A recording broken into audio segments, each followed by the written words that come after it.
In a grand, sunlit hall, a man's voice echoes from the top of a staircase. He extends a hand, addressing the young woman below. Anastasia, he declares, as of this moment, my engagement with you is annulled. She looks up, her expression hardening as she processes the words. Annulled? Your Highness, she begins, her voice steady. I don't understand what you mean by that. The prince scoffs from above, retorting that, as usual, she is a woman of little understanding. He then gestures to a demure young woman beside him. Amy, who is both kind-hearted and gentle, is more deserving of being my fiancée than you. Anastasia challenges him, questioning if he truly believes a woman who knows nothing of etiquette or nobility could be queen.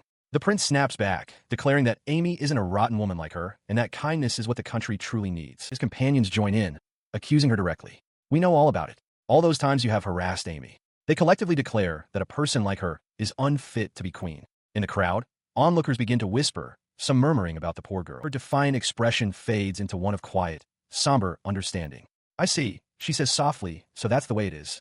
With a sudden, sharp movement, she pulls a gauntlet from her uniform and hurls it towards the group, an unmistakable challenge that causes the crowd to gasp. The white gauntlet flies through the air, a formal declaration of a duel tumbling towards the prince and his entourage. The scene shifts entirely. In a sparse, wooden room, a young boy jolts awake in bed, his eyes wide with shock. He recalls that it was at that very moment he remembered everything. He understands his situation with dawning horror. His name is Alan, a normal 8-year-old boy, but he has just remembered a past life, and with it, the knowledge that he has been reincarnated into the world of a dating simulation game he once played. Worse, he is not a main character, but merely a nameless face in the crowd. Looking out his window at the city below, Alan connects the scene he just witnessed to the game's plot. Anastasia, having thrown the glove, has initiated a duel where the prince will fight as her proxy against a champion chosen by Amy. The terrible truth crashes down on him. According to the game's story, this event is the trigger. Everyone in the city is going to die. He recalled the grim future laid out by the game's storyline. After Anastasia's defeat, with no one to challenge the prince, she is forced to fight for herself and loses. Shamed, she departs for a monastery, but her carriage is ambushed by bandits, mercenaries secretly hired by the prince himself. This act of treachery unbalances the kingdom's political power, sparking a devastating civil war. He knew it was a terrible plot, and it was only going to get worse. The consequences of that war were catastrophic. Exhausted from the internal conflict, the kingdom's troops were swiftly trampled by the army of a neighboring empire, which had declared war at the most opportune moment. The royal capital was razed to the ground. The sheer injustice of it all filled him with rage. He clenched his small fists, wanting to scream directly at the story's protagonists, to tell them to stop involving ordinary people in their personal drama. His shout echoed, not in his mind, but in his room. A woman's voice called his name, and his bedroom door creaked open. It was his mother, asking what was wrong. Startled, Alan realized it had all been a vivid dream. He reassured her it was nothing, and she smiled, telling him breakfast was ready and to get dressed. As she left, his expression hardened into one of grim determination. He made a silent vow. He would protect his mother. He promised. While dressing, he considered his new reality. He wanted to save everyone in the town, not just his mother. But even with the memories of a past life, he was still just a child in a feudal society. There was no freedom to simply run away or move to another city. He resolved then and there not to abandon this place. Now, clothed, he stood firm, his eyes burning with purpose. From Anastasia's condemnation to the ensuing civil war, he would overturn it all. He would change this cruel fate. At the breakfast table, his mother pointed out a grain of rice on his cheek. As they ate, he mentally reviewed the timeline. He recalled that the engagement of the 8-year-old Prince Karl Heinz to the 8-year-old Anastasia had just been announced to the public. This confirmed his understanding. He had 8 years before the condemnation event. He understood why some might question his motives. Why would a background character interfere with an Otome game's main scenario? The answer lay in his past life. His older sister had ordered him to complete the game and collect every special illustration. But now, walking through the bustling town, he knew his reasons were twofold: that old promise, and his new vow to save his mother. Just then, a carriage passed, and the townsfolk began to whisper. It was the young lady engaged to the prince. The carriage rumbled past, and through its window, he caught a fleeting glimpse of the young Anastasia. He stood watching as the young princess, Anastasia, sat poised in her horse-drawn carriage, her gaze distant. With a lurch, the carriage began to move, its heavy wheels clattering against the stone as it pulled away from the crowd. As it passed, his determined eyes met hers for a brief moment. The fleeting connection solidified his resolve. He would save her, and he would save everyone. He recalled the promise he'd made to his sister in his past life. It wasn't simply a matter of survival. He had already planned to save Anastasia and everyone else. He remembered her older self, reflecting that in the game she was a villain, but to him, she had always been a decent person. His memories brought back her words, how she would demand proper manners and remind nobles and commoners alike of their duties, funded as they were by the people's taxes, while others saw her as condescending. He knew the game's scenario had twisted her true character. He contemplated the dark future where Anastasia was condemned, only to reappear as the final boss. If he did nothing, that unpleasant story would come true. His thoughts were abruptly shattered by a cheerful voice calling his name, belonging to a young woman with dark skin and white hair. She bumped into him, apologizing for not looking. He quickly apologized as well. The woman, Monica, smiled and noted he was a hard-working son, out helping with the shopping. Alan observed that she seemed to be doing a lot of shopping herself. She laughed, explaining that the young people at the guild eat a lot, and things get rowdy when the booze runs out. As she left, she cheerfully advised him not to grow up like them and to watch where he was going. As she walked away, a realization struck him. Monica was a waitress at the Adventurers Guild Tavern. He'd completely forgotten. Calling out her name, he then turned to his mother, who was waiting nearby, and asked her for a moment. He entered the Adventurers Guild. A group of rough-looking men at a table turned to him. One, a bald and muscular man, addressed the kid, gruffly asking what business he had there. For Alan, this was the first step. Inside the bustling Adventurers Guild, a bald man with a sharp goatee leans over a counter, studying the small boy before him. He questions the child's purpose, asking what business he could possibly have with the guild. Watching from a short distance, the boy's mother murmurs his name, Alan, her expression etched with worry. The man's skeptical gaze softens slightly as he leans in, asking the boy what seems to be the matter. He responds not with a whimper, but with a powerful shout, declaring his intention. Please let me clean the mud from the ditch. The unexpected request startles his mother, whose hand is on his shoulder and catches the guild man off guard. A moment of stunned silence gives way to a hearty laugh from the guild man. Oh, I see. He booms, understanding the boy's earnestness. All right, go for it. He then turns to Alan's mother, instructing a colleague to provide the registration documents and telling her to fill them out. While she nervously begins writing, another guild member beckons to Alan, calling the boy over to the table. He holds out a small metallic card. Put a drop of blood on this guild card, he instructs. The word blood sends a jolt of alarm through both Alan and his mother. Noticing their distress, the man quickly clarifies for the mother's benefit. He explains that it's only a small prick on the finger and that the needles are sterilized. His calm reassurance eases her fears, and she realizes he is a gentleman. He then turns to Alan, telling him to be brave for a moment. A small needle pricks the boy's fingertip, and Alan winces at the sharp, sudden sting. As Alan presses his finger to the card, it flares with a brief, magical light, and intricate runes materialize on its surface. The registration is complete. The bald man hands the newly activated card to the boy. You're all set, he says, reminding him not to lose it. Alan accepts his card, gazing at the proof of his new status. He feels a rush of excitement, realizing this is the first step toward his goal. Monica ruffles his hair, congratulating him on joining the guild and wishing him luck. His mother watches with a gentle smile, and Monica remarks how happy she must be to have him as a son. His mother echoes the sentiment, telling him to take it easy. As he walks away from the guild, his resolve hardens. He sets two objectives for himself. First, to confirm if this world is truly a game, and second, to make a lot of money. Both are necessary to destroy the coming scenario and save his mother and the town. He reviews the steps of his grand plan.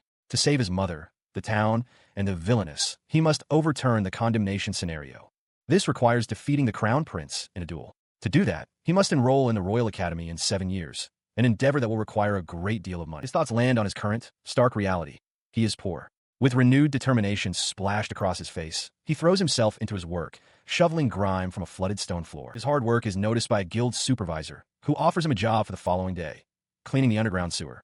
The man warns that it smells much worse, but the reward is double. Alan accepts immediately and with great enthusiasm, thinking to himself that he has a very specific reason for wanting to enter the sewer, a place normally inaccessible to the public. He descends into the dark, stone-lined tunnels, holding a lantern. He recalls that according to the game, a secret scroll is supposed to be found in this very sewer 8 years from now. He continues to piece together the game's plot. Amy and the others were meant to escape Imperial guards through this sewer, finding the scroll in a forgotten room at the end.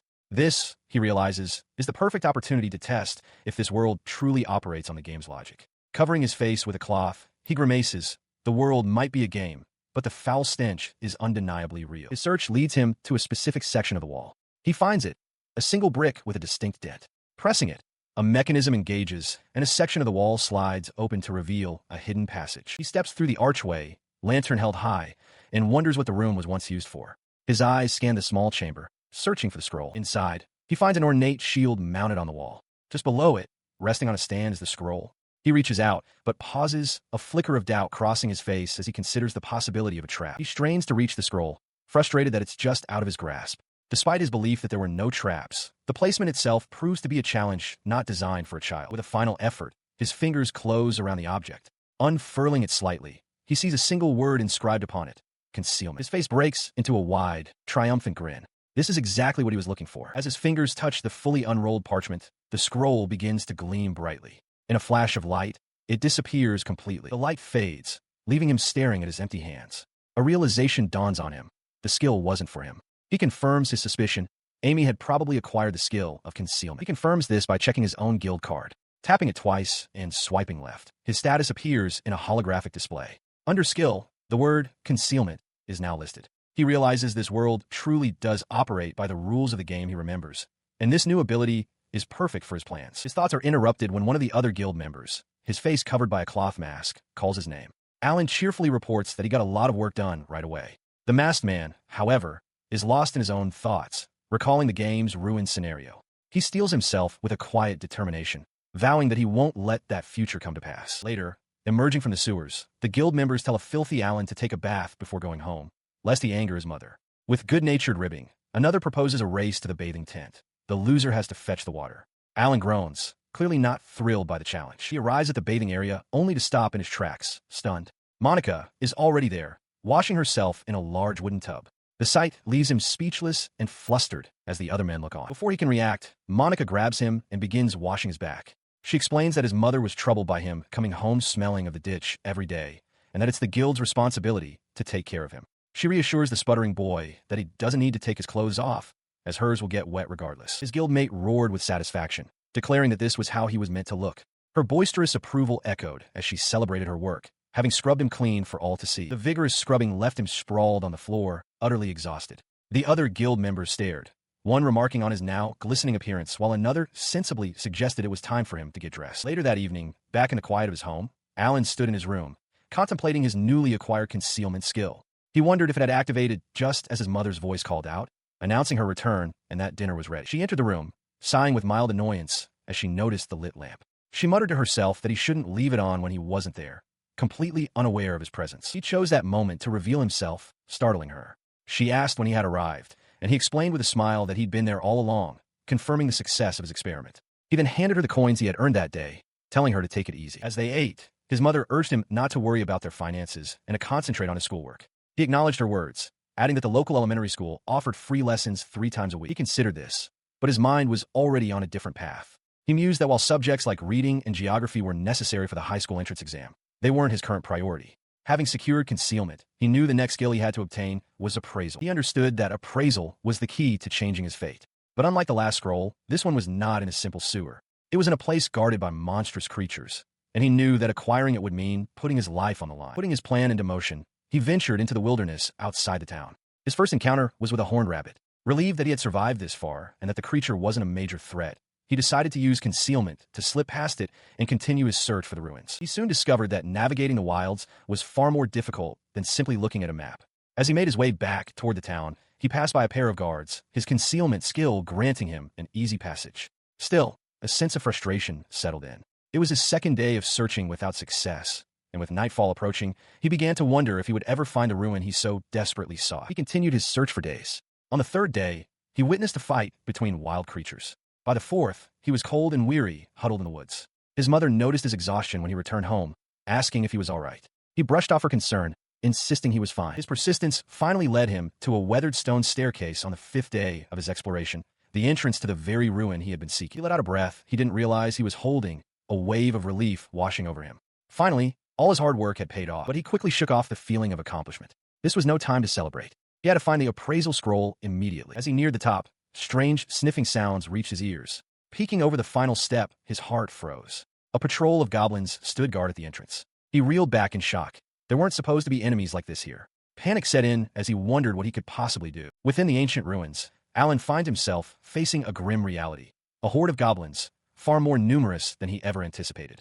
A hulking, axe-wielding goblin stands at the forefront, its smaller kin flanking it. The boy grips his staff, a cold realization washing over him. This situation is dangerously different from the game he knew. He ducks behind a crumbling wall, his mind racing. The only reason he's still alive is his concealment skill, but he knows it won't last forever. He questions his plan, wondering if he should retreat, but the fear of the skill wearing off paralyzes him. His thoughts drift to his objective, the scroll of appraisal hidden within these ruins. He understands the stakes are high. If the goblin population continues to grow, or if anyone gets hurt fighting them, the authorities will form a subjugation team. This would make retrieving the scroll impossible. The situation is not good. A wave of panic washes over him. He forces himself to take a deep breath, trying to calm his racing heart. He can't understand why the scenario has gone so wrong. so far off for what he expected. He steels his resolve, dismissing the idea of retreating or starting over. He knows this is his only chance. If he doesn't get the scroll now, the opportunity will be lost forever. With a firm grip on his staff, Alan rises to his feet. He decides to place his faith in the overwhelming power of the cheat skills from the Otome games. With newfound confidence, he walks past the oblivious goblins and towards the entrance to the underground layers of the ruins. He steps into a dark, stone-lined passage. The way forward is illuminated not by torches, but by a soft, ethereal glow emanating from moss growing on the ceiling and walls.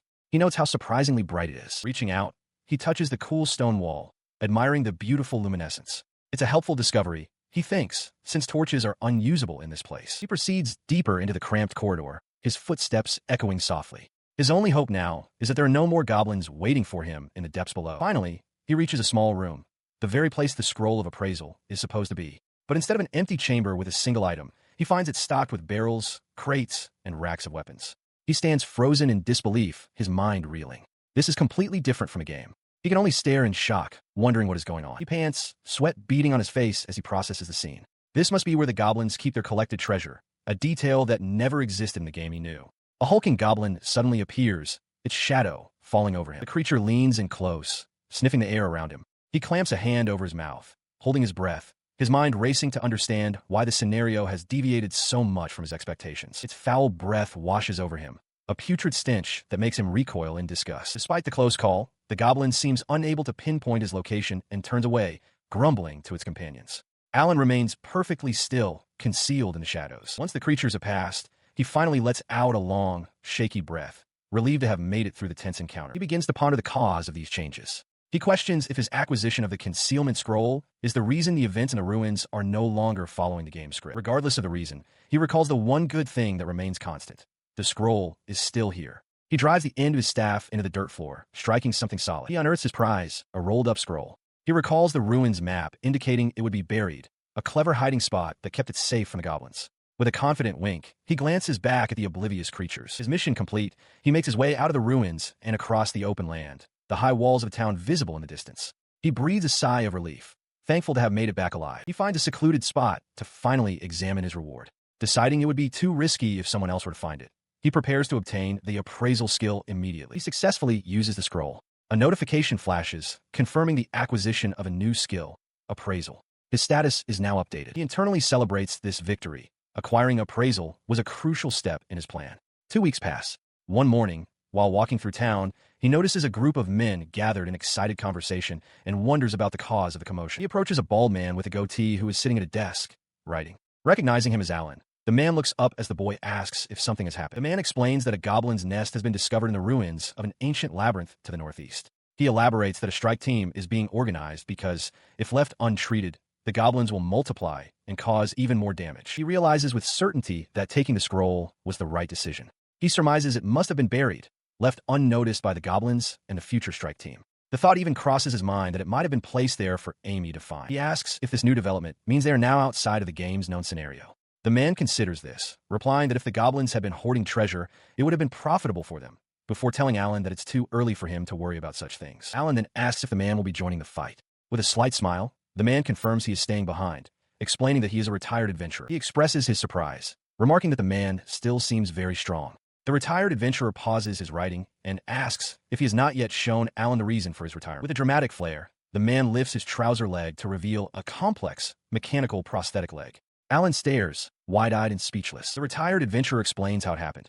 He took an orc's arrow to the knee while on a job. The arrowhead was coated with poison, and this was the result. He stared in awe at the intricate prosthetic leg. The retired adventurer explained that while the leather and steel were magically well-crafted and fine for daily routines, sparring with the younger guild members was now a significant challenge. The man's expression softened as he looked at the boy, offering to teach him how to at least hold a sword someday, once he was able to wield one. Alan gratefully accepted the offer. Later, the adventurers gathered around a map, planning to scout a forest near some ruins as a potential hunting ground. While cleaning a ditch, Alan reflected on the retired adventurer's trustworthy character. With the appraisal skill secured, his mind was now firmly set on his next target, alchemy. Back at home, he prepared to leave for the day. His mother noticed and asked if he was going out, to which he confirmed he was leaving town for a while, but would return by nightfall. She playfully wondered if he was going on a date. His thoughts, however, were consumed by the massive cost of the alchemy scroll, 15 million cents, a sum that dwarfed his current savings of only 5,000. He walked through the city's crowded market, pondering the immense financial hurdle. He decided to set aside the strange nature of the scroll being a chargeable item and focus on the immediate problem: how to earn such a vast amount of money. His steps led him to a district where traveling merchants had set up stalls. It was then that he realized this was the perfect opportunity to use the appraisal skill he had acquired in the ruins. Focusing his gaze on a piece of jewelry, he activated the skill. Information flooded his mind. It was a rare earring of strength that slightly boosted the wearer's power, valued at a surprising 300,000 cents. Startled by its high value, he approached the merchant and asked about the earring. The old man confirmed there was only one and kindly asked if he was buying it as a gift for a girl. He clarified that he was just curious about it. The merchant explained it was left by a merchant's wife as collateral for a loan. He mused that it was a good choice, but wondered what girl would be happy with a single earring. With a determined smile, Alan announced that he would take it. To pay, he presented his guild card, which the merchant accepted. A prompt then materialized in Alan's vision, showing the total payment as 2,500 cents and asking for his confirmation to proceed. He turned back to the merchant with a determined grin. Seeing the boy's persistence, the stall owner simply wished him good luck. The transaction was a resounding success. The earring, originally sold by an adventurer for 15,000 cents, had been purchased for a mere 2,000. This netted him a profit of 148,000 cents. Such bargains were rare and often led to bidding wars, but fortune had favored him. With this new capital, his confidence swelled. He resolved to stick with this method until he had saved the 15 million cents he needed, even if it meant continuing to clean ditches. Soon after, he found himself at another establishment, placing the valuable earring on a wooden table next to a sturdy-looking glove. Across from him, a powerfully built, bald man eyed the items. He asked where Alan had acquired an earring and gloves, and if he could inspect them. Alan explained he bought them at a stall for 3,000 cents and was thinking of selling them, but wanted an opinion first. The man considered this, murmuring about the stall. He picked up the small piece of jewelry, his expression shifting as he examined it. Recognizing something beyond his own expertise, he told Alan to hold on and that he would get one of the guild's experts, noting that the old man had already noticed. An elderly man with swept-back hair approached, bringing a jeweler's loupe to his eye. His focus was intense as he identified the items: the earring of strength and fireproof gloves. The expert confirmed their authenticity without a doubt. The guild leader then turned back to Alan, his tone serious. He acknowledged the boy's desire to sell, but warned that a public sale could attract dangerous people. As an alternative, he offered to have the guild purchase them for a fair price. Alan readily agreed. The guild leader then offered a word of caution, telling him not to get carried away by this stroke of luck, as greed often leads to failure.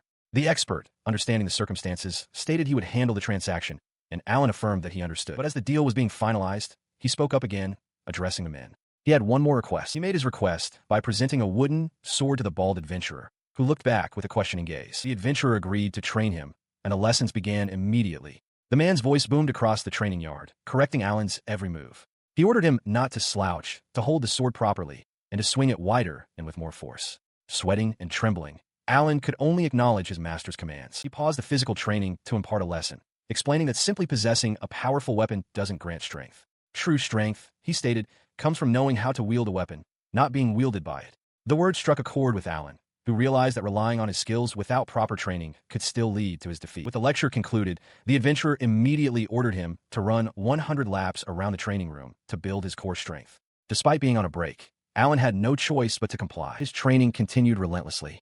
As he practiced against the dummy, Monica arrived to watch alongside the adventurer. His instructor yelled that he'd never protect anyone at this rate, demanding he show some guts, while Monica shouted words of encouragement. The command was given, 100 swings. The grueling session left him collapsed on the cobblestones, completely exhausted. The adventurer declared that was enough for the day, remarking that with his current weakness, he couldn't even defeat horned rabbits. They would resume the next day. Lying there, a single thought burned in his mind. He couldn't protect what he wanted to protect. He knew that if he didn't overcome this weakness, he would fail to save both his mother and the villainess. His expression hardened with resolve. This newfound determination fueled him. Day after day, he trained, his swings becoming more powerful and his stance more solid under the adventurer's unwavering gaze. His efforts extended beyond swordsmanship. He took on any manual labor he could find, from cleaning waterways to other grueling tasks, diligently saving every cent he earned. 3 years passed. Now, 11 years old, Alan's body was lean and strong from his constant toil. As his mother called him for breakfast, he answered, his mind focused on his singular purpose, to protect what he wanted to protect. A glance at his status revealed his savings had grown to over 15 million cents. As Alan prepares to leave, his mother calls out to him, asking if he's going out. He confirms he's heading to the market. A look of surprise and pride crosses her face as she remarks on how grown up he's become. She reminds him to be home before dark, noting that the next day is important. Alan acknowledges her words and bids her farewell. He walks through the city streets, reflecting on the past 2 years of diligent training, schooling, and competing. All that hard work and dedication has finally paid off. He has reached his goal of saving 15 million cents in his guild account. With his savings secured, his path takes him away from the main thoroughfares. He ventures into an unsafe district of the royal capital, heading for a suspicious-looking store located in the basement of a building down a back alley. He continues up a flight of stairs, passing a brutish-looking man who mutters about how scary the area is. Alan keeps his head down, determined to remain unnoticed and avoid any trouble. Finally, he arrives at a heavy stone door marked Rub Rub, the rule store. He understands the requirements for entry are concealment and disarmament. As he reaches for the demonic door knocker, a voice emanates from it, demanding to know who is there. Inside the entryway, a glowing screen displays the day's password. Using his appraisal skill, Alan reads the cryptic phrase about a rabbit in the eastern forest. Realizing he must recite it, he speaks the words aloud. A distinct click signals the lock disengages. The inner door opens to a shop filled with arcane curiosities. Behind a counter, a deeply hooded figure with a wide, unsettling grin greets him. "Welcome," the shopkeeper says, their voice echoing slightly in the candlelit room. "What are you looking for?" The shopkeeper identifies Alan's choice, the Scroll of Alchemy. They praise his good taste, calling it a nice choice, and then state the price. 14 million. He stands silently for a moment, processing the cost. One moment, please," Alan requests, a hint of hesitation in his voice. The shopkeeper's long, pale fingers with sharp nails rest beside the item in question. "This is the scroll," they confirm, their unsettling hands drawing attention to the price. Alan's expression hardens. He realizes the goblin magic stones are being offered as a bonus, a small concession from the shopkeeper. To be certain of the scroll's value, he focuses his mind and activates his appraisal skill. His skill reveals the item's true nature. It is merely an ordinary scroll, marked as alchemy, but only useful for memos or calligraphy. A common item, worth a paltry 1,000 cents. Seeing the deception laid bare, he looks up, his voice sharp with accusation. He demands to know if the shopkeeper is mocking him, asking directly if they have the real item or not. The hooded figure's grin seems to widen. Through a narrow slit in their hood, an eye regards him with newfound respect. They concede that he has a good eye for details and has passed their test, presenting a different scroll. He immediately uses his skill again on the new item. This time, the appraisal confirms its authenticity. The true Scroll of Alchemy, an epic-class item that teaches alchemy skills before disappearing. The price is a staggering 13 million cents. This is the real deal. With the item verified, he makes his decision. He asks if the shopkeeper would mind if he used his guild card to pay, confirming his intent to purchase it. The hooded figure chuckles, agreeing to his terms. The exchange concluded, Alan turns to leave, a grimace on his face. He thinks to himself that he never wants to return to this place if he can help it. The shopkeeper, still grinning, thanks him for his patronage and invites him to come again. He finally arrives home much later, announcing his return only to be met by his mother's stern voice. She was waiting for him, demanding to know why he was so late. His years of hard work had culminated in this single purchase, but he knew the cheat-like power of the alchemy skill was still a long way off. She stands with her hands on her hips, her expression softening from anger to exasperation. She reminds him that tomorrow is an important day and orders him to go to bed early. Looking tired, he meekly agrees. In the quiet of his room, he sits at his desk, a book open before him. The important day his mother mentioned is indeed his middle school graduation exam. In this world school system, elementary starts at 12 and middle school at 15.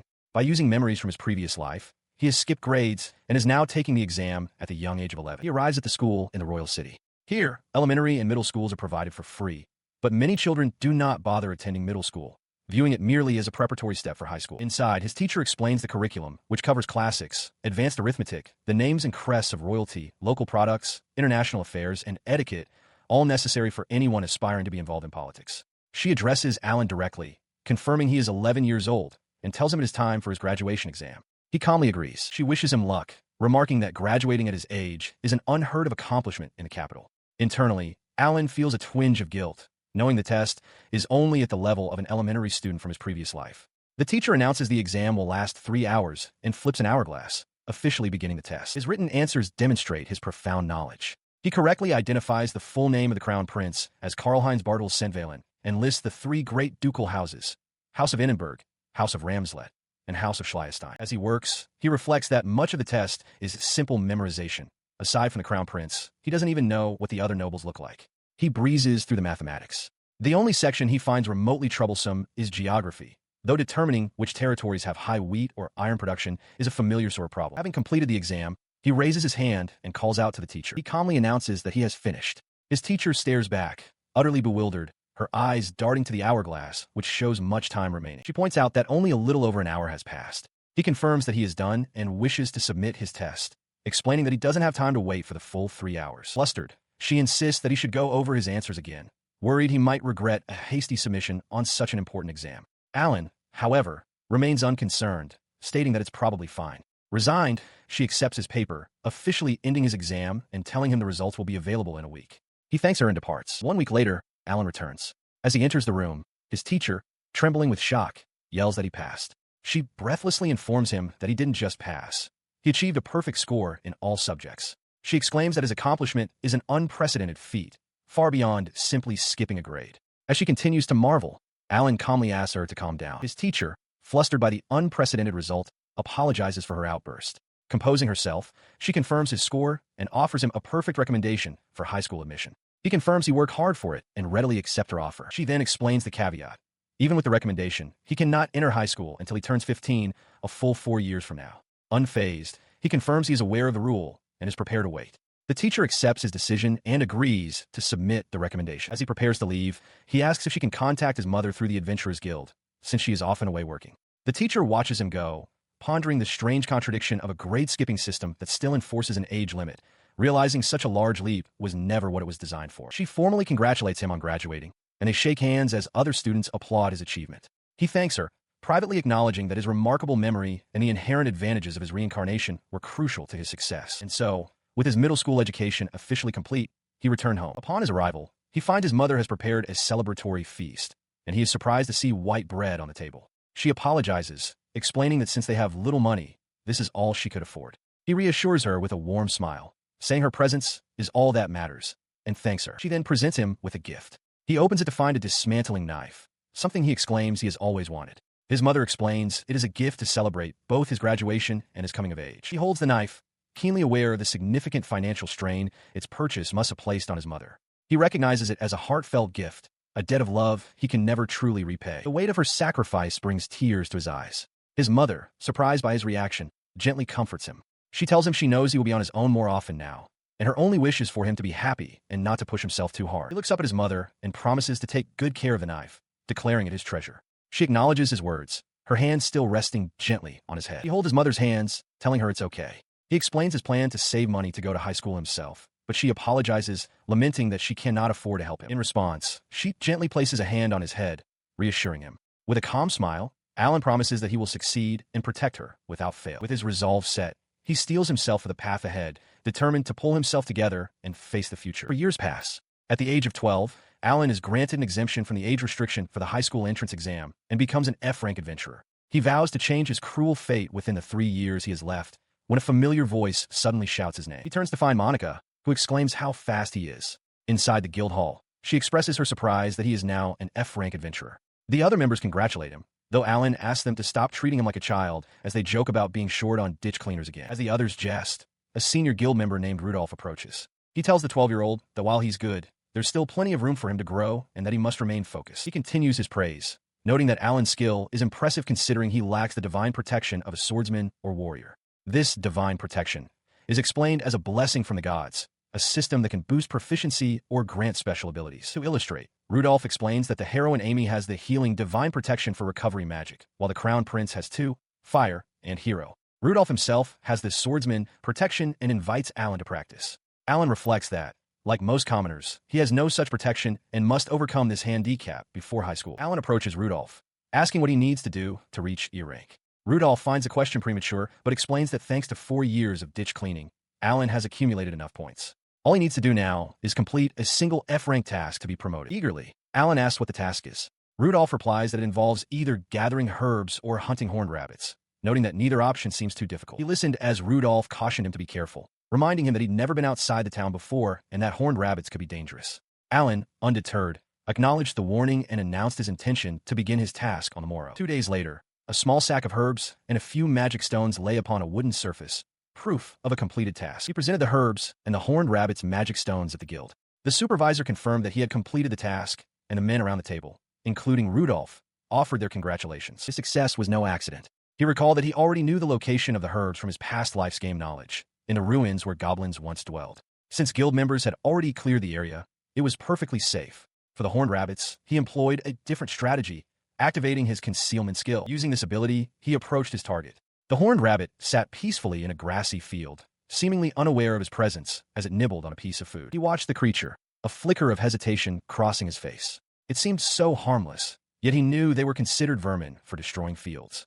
With a silent apology, he prepared to strike. With his mission complete and the proof submitted, Rudolph officially declared him an E-rank adventurer. Alan beamed, confirming his new status with a happy affirmation. Later that evening, by the light of a single lantern, he began dismantling the horned rabbits. He used the knife his mother had given him, grateful that it had proven so useful.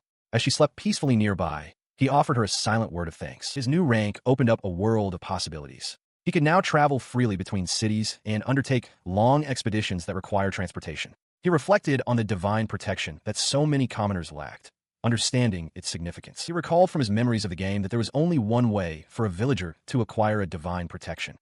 His own status showed his age at 12, but the fields for his protection and skills remained a mystery. He recalled the specific method from his past life's knowledge. To gain a divine protection, one needed the Book of the Wind God. This artifact was located in the treacherous Valley of the Flying Dragon, a perilous place that required a week-long carriage journey from the capital. This particular divine protection, as its name implied, only served to strengthen wind thread magic. He remembered how crucial it was. The high school practical exams were directly influenced by whether or not a student possessed this specific protection. With this goal now clear in his mind, he gripped his knife, his expression hardening with resolve. He was Alan, a simple villager and a novice adventurer. Now, with renewed determination, his true adventure could begin. A massive white wyvern, its eyes burning with rage, looms over Karl-Heinz and Amy. It roars a curse, accusing them of killing its husband. Amy desperately pleads with the creature, insisting she had a reason for her actions, but Karl-Heinz warns her that persuasion is useless. As the beast lunges, Karl-Heinz shouts for Amy to get back.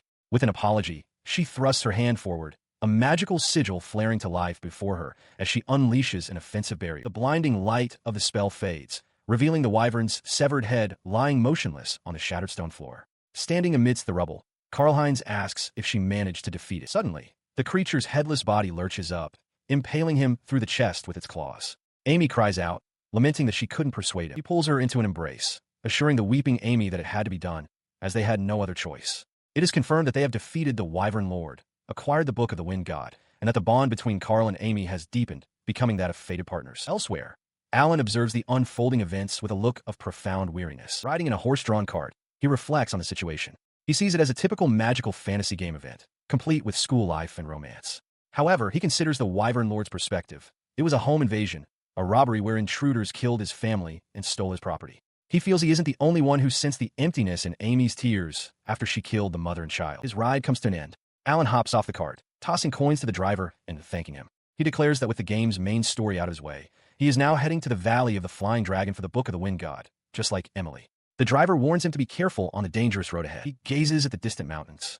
He has already made preparations in Friesen, the closest village to the Valley of the Flying Dragons. From there, he knows it will take a full day of trekking through the mountains to reach his destination. Now cloaked and hooded, he begins his journey. He plans to use his concealment skill to make his way through the mountains. While he is curious about the ferocious demons said to lurk within, he intends to avoid any unnecessary fighting. He panted, the mountain path proving more arduous than anticipated. A sudden shadow fell over him, and he looked up in alarm as a winged beast swooped low. He immediately regretted not preparing more thoroughly for the climb. The creature soared past, joining a sky filled with dozens of its kind. Reaching the cliff's edge, he gazed out in awe at the breathtaking, yet terrifying, sight before him, the Valley of the Flying Dragon. These creatures were wyverns, a subspecies of dragon. While formidable, they were known to be weaker than true dragons, lacking the ability to breathe fire or produce a mighty roar. Realizing that gawking at the dangerous beasts would not help him survive the night, he knew he had to set up camp before sunset. He quickly scanned the area and found a suitable location. Crouching down, he placed a hand forward and invoked a specific skill. Alchemy. The very earth responded, shifting and rising into solid, geometric blocks. He continued to shape the terrain, recalling the fundamentals of the ability. While alchemy was primarily a crafting skill used for weapons, armor, and potions with magic stones, its applications were far broader. He meticulously formed air holes and a chimney for his makeshift shelter. He knew that with enough mastery, the skill could be used to construct massive forts or even powerful magical items, such as one capable of temporarily weakening the darkness-corrupted final boss, Anastasia. With his work complete, he sat by a crackling fire inside the small, semi-basement shelter. This simple camping area was the result of a skill that had cost him 14 million cents and 3 years of dedicated effort to acquire. Feeling secure within his creation, he closed his eyes to rest, his hand never leaving the hilt of his knife. He murmured a quiet word of satisfaction. Outside, under a sky full of stars, smoke curled gently from the chimney of his earthen fort. Night had fallen on the Valley of the Flying Dragon. He finishes restoring his shelter with a simple gesture, the structure solidifying behind him. With his preparations complete, he sets his sights on his next goal, declaring his intention to visit the Temple of the Wind. He makes his way through the valley, recalling that in his past life, wyverns would relentlessly attack anyone who approached. This time, however, he can use concealment to walk with confidence. As he reaches the base of a long, stone staircase leading to the temple, he suddenly halts, his eyes widening in surprise. His surprise is warranted. A massive black wyvern lord, the patriarch of a family of 3, lies sleeping within the temple's main chamber. Seeing this as a convenient opportunity to retrieve the Book of the Wind God, he prepares to move forward, only to be stopped by a voice addressing him directly. "Hey there, human." The voice belongs to a radiant, muscular figure with impossibly long, flowing hair who has appeared from nowhere. Alan is frozen in place, unable to move a muscle. The being smiles down at him, calmly stating that he needs a favor. He tells Alan to relax, explaining that he has no intention of killing him and that trying to use concealment is pointless. The being reveals he knows Alan has come for the Book of the Wind God, warning that fleeing now would mean leaving empty-handed. Stunned that his skill has been completely seen through, Alan can only listen as the entity apologizes for the lack of a proper introduction and reveals his identity. He is the God of the Wind. Staggered by the revelation, Alan can barely process what the god wants from him. The deity simply states that their first order of business is to wake the sleeping wyvern. Before Alan can object, the God of the Wind raises a powerful fist and brings it down with tremendous force. The impact sends the massive wyvern lord hurtling into the air. With casual ease, the god catches the dazed creature by its tail, holding it upside down. He asks Alan to wait a moment while the wyvern slowly regains consciousness with a pain groan. He continues to dangle the creature, urging it to wake up and introduce itself. Alan can only stare in disbelief, wondering what in the world is happening. The dazed creature finally sits up, looking utterly flustered. It stammers, introducing itself as Jerome, a wyvern lord. With the introduction made, the God of the Wind gestures towards Alan, telling Jerome to shake the boy's hand. He prods the timid wyvern lord, telling him not to hide. Alan, maintaining his composure, formally introduces himself. He stared in disbelief as the God of the Wind, with a knowing wink, made his bizarre request. He wanted Alan to help the timid wyvern lord, Jerome, find a wife. Puzzled, he asked why God would involve himself in such matters. The God of the Wind cheerfully explained that Jerome had fallen for his dream girl, a lizard named Melissa, who possessed the traits of a sky dragon. He then made an offer. If Alan could help make their love story a reality, he would receive the divine protection of the Wind God. Alan, however, looked utterly exhausted by the proposition. A grim realization settled in. The god possessed the Book of the Wind God, leaving him no choice but to comply. To his dismay, the deity responded directly to his thoughts, telling him to stop. As the God of the Wind expressed his confidence in him, Alan felt a wave of exhaustion, admitting to himself that he knew nothing about lizard romance. Resigned, he turned his attention to the wyvern lord. "So what is Melissa like?" he asked. Jerome, flustered, stammered his assent as the God of the Wind mused that he would be watching with interest. In response, an image of a graceful, light-scaled lizard creature appeared. "That's her," Alan confirmed, and Jerome shyly agreed. His eyes fixed on a ribbon tied to her tail, and a crucial memory surfaced. In the game, Melissa was the final boss in the quest for the very book the god now held. He understood, then, that without his involvement, the god would have eventually abandoned Jerome's cause. The wyvern lord, meanwhile, peeked out from under a cloak, gushing that Melissa was the most beautiful in the valley and praising her cute ribbon. Alan recalled a different future from the game, one where Jerome, at his happiest, had built a family with Melissa after overrunning the area. Trying to form a plan, he asked about her hobbies and interests. When Jerome faltered, Alan pressed further. "Have you ever talked to her?" The wyvern lord's silent admission was a clear no. He stated the situation plainly. "So, you're a stranger and a stalker." Jerome flinched at the harsh words. With a sigh, Alan laid out the first, most basic step. They would start with simple greetings and work on becoming friends. The wyvern lord timidly agreed. Following Alan's plan, Jerome attempts to greet Melissa, but his courage fails him. He can only hunch over and stammer incoherently as she watches with a cold, unimpressed gaze. His fumbling attempt continues as Alan, from a distance, tries to coach him, suggesting he compliment her ribbon. Jerome's stammering only irritates Melissa, who demands to know who he is and what he wants. Seeing her look at the wyvern lord as if he were trash, Alan realizes this approach has failed. He quickly formulates a new plan. If Jerome cannot speak, he should offer a gift instead. When the flustered wyvern suggests a piece of meat, Alan despairs and calls out to the God of the Wind for help. The god promptly appears, confirming he knows Melissa's location and offering to guide them. The deity leads the way, his disembodied head floating beside Alan, who finds the sight unsettling. The god reassures him that Jerome is a skilled hunter and will catch up with him shortly. Just then, Jerome arrives, panting from the chase. He carries the massive, freshly killed carcass of a worm-like monster in his jaws, his intended gift for Melissa. His offering, however, is not well received. Upon seeing the bloody creature, Melissa lets out a terrified scream. Alan realizes this approach is also useless and declares they must now focus on an appearance that girls find appealing. With Jerome lying dejected on the ground, the God of the Wind asks Alan for a new strategy.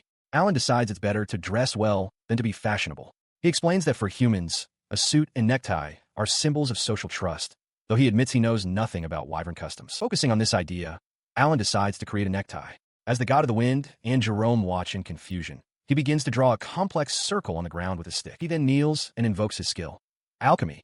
Focusing his energy on a goblin's magic stone, he specifies the details within the magic circle, which erupts in a brilliant flash of light, startling Jerome. The light fades to reveal the finished product, a perfect, shimmering white necktie now fastened around Jerome's neck. The wyvern stares in awe. The god of the wind remarks that it looks quite good, but Alan slumps over, exhausted by the effort, noting how tiring proper alchemy is. He protests as the god of the wind's grip tightens, the deity calmly suggesting they show Melissa something quickly.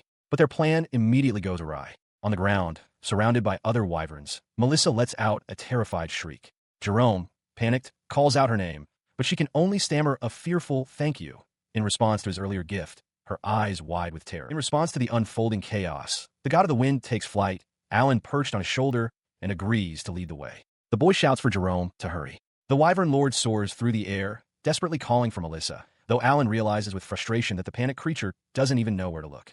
On the ground, Melissa remains frozen in fear, tears welling in her eyes as she stammers. High above a rocky canyon, Alan is carried by the god of the wind. He spots the chaos below, pointing and shouting that the god is over there. On the ground, Jerome stands over a fallen Melissa, surrounded by other hostile wyverns. The surrounding wyverns watch in disbelief, one of them demanding to know what Jerome is doing.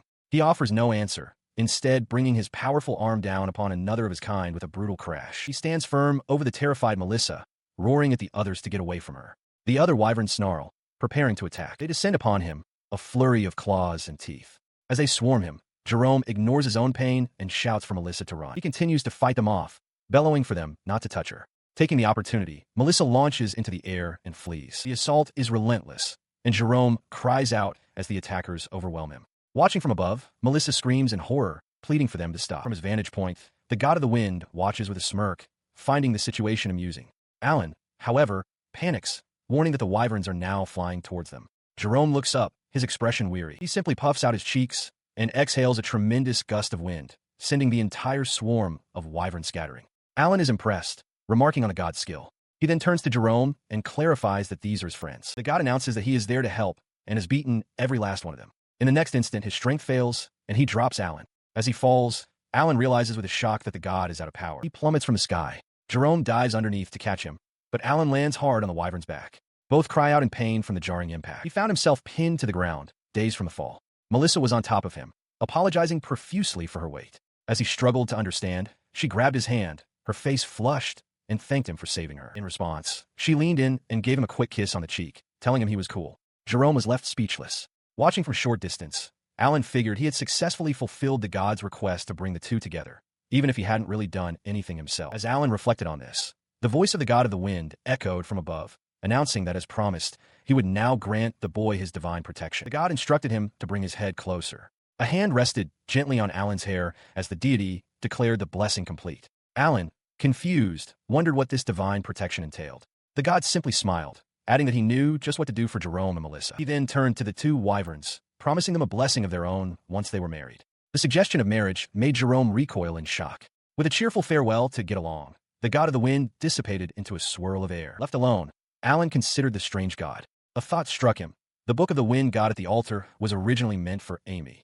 By accepting the blessing now, he had altered the future, ensuring she would not receive that divine protection in 4 years. He pondered how this would affect the story he knew. His contemplation was cut short as Jerome approached, thanking him profusely for his help.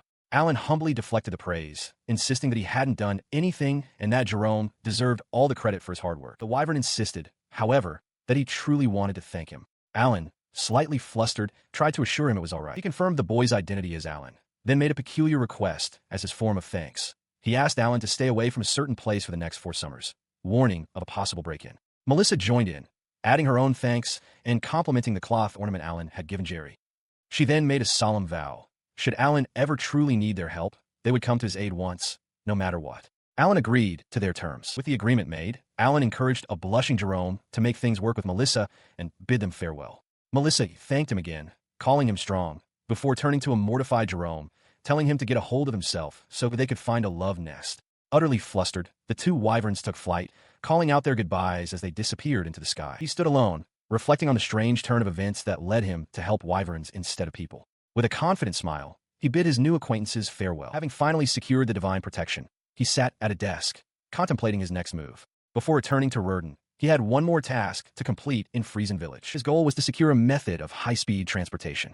With a determined glint in his eye, he resolved to build a glider. In this world, travel was dictated by the pace of a horse. A common carriage could only manage about 10 kilometers a day, and even the fastest horse-drawn transport was limited to a few hundred kilometers at most. But he envisioned something far greater, a way to travel hundreds of kilometers per hour, soaring through the sky. Back at his desk, he refined his idea. He would build a motor glider powered by wind magic. Although learning this magic wasn't part of his original plan for the expedition, the recent change in circumstances allowed him to accelerate the project. With the plan finalized, he recalled a crucial detail from his past life. He had been an aeronautical engineer. He even remembered piloting a plane he built with friends for a tournament, the memory as clear as the taste of water from Lake Biwa. The next day, he set to work, pushing a wheelbarrow across an open field, breathing heavily from the effort. He found a suitable spot, declaring it perfect for a runway. To clear the land, he gathered manna in his hands, commanding it to become the wind and cut down his enemy. With a shout of "Wind Cutter," he unleashed a blade of air that sliced through the tall grass. He felt a flush of embarrassment from chanting the spell, but the incantation had come to him instinctively, a benefit of his new wind magic skill. He realized that the divine protection he'd received from the wind god was, in fact, this variability. As an unexpected bonus, learning it had raised his magic power from rank F to D. He muses on the utility of his new powers, realizing that with wind magic, he can both mow the grass for his project and fly his glider. He offers a slightly sarcastic thanks to the self-satisfied, creepy wind god for this divine protection as he unleashes a wind cutter spell. With the field cleared, he surveys his work. He declares the runway complete and turns his attention to preparing the glider for its training flight. He recalls using his alchemy skill to construct both the glider and the runway, placing the drawings into a magic circle. To forge the final components, he uses the bones, skins, and magical stones from the wyverns Jerome had defeated. With his magic power now increased, he notes that the amount of material needed for smelting is greatly reduced. He raises a hand and commands the materials to smelt. The result of his efforts sits before him, a sleek, fully constructed glider resting on the grassy runway. He looks upon his creation with pride, deeming it a great success. Standing beside the craft, he confirms that with the runway complete and the weather favorable, it is time to run a few tests. He settles into the cockpit, satisfied with the ideal position of the seatbelt. His focus then shifts to the controls. To start the engine, he must channel magic into the right handle, which will in turn activate the wyvern's magic stone. Continuing his pre-flight check, he notes that the left handle controls both the elevator and the rudder, with the auxiliary wings linked directly to the rudder's movements. He finds no issues with the operation. The test begins. He concentrates, commanding his mana to gather and become wind. The glider lurches forward as he slowly increases the power. The machine shakes violently, and he struggles to adjust the output, momentarily wondering if he should abort. He dismisses the thought, stealing his resolve. Determined to succeed, he pushes onward. The glider rapidly gains speed, hurtling down the runway until it reaches V1, the critical speed for takeoff. With a final surge of effort, he pulls back, and the craft lifts from the earth. Alan takes to the skies. Soaring high above the rolling hills and patchwork fields, the glider cuts cleanly through the air. Inside the cockpit, Alan's face is alight with pure joy, his fist clenched in triumph. It flew. His creation was a success. He banks the craft, gazing down at the landscape below. With a destination in mind, he decides to follow the road leading towards the city of Rurden. The glider glides effortlessly over the scattered buildings and trees, a silent shadow passing over the world. A brief pang of guilt hits him as he remembers a chore left undone, but the exhilarating feeling of the wind rushing past quickly washes it away. He reflects on the fact that he hasn't flown like this since his previous life as a university student. The sensation is incredible. Meanwhile, on the ground, Princess Anastasia's gaze is drawn upward. Her eyes widen slightly as she spots a strange, distant object moving across the sky. Her companion, Amy, notices her distraction and asks what is the matter. Anastasia, pointing vaguely, explains that she just saw a strange bird. Amy inquires about its location. Anastasia describes it as being large and flying straight without flapping its wings, somewhere over the forest. The princess's expression turns serious. She speculates that it might be a wyvern that has wandered from its territory and resolves to report the sighting to the castle authorities later. High above their conversation, the object of their concern continues its journey, now approaching a massive city.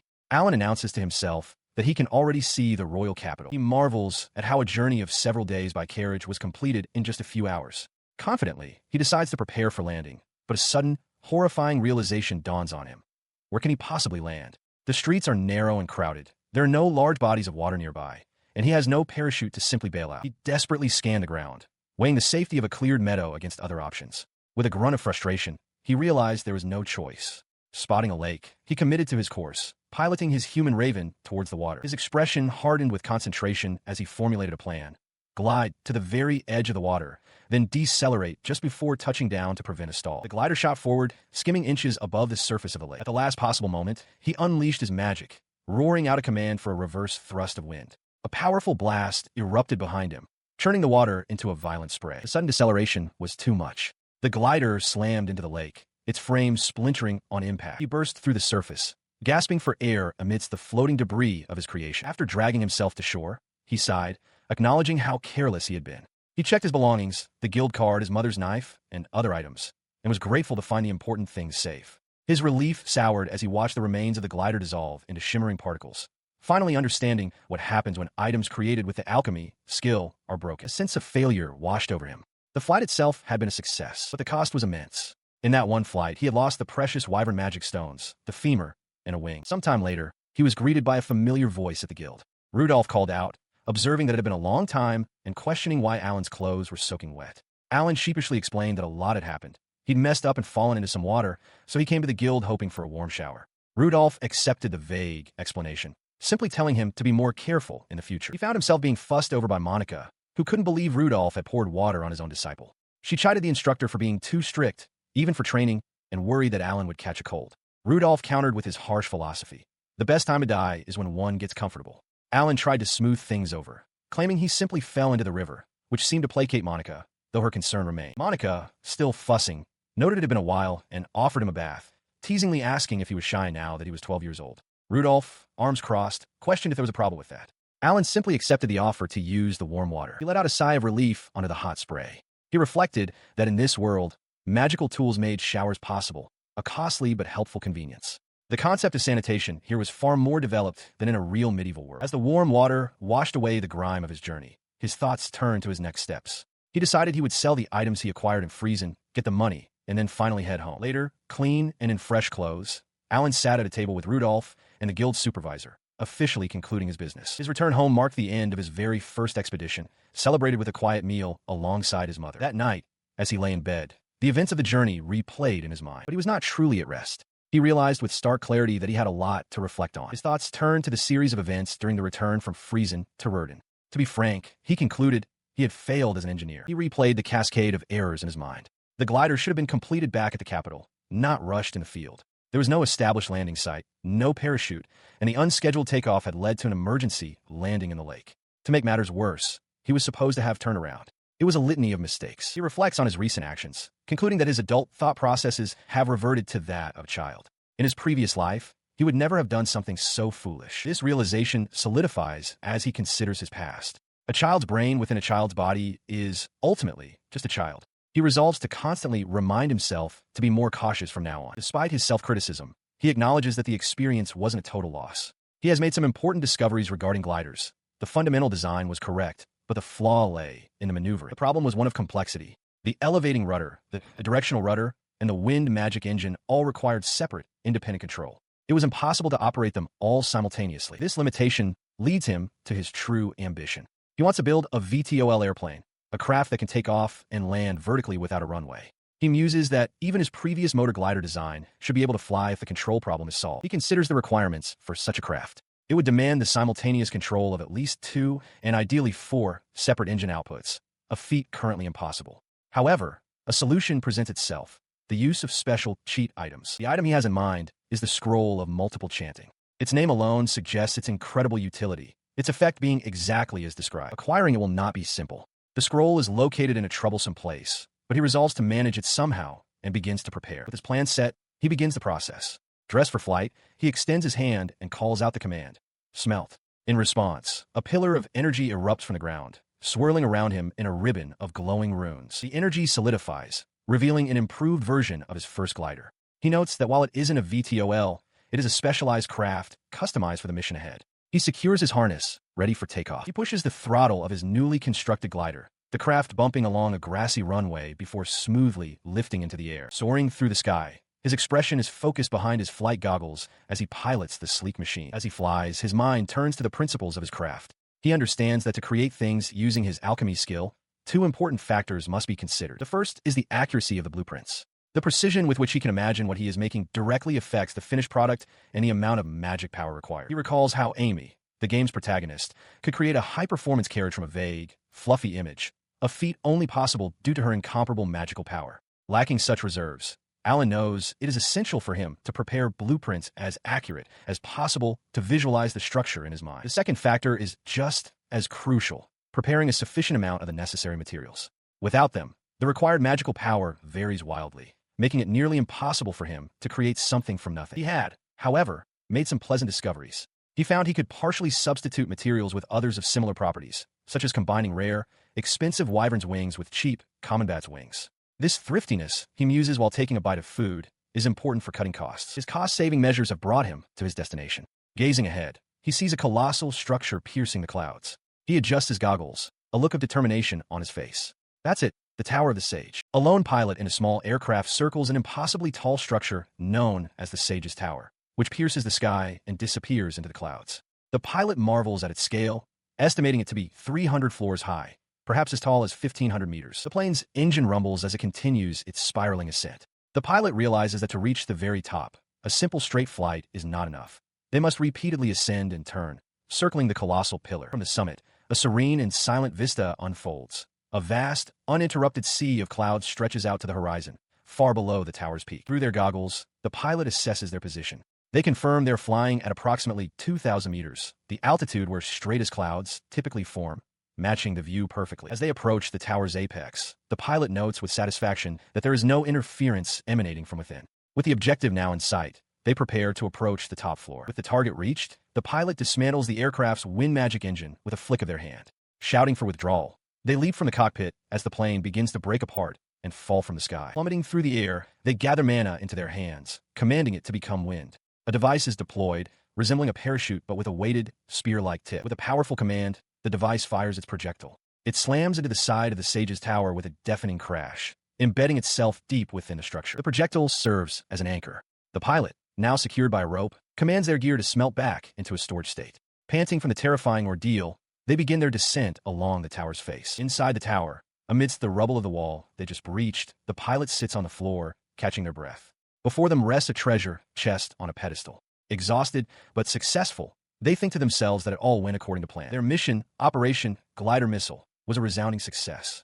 By breaking into the top floor of the Sage's Tower, they bypassed all the traps, monsters, and bosses that would have made a direct ascent nearly impossible. This direct approach led them straight to the prize waiting within a large chest, the Scroll of Multi-Chanting. Without a moment's hesitation, they unrolled the scroll, immediately acquiring the multi-chanting skill. With one objective confirmed, their thoughts turned to the only other item they desired. Their focus was shattered by the sound of grinding stone. The tower's self-repair function was already mending the breach. Realizing they had to get out soon, they grabbed their parachute, planning for a swift, single descent to the ground. And so, the multiple chanting skill was obtained. Gazing down from the top of the tower, high above a sea of clouds, they admitted to themselves that, even now, the height was still terrifying. The ability's history is a tale from long ago, of a kind sage who wandered the land helping people with his magic. This sage possessed the unique talent to manipulate all spells without needing to chant. The sage's journey came to an end one day when he became lost and perished in the forest of illusion on his way to the village of elves. It is said his soul became the chantless scroll, waiting for someone to carry on his desire to help others. This legend forms the basis for the pilot's next objective, recovering the chantless scroll. The goal is the entrance to the forest of illusion, the elves' hiding place. They intend for this to be a simple recovery operation and a shakedown for their new VTOL aircraft, as they have no business with the elves at this time. The pilot consults their map, but it's an outdated one from the guild. From the sky, the forest canopy hides all the reliable roads. Judging by their direction and distance traveled, they should be right above Rinzia village, near the forest entrance, or at least that was the plan. But the plan has gone awry. They realize they are lost in the sky, having failed to even reach the forest of illusion. As the sun begins to set, they know that being caught out here after dark would be a serious problem. He knew the risks. Strong demons appeared in this area, and while they weren't invincible, the concealment spell he was using had its limits. A surprise attack was a very real possibility, and he was not powerful enough to afford any carelessness. As the sun began to set, a wave of panic washed over him. If he didn't find the village soon, he'd have to camp in this danger zone. Then, through the clouds, he spotted it. Rinzia village. A profound sense of relief filled him as he noted a drop-off point just outside the settlement, making his descent easier. He immediately engaged the aircraft's vertical engines. Thrusters on both wings activated, shifting the plane from forward flight to a controlled hover for landing. Once on the ground, the pilot removed his helmet, revealing himself to be the young boy, Alan. He let out a breath, utterly exhausted. Maintaining 4 magic spells simultaneously had quadrupled the power requirement, and the fatigue was immense.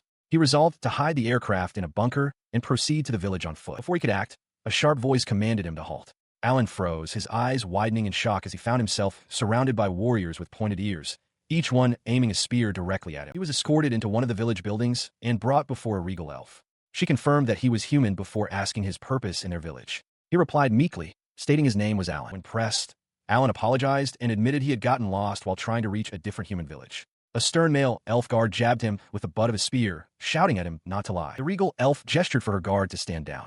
She then informed Alan that their village was protected by the power of spirits, her gaze analytical as she studied him. She continued her interrogation, stating that humans and demons should not be able to leave the forest. She demanded to know how he accomplished it, asking if he had arrived from the sky in a strange vehicle. Alan quietly confirmed that he had. The male guard immediately protested to his queen, insisting it was impossible as he could sense no magic from the boy. The queen, however, seemed to consider this. She noted that she didn't feel enough magic from Alan to sustain a flight across the forest of illusion, making his presence an even deeper mystery. Alan considered his answer carefully. He did possess the divine protection of the wind god, more or less, but he felt it was best not to expose his full capabilities, especially when dealing with elves who were known to dislike humans. He gave his confirmation with a simple, quiet yes. The elven queen, who had been sitting with regal composure, leaned forward in disbelief.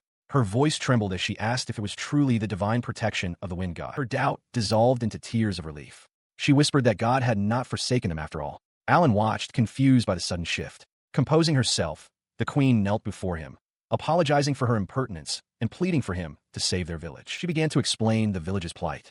An evil spirit had appeared in the forest of illusion and was gradually drawing closer to their home.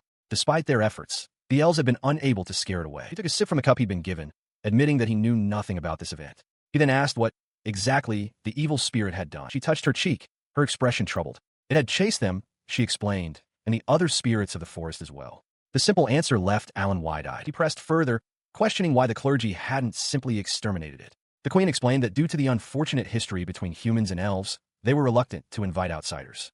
Though the spirit was slow and hadn't harmed anyone yet, she feared it was only a matter of time. She was certain that with his divine protection, he could succeed, and she begged him for his help. Her desperate plea was cut short by a young elven woman who burst in, declaring that she would exterminate them and that there was no need to rely on a human. Alan's eyes widened in recognition. He knew this girl, the princess of the elves, from the game. The queen angrily ordered her daughter, Sherry, to leave. Before the argument could continue, another elf rushed in, shouting that the evil spirit had appeared in the central square. Without hesitation, Sherry demanded to know where and bolted from the room. As the queen called after her, Alan realized he should probably follow. The sounds of panic filled the air as guards were summoned to the square. Alan looked on in alarm as the source of the commotion came into view. A tall, skeletal figure draped in a dark, hooded robe, clutching a gnarled staff, stood ominously in the center of the village. She looked at the robed figure, questioning if this was truly the evil spirit. The elven queen confirmed his suspicion. To Alan, the figure simply appeared to be a suspicious man, wandering aimlessly and staring into the void. The queen, however, seemed to perceive something more, asking Alan if the black fog she saw was also visible to him, and wondering if he saw things differently than the elves did. To help him understand, she placed a hand over his eyes, offering to lend him some of her power so he could see the spirits as they did. At first, all he could perceive was the suspicious man, but the queen clarified what was truly happening. A mass of black fog was chasing the spirits around. With his new sight, the scene became clear. The robed figure, now undeniably more menacing, reached out as tiny, winged spirits scattered in terror. Seeing this, the elven princess drew her bow, shouting a challenge to the evil spirit and preparing to end its existence with her arrows. He cried out for her to wait, realizing that even if she could see the man, it wasn't justification for killing him. But his plea was too late. Sherry loosed her arrow, only for it to be deflected mid-flight by an invisible force. The queen, alarmed, ordered her daughter to fall back as Sherry clicked her tongue in frustration. The queen turned to Alan, her voice filled with desperation as she pleaded for his help. The robed figure slowly turned its head, revealing a skeletal, mask-like face beneath the hood. Staring at the unsettling visage, Alan was left to wonder just who, or what, this being truly was. In the elven village, a skeletal figure in a dark, hooded robe raises a staff, causing a stir among the onlookers. Alan stares in disbelief, wondering what is happening. As the robed man points a bony finger in his direction, Alan decides that in the meantime, he should try to persuade the strange wizard. The figure bellows with unexpected passion, declaring himself to be a middle-aged virgin. Alan is left speechless by the bizarre confession. The man, whose name is Lorengas, defensively adds that the name was a gift from his parents and bristles at being called an old man or a virgin. He asks Lorengas what he is doing, noting that he senses a crime in progress, with a suspicious-looking man chasing a little girl. Lorengas seems pleased by the question and explains that he wanted to meet the spirit from the elven village. He elaborates with disturbing glee that this spirit has lived for thousands of years, but remains in the form of a little girl. In other words, a legal lowly. The realization dawns on Alan. The man is a pervert. From the elves' perspective, it appears as though Alan is talking to an evil spirit. They wish the human boy good luck, noting the high expectations they have for him. Meanwhile, Lorengas is berated for being a pervert as he reaches for a tiny fairy spirit, who flutters away in terror. He protests that he was only admiring her, but Alan observes that he isn't denying the accusation of being a pedophile. He sternly tells Lorengas to stop chasing her around. Lorengas quickly agrees, declaring, "Yes, lowly, no touching." He adds that he wouldn't dare touch the spirits, especially if it were their last moment. But the damage is done. He has already made the fairy spirit scared. The realization hits Lorengas with full force. He clutches his head in horror, crying out in disbelief that he is scaring away the very spirits he came to see. His despair deepens as he laments what he has done, moaning that he is not the kind of gentleman who scares Lolas. He wails that he needs to go to the village of elves, but now he can't. Alan dryly points out that this is the village of elves and suggests he should just leave. Suddenly, Lorengas's demeanor shifts entirely. He expresses immense gratitude, exclaiming that with this, he can finally make the elixir.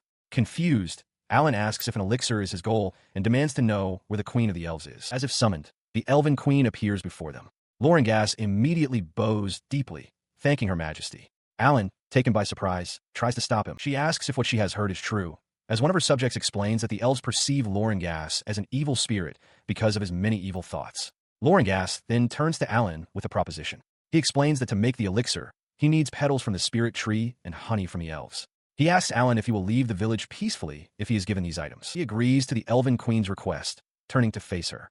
She asks what it is he requires, and he confirms his decision to proceed. He recalls the skeletal figure's terms: a petal from the spirit tree and some elven honey in exchange for his departure. Hearing this, the queen immediately understands and commands one of her guards to fetch the items at once. The items are delivered to Lorengas, who tastes the honey and confirms its authenticity with delight. He promises Alan he will never forget this favor. As the strange being departs, the elven queen thanks Alan profusely, remarking on the divine connection he must have with the god of the wind. Alan, however, looks on with uncertainty. The elven princess, Sherry, also offers her thanks, admitting that for a human, he wasn't so bad. She invites him to rest in the village for the night. Later, Alan soaks in a hot spring, surprised to find such a luxury in an elven settlement. His solitude is interrupted by the male elf guard, who joins him in the water. The guard remarks that the day's events were entirely new to him and offers to wash Alan's back. A flustered Alan accepts. As he scrubs, the guard asks if Alan has any itchy spots, musing aloud that this sort of scenario is something one would typically expect to happen to a queen or princess in a story. After his bath, while getting dressed, Alan's attention is drawn to a commotion outside. The elven villagers are gathering in the streets, buzzing with excitement and confusion over the source of the noise. He finds the elven queen, her face alight with joy. She announces that the spirit of light has been born. Nearby, a small elven child excitedly points it out to him. A tiny, winged fairy flits through the air, playing with the child. The queen explains that it has been 800 years since the spirit of light was born, an event that signals the birth of a saint in the human world. Alan is stunned. He knows of this event, but in the timeline he remembers it's supposed to happen years from now, after the heroine Amy saves a village. This premature birth throws his knowledge of the future into chaos. He stares in confusion as the spirit of light flutters towards him, calling his name. She joyfully explains that he saved her life yesterday, allowing her to create an elixir and be reborn as a spirit. His shock deepens as she confirms she was the one he helped. With a wink, she declares that thanks to him, she has finally come to understand the essence of being a lowly, a concept she believes one must embody to truly comprehend. He struggles to process this, asking if she is truly Lorengas. The spirit cheerfully refutes this, announcing that she has made a contract with Millie Tan, and her new name is Lou. The revelation makes him cry out in astonishment. Nearby, the male elf guard informs the elven queen that the spirit has apparently formed a contract with the young elf, Lula. The queen's face lights up with joy at the news, congratulating the bewildered child on the wonderful occasion. He internally grapples with this new development, recalling that in the future he knew the spirit of light was meant to form a contract with the heroine, Amy. Since these events are unfolding differently, he tries to convince himself that it is no longer his concern. His thoughts are interrupted when Lou presents him with a scroll. She explains it as a token of her immense gratitude, stating that he helped her finally master the art of lowly, a lifelong pursuit. Alan can only stare, dumbfounded. She continues, revealing the scroll was originally intended for a daughter she never had. Now that she has no use for it, she offers it to him. An appraisal confirms its legitimacy. A chantless scroll, which grants the skill of the same name. He holds the valuable item, feeling a profound sense of conflict over receiving it from such an eccentric source. Sometime later, as preparations are made for his departure, the Elven Queen formally thanks him for his aid. Nearby, the male elf guard expresses deep skepticism about the aircraft, pleading with the Elven Princess to reconsider. The Queen then turns back to Alan, catching his attention and holding something out to him. She places a special amulet around his neck, explaining that it was crafted with the prayers of all the villagers. It is a token of their gratitude and friendship, a symbol of his status as the hero who saved them. She assures him he is always welcome to return, and he accepts the gift with sincere thanks. The pilot, now fully geared, instructs the assembled elves to stand back for their safety. As the male elf guard urgently echoes the warning, the Elven Queen watches the proceedings with a calm expression. He pilots the aircraft into the sky, leaving the elves below in a state of awe. Looking down from his cockpit, he thanks them for everything and shouts a promise to visit again. As he ascends, the group of elves, including the princess and young Lula, watch his departure, their faces turned toward the heavens. Higher still, the spirit Lu flies alongside her kin, waving goodbye to the distant machine. She calls out a cheerful farewell, promising to see Mr. Allen again someday. And with that, the chantless skill was acquired. The journey back to Rurden began. Back in his room, Alan reflects on his progress.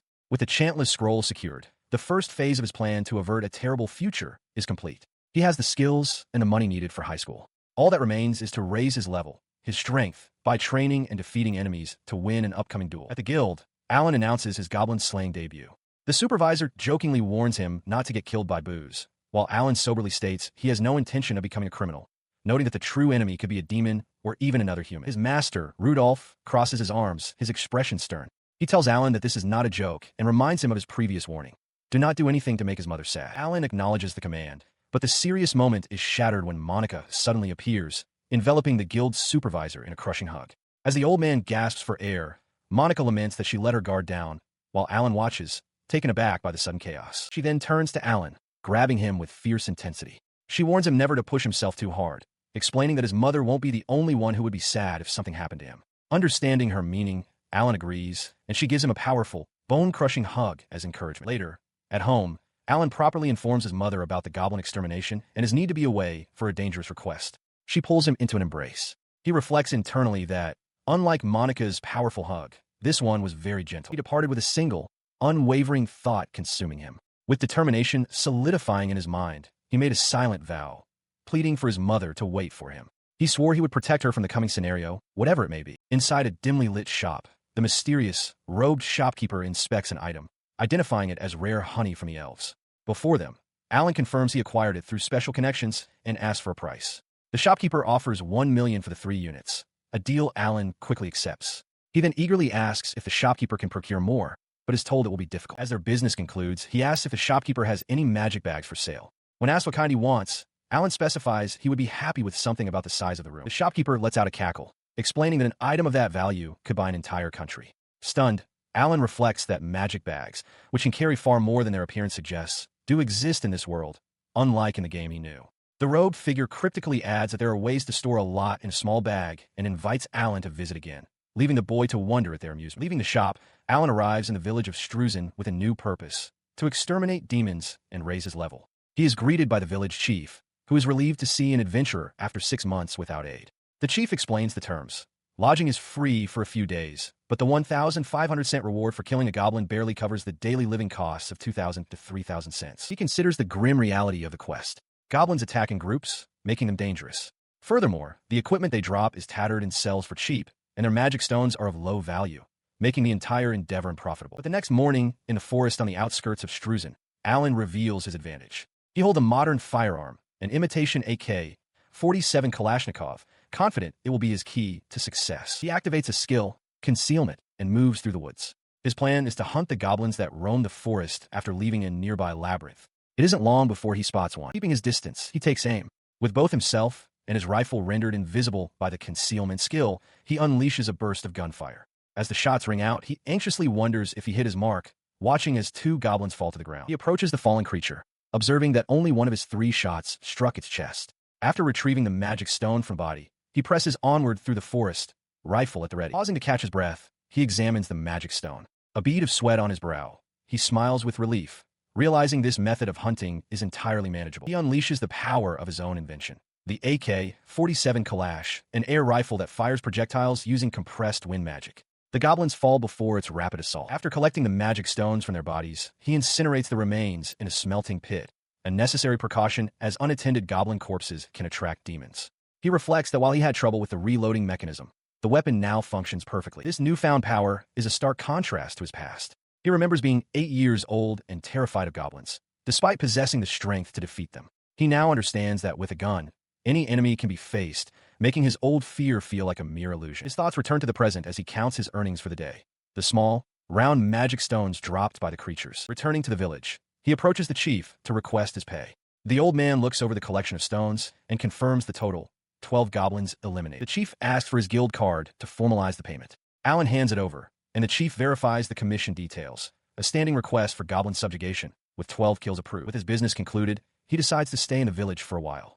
The chief wishes him luck, looking forward to their continued work. Alan settles in, eating, hunting, and resting, his earnings accumulating beside his bed. After some time passes, he informs the chief of his next destination. The chief asks if he is going into the labyrinth, and upon receiving confirmation, simply tells him to take care. He ventures out once more. After hunting for a week, he found no more goblins in the forest. He concludes that it is time to move on. His journey leads him to a stone structure overgrown with vines, its twin archways opening into pure darkness. He has arrived to take on the Goblin's Labyrinth. He recalled the purpose of this place from his past life. The Goblin's Labyrinth was the first major event in the game, a place where one was meant to kill the goblins that sporadically attacked nearby villages to raise their level. There was never any actual need to venture inside. However, he also remembered the rumors about its depths. It was said that if you destroyed the labyrinth's core, which was protected by powerful bosses, you could kill the labyrinth itself. The demons that constantly spawned within were both a nuisance and a resource, so it seemed there was no need to fully destroy them. He ventured deeper, guided by the light of a magic lantern he'd purchased from the guild. It was a useful item, lit by manhwa without emitting heat or smoke. He observed that the labyrinth wasn't swarming with goblins, but encounters were frequent enough for leveling up. Ahead, he spotted 2 of them. The creatures were drawn to the glow. Even with his concealment active, the light from the lantern was impossible to hide completely. The goblins stared into the darkness, puzzled by the approaching light. With 2 sharp cracks from his kalash, both goblins fell. He felt it was almost too easy, like shooting fish in a barrel, and briefly wondered if an ambush might be more efficient. He pressed onward, the layout of the labyrinth a nauseatingly familiar memory. Knowing there were no rewards or treasures to be found, he decided to head straight for the boss room on the 5th basement floor, where the core was protected. Arriving at the chamber, he prepared for battle. He switched the Kalash's magazine from stealth-oriented bullets to power-oriented ones, carrying only the essentials. He recalled the boss fight's composition: 2 hobgoblins, 2 goblin mages, and lastly, the king. Before him stood the Goblin King, a hulking figure in heavy plate armor, wielding a massive warhammer.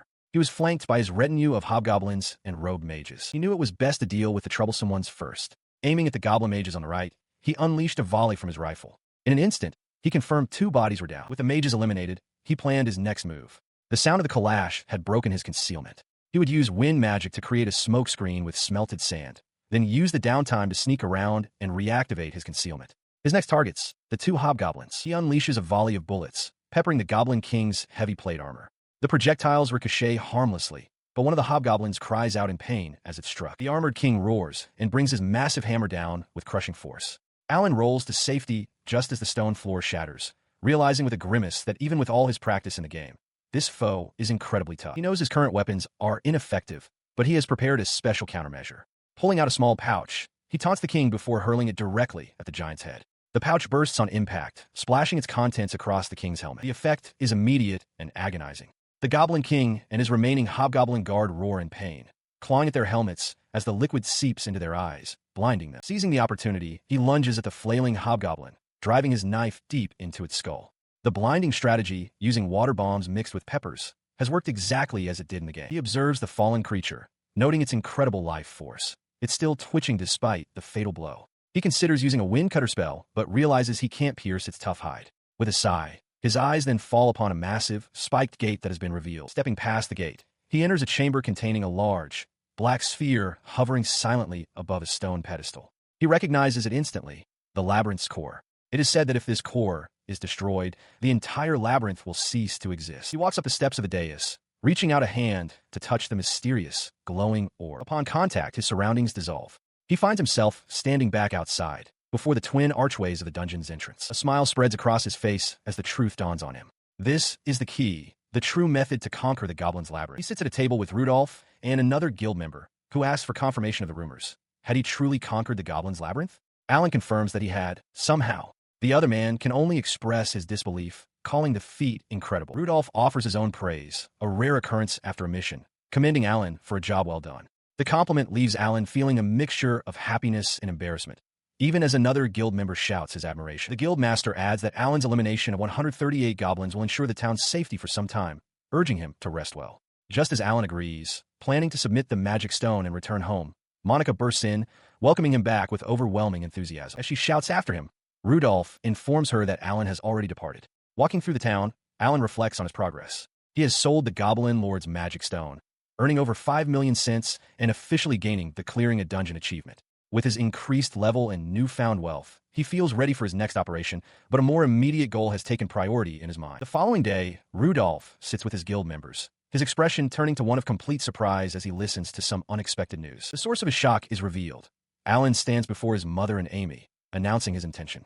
When his mother asks for clarification, if he truly wants to find a new home, he confirms it with a resolute yes. Alan arrives home, calling out to his mother. She turns from the stove, a bowl in hand, and welcomes him back. Rushing to his side, she inspects his face with concern, asking if he's okay. He reassures her that he's fine, explaining that he was just making his way through the goblin maze, and asks how she has been. She wipes a tear from her eye, insisting that she's always fine, even when he's away. She recounts a simple but meaningful conversation she had with their neighbor, Martinez-san, the previous day.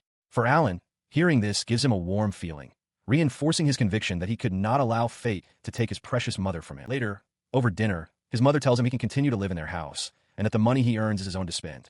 She adds that she doesn't expect him to take care of the kids, though he seems to think she has misunderstood his intentions. He clarifies that as an adventurer, he needs to carry a lot of equipment, and their current small home doesn't have enough storage space. That's why he wants to move out.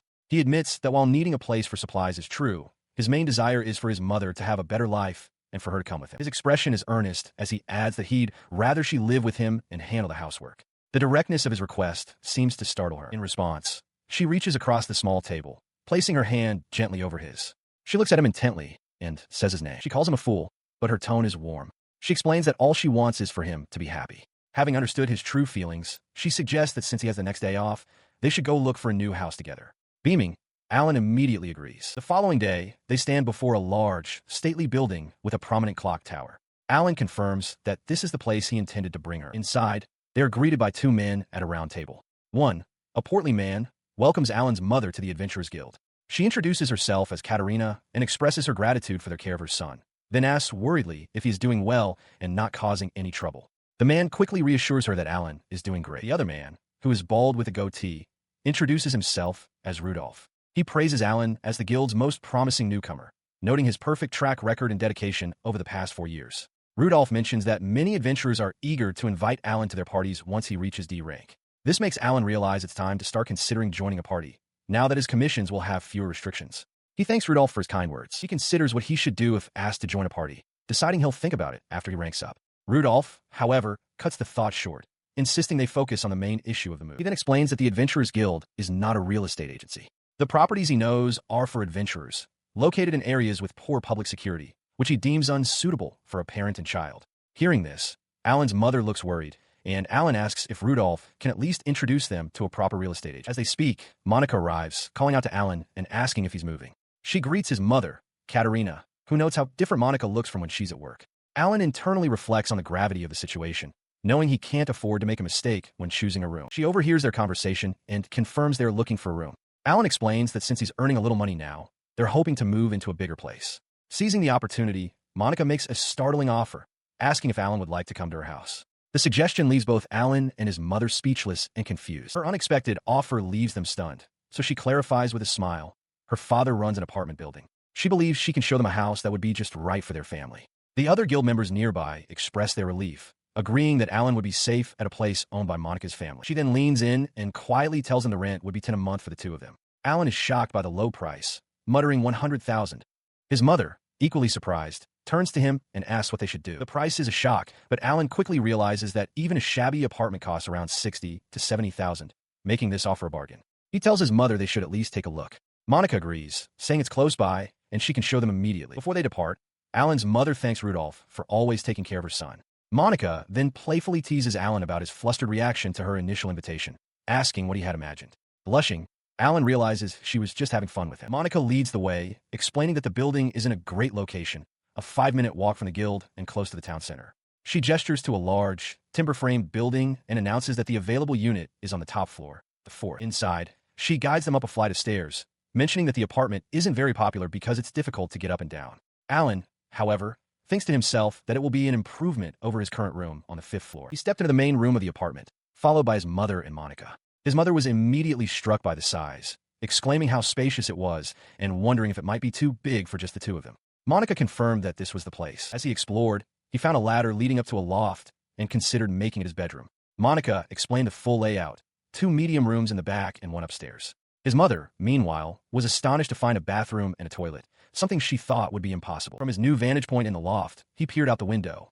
The view was remarkable. He could see the castle clearly from there. He gazed at the distant structure, a quiet determination settling on his face. Just a little more, he thought to himself. Almost there. While he was lost in thought, his mother turned to Monica, expressing her disbelief that such a wonderful room could be rented for only $100,000. Monica smiled warmly, explaining that she considered it a worthwhile investment. In her eyes, Alan was a promising adventurer. His mother, uncertain, asked Alan what they should do, while the boy himself quietly wondered what she meant by investment. He didn't hesitate. Seeing his mother's happiness, he declared with a smile that if she liked to hear, they would take the room. His mother asked if it was truly all right, and Monica reassured her that it was.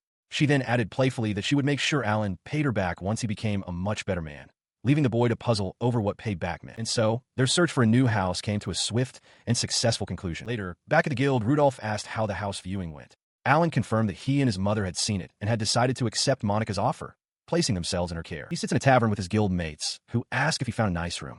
Alan smiles, confirming that it's much better than their current house, earning him a hearty congratulations from Rudolph and another senior member. Rudolph, looking flushed and emotional, leans in close. He notes how hard Alan works to provide for his mother and bluntly asks when they plan to move out. The boy explains that the place is available immediately, so they'll move their things over time. This answer doesn't satisfy Rudolph. He slams his mug down, declaring they'll start moving right now. Getting to his feet, he bellows to the entire guild hall, announcing that Alan and his mother are moving. Overcome with emotion, he proclaims that this dutiful son is making him cry and rallies everyone to help. A mustache man named Jared tells Rudolph to just shut up and let them help. Alan tries to object, pointing out that the others have jobs, but Jared dismisses his concerns, telling him he's a century too early to be worrying about them. Another guild member adds that they're bored anyway, prompting Jared to retort that he's choosing his job, not just doing menial labor. Unsure of what to do, Alan turns to his mother. Monica, sitting nearby, smiles warmly and tells him it's fine to accept the help. She observes that Alan is already like a son to the entire guild. His mother looks at him, her expression soft. She tells him that he has been blessed with wonderful seniors and that he must always value people like them. With a gentle smile, Alan agrees. He watches the boisterous scene, a profound sense of gratitude washing over him. He internally admits that while his seniors are drunk, dangerous, and generally no good, he feels an incredible warmth inside. The emotion is so strong that he feels he's about to tear up. Just as he thinks this, his mother beside him begins to hiccup and cry, completely overwhelmed. Through her sobs, she murmurs that they are all such good people. Alan is taken aback by her sudden outburst of tears. Moments later, the entire guild forms a procession through the streets, carrying furniture and belongings to the new apartment. It's an odd sight for the townsfolk, but the guild members work diligently. Wiping sweat from his brow, Alan breathes a sigh of relief, believing this is the last of their things. Inside the new home, several guild members stand around, admiring the space. Jared remarks that even with all the furniture, it feels spacious, a testament to the simple life Alan and his mother lived. The bald guild leader crosses his arms, expressing his hope that Alan will earn his money and get everything together. With the move complete, one of the guild members, Jared, addresses the group with a raised hand, thanking them for their hard work and declaring it's time for a banquet. His sudden declaration leaves Alan and his mother momentarily confused. The other adventurers, however, are immediately on board, with one man stating he's happy to drink for any reason, especially a moving celebration. Later, at the banquet, Alan's mother stands before the assembled adventurers, a cup in her hand. She formally thanks them for their help that day and for always taking such good care of her son. She continues her speech, giving special thanks to Monica for introducing them and to all the adventurers who carried their luggage, which allowed them to move into their new home safely. She then asked for their continued generosity, acknowledging that Alan will likely cause them trouble in the future. Alan, embarrassed, asks her to keep it simple. Undeterred, she raises her cup and proposes a toast to their luck and happiness, and the entire room erupts in a hearty cheers. As the celebration gets underway, his mother informs him that she's going to greet everyone personally. Alan smiles and agrees. His thoughts drift to their new home, and he reflects on his hope that he and his mother can live there for as long as possible. He resolves to work hard to make their lives better. He then realizes his goal isn't just for his mother. Looking around at the cheerful guild members, he understands that he wants to protect this future, a future where the master, Monica, and all his seniors can live with smiles on their faces. This is the only thing that matters, he thinks, resolving to break his fate to achieve it. His intense focus is interrupted by Jared, who asks what he's drinking. Alan confirms it's only fruit juice. Jared leans in closer with a sly grin, remarking that he sees now, commenting on his mother's beauty. The unexpected compliment leaves Alan completely flabbergasted. He watches as the adventurers, flushed with drink, comment on his mother's beauty and the hardships she must face alone. One offers to help, but Rudolph sternly tells them all to leave it. Alan, looking up at his master, quietly expresses his gratitude. The master then declares with a blush that he will be the one to make a move, ordering the others to stay out of it. His disciples can only stare in disbelief. As his mother graciously thanks Rudolph, Jared protests that it's unfair for their master to get a head start. Alan's expression hardens. He immediately takes back his earlier thanks, his thoughts clarifying that anyone pursuing his mother is an enemy, especially Rudolph. This new resolve fuels his training. Days later, in a clearing, he exhales after firing a powerful shot from his rifle, the sound echoing through the trees. He inspects the metal plate he used as a target, noting with satisfaction that the rounds have penetrated. He realizes he still needs small-caliber firearms that can use full metal jacket bullets for maximum effect. Later, while relaxing in a bath, he reflects on his creations. In addition to the Kalash, he has now smelted a smaller caliber version called the Nikov, along with full metal jacket bullets for both. His mother peeks in, playfully asking if she can join, but he tells her it's too cramped, inwardly contemplating the urgent need for weapon enhancements. His training takes him back to the Goblin Maze. For 3 weeks, he has been systematically clearing the dungeon, viewing its endless supply of enemies as the perfect place to earn money and increase his level. He dispatches another heavily armored goblin with practiced ease. He has been running through the maze every day for a week, completing over 100 circuits in total. The magic stones collected from the defeated goblins are all turned over to the guild. Back at the guild, the supervisor looks over the hall and tells Alan he has a lot of something trailing off before advising the boy to check his status later. Confused, Alan sees a notification appear. As a result of his continuous efforts, he has become the Goblin Slayer, reached level 9, and amassed a fortune of over 7 million cents. In a dense woodland, monstrous, boar-like creatures with sharp tusks forage and snort. One, more humanoid in shape, stands upright, wielding a crude club, its presence a clear threat to any who wander into its territory. Observing them from a distance is Alan, who lets out a soft sigh. He identifies his location as the Orc Forest, near the suburbs of Altmut. He has accepted a request from the town to hunt the orcs and limit the potential damage they could cause. He knows that while they are dangerous, they are also valuable.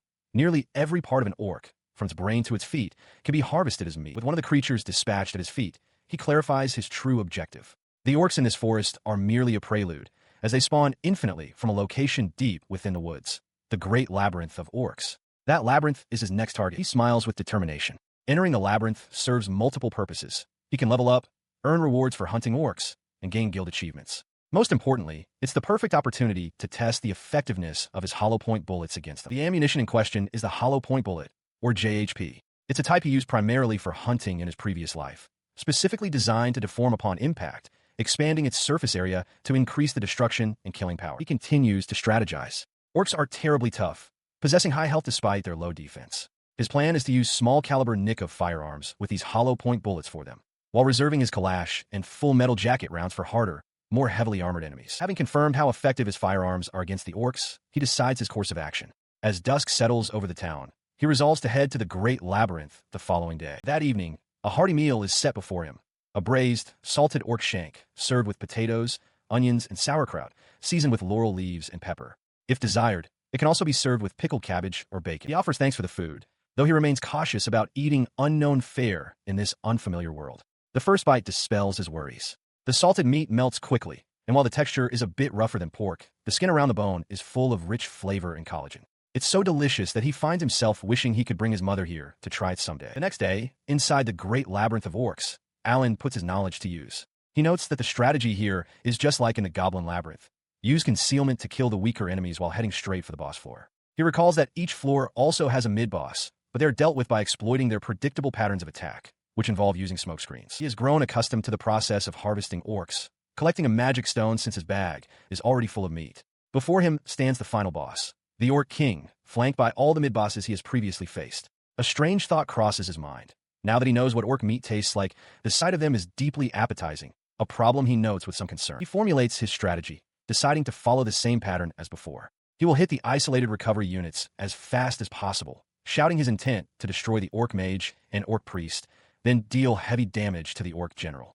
His winning tactic relies on using a smokescreen to temporarily retreat and re-engage. With his plan set, he opens fire. His initial volley is met with a ferocious counterattack. He watches in shock, realizing the orc general possesses a level of power he hadn't anticipated. This resilience is the consequence of facing a king with recovery abilities and immense health.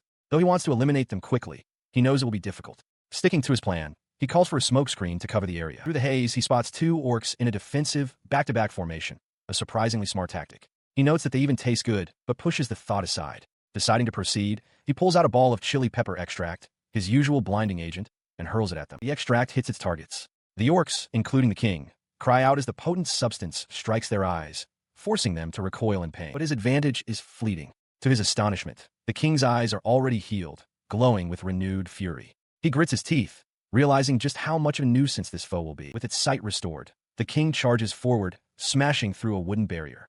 Alan stands his ground, takes careful aim, and fires a single, precise shot at the beast's head. The bullet has no effect. He is thrown backward as the massive creature barrels past, shattering the wall behind him. The Orc King turns, its eye glowing menacingly, completely unharmed. Staring down the uninjured beast, he suddenly recalls a critical fact. A brown bear's thick hair and subcutaneous fat can stop a hollow-point bullet. He realizes with dawning horror that the Orc King must have a similar defense. His current ammunition is useless. He clutches his rifle, contemplating his next move. He quickly reconsiders his strategy, uncertain if his Kalashnikov's bullets will be enough.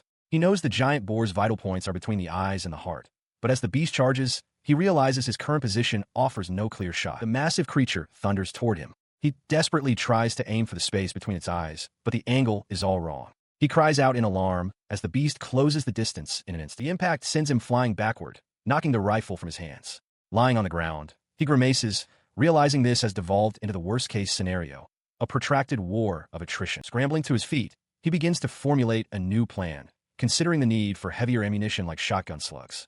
But as he prepares to conceal himself, he notices the boar is lying completely still. He cautiously approaches the fallen beast, wondering if it simply passed out or perhaps struck its head against the wall during its charge. Then, the realization hits him with a jolt. The creature is dead. He remembers his shot. He had aimed for its heart, and the bullet had found its mark after all. He understands now. Even after taking a fatal bullet to the heart, the beast's sheer ferocity had carried it forward in one last, desperate charge. Staring at the formidable creature, a single word of admiration escapes his lips. Awesome. With the danger past, his thoughts turn to practical matters. He notes that his luggage space is limited, but resolves to take some of the creature's meat with him to enjoy later. At the heart of the labyrinth, near the exit, stood a treasure chest. An examination with his appraisal skill revealed its contents. The bracelet of fertility. Alan examines the bracelet he acquired. Its inscription describes it as an item for reproduction, meant to increase a woman's fertility. He frowns, wondering why such a thing would be found in an orc dungeon. This was how he had conquered the great labyrinth of orcs. The strange reward only reinforced his confusion about the nature of this world, which felt more and more like some kind of bizarre game. Since that conquest, he had established a routine, regularly visiting the elven village to purchase honey. The elves had been so good to him that they even maintained a small airport for his glider, a testament to their surprising friendship. He observes the area, noting that the street is normally a playground for the village children. Now, however, it was being used as an archery range, and no one seemed to be complaining about the change. Well, almost no one. Princess Sherry was loudly protesting the use of their precious forest for such things, attempting to break a wooden target while a guard tried to restrain her. Amidst the commotion, Alan reflects quietly to himself that he has finally turned 13. His recent accomplishments flash through his mind.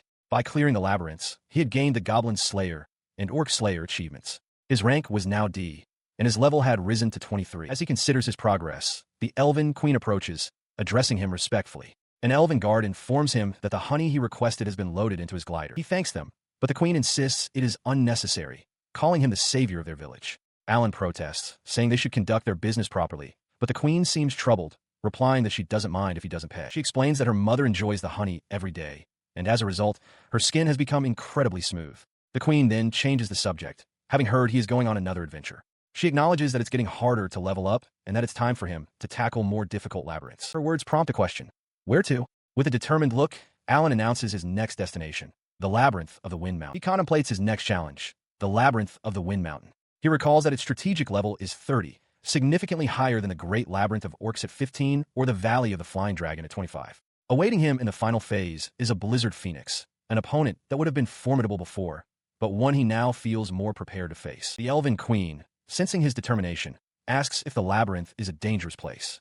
He turns to her, his expression calm, and reassures her that while it may be, he will be careful not to push himself too hard. Her gaze then falls upon an amulet hanging from his neck. A look of pleasant surprise crosses her face as she exclaims, "Oh my!" She notes that he wears it well, recognizing it as the one she had given him. He affirms this with a quiet yes. The queen's expression softens with warmth as she tells him she is certain it will protect him well, and she sincerely wishes him the best on his quest. The moment is suddenly broken by the spirit of light, Lu, who appears and yanks on his hair, shouting his name. The queen flinches in surprise. Lu cries out that she heard he was going on a dangerous adventure and wishes she could help, but she is bound by her contract with Millie-chan.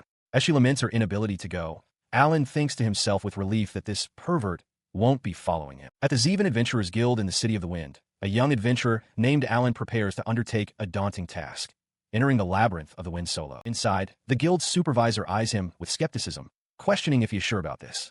Alan confirms his resolve. The supervisor notes his details, D-rank adventurer, Alan, 13 years old, and wonders if this is mere youthful recklessness, but ultimately decides to allow it. He grants Alan permission to enter, handing over an official card while warning him to stick to the first level to avoid death.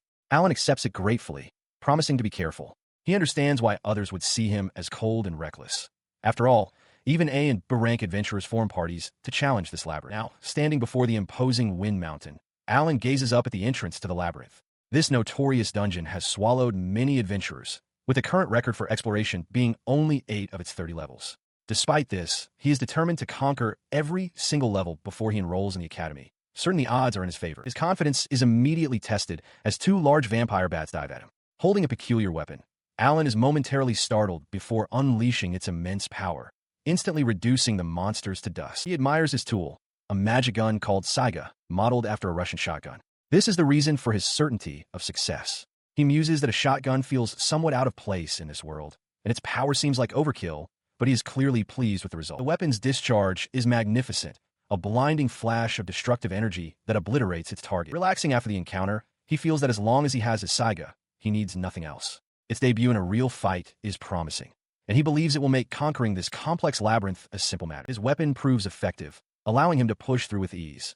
He soon arrives at level 28, a cavern filled with floating islets, a gimmick level that even skilled adventurers find to be a breeze. As he steps onto the first islet, a magical projection appears, explaining the rules.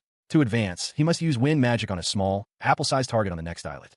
However, there is a catch. The islets must be activated in the correct order. A wrong move will randomly teleport him either back to the labyrinth's entrance or straight into the depths of darkness. He reflects on the difficulty of the puzzle, realizing it would be nearly impossible to navigate the narrow footholds and fight airborne enemies without prior knowledge. With that in mind, he decides to take a little detour.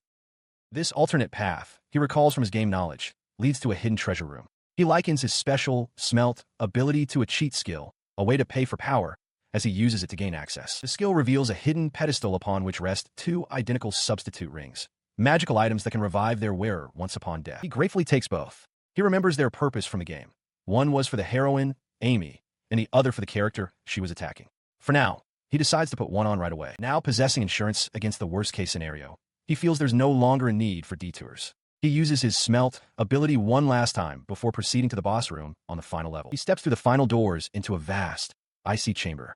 Before him stands the final boss of the labyrinth of the Wind Mountain, the Blizzard Phoenix. The Phoenix wastes no time, launching an immediate attack the moment the doors open, just as he knew it would. He braces behind a polycarbonate shield he had already created with smelt, in anticipation of this very assault. Having survived the initial barrage, he believes the rest of the fight will be a simple matter of his usual combination of concealment and attack. He returns fire with his shotgun, aiming at the screeching beast. But the creature is impossibly fast. It instantly distances itself and dodges, with only the first bullet finding its mark. The Phoenix retaliates with a storm of blizzard and ice arrows. He watches in alarm as the shield begins to freeze.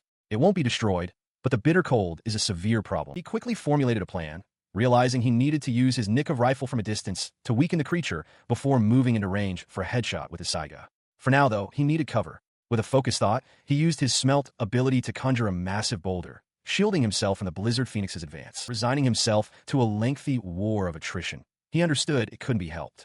As the Phoenix swooped in, he activated his concealment skill and simultaneously smelted another boulder, diving behind the new rock formation for safety. He waited for a lull in the creature's assault. The moment the attack ceased, he sprang into action, cycling through his commands. Attack, conceal, create a new boulder, and take refuge once more. The Phoenix let out a piercing shriek, and its strategy shifted. An agonizing, all-directional blizzard erupted around Alan, the temperature plummeting instantly. He shivered, realizing he was almost at his limit against the intense cold. Suddenly, the creature began to fall from the sky. Seeing his opportunity, Alan prepared to move in. It was time to get closer and deliver the final headshot. He lunged forward, but his feet slipped out from under him. With a cry of alarm, he realized the ground had become a sheet of solid ice. The massive phoenix was crashing down directly in front of him, and he could only yell in panic for it to stop. The blizzard phoenix slammed into the ground just short of him, its impact shattering the ice. He let out a shaky breath, relieved by the close call. Getting to his feet, he knew it would be disastrous if the beast recovered. He had to finish it now. He approached the downed creature, shivering from the intense cold radiating from its body. He decided to quickly extract the magic stone and wondered aloud if the feathers would simply melt once they were pulled out. Upon plucking one, however, he made a surprising discovery. The feathers did not melt. Admiring its beauty, he decided to carefully collect the feathers from the tail and wings, one at a time. He finishes his work in the dungeon, noting that all that remains is to check the treasure chest. As he collects the bones of the defeated creature, he finds them surprisingly light. Inside the chest lies the Sword of the Sky Knight, a blade capable of evolving a user's divine protection and granting them wind magic. While rare and valuable, his attention is captured by something else entirely. A strange, pedestal-like device in the corner, a magic stone synthesizer, which he recognizes as the true prize of this dungeon. He places several small magic stones into the device, understanding its function. It can synthesize stones of the same kind, increasing their size. The device operates on a simple principle. 2 magic stones of the same size can be combined into one of the next larger size. Following this logic, it would take 16 of the smallest stones to create a single huge one, a process far more valuable than a simple monetary exchange. He quickly grasps the economic advantage. The market value of a magic stone increases exponentially with its size, meaning one huge stone is worth significantly more than the 16 tiny ones used to create it. A realization dawns on him. He can use this synthesizer every time he clears the labyrinth for immense profit. With this new plan in mind, he resolves to circle through the dungeon repeatedly, secretly farming it for money and experience while trying to keep his activities as quiet as possible. Years later, a now older Alan is seen working in the city when Rudolph spots him. The guild master expresses his surprise, remarking that he didn't know Alan was still taking on menial jobs like ditch cleaning. He confirms that he only does it in his spare time. Rudolph asks about his plans for high school next year, and Alan reveals that he just turned 14. The master then notes Alan's current status as a D-rank adventurer. Later, inside the guild hall, Rudolph advises him to quickly complete the predetermined rank-up request to reach C-rank. He suggests a guard request, warning Alan that he shouldn't let the nobles at school take advantage of his low rank. He hesitates, admitting to his master that he doesn't really care about ranks. Rudolph counters, explaining the vast difference in reputation between a C-rank who can accept guard duty and a D-rank who cannot. He assures Alan that with his achievements, successfully completing the bandit subjugation quest will guarantee his promotion. He remains silent as his master, Rudolph, continued to press the point, advising him that taking the quest was an undeniable advantage. Rudolph then acknowledged that he knows Alan is hiding things from him. He explained his concern. He doesn't want people to discover Alan's true fighting style, relying on guns and concealment, just yet, as such a leak could compromise the judgment of future events. Despite his reservations, Alan was introduced to the men he would be joining. One, a man with a top knot, respectfully called Rudolph a Niki and remarked on how great he'd become. Another expressed his eagerness to work with Alan. The boy, however, was taken aback, questioning if he was really meant to team up with these older men. In response, the bald, bearded member of the group gruffly asked if he had a problem with that. Rudolph cut through the tension with a direct order. He commanded everyone to assemble in front of the guild the next morning at 7 o'clock, warning them not to be late. The boy was stunned by the suddenness of the plan, crying out, "Tomorrow!" He then noticed his guild card was gone and asked when Rudolph had taken it.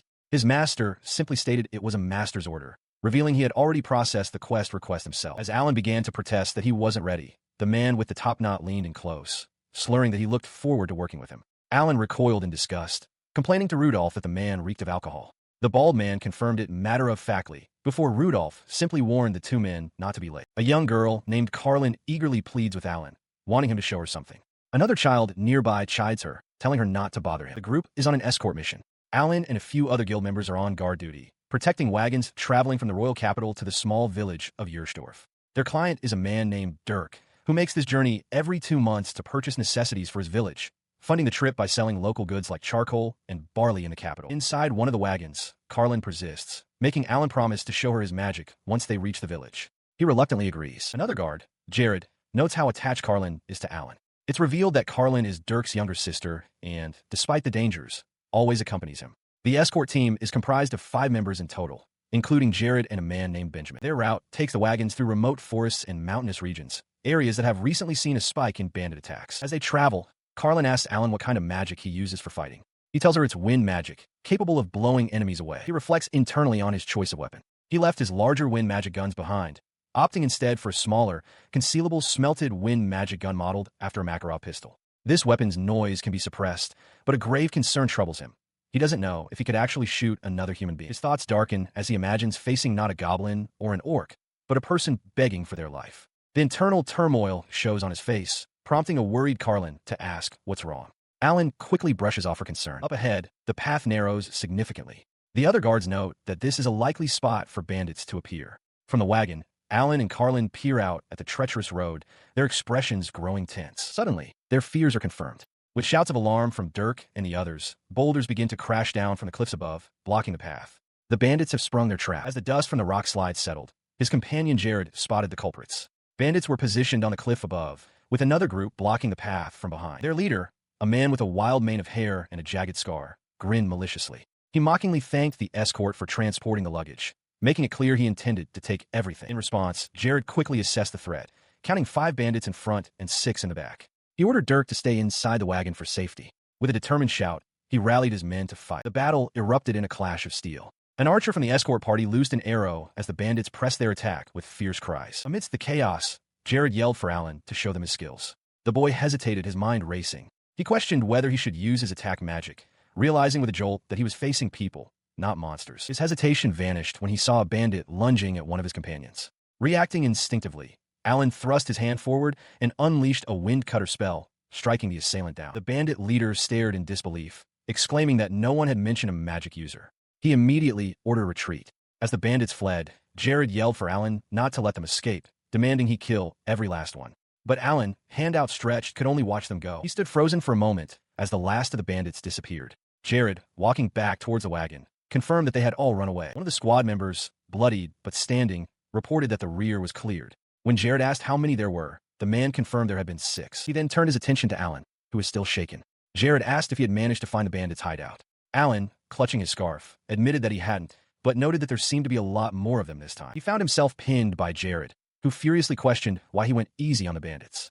Jared roared that Alan couldn't even kill a horned rabbit, let alone an orc. Stuttering, Alan tried to explain that he didn't think it was a good idea to kill people. Jared's voice cut through the air, his expression hard as stone. He declared that killing when you can is an absolute rule, one that must never be forgotten. Another member of the subjugation squad, Rudolph, added his own stern warning, telling Alan to remember that rule if he wished to continue as an adventurer.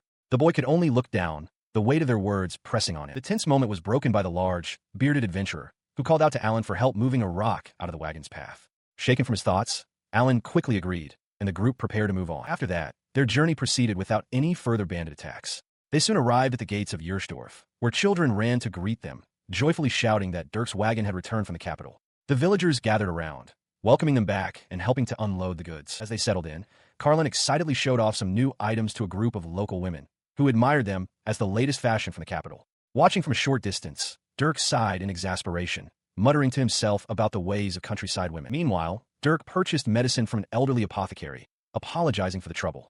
Nearby, the bearded adventurer from the squad was sweating heavily, clearly unwell. From across the way, Carlin spotted a yellow ribbon among the wares and excitedly claimed it. Rita, jelet aphoachet Alan privately.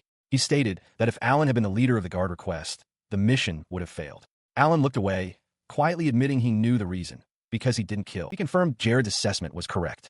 Standing beside him and looking out over the fields, Jared explained that bandits are just like demons, merely pretending to be human, which makes them even worse.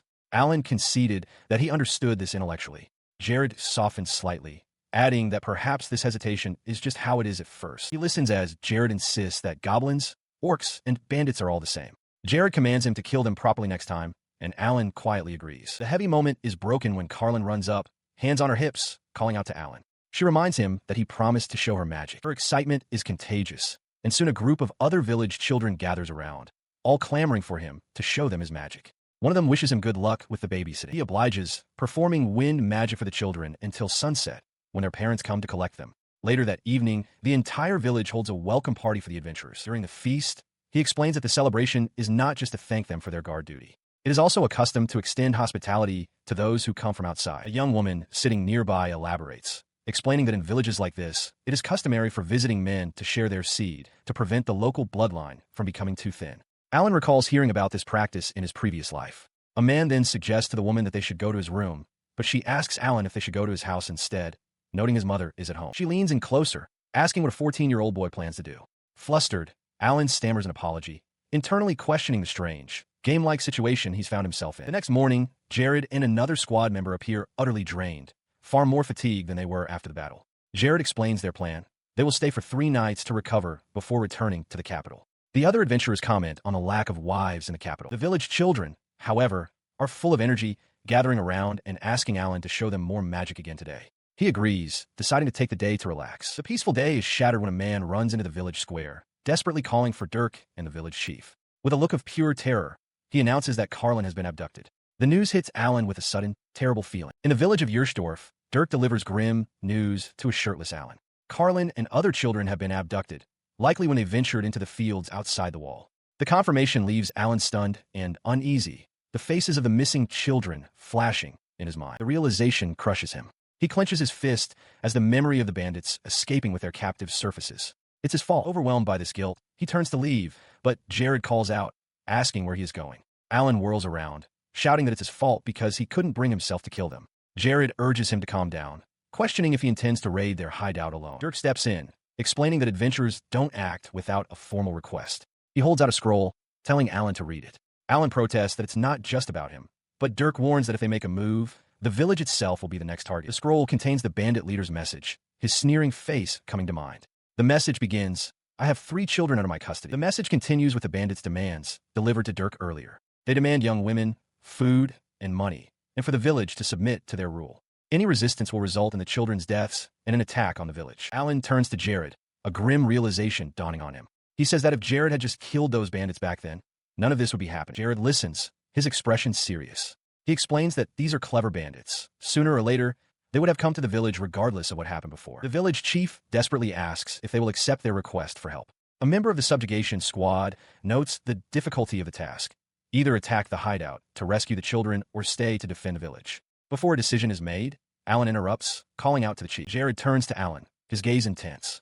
He asks if Alan is truly ready, warning that if he hesitates to kill next time, the children and all the villagers will die. An image of a smiling Carlin flashes through Alan's mind. With hardened resolve, he declares, yes. He stood by as the village chief formally accepted the adventurers' help, expressing his profound gratitude.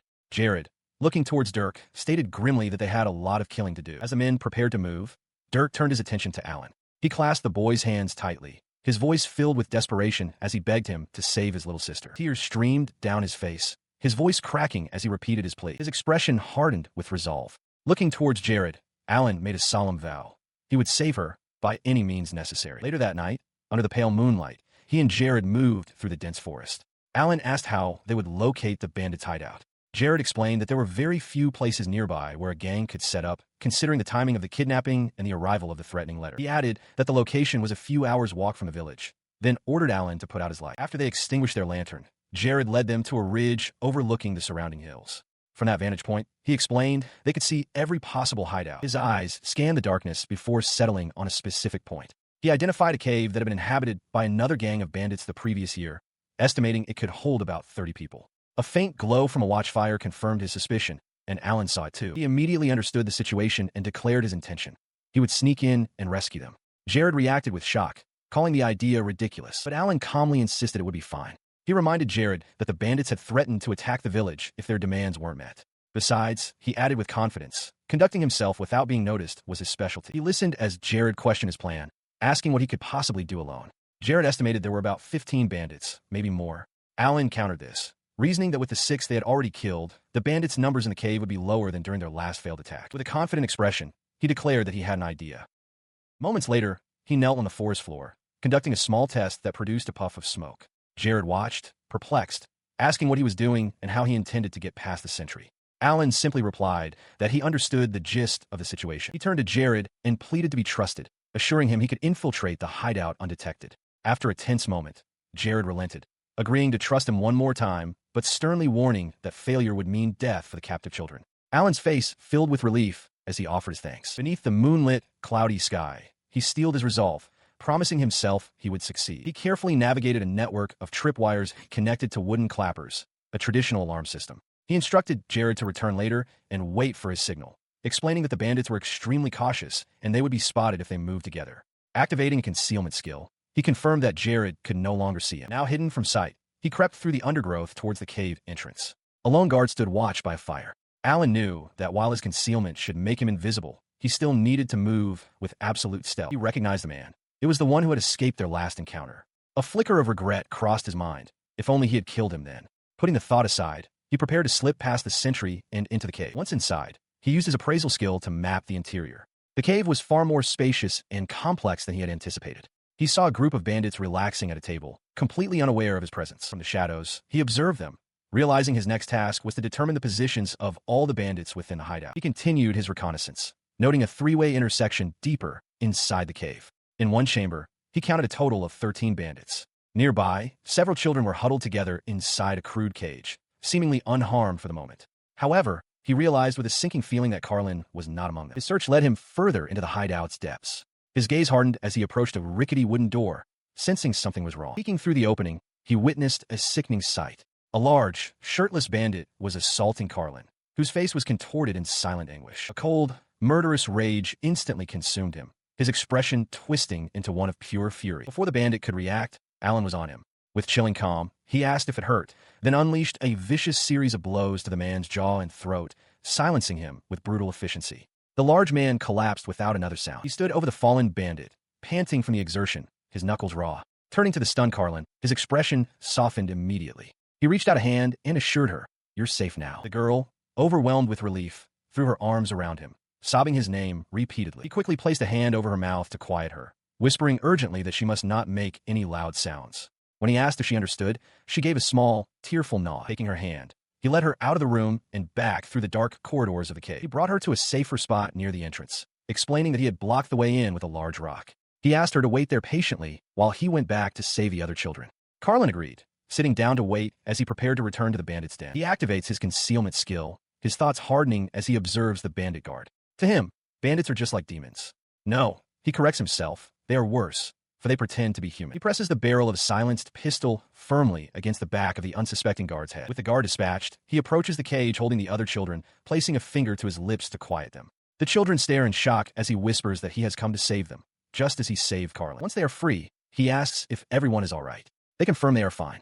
With 2 down, he calculates that 11 bandits remain, hoping they're all still within the cave. He then leads them down a passage, stopping before a thick rock wall that appears to have been sealed from the inside. He instructs everyone to cover their ears and wait for his signal. Elsewhere in the hideout, the bandit leader pauses, a flicker of suspicion crossing his face as if he heard a faint, unusual noise. His suspicion leads him to a large, sealed stone door, where he confronts another bandit. He demands to know why the boss's room is being blocked. The subordinate stammers that he doesn't know who, but someone is coming to kill him. On the other side of that very door, Alan and the rescued children listen. The bandit leader's voice echoes through the stone, wondering aloud what the strange carving on the door is. The leader squints, examining the intricate carving.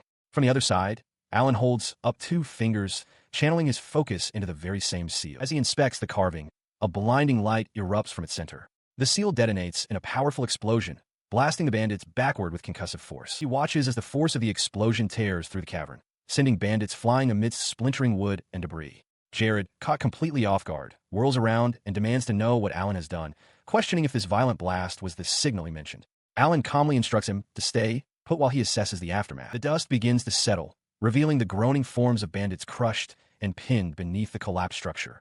Alan surveys the scene, noting that some of them have survived the initial blast. He quickly realizes the greater danger. The entire cave is now unstable and could collapse at any moment. His priority shifts instantly. He must get the children out of there immediately. Just as they prepare to move, a blood-soaked bandit staggers to his feet, his face a mask of fury. Muttering curses and vowing to kill the boy responsible, he lunges forward with a knife. Jared immediately steps between the attacker and the terrified children, letting out a weary sigh at the unending complication. Having dealt with the final threat, Jared gathers the children outside the collapsed cave entrance. He tells Dirk and Carlin that it's time to return to the village, confident that they've made it through the worst. Someone tells a tearful Carlin that she did a good job. The praise breaks her composure, and she begins to sob with relief as the group finally leaves the bandits' lair behind. In the aftermath, Alan learns the fate of the bandits who attacked the village. They were all exterminated, the ones who fought back being killed and later beheaded. Jared informs Alan that while his group hunts for any remaining stragglers, Alan should stay behind and prepare for the return trip to the capital, assuring him they're strong enough to handle it alone. This grim task was a necessity, The adventurers returned to the cave hideout to execute the bandits they had previously incapacitated. Back in the village, as Dirk tends to his arm, Alan quietly reflects on the harsh realities of their world. He acknowledges to himself that he, too, has taken lives. He concludes that perhaps he should be grateful to his master for assigning him this request, as it forced him to confront this truth. With his resolve hardened, the time comes to depart. As Jared confirms everyone is aboard the wagon, Carlin calls out to Alan one last time. She stands with the other rescued children and thanks him for saving her. When Alan confirms he's staying in the village for now, she expresses her hope that they will meet again, asking to see his magic someday. He watches them go, promising to return soon and wishing them well. With the bandit extermination and guard requests fulfilled, he eventually made his way back to the royal capital. Years passed. At 15 years old, Alan became a C-rank adventurer, breaking the record for the youngest to ever achieve the rank. At home, his mother helps him with his bow tie, commenting on how well he tied it. When he seems flustered, she playfully admits she just wanted an excuse to say it was crooked. After her playful teasing, her expression softens. She tells him that today is finally the day and embraces him, wishing him good luck. He quietly accepts her well wishes. He steps out of the house, now fully dressed in a formal uniform. As his mother waves from the doorway, he looks ahead, thinking to himself that today is the day it all begins. He walks along the cobblestone path, his new school uniform marking a clear departure from his old life. Other students, similarly attired, move past him, their faces set with anticipation. He looks up at the grand, imposing structure before him, a bastion of tradition and power. At last, he has arrived. He is going to enter the Royal High School. Inside the entrance hall, a stern-faced school official directs the flow of new arrivals. He instructs the freshmen to check their class assignments at the entrance before proceeding to the auditorium to be seated. Within the grand hall, Alan finds his seat among the 39 students of his year, but an unexpected situation has arisen. He has been placed in Class A, which he knows to be an aristocrat's paradise. The class list confirms it. Anastasia Kleinel is first, and he is second, noted as a special student. He had hoped for Class B to avoid direct involvement in a certain event, but now he is surrounded by nobility, one of only 3 commoners. He muses on the social complexities of his new environment. In this world, a commoner speaking to an aristocrat without a proper reason is an intolerable act of disrespect. He has no idea how he will get along with his classmates. This isolation, he decides, is actually convenient, as commoners are almost always loners here. But his thoughts are interrupted by a stir among the other students. A wave of whispers spreads as 2 girls enter, and his eyes widen in recognition. It's Anastasia. He finds himself captivated. More than the excitement of arriving at the school, he is struck by the sheer elegance of her figure and an aura that makes her seem utterly unapproachable. He feels the immense difference between an ordinary person like himself and her. His attention is then drawn to other prominent figures as the students around him begin to gossip. They point out a beautiful, elegant young man named Oscar, and behind him, Marcus, the heir of the wealthiest family in the kingdom and a leading candidate for prime minister, who is said to possess the blessing of a sage. The murmurs continue, identifying Leonardo, the muscular son of the commander of the Imperial Guards, and Claude, the 3rd Prince of Westerdale, who is rumored to be blessed by the demon king Ifrit and capable of defeating demons with his bare hands. Alan observes them all, thinking to himself that, as expected in this kind of world, the main characters are all remarkably handsome. The group of handsome aristocrats turns their attention toward him. One asks if he is the special commoner student, while another remarks on his commoner-like face. Alan overhears their condescending words, but remains unfazed, a slight smirk on his face. He can hear them perfectly. As another student begins to walk down the aisle, he thinks to himself that the real star has finally arrived. He watched as the other students fawned over the newcomer, Crown Prince Karl-Heinz. Alan noted the prince's arrogance, how he paid no attention to those he deemed beneath him, just as expected. He knew to just wait. His attention, however, was not on the prince, but on a girl with long, light brown hair who had just entered the room. She stood with a quiet, composed demeanor. She approached him directly, introducing herself with a warm smile as Amy Von Brace. When Alan expressed surprise that she knew his name, she explained that they were both commoners who had skipped a grade, and that his perfect scores were too amazing to forget. She then asked if she could sit next to him, so they could talk until the entrance ceremony began. A bit taken aback, Alan agreed. He realized with a start that this was the pivotal event, the entrance ceremony where the heroine, Amy, would meet the crown prince. He thought to himself how tremendously cute she was, just as one would expect from a game's heroine. Amy noticed his expression and asked if something was wrong, but he quickly brushed it off. With that tumultuous start, his school life began. A week went by, and the orientation period ended. Alan prepared to move into the dormitories, saying goodbye to his mother. She asked if he had made any friends, and he could only offer a vague, non-committal answer. She told him to take care of himself, and he promised he would. In truth, he was completely alone. Not a single person had spoken to him since that first day. The only one who had, Amy, now seemed to have successfully completed the event of meeting the crown prince, and was often seen walking with him through the halls. He watched them from a distance, adhering to the school regulation that required commoner students to show respect by silently bowing when passing aristocrats. This rule applied to all aristocratic students throughout the corridors and other areas of the school, a constant reminder of the social hierarchy. As he stood alone, he reflected that being ignored after their initial conversation was mentally tougher than he had anticipated. More importantly, it seemed Amy's interest in him had completely disappeared. Today marked the day the new students would genuinely begin their classes. As his first real class began, the teacher stood before the students, a small orb of energy coalescing in her hand. She explained that magic was as much about control as it was about activation, and urged them to remember the proper controls. She then asked for all students who could already use magic to raise their hands. He looked around, surprised to see only a few hands go up. Alan had assumed that the ability to use magic was a prerequisite for admission to the academy. The teacher's gaze settled on one of the students. She called upon His Highness, Crown Prince Karlheinz, to provide a simple demonstration for the class. With a confident smirk, the prince accepted, assuring her he would handle it. He casually flicked his wrist, launching a small bolt of fire that struck the training target with precision. The teacher commended him on his excellent control, noting how he hit the target perfectly. Pleased with the display, the teacher then called for Anastasia to demonstrate another attribute of magic. The prince turned his head slightly, a curious expression on his face as Anastasia stepped forward, her eyes narrowed with focus. She extended her hand, and a torrent of energy erupted from her palm, not merely striking the target, but completely vaporizing it in a brilliant flash. Stunned by the display, Alan could only think how amazing her power was. A moment later, a grim realization followed. To so thoroughly outshine the crown prince would surely lead to trouble. His prediction proved true instantly. The prince's face contorted with rage as he shouted Anastasia's name, accusing her of deliberately making him lose face. He insisted he had only gone easy on the target, but she had destroyed it completely. Unflinching, Anastasia simply told him to back off. Her defiance pushed him over the edge. He snarled that he would show her his true power. As another student cried out for His Highness to stop, the prince unleashed a massive, uncontrolled blast of dark, crackling energy. A massive explosion of dark energy erupts in the school courtyard. In the foreground, Anastasia lunges forward, her hand outstretched, shouting a desperate warning. The dark energy crashes against a shimmering wall of water that has materialized to protect the students. Cries of shock and fear fill the air as Anastasia rushes to the side of Prince Karlheinz, who has been knocked to the ground. As the immediate danger subsides, Amy kneels beside the injured prince, her hands glowing with healing magic. Anastasia watches them intently, her expression a mixture of concern and grim resolve. Alan stares at the scene, a bead of sweat on his temple, his mind racing as he processes what has just happened. He utters Amy's name, a look of dawning comprehension on his face. Anastasia hurries to the prince's side, asking if he is all right. Now on his feet, he turns to Amy with a grateful smile, telling her that her power is amazingly wonderful. She blushes, demurely stating she was only doing it for him. Alan recognizes this interaction as a key event from the world he knows, wondering if Amy has successfully navigated it.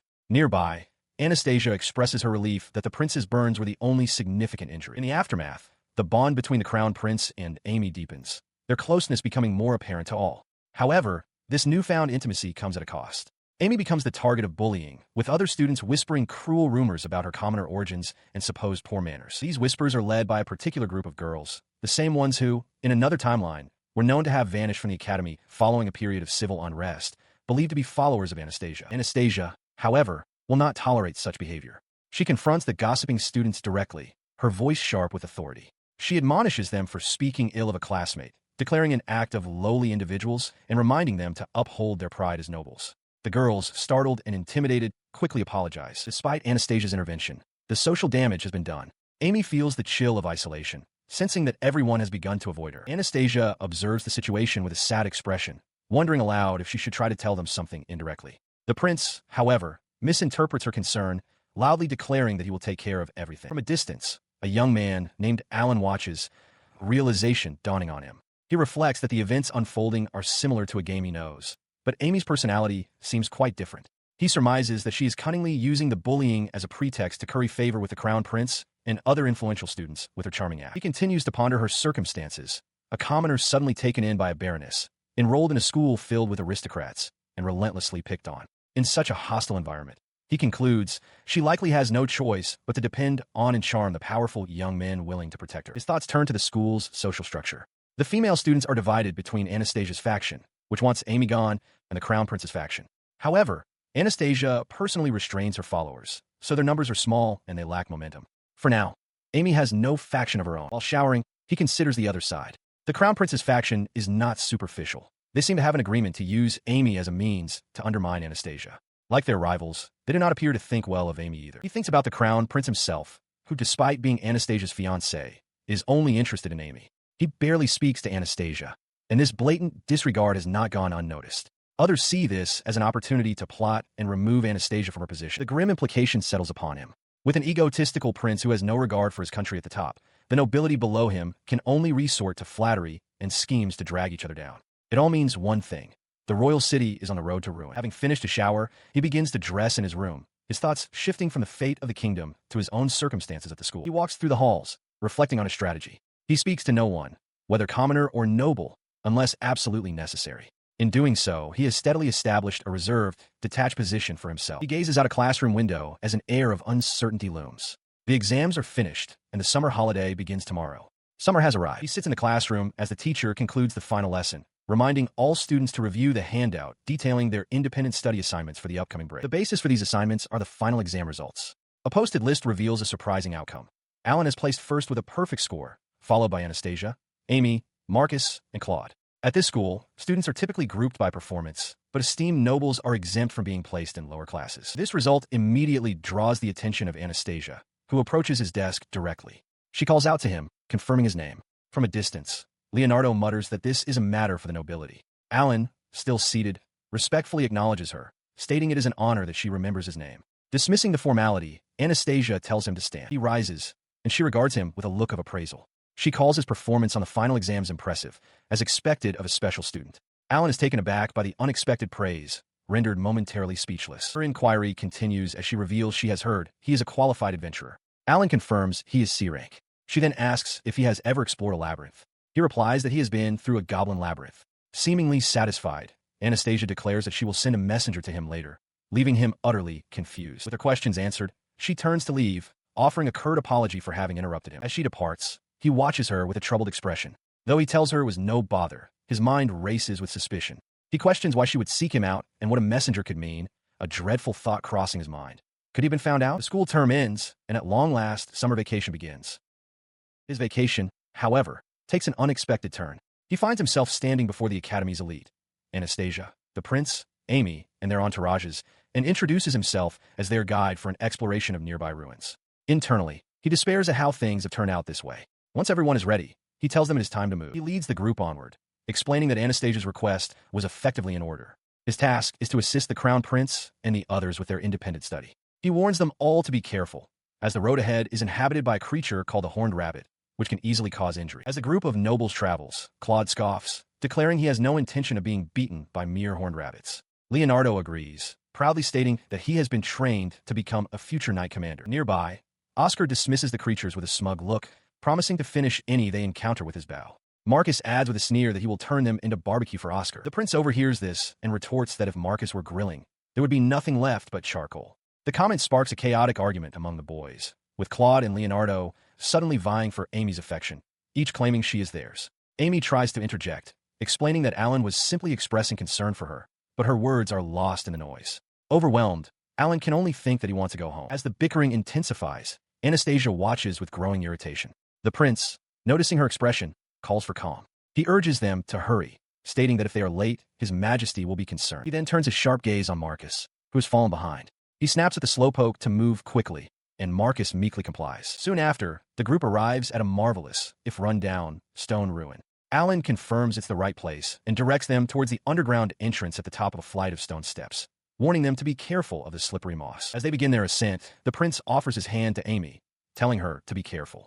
Anastasia observes the gesture from behind, her expression unreadable but tinged with annoyance. Inside, Alan reflects that other adventurers were supposed to be their guides, but the plan changed when Anastasia discovered his background. He resolves to follow the script to avoid trouble. The group proceeds down a tight corridor, its walls faintly glowing. The students marvel at the sight, realizing it's a bioluminescent moss called a karigok.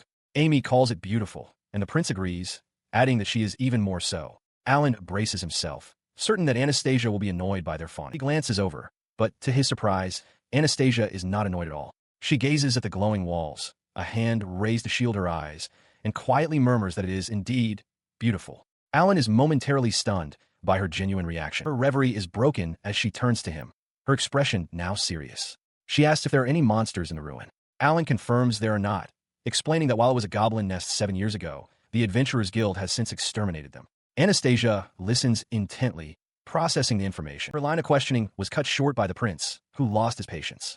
He confronted Alan, demanding to know if he had brought them to these filthy, monsterless ruins for nothing, calling him an incompetent commoner. Alan could only offer a terse apology, his own expression hardening slightly. The other nobles quickly joined the chorus of complaints, remarking on the boring, musty room.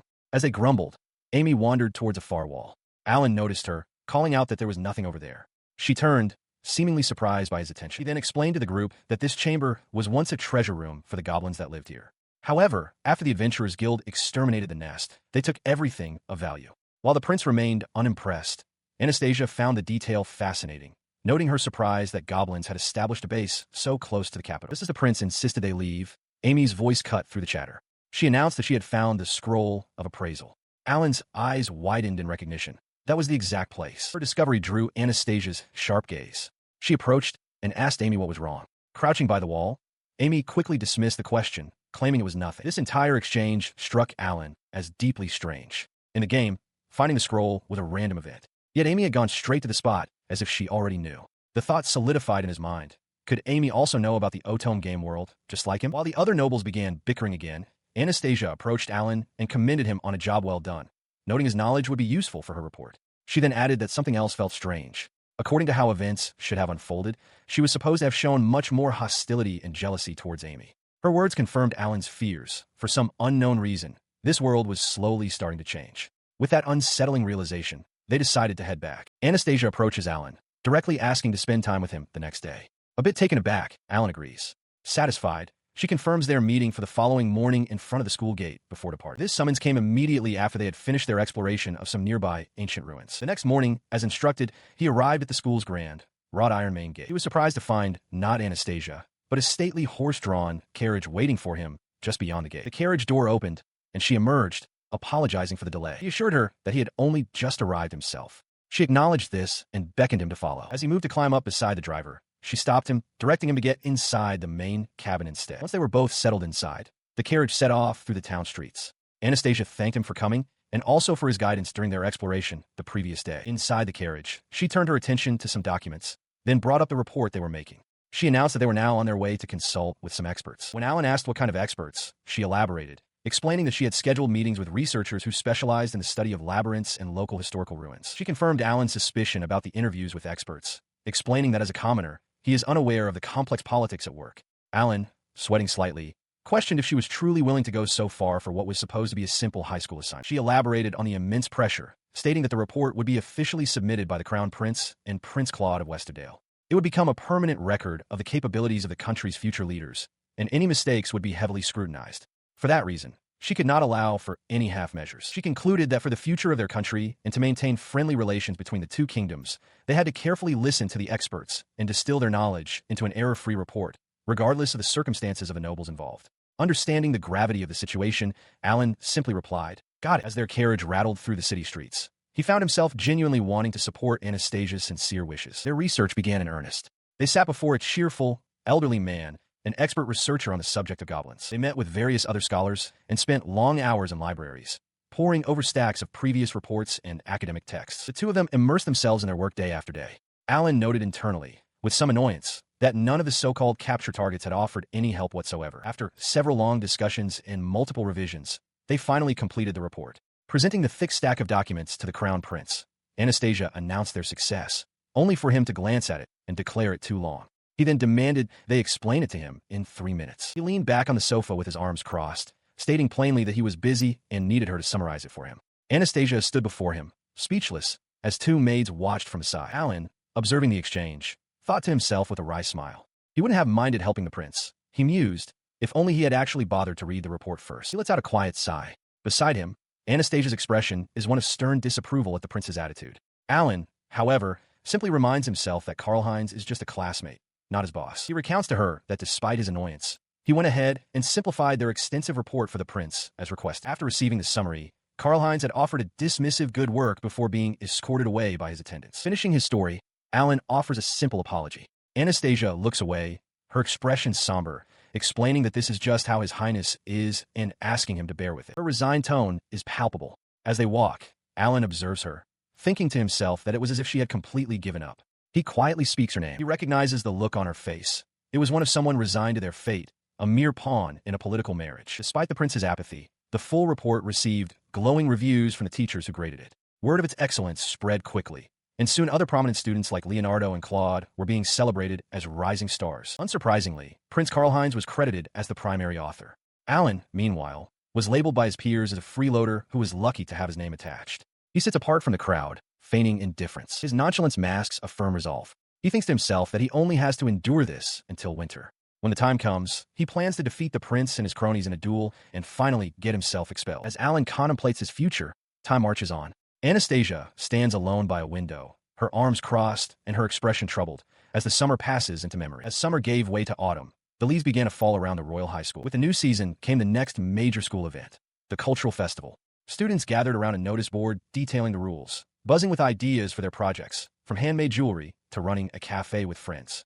Amidst the chatter, Alan considered his own plans. He turned to Anastasia, his expression serious. He explained that while he had an idea of what to do, his primary goal was to prevent a specific event tied to the festival. Since not participating was forbidden, he had no choice but to get involved. She asked what he had decided on, offering to help the prince's group again if he was still undecided. Alan, however, politely declined, explaining that he had already submitted his application. Anastasia paused, processing his words before quietly acknowledging his decision. Curious, she inquired about his project. He revealed he was planning a food stall. With a faint smile, Anastasia wished him luck, and he offered a quiet word of thanks in return. As she walked away, he watched her go, a troubled look on his face. He reminded himself that he needed to keep a low profile and avoid getting involved with either Anastasia's or Amy's groups to stay clear of the main story events. Despite his resolution, he found himself observing Amy's group from a distance. She was surrounded by Oscar, Marcus, Leonardo, and Claude, all diligently planning their project. They discussed the optimal placement for their display to manage the flow of customers, their focus intense. Alan watched them, trying to remain unnoticed. He sighed internally, realizing his fears were coming true. Just as he'd expected, the boys were completely captivated by Amy, leaving Anastasia standing alone, pushed to the side. Within the group, Claude mentioned he was getting thirsty, and Marcus quickly agreed. Amy turned her attention away from the plans, looking toward the isolated princess. She then addressed Anastasia directly, asking her to pour them some tea. The princess's expression hardened, her gaze cold and resentful at the menial request. She is approached by one of her companions, who asks with concern if she is truly not doing anything. Before she can answer, Prince Karl-Heinz calls out to Amy, suggesting they take their tea in the garden. Amy agrees to join him shortly, while Anastasia quietly accepts the prince's wish. As the others prepare to leave, her companion asks if Anastasia will be having tea as well. When Anastasia confirms, the girl expresses confusion, pointing out that Anastasia is present but not actually assisting with the festival exhibit. She continues to tease her, noting the icy mask Anastasia wears and commenting that it isn't very cute. In response, Anastasia offers only a self-satisfied smirk. The companion speculates that the prince must not like that expression and suggests that the people deserve a cute princess. Anastasia dismisses this, stating that such things are not important in her relationship with His Highness. Her friend presses on, demanding a smile from the future queen and noting that Anastasia's current behavior is different from what she saw in the game. Anastasia coldly reminds the girl, Baroness von Breezes, to mind her tone, asserting that despite being classmates, status must still be observed. Just then, Amy returns, declaring Anastasia's behavior around men to be a cause for concern and unseemly for her station. Enraged by the interruption, Anastasia shouts for the outsider to stay out of it. The commotion draws the prince back into the room, who angrily demands to know what has happened. He immediately demands an explanation from Anastasia. Before the Baroness can defend her, the prince silences her, stating he will not hear a word against Amy and telling Anastasia not to channel her frustrations onto others. He then turns to Amy, dismisses Anastasia for the day, and orders her to clean up and go home. Left alone in the silent room, she stands defeated, whispering her compliance. As you wish. As the sound of the prince's departing footsteps fades, she begins to quietly gather a stack of books and papers. She confronts Amy in a quiet hallway, her expression sharp with disdain. Carrying a box of papers, Anastasia coldly asks how it feels to have her fiancé stolen away, before looking down at the silent girl and dismissing her as pathetic. As Anastasia leans in, a sudden, loud sneeze echoes from Amy. The sound startles Alan, who is watching from a distance, and he recognizes both Anastasia and Amy in the midst of their confrontation. The unexpected interruption causes Anastasia to pull back. Amy, no longer demure, looks up with a stern gaze. She tells Anastasia that while her opinion may not matter, she must understand that the prince is the future king. Amy declares that Anastasia does not comprehend the duties of a noble and is therefore unworthy of His Highness. Amy's sharp gaze then drifts past Anastasia, her expression hardening as she quietly asks, "What's with that guy?" Her thoughts turn inward, dismissing Alan as a mere background character. She bites her thumb, a flicker of annoyance crossing her face as she realizes a key event. The slap that was meant to trigger the kingdom's collapse has been prevented. The deviation from the expected path is irritating. From his vantage point, Alan is bewildered. He questions why Amy would stop the slap, as the event shouldn't have unfolded this way according to his knowledge of the story. Amy smirks to herself, a new realization dawning. This scenario wasn't even part of the extra hard mode she was familiar with, something she's never encountered despite the countless hours she invested in the game. Her thoughts confirm everything for Alan. Amy has been reincarnated into this world, just like him. He understands her goal. She's aiming for the reverse harem route, a path he knows leads to the capital's destruction. She is manipulating events to suit her desires. But this world is now his home, where his family and friends live. A new resolve hardens his expression. He will not just stand aside. He's going to stop her. A young woman named Amy declares herself the heroine of this world. She recalls her former life, one of poverty in a lower town, which ended when she was struck by a carriage. The impact to her head caused her memories to return, and she realized the truth of her situation. She then understood that this world was the stage for an otome game she had adored. Magical fantasy, the thrill of love school life. And she was its protagonist, surrounded by the game's handsome male leads. Her thoughts drifted back to her previous life, where she had been a high school student who died in an accident. She had hated her miserable world and was obsessed with the game, as the handsome men within it seemed to appreciate her in a way the people at her school never did. She came to believe that God must have taken pity on her, preparing a second life for her as the heroine. This belief was solidified when it was revealed that she was the illegitimate child of Baron Braze, and both she and her mother were taken in by his noble family. With this new reality, she smugly anticipated a princess-like life, surrounded by handsome men and living luxuriously in a castle. For a devoted fan, such as herself, she was confident that achieving the reverse harem ending would be a simple task. Her ambitions carried her all the way to high school, where she intended to begin her conquest. However, she was soon approached by Anastasia, who had placed first in the entrance exams. Anastasia noted that the second and third place students were commoners and, addressing Amy as Margaret, ordered her to investigate them. The two students in question were Alan, who placed second, and Amy herself, who placed third. Alan was a boy from a poor district, raised by a single mother, who had nonetheless become the youngest in history to graduate from the commoner school with perfect marks. Amy was known as the illegitimate child of Baron Braze, possessing a healing blessing. As they walked through the school's corridors, Anastasia elaborated that they should pay more attention to Alan. When Amy asked why, Anastasia explained that it was suspicious for a commoner to achieve such high scores so unexpectedly, and that his motivations and financial situation didn't make sense. Amy asked what she intended to do. Anastasia speculated that Alan might be receiving support from her ducal family's opposing political faction, or perhaps some other questionable organization from abroad. For the time being, she decided they would simply observe him. Their conversation concluded as they entered a grand hall for the entrance ceremony. An announcement called for the freshmen to take their seats. Anastasia and Amy found a spot in the last row on the left, ready for the school year to officially begin. Her gaze fixed upon the boy, Alan, who flinched under the intensity of her stare. She considered his ordinary appearance, a facade she refused to trust. Beside her, Amy watched in silence. Amy, the student who ranked second in the entrance exam, caught Anastasia's attention. But Anastasia's thoughts remained on the prince's safety, resolving that she needed to be extremely cautious. She recalled seeing Alan at the commoner's school, where he was rumored to be a genius, yet she couldn't remember such a background character. Deciding to investigate, she approached him with a friendly hello and asked if she could sit next to him to talk before the ceremony. Alan agreed, and Amy inwardly noted how easily he'd fallen for her, though she found his gloomy demeanor unappealing. Having confirmed her suspicions, she concluded he was just an ordinary background character after all. With a cheerful smile, she decided she would leave for now, but not before mentally designating the gloomy Kuin as a potential errand boy. But the true danger was not the boy, but the student who had ranked third. Anastasia watched as Amy spoke with the crown prince, her fiancé. She knew their engagement was a loveless, political arrangement, but he was her responsibility nonetheless. She worried that if His Highness continued to be seduced by a woman like Amy, the burden would fall upon the people, and the kingdom would be thrown into chaos. As a noble, she felt a deep responsibility to her people and knew she had to advise the prince. She recalled an incident where the prince received minor burns, and Amy used her low-level healing blessing to treat him. Though the magic was slow, the act had clearly deepened His Highness's trust in Amy. Anastasia watched, her resolve hardening. This situation could not be allowed to continue. Anastasia understood Amy's strategy all too well.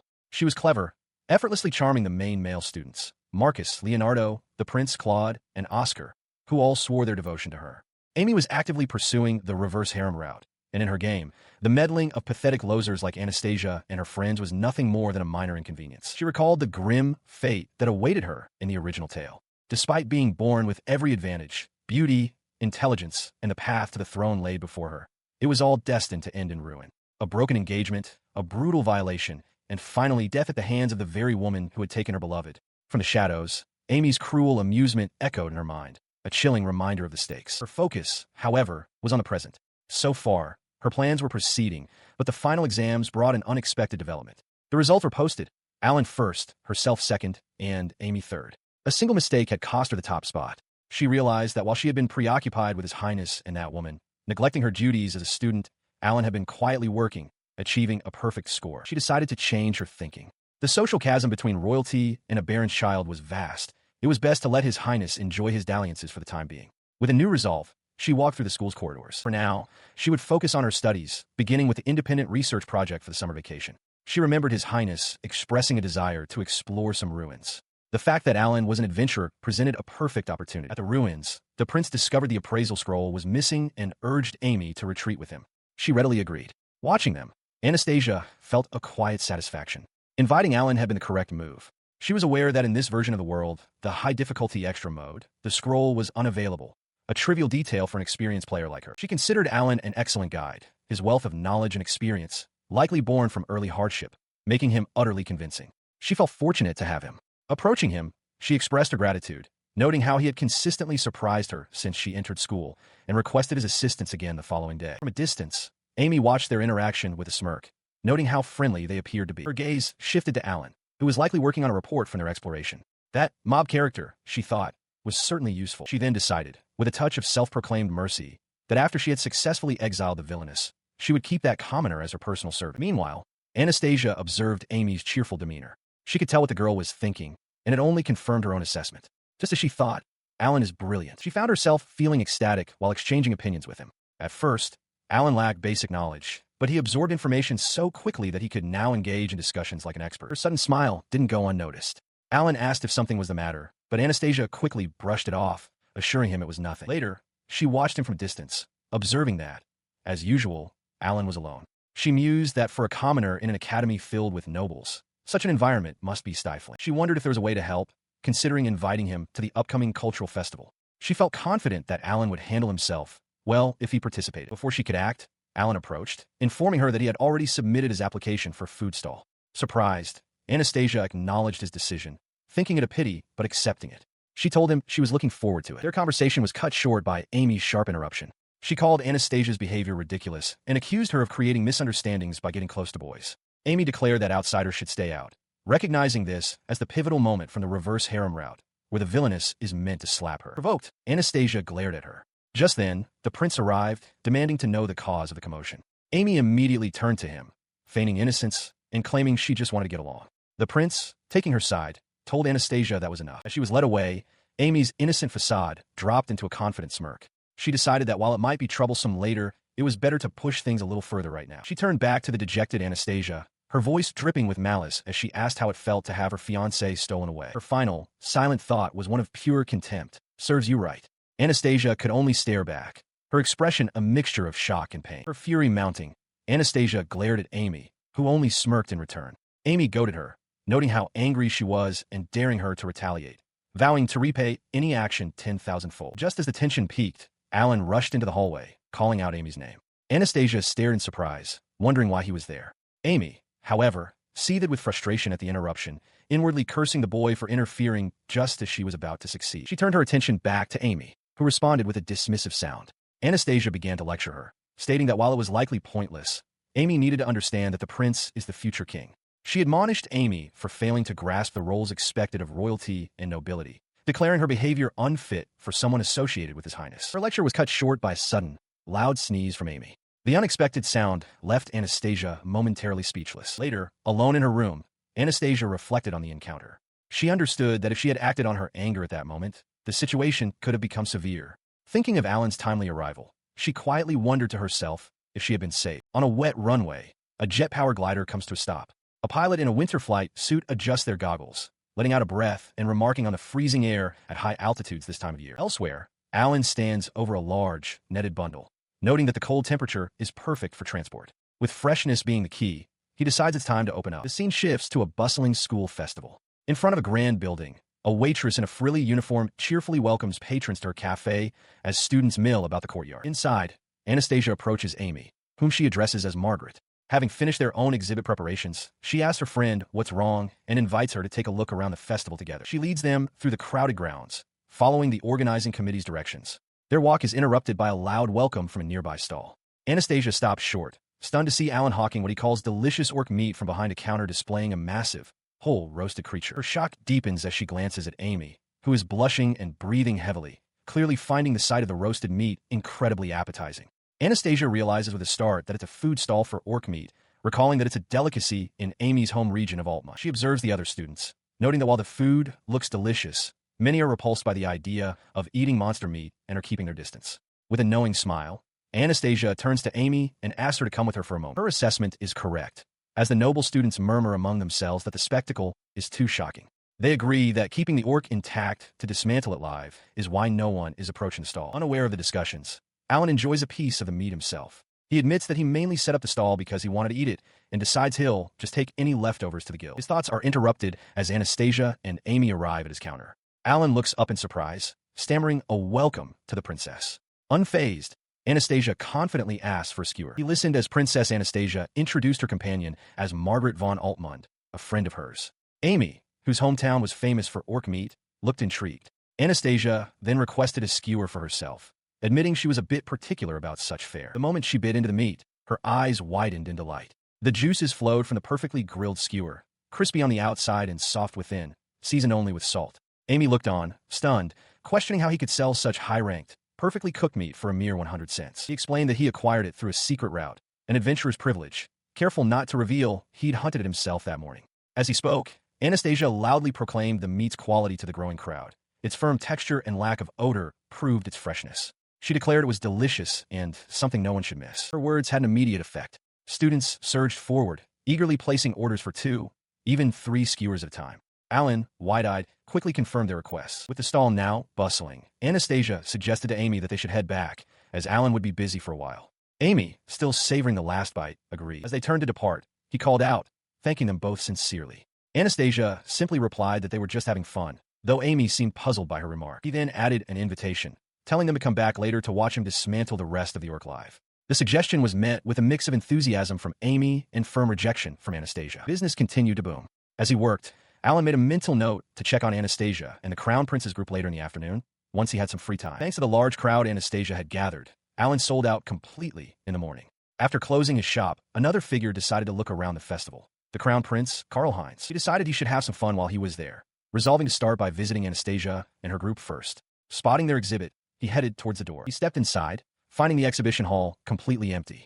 The theme was life in the kingdom's downtown, yet there wasn't even a receptionist to greet him. His gaze fell upon a display purporting to show a commoner's diet. He read the description with disbelief. It claimed the people of the capital ate fluffy white bread, butter, soup, fresh vegetables, and juicy meat, that children never went hungry, and that education and public safety were well maintained. He found the entire presentation to be incredibly shallow. He surmised that this must be Anastasia's work. While it was well organized, he wondered if this was truly the limit of a noble's imagination when it came to the lives of commoners. Deciding to look around a bit more before leaving, his attention was drawn to an embroidery exhibit. Just then, Margaret waved cheerfully, calling out to Alan and welcoming them in. She explained that this was her group's display. As they stepped inside, Anastasia turned, her eyes widening in shock at the sight of Alan.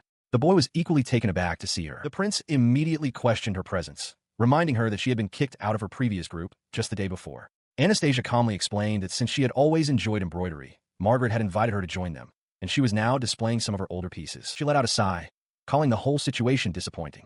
She declared that she had moved on and was now focused on His Highness and the future of the country. She then told the prince to stop looking so displeased and to take a look around, pointing out that Margaret's work was also on display. Alan's attention was caught by a particular piece.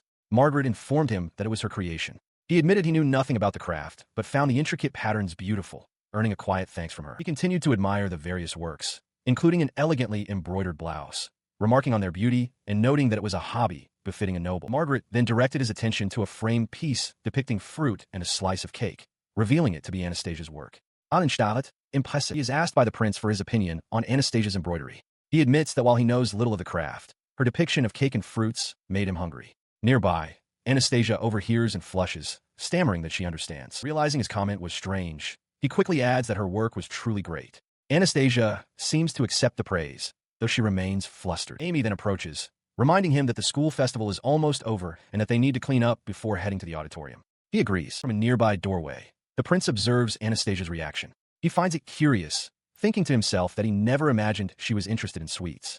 Anastasia, meanwhile, regrets her choice of subject, wishing she had brought a different piece. Later, in the auditorium, an official takes the stage to announce the winner of the year's cultural festival, which was held under the theme of downtown culture, living, and the kingdom's support system. The winner is declared, the group led by His Highness Crown Prince Karl-Heinz. The announcer explains their exhibition focused on the poor, highlighting their living conditions and the kingdom's future role. As the crowd cheers, Alan watches the prince and his companions wave from the stage. Taking the podium, the prince thanks everyone for the award. He graciously gives credit to Amy, revealing that the theme for their project was her idea. Amy adds that their goal was to highlight the current situation and consider what could be done. As she speaks, Alan reflects on the stated purpose of royalty, to guide the weaker people, and contrasts it with the memory of a meal from an exhibit, thrown away uneaten. The hypocrisy strikes him. He internally scoffs at the prince's speech, deeming it shallow and obnoxious. The realization that this man is the future king fills him with dread for the country's future. His thoughts then turn to the future. He knows that with the coming of winter, an event known as the Anastasia condemnation is approaching. Before that, however, he realizes there is another critical event he must prevent. He sat alone on a park bench, contemplating the grim future he knew from the game. In that version of events, the protagonist, Amy, would be relentlessly harassed by the villainous Anastasia and her followers, a conflict that would culminate in Amy being pushed down a flight of stairs. He noted, however, that the current situation was unfolding differently. The relationship between Prince Karl-Heinz and Anastasia seemed to have ended far too quickly compared to the original scenario. Still, he knew this was the pivotal event he had to prevent. He recalled that in the game, the harassment from Anastasia and her minions was a mandatory event, a certainty on Karl-Heinz's path. Yet, in this reality, they had done nothing of the sort. His expression hardened with resolve. If the harassment event never happened, then there would be no reason for Anastasia to be condemned and exiled. Elsewhere, Anastasia herself was lost in thought, a worried frown on her face. She too felt that things were diverging from the scenario and wondered if the event would still trigger regardless. Alan considered a hopeful possibility. If the event could be avoided and the engagement between the crown prince and Anastasia was simply called off, then perhaps she could find her own happiness. His quiet contemplation was shattered by the sound of nearby students gossiping. They spoke of Anastasia snatching and burning Amy's pen out of jealousy, and that Prince Karl-Heinz had summoned her. A cold dread washed over Alan. It had already started. Fate, he realized, did not change so easily. The scene he dreaded was already unfolding. Prince Karl-Heinz, flanked by his friends, furiously demanded to know what Anastasia was thinking, accusing her of harassing the kind-hearted Amy by burning her pen. Anastasia calmly denied the charge for both herself and her friends. But the prince's companions sided with him, remarking on the ugliness of jealousy. Anastasia looked around, realizing she was completely surrounded and outnumbered. She challenged them to provide proof, a weary look in her eyes as she wondered how far Amy would go in her corruption of these men. The confrontation escalated when Leonardo von Jukes grabbed her arm, insisting they weren't finished. Anastasia pulled away, forbidding him to touch her and questioning how a Viscount's son dared to lay hands on a duke's daughter. Enraged, Leonardo shouted at her to shut up, threatening that he would only let go if she pleaded guilty. Suddenly, a calm voice cut through the tension. Alan interrupted, loudly announcing that it was almost time for class to start and that everyone should hurry back. Leonardo glared, annoyed at the interruption from this mob character. Anastasia looked at Alan, surprised. Ignoring the hostility, Alan formally addressed Anastasia, asking her to please hurry, before turning and excusing himself from the scene. He stood with Anastasia, who acknowledged that he had helped her. She mused that she knew it all along, questioning if Amy had triggered the event herself. With a smirk, she declared that if the condemnation was inevitable, she was actually looking forward to it, as things were proceeding just like the scenario. As they spoke, a formal party began, and an announcer's voice echoed through the hall, congratulating the students on their promotion and graduation before introducing the freshman student of the year, Crown Prince Karl-Heinz. Taking the stage, the prince beamed at the crowd, expressing his gratitude for the award. He insisted, however, that he also wanted to honor the friends who supported him along the way, starting with Claude, whom he beckoned to join him. From his place in the crowd, Alan watched the proceedings with a troubled expression. A young woman approached him, remarking that she was always amazed by his eye for detail. She asked if he was enjoying the party and introduced herself as Isabella von Leeuwenberg, adding that they would be in the same class next semester and should get along. Alan, however, was distracted, thinking to himself that he would likely leave this place soon. On stage, the prince stood with his companions, declaring that his achievements were only possible with their help and asking for the crowd's continued support. His tone then shifted. He announced he had one more thing to say, his voice ringing out as he made a final, pointed summons. Anastasia Kleinel von Ramslet, come forward. In the audience, both Anastasia and Alan tensed, realizing the moment had arrived. Before a crowd of students, Prince Karl-Heinz points an accusatory finger at Anastasia Kleinel von Ramslet. With a furious expression, he makes a stunning declaration.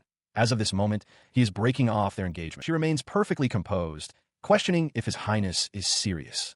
She asks if he truly desires a woman who knows nothing of nobility or the country's affairs. The prince, enraged by her calm demeanor, dismisses her, retorting that she knows nothing and demanding she show more anger and upset. He then turns and pulls Amy into a protective embrace. He declares that Amy, a kind woman with healing powers, is the one who deserves to be his fiancée, not a rotten woman like Anastasia. Amy swoons in his arms, thinking how wonderful he is and silently urging him to condemn her rival. She coolly asks if he will take responsibility for the consequences. Nearby, Alan observes that Anastasia's response is unexpectedly calm, not at all like he anticipated. He overhears another student remark that this is why the bull-headed ramslets always get into trouble, warning Anastasia to be careful what she says. The student concludes she must have given up on the prince long ago. He sneers, proclaiming that this is why the ramslets will forever be nothing more than country bumpkins who can only grow wheat. Both Anastasia and Amy react with recognition at the specific, rehearsed-sounding insult. She finally shows a flicker of emotion, stating that while she doesn't care what he says about her, she cannot overlook an insult to the Ramslet family. Amy joins in, claiming it's the truth and that Anastasia's countryside origins are why she fell from favor. Anastasia turns her gaze to Amy, questioning her involvement as well. Seeing no point in continuing, Anastasia turns to leave, stating it's useless to take this further. The prince shouts for her to stop, demanding to know where she is going without permission. She advises him to handle the situation himself with the pride of a noble, instead of crying to his parents. Her words make him pause, and he asks what her gloves are for. She replies that they are not meant to be used for something like this. The prince misinterprets her meaning, taking it as a sign of weakness. He declares that the daughter of the Ramslet family can't even fight for her family's pride and honor, mocking her father's supposed lack of talent for raising children. She looks at him coldly, asking if he wants her to challenge Amy to a duel. The prince scoffs at her question, telling her to think for herself and expressing frustration that he, the crown prince, should have to explain everything to her. His condescending tone elicits a sharp retort from Anastasia. She tells him he should have done that earlier, and with determined eyes, she begins to pull off her right glove. Amy lets out a small cry of alarm as she realizes what is about to happen. As she made her move, a triumphant smirk spread across Amy's face. She was certain that victory was guaranteed and the villainess's downfall was confirmed. Her gaze, however, was not on Amy, but on the glove that had slipped from her hand and fallen to the floor. Lifting her eyes, Anastasia confronted Amy directly, questioning how far she intended to take this provocation and asking if insulting her was truly satisfying. From the sidelines, Alan observed, realizing Amy had orchestrated the entire confrontation, knowing she had been challenged to a duel. Before Amy could respond, Prince Karlheinz stepped forward, placing a protective hand on her shoulder. He assured Amy not to worry, declaring that he would fight the duel on her behalf. Alan looked on, perplexed by the prince's decision to fight for the one who had been challenged. His friends, Claude, Marcus, and Leonardo, quickly echoed his sentiment, each volunteering to protect Amy as well. They turned their collective gaze to Anastasia, mockingly asking what she would do now and if she even had a representative who could fight them. As the prince laughed at Anastasia's apparent lack of support, a clear voice cut through the crowd. Alan stepped forward, his hand raised, and announced that he would do it. He would act as a representative. She whirled around in shock, rushing down the stairs towards him. Grabbing his shoulders, Anastasia demanded to know what he was talking about, insisting there was no need for someone like him to get involved in a duel against royalty. Her frantic words did not faze him. Alan met her panicked gaze with a calm, steady expression and simply instructed her, "Anastasia-sama, say I accept it." She could only stare back, bewildered. Before she could protest, he turned back towards the prince and loudly announced that Anastasia had accepted the duel. Anastasia was horrified, trying to deny it, her thoughts racing that she couldn't let a talent like Alan go to waste. His declaration silenced the hall. Prince Karlheinz's confident expression vanished, replaced by a hard, focused glare directed squarely at the young boy who had just challenged him. He recognized the boy, asking if he was a commoner he knew. The prince reminded Alan that they were in the same class, and that he had even shown him some ruins before. Before Alan could respond, Anastasia interjected, stating that she had already made her decision. She demanded that the prince take back his insults to the Ramslet family and apologize. Unmoved, the prince simply asked what she and Amy were demanding from each other. As the question was directed at Amy, she stammered, unsure how to answer. The prince's companions cut her off, warning her to stay away from all of them. They then turned their attention back to Alan, informing him that since there were 5 of them, he would either have to find 4 more representatives or fight 5 consecutive one-on-one matches. Alan sighed, calling the proposition troublesome, and casually asked if they could all attack him at once. Claude scoffed at the commoner's audacity. Alan insisted he wasn't joking and provocatively asked if His Highness was scared of him. Claude's amusement vanished, replaced by a snarl as he asked if Alan wanted to be torn to pieces. Anastasia tried to intervene, telling Alan that his bravery was appreciated, but that he was far outmatched in magic, archery, and swordsmanship. She questioned if he was afraid they couldn't win together. The prince's friends erupted. Leonardo furiously called Alan a meat-headed doll, while Marcus noted his own reputation suffered for losing to a commoner.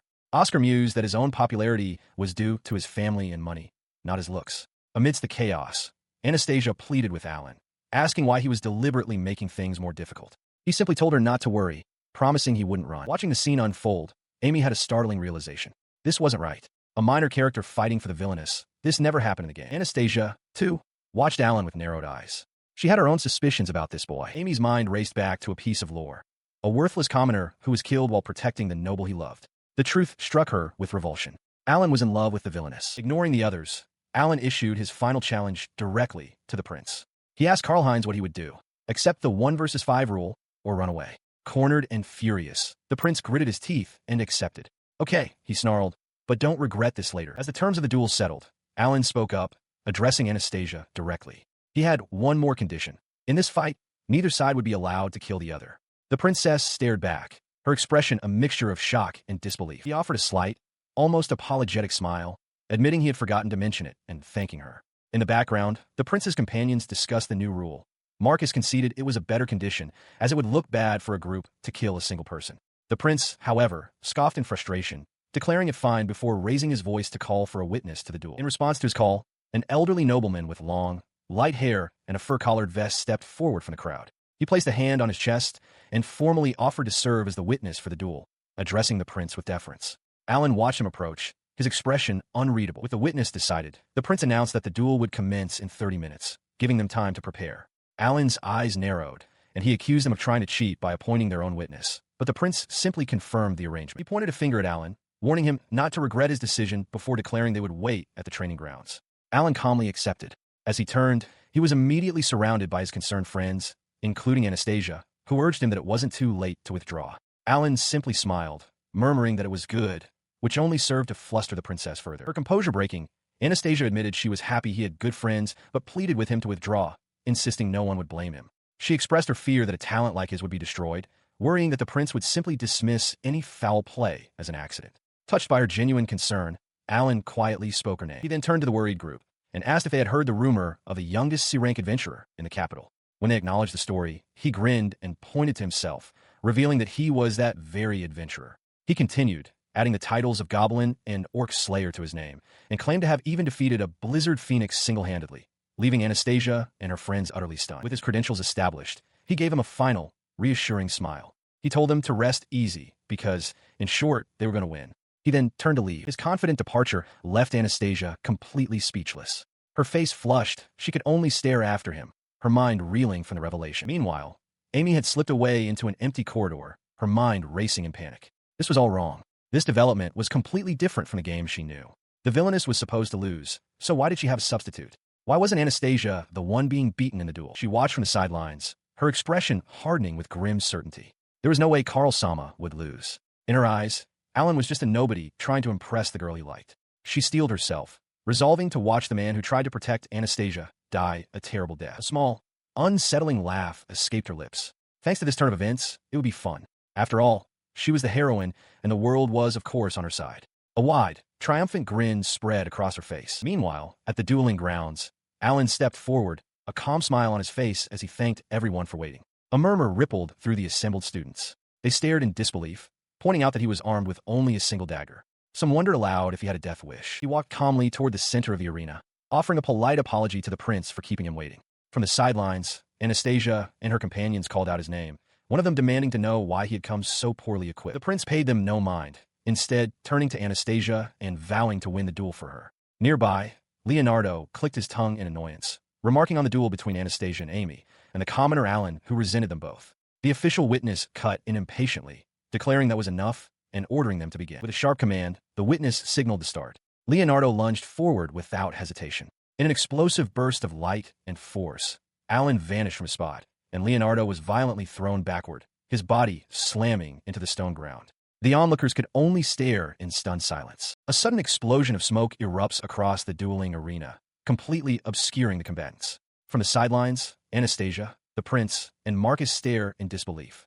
Anastasia wonders aloud what the strange smokescreen is, her thoughts immediately turning to Alan. The spectators cough, blinded by the thick cloud. Anastasia anxiously questions what is happening on the field. As the smoke slowly begins to dissipate, The still forms of defeated students are revealed lying on the ground. It appears the match is already over. When the last of the haze clears, Alan is the only one left standing, surrounded by the fallen bodies of his 5 opponents. The prince cries out in horror, naming the defeated nobles, Prince Claude, Oscar, and his dear Leonardo. Anastasia can only stare, speechless. He sees that even Crown Prince Karlheinz and Marcus are among the down fighters. The prince clutches his chest, stammering in disbelief at what just transpired. The referee, seeing Alan holding a weapon to a defeated student's throat, screams for him to stop. The official declares Leonardo, Claude, and Oscar unable to continue. He pleads for help, but Alan coldly asks if the man will take responsibility if he doesn't concede the match, threatening to stab the student. The crowd murmurs in shock at how quickly he defeated 3 people.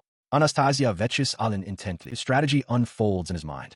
From the start, he planned to use a smokescreen and activate his stealth skill. Blinded and confused, Claude and Leonardo could only shout into the smoke, wondering where the commoner bastard had gone. He then drew the pistol and suppressor he'd used against the thieves, employing a newly developed non-lethal technique. He knew the projectile wouldn't kill, but its force would be enough to break bones, causing excruciating pain. After taking down Claude, he activated stealth once more and deployed another smokescreen. His next target was Marcus the Magician. Alan had correctly predicted that Marcus panics easily in unexpected situations. Instead of using magic to clear the non-poisonous mist, he was overwhelmed. Alan was glad he didn't have to deal with magic immediately. With Marcus down, Leonardo was next. Leonardo swung his sword wildly in the smoke, demanding his cowardly opponent show himself. Alan knew he couldn't risk a stray bullet hitting a student in the crowd, so he couldn't approach carelessly. Instead, he used a small gust of wind to briefly clear the smoke, creating an opening to strike. The master archer, Oscar, was also helpless, unable to shoot a target he couldn't see. The prince, still reeling, shouts at Alan, demanding to know if he was responsible. He complains that he can't even see his own feet, let alone his friends, and accuses Alan of using powerful attack magic. He demands an answer. Did Alan kill them? As the dust settled, the referee's voice rang out, declaring Leonardo, Claude, and Oscar unable to continue the fight. Standing amidst the fallen nobles, Anastasia stared in disbelief, her mind struggling to process the scene before her. A single, frantic question echoed in her thoughts. What is this? Her shock curdled into fury. She glared at Alan, demanding to know what he was, pleading with him to stop destroying her world. Nearby, Amy could only whisper his name, her expression a mixture of awe and fear, while Prince Karlheinz watched in stony silence. While they reacted, Alan remained composed, calmly assessing the situation. He had already dealt with Leonard and Claude using non-lethal ammunition and had used the referee's judgment to officially defeat Oscar. Now, he mused, the problem was the remaining 2. He recognized Marcus as a key figure who, in the game, was destined to become the chief court magician and prime minister, an important player in the country's future. He turned his attention to the future prime minister, his voice sharp. He asked Marcus if he truly believed he could get away with his actions, demanding to know if he would surrender. When Marcus scoffed, Alan pressed further, accusing him of threatening his opponent's families whenever he was on the verge of losing. He pointed out that such a threat also implicated Anastasia and her family, since Marcus was acting as her representative. He continued, stating that a smart person would understand the true cause of the duel. The accusation struck a nerve. Marcus could only think that he had done it all to protect Amy. Alan then raised his voice for all to hear, questioning if Marcus had blamed Anastasia unilaterally, without any proof, simply because Amy had provoked her. The distant crowd, including Anastasia, strained to hear, confused by the turn in conversation. He declared that the only thing Marcus should do now was apologize to Anastasia and her family. Calling him a short-sighted choice for a future leader, Alan told him to reflect on his actions. Then, with blinding speed, he delivered a sharp palm strike directly to Marcus's face. The blow sent Marcus collapsing to the ground, his glasses shattering on the stone. The referee announced his defeat. A wave of disbelief washed over the crowd as they realized the commoner had now beaten 4 of the nobles. Anastasia stood frozen in shock. Only one opponent was left, the crown prince, Karlheinz. He erupted in fury, calling Alan a coward for relying on dubious magic tools instead of fighting fair and square. Claude, having recovered slightly, joined in, declaring the duel invalid.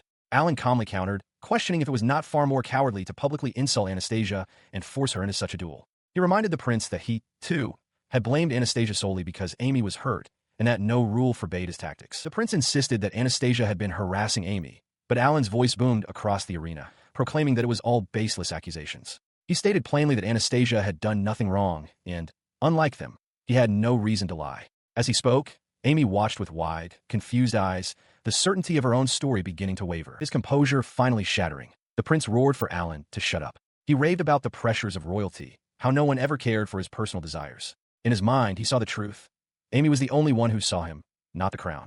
His favorite things, his private thoughts, she saw it all. His voice cracked with desperation as he screamed that Amy was his, and only with her could he ever be happy. Across the arena, a terrible understanding dawned on Anastasia's face. Still reeling from the prince's outburst, she could only watch as Alan continued to press him. He questioned how the prince could not see Anastasia's devotion as his fiancée. Alan explained that she had understood her duty to the country and its people, yet the prince had ignored her for other women, focusing solely on Amy and pushing Anastasia to the point of breaking their engagement and entering a duel. The prince, unable to bear it, roared for him to shut up. He continued, his voice filled with anguish, lamenting that being born into royalty prevented him from living freely with the woman he chose. He accused commoners of having an easy life, protected by the royals. Alan simply asked if that was truly the case. In response, the prince challenged him, suggesting that if a commoner's life was so desirable, Alan should just elope with Amy. His challenge was met with a cold fury. Alan described the reality of a commoner's life since childhood. Endless days of filthy, tough manual labor for a mere 1,000 cents a day. He spoke of meager meals, vegetables, a piece of dried meat, and hard bread that had to be soaked in thin soup just to be edible, and a constant, gnawing hunger that followed him to sleep. With a surge of anger, he roared at the prince to quit being so damn spoiled. He pressed on, his voice ringing out over the silent crowd. He asked if the prince had ever truly considered the country or its people. If he had, Alan asserted, then choosing to live with Lady Anastasia would have been the only path. Hearing this, Anastasia lowered her head, her expression filled with sorrow. As she processed his words, Alan turned his gaze towards her.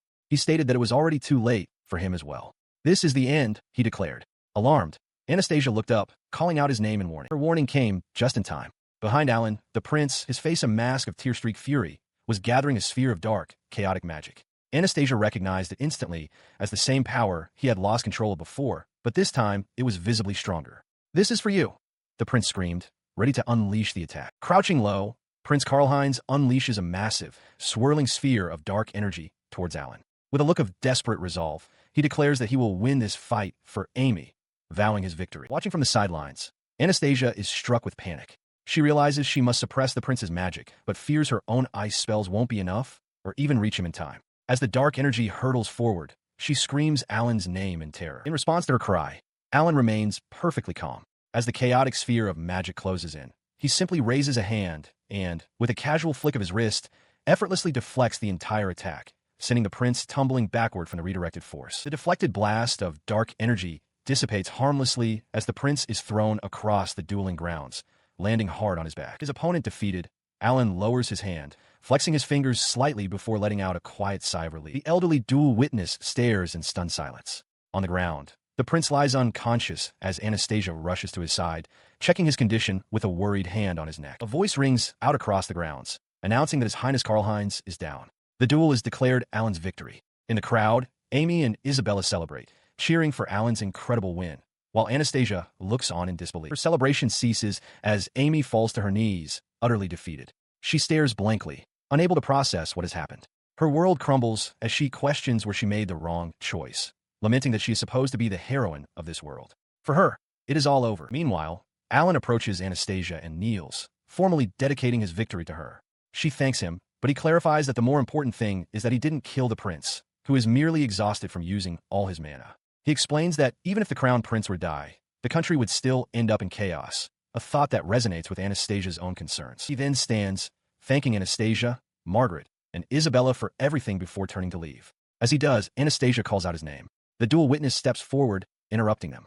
He states that the duel has been settled and formally asks Anastasia to provide the final confirmation. She agrees, accepting her responsibility for having praised the duel and acknowledging the people who were hurt. Feeling she must clean up the mess, she turns and runs, breathing heavily as she races through the school grounds. She arrives at Alan's room, calling his name as she throws the door open. His parting words, "Thank you for everything," echo in her mind, leaving her confused. The room is stark and empty, the bedding folded neatly on the bed frame. A schoolmaid enters, and Anastasia immediately asks where the student who occupied this room has gone. The maid explains that she was only asked to clean the room because it was now empty. The realization dawns on Anastasia.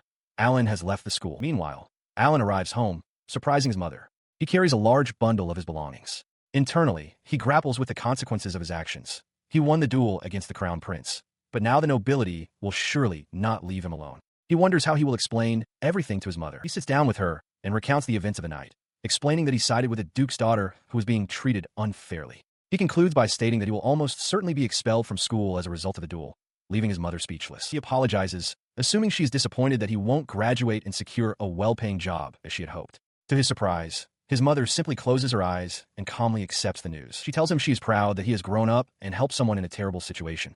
However, she cautions him that getting involved with princes and nobles from other countries could lead to consequences far more severe than expulsion. She makes him a solemn promise.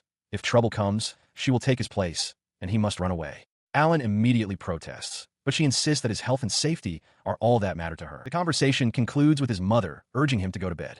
He quietly agrees and heads for his sleeping area in the loft. Lying in bed, he stares at the ceiling, his mind racing. He questions the fairness of his world and worries about the future, wondering if he will have the strength to protect his mother if the worst comes to pass. His resolve hardens. He wants to save his mother and the people of the city he has worked so hard for, but a flicker of doubt remains. A memory from his childhood surfaces. His mother, holding a lantern, patiently encouraging him as he nervously climbed a steep ladder to the loft, telling him it was fine and he could make it. He lay in bed as his mother sat beside him, the distant castle visible through the window. She remarked how long it had been since she'd seen him like this, noting he was no longer a baby. With a gentle smile, she confessed that she'd always wondered about his brilliance, but now she understood it was because he was his father's son. He wondered aloud if that was why he had messed up and involved her. He admitted that he was never told why his father died before he was born. His mother explained that he was just like him.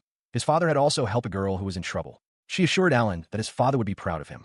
Alan quietly reflected on this, realizing his mother had never spoken so much about his father until now. Her expression hardened with resolve. She declared that she would fight anyone who tried to hurt him, be it the king or any noble. Moved, Alan apologized for the trouble he'd caused, but she gently placed a hand on his head, telling him she was proud of the great job he did.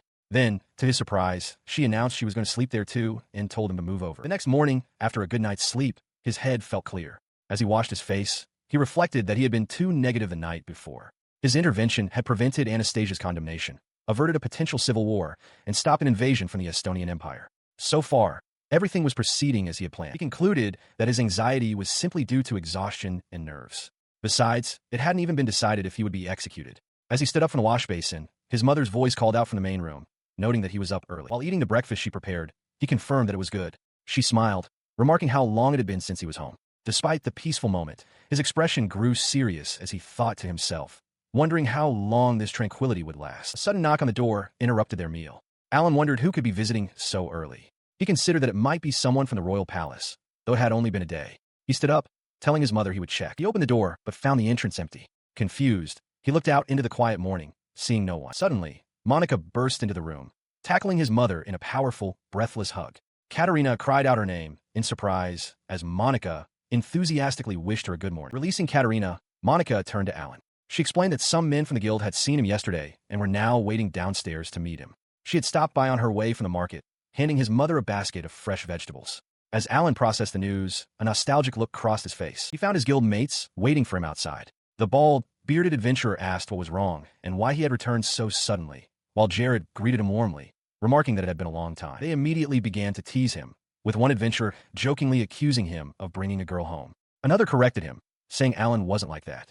They pressed him, asking if he'd been kicked out of the dormitory and what he'd done to deserve it. As they departed, the bald man reminded him to visit the guild once in a while. Monica, standing nearby, asked if he'd explained the situation, but Alan simply insisted he hadn't done anything. He turned to his mother, who watched with a knowing expression. He confirmed her unspoken question, stating that he couldn't let the people from the guild get involved in his troubles. As he spoke, his attention was drawn to the street, where an ornate and beautiful carriage was pulling to a stop. His expression tightened with anxiety. He wondered aloud if they were from the palace, questioning why they would come at this time.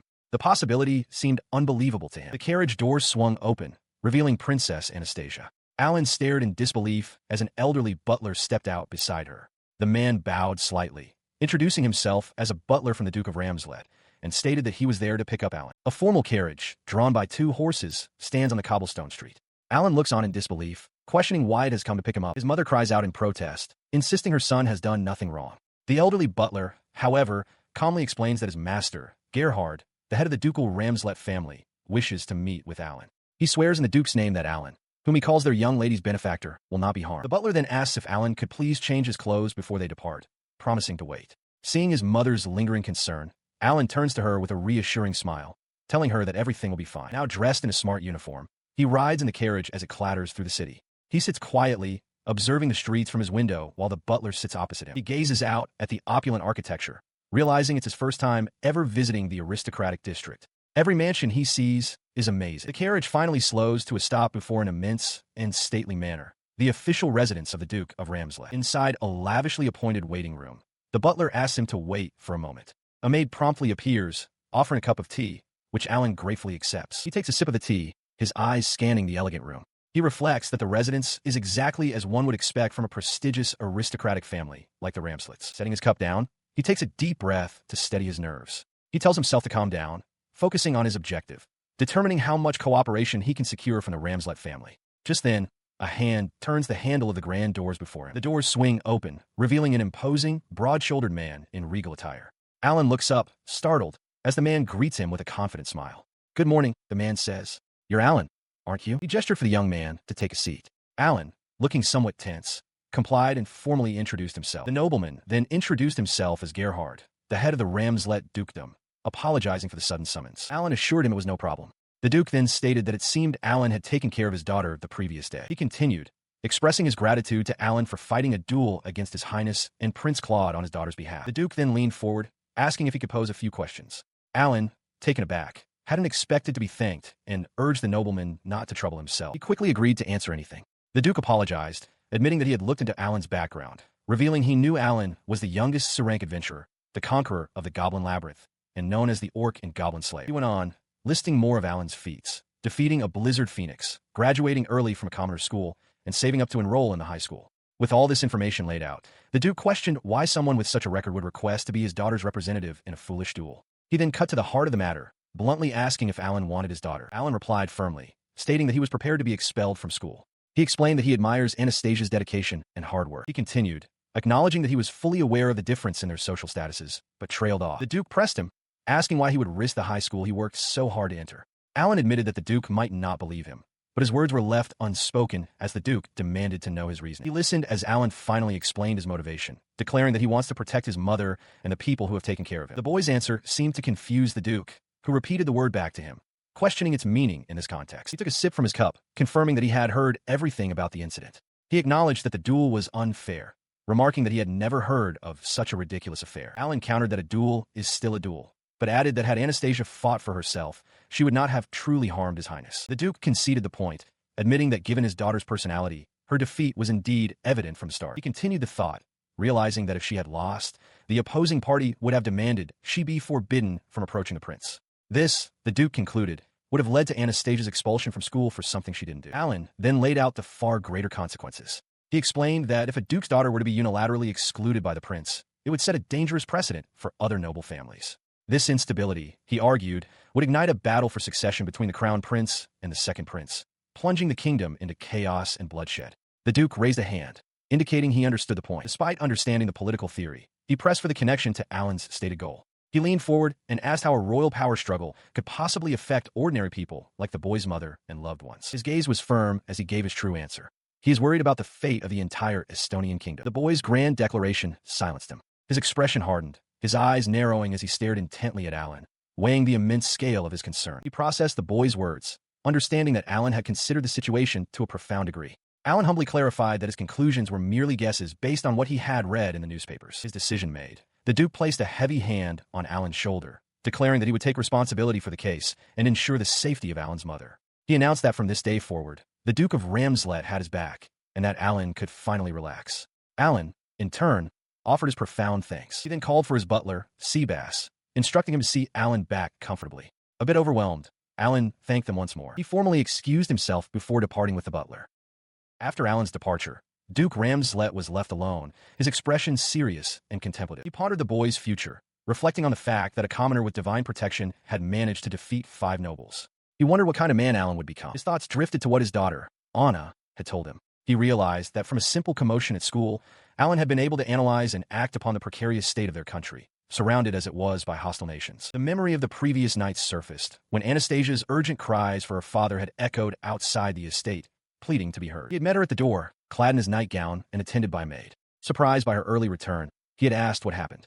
She, with a look of great urgency, insisted she needed to tell him something important. Inside, as the butler served refreshments, the Duke had listened. He now reflects on her words, questioning if she had truly said Alan would become stupid, or if the reality he just witnessed was the true extent of what she meant. He began by expressing his disbelief, stating that while her opponents in the duel were the school's strongest, including the prince. He couldn't accept that she had one on her own. In response, she brought up a classmate named Alan, explaining that he was a scholarship student from a humble background. She elaborated on his impressive resume. The youngest rank adventurer in history, a labyrinth explorer, a slayer of goblins and orcs, and one of the best students. She added that he was also a serious and likable magic user who could counter the prince's uncontrolled flame magic. After listening intently, her father bluntly asked if she had fallen in love with the boy. Her face flushed red with embarrassment as she shouted, "Father!" He simply chuckled, amused by her enthusiasm and teasing that it must be in the early stages. His amusement faded as he grew serious once more, stroking his chin thoughtfully. He commented that, in any case, maintaining her engagement with His Highness would now be difficult. She looked down, her expression troubled, and quietly acknowledged that things were going to be rough. As she considered the difficult road ahead, her father was already seeking more information, turning to his butler, Seabass, about the scholarship student. The butler reported that Alan had been raised by his single mother in the royal capital. Anastasia, standing nearby, interjected that she had already investigated him. She then declared with conviction that Alan was someone their country could not afford to lose. Her father, his back still to her, conceded that if her claims were true, the boy was indeed an outstanding genius. Finally, he turned to face her, bringing the discussion to a close. He assured her that he understood everything she had told him and, noting the late hour, instructed her to go and rest. He listened as his daughter, her voice strained with worry, pleaded with him about Alan's fate. The plea brought his thoughts back to the present predicament. He stood alone, contemplating the tangled mess of his daughter's engagement with the prince, a situation far from trivial. As Anastasia entered his study, accompanied by her companion, he confirmed her assessment. The boy, Alan, was exactly as she had described. She affirmed his observation, but continued with a heavy heart. She confessed that she had been provoked into the duel, foolishly dragging Alan into the conflict. The situation had been so volatile, she admitted, that it could have escalated into a war for the entire country. As her companion watched with a worried expression, Anastasia voiced her shame over the entire affair involving His Highness. Seeing her distress, the older woman stepped forward, gently cradling Anastasia's head to offer comfort. While his daughter was being consoled, the Duke's resolve hardened. He announced his intention to go to the royal palace. He then turned to face Anastasia, whose face was streaked with tears. He declared that as the head of the dukedom, he would personally ensure Alan's protection, asking if this was the outcome she had hoped for. Through her tears, she managed a quiet yes. His decision was made. The matter was settled. Following these events, Alan found himself being escorted to a carriage by the Ramslet family butler.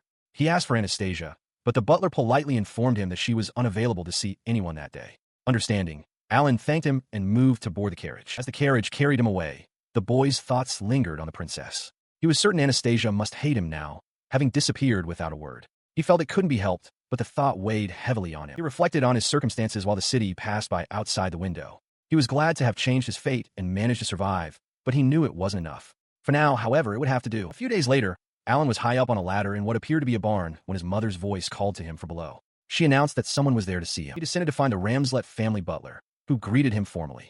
But Alan's eyes widened in shock at the person standing beside him, Anastasia. The butler presented a sealed letter, extending an invitation from Duke Gerhard for dinner the next day. Alan could only stare, stunned by the request and Anastasia's sudden reappearance. Inside a grand estate, Alan stands uncomfortably in unfamiliar, formal attire. His mother, Katerina, looks on with worry, her hands clasped together as she asks if it is truly acceptable for them to be wearing such fine clothes. She expresses her deep appreciation for the consideration they've been shown. Alan attempts to soothe her worries, explaining that Sebastian had assured him it was fine if they didn't wear formal attire. He adds that her reaction is hardly surprising, considering how rarely commoners are invited to dine with the Duke.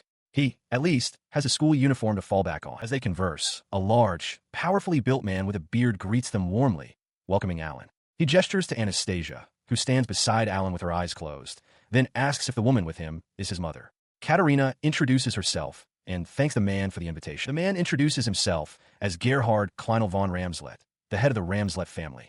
He tells Katerina that his daughter is greatly indebted to Alan and expresses his sincere gratitude for all the help he has provided. He then turns to introduce his wife, Elizabeth, and his son, Friedrich. The young boy offers a polite "nice to meet you." Elizabeth addresses them with a calm smile, stating that she invited her daughter's benefactor and his mother and wishes to avoid formalities. Bowing respectfully, Alan introduces himself, adding that it is an honor to meet them all. His greeting is interrupted when Elizabeth calls out to Anastasia, announcing Alan's arrival. Anastasia, now in a formal gown, turns with an expression of intense irritation. Alan is startled to see her as she strides purposefully towards him, ignoring the confused murmurs of the other guests. She reaches him and abruptly pulls him aside. As he stammers in confusion, she whirls on him, demanding to know what that was about. She asked if I was any way to say goodbye. Utterly bewildered, Alan can only apologize, wondering if she is angry. Her expression softens slightly. She apologizes for suddenly disappearing, but admits she is happy to see him again. She then thanks him for fighting the duel for her. Alan, still processing the sudden shift, can only manage a confused sound of acknowledgement as Elizabeth watches them with a knowing smile. Flustered by the Duchess's observation that she and Alan are close, she tries to deny it. Alan, however, simply expresses his relief, admitting he thought she hated him and was glad to see her again. His sincerity leaves Anastasia speechless. The moment is broken by the arrival of Duke Gerhard, who apologizes for the delay. The butler clears his throat, signaling a shift in the proceedings. Duchess Elizabeth then turns to Alan, confiding that Anastasia had been so worried she had run to the Duke's room, crying in the middle of the night. With a warm smile, she suggests he call her daughter Anna. Anastasia, mortified, loudly denies having cried, while Alan processes this new information. Leaning closer, the Duchess playfully presses him for an answer, asking what he thinks of the idea. Alan hesitates, unsure how to respond. He turns to Anastasia and formally asks if he may call her Anna-sama. Blushing and flustered, she agrees, but on the condition that he only does so when they are alone. Having settled the matter, she regains her composure and calls out to the butler, Seabass, announcing that it is time to proceed to the dining hall. He dutifully acknowledges her command. As they walk, Alan reflects internally. He decides it is better to show emotions appropriate for his apparent age, rather than maintaining his usual stoic poker face. Now seated at the formal dining table with the entire Ramslet family, Alan and his mother listen as Duke Gerhard begins. He states plainly that he invited them to discuss the details of the recent incident. He elaborates on the outcome of the duel, explaining that its primary condition was an apology for the insult to his family.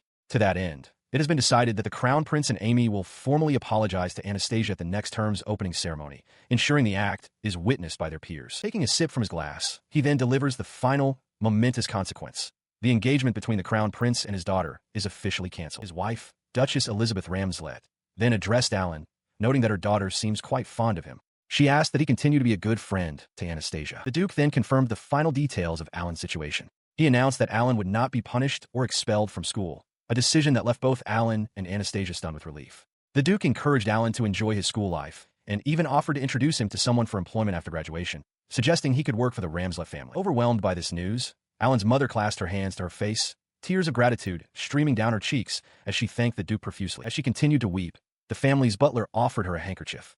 Duchess Elizabeth smiled kindly, remarking on what a relief it must be, and Katerina could only agree through her tears, thanking them once more. The Duchess then turned back to Alan with a playful glint in her eye, declaring that she would be in his care again next year. Her teasing suggestion that she might even be in his arms caused him to stammer in surprise. With the serious discussions concluded, Duke Gerhard cheerfully invited Alan and Katerina to enjoy the meal. The entire Ramslet family sat with them, and the dinner began in a warm atmosphere. He took a bite, a profound sense of satisfaction washing over him.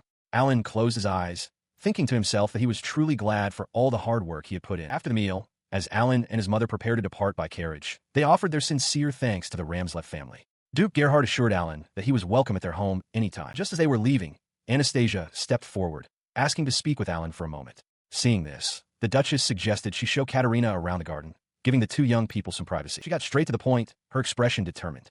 Anastasia stated that she wanted to explore the Altman labyrinth and intended to formally request him, a C-rank adventurer, to be their guide. She added that Margaret would be coming with them. She questions him about the Altman labyrinth, specifically the Great Orc Labyrinth, asking how deep he intends to go. Alan is stunned that she knows of it. He internally debates whether to reveal that he explored it when it was still a secret to the world.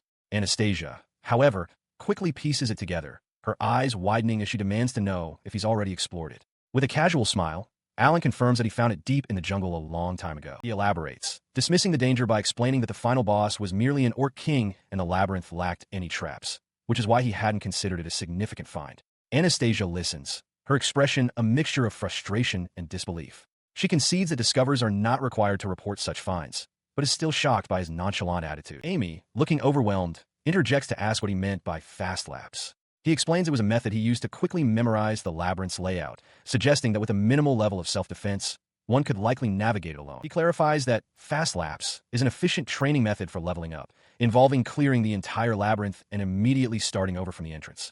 The thought alone causes Anastasia to break into a sweat, though she has to agree that the method is brutally effective. Noticing her reaction, he asks if something is the matter.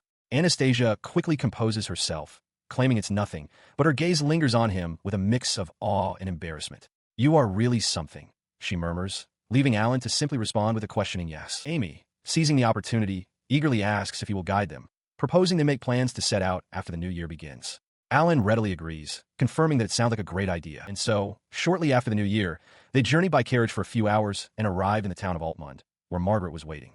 They are greeted by a confident woman in adventurer's gear, who informs them that according to the guild, many others have already attempted to conquer the labyrinth. Alan voices his concern that it might have already been cleared, but she reassures him that they still have a chance. Her focus then shifts entirely to Alan. Citing his recent victory against the school's 5 strongest students in a duel, she expresses a keen interest in scouting him for the Altmund family. The proposal leaves Alan momentarily speechless. The woman then turns to Anastasia with a knowing smile, telling her not to worry, as she has no intention of stealing away her precious knight. A flustered Anastasia turns away, insisting she has no idea what she is talking about. Alan cuts in, his expression serious. He apologizes for raising their expectations about the labyrinth's riches, explaining that he has already collected all of its treasure. As compensation, he offers to give the entire hoard to them. He confirms his identity to the skeptical adventurers accompanying Cecilia. One of them, a man with a prominent mustache, notes that he heard from Margaret that Alan would be their guide, questioning if he's still just a student. Another adventurer, a man with a goatee, finds this hard to believe, recalling that Alan has conquered the Goblin Labyrinth and earned the title of Orc Slayer. A third man asks what his plans are. Alan calmly explains his intention. Before they proceed, he wants to test their skills so they can decide on a proper formation. The mustached man confidently assures Cecilia that they will handle Margaret's safety. Cecilia, however, looks on with a skeptical side-eye, clearly having her doubts about the man. With the terms set, the party stands before the dark, timber-framed entrance to the labyrinth, ready to begin their exploration. Just inside, Alan instructs the party to try fighting the orcs themselves when they appear. He promises to intervene immediately if things become dangerous, an order Cecilia acknowledges. Cecilia observes the men's dismissive attitude, realizing they don't trust Alan. She worries that their distrust will make them ignore his commands, putting them all in danger. Deeper inside the cavern, their first encounter emerges from the shadows, a massive, tusked boar and a club-wielding orc. One of the armored men declares he'll go first, but is abruptly told to wait. Alan steps forward, halting the party. He announces that he will be the one to go first, prompting a surprised Cecilia to question his actions. He calmly faces the snarling beast, his weapon at the ready. He tells the others it's time to let him show them just how powerful their guide truly is. He calmly produces a strange, metallic device, unlike any weapon they have ever seen. As Cecilia shouts a warning that the monster is approaching, one of her men stares at the object in disbelief, demanding to know what it is. The giant boar roars, charging directly at them. One of the armored men orders him to get back, but he ignores the command, leveling the strange weapon at the beast as Cecilia cries out his name. A deafening crack echoes through the passage as a brilliant flash erupts from the device's tip. The charging boar is struck, its momentum halted instantly before it collapses to the ground in a lifeless heap. The adventurers can only stare, their faces frozen in shock. He lowers the weapon, letting out a quiet breath as the immediate threat is neutralized. His display leaves the party utterly bewildered. One of the men stammers in disbelief, while another grabs Alan, demanding an explanation for what he just witnessed. He calmly explains that the device is a magic tool of his own creation, designed to shoot iron bullets using an application of wind magic. Cecilia, a nervous smile on her face, admits she sees now and says she will be counting on it. One of her men, still sweating from the shock, nervously agrees to leave it to him. Alan simply smiles, stating that he looks forward to working with them and that they should proceed as planned. Cecilia quietly observes that she has never witnessed such a technique before, expressing her relief that he is not their enemy. Alan cheerfully agrees, adding that they should work together to protect Margaret and Anastasia. Just as the group regains its composure, another monster, an orc, appears further down the passage. Alan calmly points it out, prompting a surprised Cecilia to declare that she will handle this one. Without hesitation, she charges forward, arm cocked back as she closes the distance to deliver a powerful blow to the creature. She lunged forward, her sword a silver arc that sliced cleanly through the orc's neck. With the creature dispatched, she glanced back at Alan with a confident smile, asking who he had intended to protect. Her party members watched, stunned by her swiftness. Elsewhere, the prince had laid out his own party strategy. He declared he would take the lead with Anastasia following closely behind.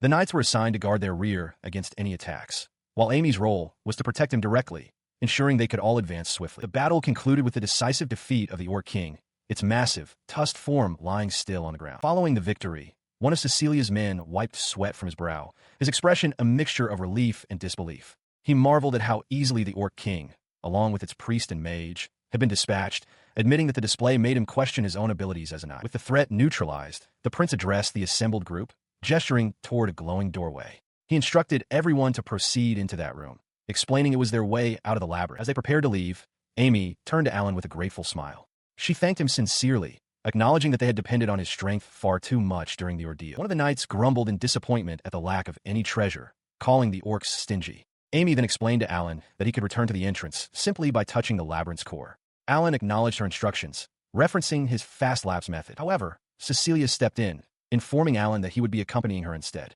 She warned him not to get arrogant, prompting a quick apology from the boy.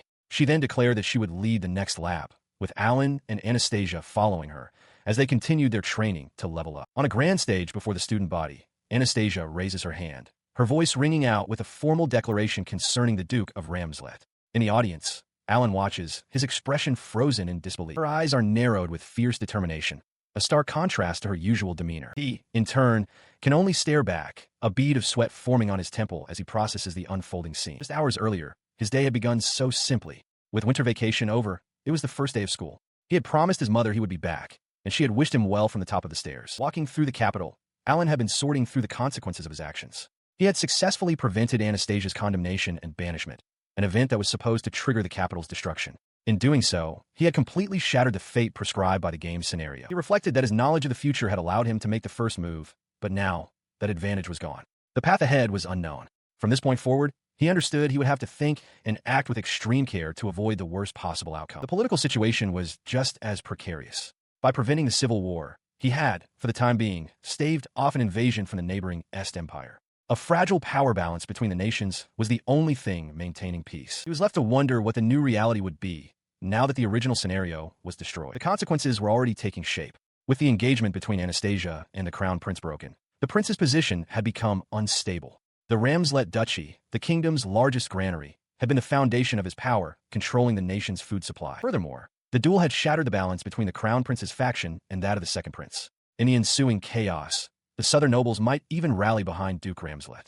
Despite his low ranking, the duke possessed the right to succeed the throne, making him a dangerous new contender for power. Alan contemplates the kingdom's new, fragile political state, a situation just as unstable as the original scenario he sought to prevent. He finds it troublesome, even wondering if he should have simply eliminated the crown prince. His thoughts are interrupted by the sight of Anastasia, who wears a sly, knowing grin. He questions what sort of scheme she is devising now, while also suspecting that Amy has not yet abandoned her goal of a harem ending. He walks through the school grounds, resolute.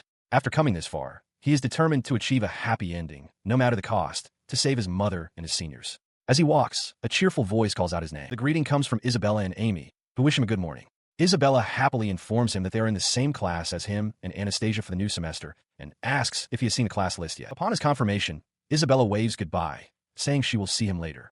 Amy adds that she looks forward to being in his care, a sentiment Alan echoes. He smiles to himself, pleased with this development. He believes that with those two around, Anastasia will have a better time and perhaps make more friends. His pleasant mood is short-lived, however. He sighs as he overhears other students whispering about him, the commoner who dared to challenge the prince in a duel and somehow hadn't dropped out. Annoyed, he decides to go check the class list for himself. He finds a bulletin board and scans the names, noticing a few things that bother him. Firstly, despite the crown prince's grades dropping, his status as student of the year allowed him to remain in Class A. In contrast, Leonardo, who had the lowest scores, was demoted to Class B. But what he truly didn't expect was that Claude's name was completely missing from the lists. He assumes Claude must have dropped out for some unknown reason. Just as he processes this, a sharp voice calls his name. The voice belongs to Anastasia, who stands before him with a commanding presence.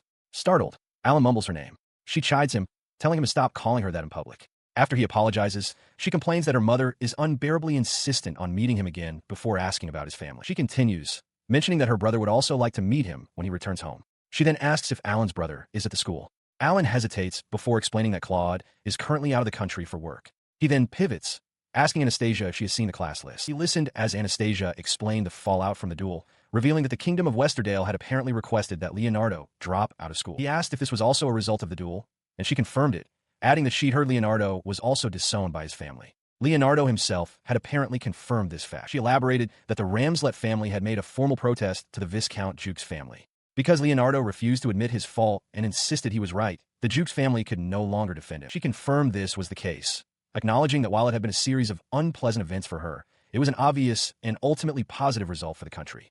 Changing the subject, she reminded him of the opening ceremony and urged him to head to the auditorium with her. They made their way to the auditorium, where a school official announced that a formal apology would be held, directed at the Ramslet family, the crown prince, and his companions. The official then called Anastasia Kleinel von Ramslet to the podium, and she turned to Alan, asking him to come with her. She turned to him with a determined gaze, stating that since he fought on her behalf, he had the right to witness this from behind her. He quietly agreed. He agreed and followed her up the steps to the stage, where Karl-Heinz Bartiel, von Centralen, and Marcus von Baines were already waiting. Once they were on stage, she faced the group and asked directly if they would now accept the result of the duel. The prince and his companions stood before them, their expressions a mixture of resentment and defeat. Karl-Heinz grit his teeth, acknowledging to himself that the humiliation was Leonardo's own fault. He clenched his fist and began the formal apology, retracting their words against the Duke of Ramslet.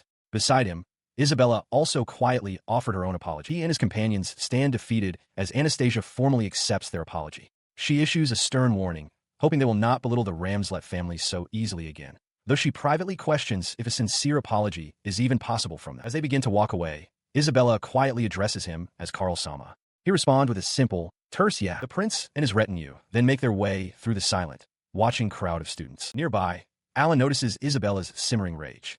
Though she claims she doesn't mind, her clenched fist and furious expression betray her true feelings. Alan, meanwhile, is still confused, admitting to himself that he doesn't even know what they were apologizing for. His thoughts are interrupted as Anastasia calls out to him. Alan, wait, she says. He turns, responding with a simple yes. A confident smile spreads across her face as she tells him to wait just a moment. Before he can respond, she turns and strides back onto the stage, facing the entire assembly. Alan watches from the crowd, completely bewildered. Her voice rings out with authority. Alan, she calls. She announces that he, as her representative, defended the honor of the Ramslet family. To recognize his achievements and loyalty, she declares that she will reward him. She continues, making a stunning proclamation. The Duke of Ramslet has decided to take Alan and his entire family under their official protection. The students in the audience murmur in shock and disbelief. The full weight of her words crashes down on Alan, leaving him utterly stunned and speechless. He is presented with a white handkerchief bearing an ornate crest. Anastasia's voice is quiet as she asks if he will accept it. He accepts the token, though his mind races with uncertainty. He wonders if this is some aristocratic custom, a piece of etiquette he is completely unaware of. His acceptance is met with a sudden, resounding wave of applause from the assembled students. Among them, Amy and Isabella clap with genuine delight, their faces beaming. With the public ceremony concluded, he and Anastasia walk together down a long, sunlit corridor, leaving the crowd behind. As they proceed, he turns to her, questioning the need for such a grand declaration when the king himself was already aware of the situation. She clarifies that her announcement was not for the royalty, but a direct warning to the other students. Since his duel, she explains, she has heard unpleasant rumors and wanted to make it clear that anyone who harms him will become an enemy of the Ramslet family. He thanks her for her consideration. Just as he begins to ask about the meaning of the handkerchief, Anastasia looks away, slightly flustered. Their conversation is cut short by the approaching voices of Amy and Isabella. Isabella rushes up to them, praising Anastasia's great work. She then turns to Alan, contorting her face comically as she describes how shocked and pale the other students looked after the declaration. Her attention then lands on the handkerchief in his hand. You got a handkerchief from Anasuma, didn't you? She asks, her eyes gleaming with curiosity. Can I see it? Confused by their intense interest, he holds it out. Both Isabella and Amy lean in close, their faces lighting up as they let out squeals of pure delight. He watches as Isabella, with a knowing smile, begins to explain the custom surrounding the handkerchief. She details that when a noble lady sews her family crest onto a handkerchief and presents it to her knight, it serves as a public declaration. As the meaning starts to sink in, Amy lets out an excited squeal, while Alan can only utter a confused. Isabella finishes with a triumphant grin, stating it's a way to declare, he is mine. The realization hits Alan, but a flustered Anastasia quickly interrupts, insisting with a nervous laugh that she was merely thanking her benefactor. Amy simply giggles at her friend's reaction. Her denial causes Alan's thoughts to drift to a conversation he had with her father. The Duke had been very clear. As the daughter of a great house, Anastasia would eventually be married off to royalty or another high noble in a political arrangement. As if sensing his thoughts, Anastasia's expression turns serious. She thanks him again, but clarifies that she cannot afford any mistakes. She reframes her gesture as a promise, a pact so that they do not hurt each other. With unwavering resolve, she vows that should anything happen, she will absolutely protect him. Inside a well-appointed room, Alan and Duke Ramslet discuss the situation in the Westerdale Kingdom. Alan wonders about the reason for Prince Claude's exile, which the Duke explains was a minor punishment and an apology for the duel. Alan finds it odd that the prince would so easily accept being separated from Amy, concluding that his love for her must be profound. The Duke remarks grimly that love is blind, as Claude even volunteered to act as a representative. The Duke speculates on a deeper motive, suggesting the prince likely anticipates that Amy will eventually be forced to leave the country due to the impending devastation of their nation. He continues this line of thought, foreseeing a civil uprising following a battle for succession, which would inevitably lead to war. He elaborates on the geopolitical situation, questioning whether Westerdale, a friendly nation dependent on them for food and resources, would side with them or with the Estonian Empire. He concludes it's likely Estonia will take advantage of the internal chaos to launch an attack. Alan considers this, then posits a grim alternative. Rather than saving the country, it might be wiser for Westerdale to simply share the territory with Estonia after an invasion. Hearing this sharp analysis, the Duke interrupts Alan, a new thought striking him. He wonders aloud if Prince Claude could already be in contact with Estonia. He sighs, admitting that he thinks it's possible. The Duke recalls the original scenario from the game. He knows Amy and her friends would flee the country after an invasion by Estonia, only to be saved by Westerdale, who would then launch a counterattack. However, he dismisses this as highly unlikely now, explaining that he has destroyed that scenario.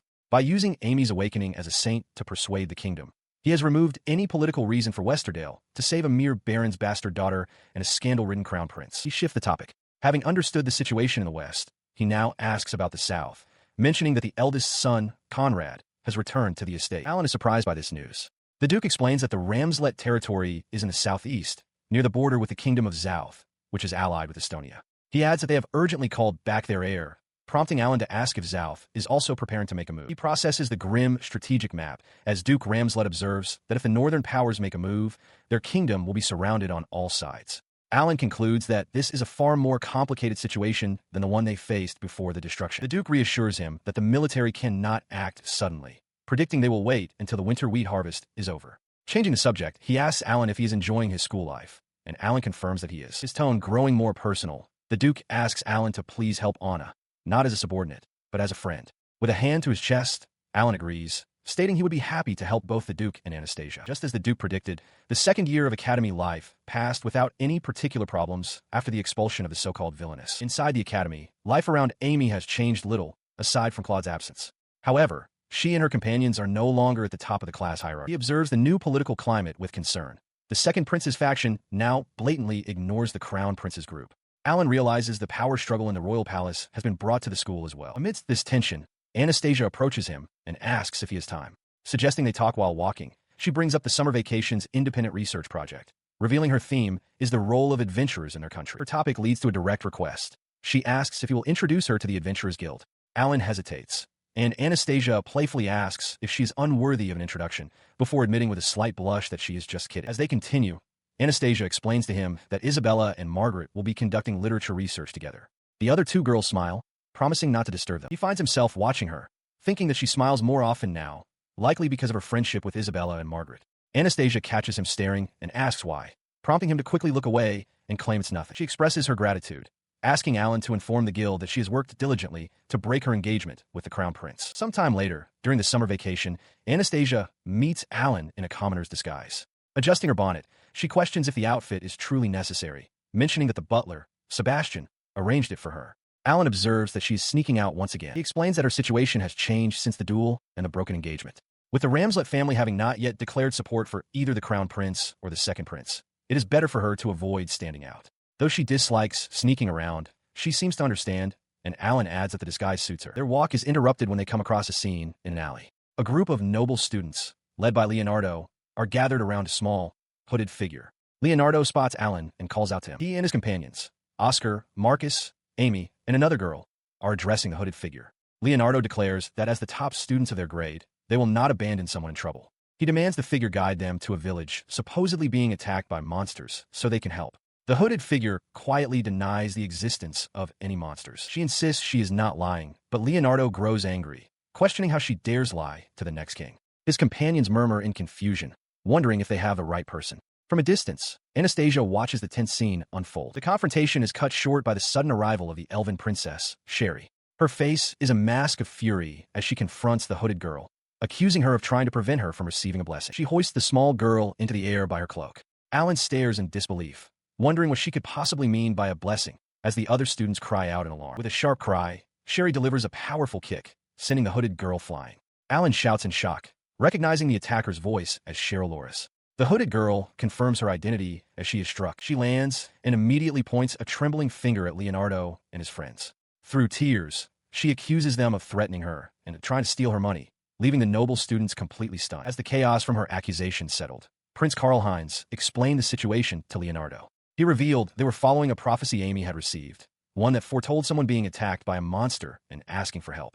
The prince identified the hooded girl as the subject of this prophecy. Watching from nearby, Alan understood that saving the elf village was a mandatory event tied to this blessing. The elven princess, Sherry, sharply interjected, demanding to know if the girl was truly being attacked by a monster, declaring that she absolutely was not. Her eyes narrowed as she accused the hooded girl of planning to rob someone in the city and questioned her true intentions. Leonardo, taken aback, urged Sherry to stop pestering her, but the hooded girl merely winced under the princess's intense scrutiny. Frustrated with the entire affair, Prince Karl-Heinz clicked his tongue. He announced it was no use and turned to leave, surprising both Sherry and Leonardo with his abrupt departure. As his group walked away, the hooded girl defiantly stuck her tongue out at them. Leonardo caught the gesture and glared back, silently vowing that he would not forget this slight. The wind from Sherry's earlier display of power had yet to cease.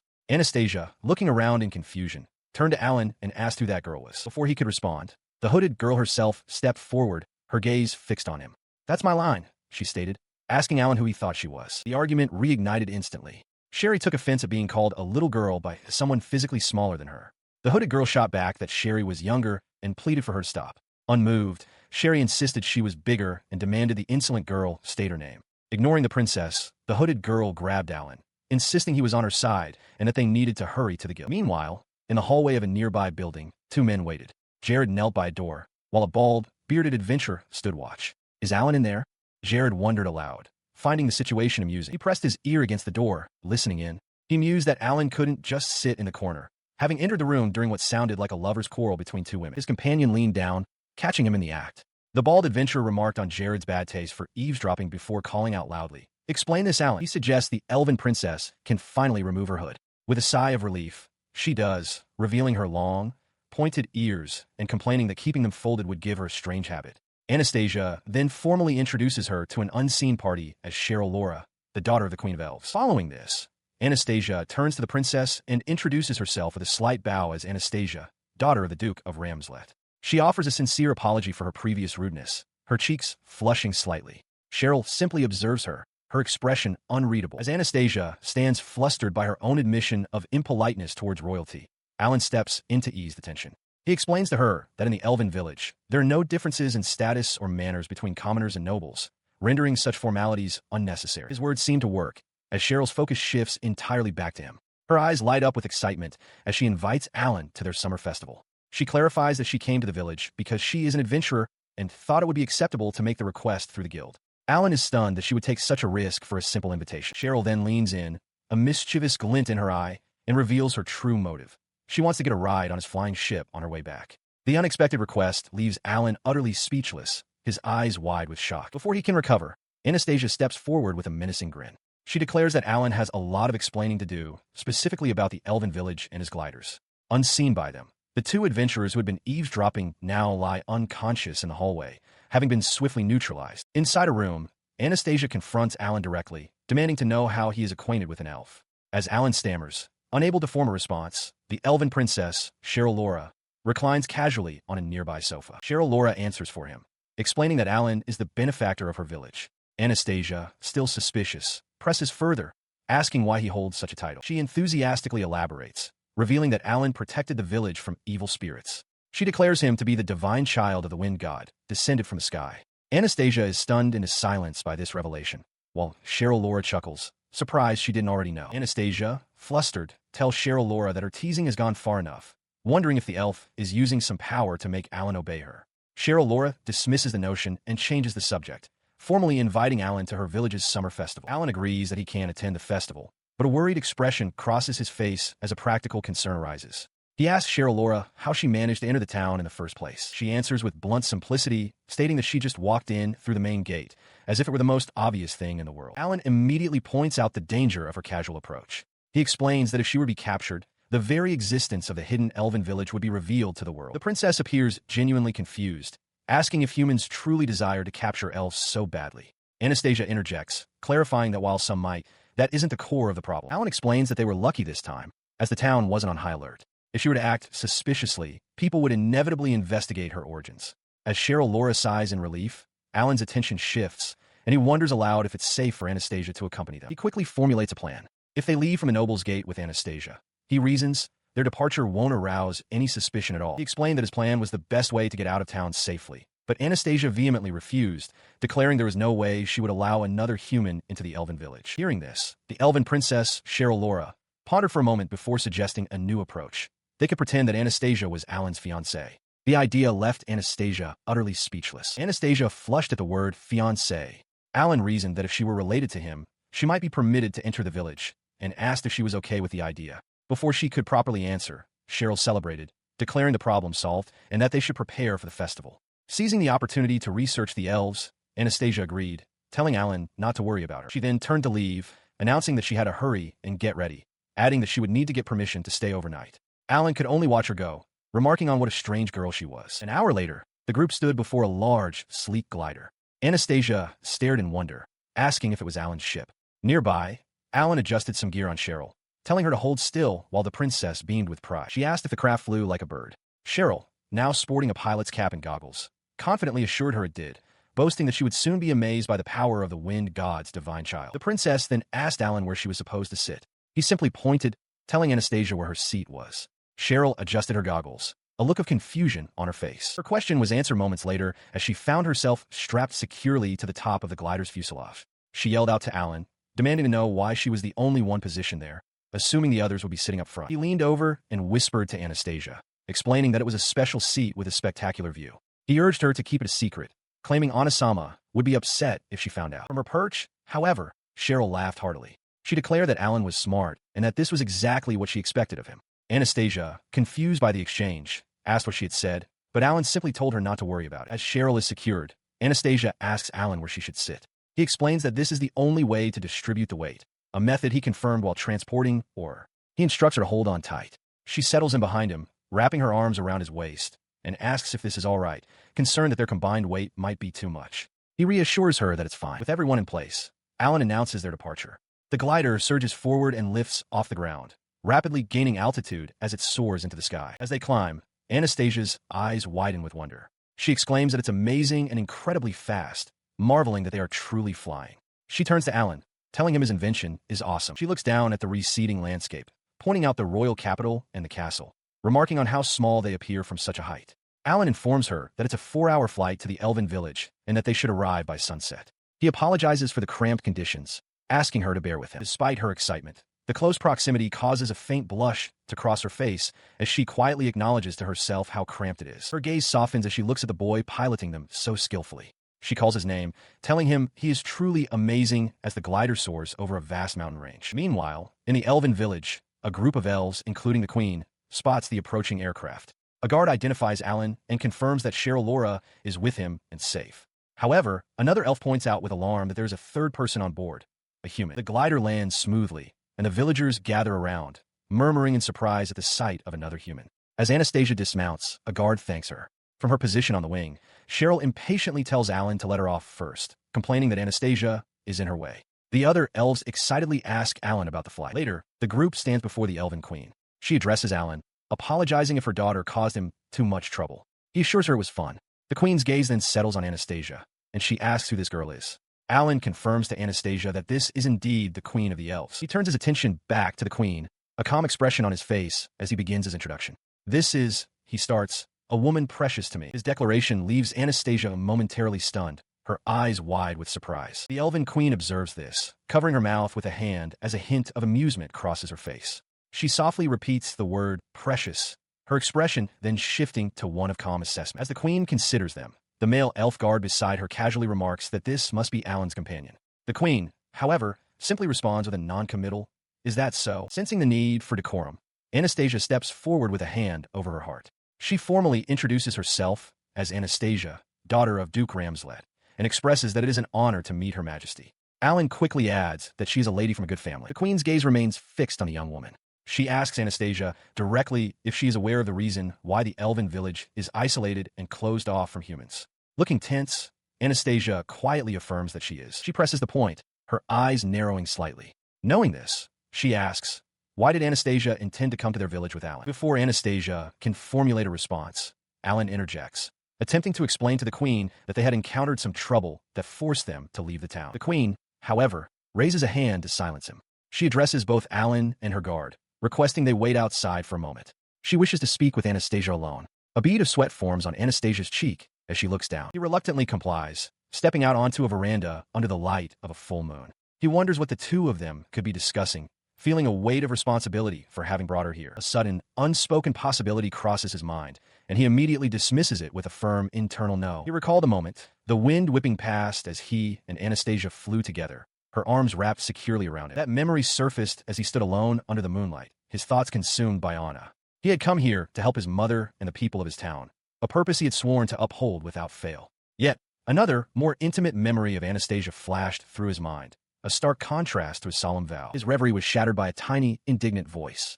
The spirit of light, Lo-chan, appeared before him, puffing her cheeks and once again calling him a pervert.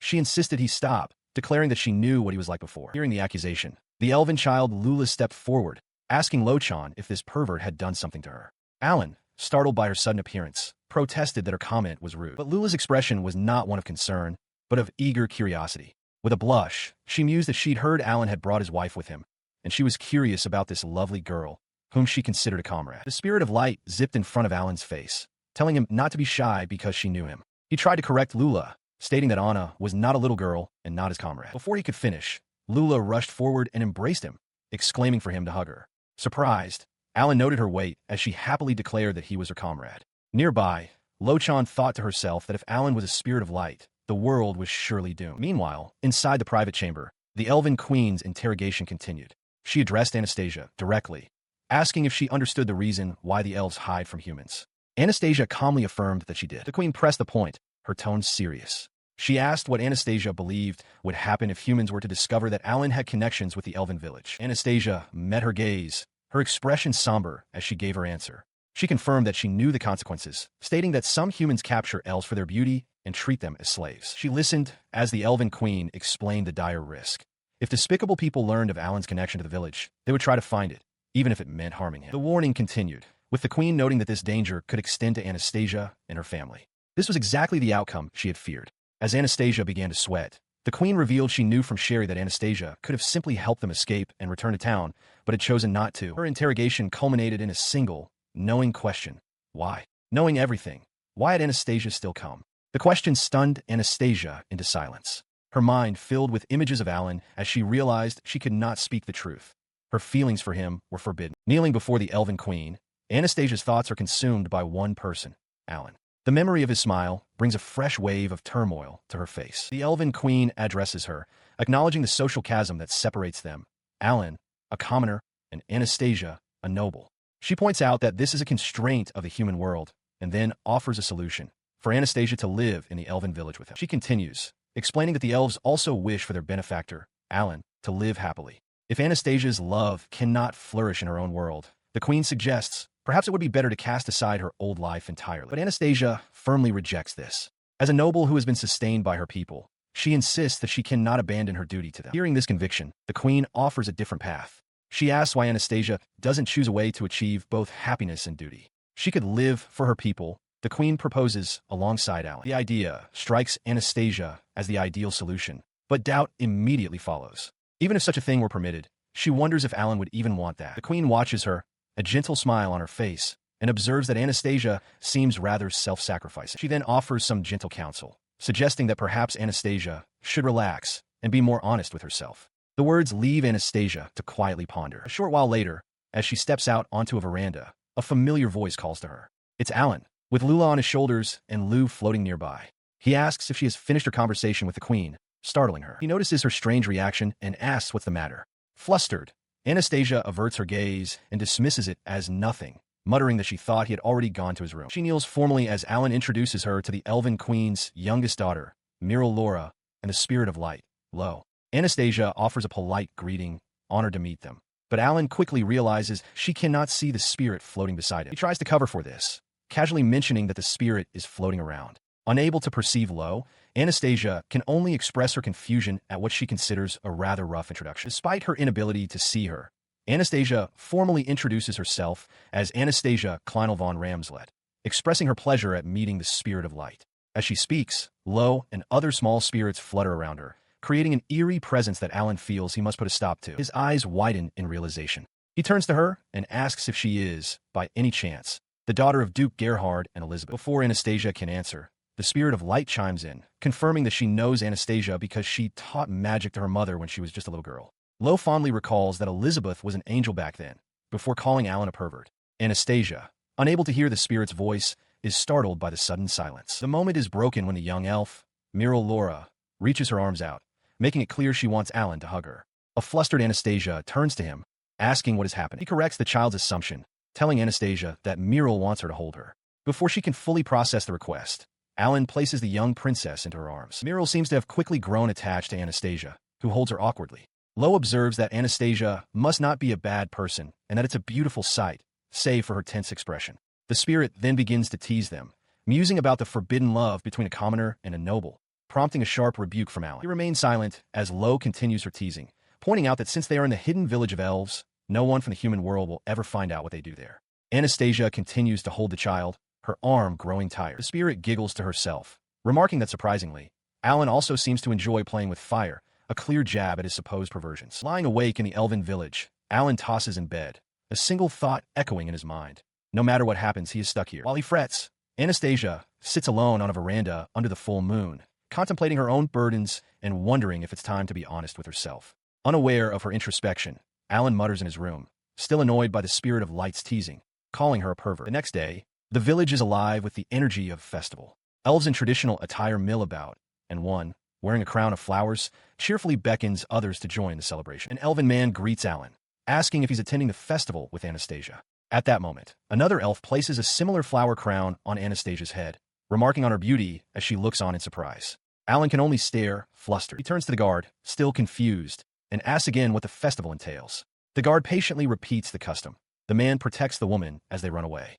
Before Alan can process this, an elven woman ushers them toward the building, telling them they both need to change clothes. The explanation leaves Alan utterly bewildered. The man runs away with the woman he loves? Protect her from what? The elves explain that if he protects her tiara until the end, they will be blessed by the spirits. They wish him luck, leaving him to grapple with the romantic implications. Moments later, Anastasia emerges, dressed in a traditional elven kimono, the flower crown still in her hair. She tells Alan she heard the details of the festival, remarking that the elves are either very tough or very easygoing. She clarifies that it involves a pair doing something together and asks if he would prefer to decline. Despite his earlier confusion, Alan looks at her and makes a decision. Since they're already there, he suggests they should join in. Anastasia, blushing slightly, seems to agree. Having agreed, they walk through the bustling festival grounds. Alan mentions his interest in elven culture as a reason for participating. The elven guard thanks him and leads them to a designated waiting area. In the waiting area, they're surrounded by elven couples openly embracing and kissing. The public displays of affection are overwhelming. Anastasia leans toward Alan, suggesting they might be better off refraining from the event after all. He quickly agrees, both of them looking thoroughly flustered. He found himself in the middle of a lively festival, with elves playing flutes and drums. The male elf guard who had been guiding them urged Alan and everyone else to join the circle for a dance. Confused, Anastasia, now wearing a flower tiara, asked what was going on. Alan admitted he didn't know, but decided it was best to follow them for now. As they moved, the guard explained their task. For now, they just needed to run away and ensure the tiara didn't get dirty. Alan questioned what would happen if they refused, but the guard simply smiled. With a sigh of resignation, Alan agreed to participate. The guard wished them good luck, and in an instant, he and the other elves were enveloped in a magical aura. Alan and Anastasia watched in shock, realizing their pursuers were using acceleration magic. With their speed enhanced, the elves began their pursuit, armed with what appeared to be soft, throwable fruits. The objective was now clear. They had to run and protect the tiara. Alan grabbed Anastasia's hand, urging her to flee. He was immediately struck in the face by one of the projectiles. As Anastasia cried out his name in concern, he wiped the pulp from his cheek, assuring her that it was soft and didn't hurt. His priority remained her tiara. As they continued to run, Anastasia cried out that her legs were failing her. With their pursuers closing in, Alan grimaced, apologized for what he was about to do, and then unleashed a thick smoke screen to cover their escape. Within the cloud of smoke, he swept the surprised Anastasia into his arms, declaring that they needed to keep moving. He carried her away from the chaos, finally finding a quiet corner to catch his breath. Flustered by the sudden intimacy, she asked him to please put her down. He immediately apologized for his forwardness. Once on her feet, Anastasia checked her flower crown, relieved to find it safe. She then turned to Alan and quietly asked if she had been heavy. He earnestly replied that it was fine and he could carry her for hours. Her initial surprise gave way to laughter as she questioned if he truly intended to do so. She asked Alan if she was heavy, a blush on her cheeks. Her question is nearly drowned out by the fawning of nearby fairy spirits, who swarm around her, calling her a wonderful angel and showering her with affection. Alan, sweating from the exertion, realizes with a jolt that not only have the spirits found them, but so have their elven pursuers. He grabs her hand, urging her to run as one of the guards points them out. He pulls her along, and without breaking stride, unleashes a blast of wind magic behind them to slow the chase. The spheres of air hurtle towards the elves, but Alan knows it's not enough. He grits his teeth, realizing they are outnumbered and must find another place to hide. Their pursuers are undeterred. The lead guard smirks, remarking on the impressive display of power. He acknowledges Alan's skill, but vows that he won't let them win so easily. A volley of mud splatters across them, and Alan pulls Anastasia tighter against him, his face a mask of grim determination. She looks up at him, her voice a worried whisper as she says his name. Surrounded by elven observers, Alan holds Anastasia close. The male elf guard approaches them with a sinister smile, holding a small, dark orb. He remarks what a shame it is, declaring it's time to finish things. Anastasia, her face pressed against Alan's chest, calls out his name in fear. As the guard lunges, Alan reacts instantly, shoving Anastasia behind him. He shouts an apology to her, positioning himself as a shield against the imminent attack. His resolve hardening, Alan realizes he must protect her until time runs out. He channels his power, commanding his mana to take the form of ice. With a shout, he unleashes an ice spear, which flies true and impales the attacking elf through the chest. Anastasia grabs his arm, her eyes wide with shock and concern. She demands to know what he meant by holding out, crying that there's no point if he gets hurt in the process. Alan looks back at her, his own face a mask of distress. Suddenly, the clear ring of a bell echoes through the area. The elven queen appears before them, a calm smile on her face. She announces that the bell signals the end, congratulating both Alan and Anastasia on a job well done. Alan, splattered with blood, turns to speak to Anastasia, but he is cut short by the queen's presence. At that moment, the elven princess, Sherry, rushes forward, telling her mother to stop. The queen calmly replies that it's over. Sherry apologizes, explaining that she thought there was a chance and decided to take it, much to the surprise of the other elves. She then turns to the two humans, congratulating Alan and the little girl on their great work. Flustered, Alan can only manage a quiet word of thanks. Later, the group stands assembled in a courtyard. The tension has dissipated, replaced by a formal but peaceful atmosphere as they face the Elven Queen. The Elven Queen explains that their perception of time is different, as expected of a long-lived species. The male elf guard, now perfectly fine, jokes that they will do their best again 10 years later, revealing the entire ordeal was a test. The queen then calls for the two pairs who protected the tiara to come forward, instructing Alan and the others to proceed. She watches as the surrounding elves, spurred on by a festival drum, begin to chant, urging Alan and Anastasia closer. Caught completely off guard, the pair stare in flustered shock as the crowd demands they kiss. The Elven Queen herself encourages them, shouting for them to hurry up and do it. He looks at Anastasia, stammering her name in disbelief. She, blushing and unable to meet his gaze, insists that it can't be helped and they should just pretend to go along with it. Alan confirms that she doesn't really have to, but Anastasia reaffirms that they are only pretending, and he reluctantly agrees. With their hesitant agreement made, he pulls her into an embrace before the watchful eyes of the entire elven crowd. As he leans in, Anastasia's face flushes a deep crimson, her eyes wide with a mixture of shock and anticipation. His own expression is one of nervous resolve. Just as their faces draw near, a strange energy seems to ripple through the air. The world around them shifts, revealing a vision of a luminous, unclothed elven woman. A voice identifies this being as Anastasia, the daughter of Elizabeth and Gerhard. Alan and the real Anastasia can only stare, stunned in his silence by the apparition. Stammering, Anastasia points at the spirit, questioning its connection to someone named Loringas. The being calmly introduces herself as Lo, the spirit of light, and clarifies that she is related to the selfless great sage Loringas. Her serene gaze settles on Anastasia. Lo announces that she has witnessed the girl's determination and love, and for that, she will bestow upon her a holy blessing. A gentle light flows from the spirit,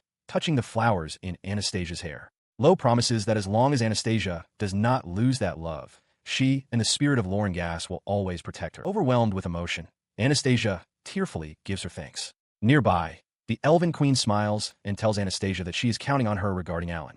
The surrounding elves erupt in astonishment, shouting that a human has received the blessing of the Spirit of Light as they offer their congratulations. With the festival set to continue late into the night, it was suggested that they both take the opportunity to wash up beforehand. Following the advice, Alan found himself soaking in a tranquil, stone-lined hot spring, letting out a sigh of relief as the warm water soothed him. He relaxed, recalling that he had forgotten about the hot spring here. His thoughts drifted to the festival itself.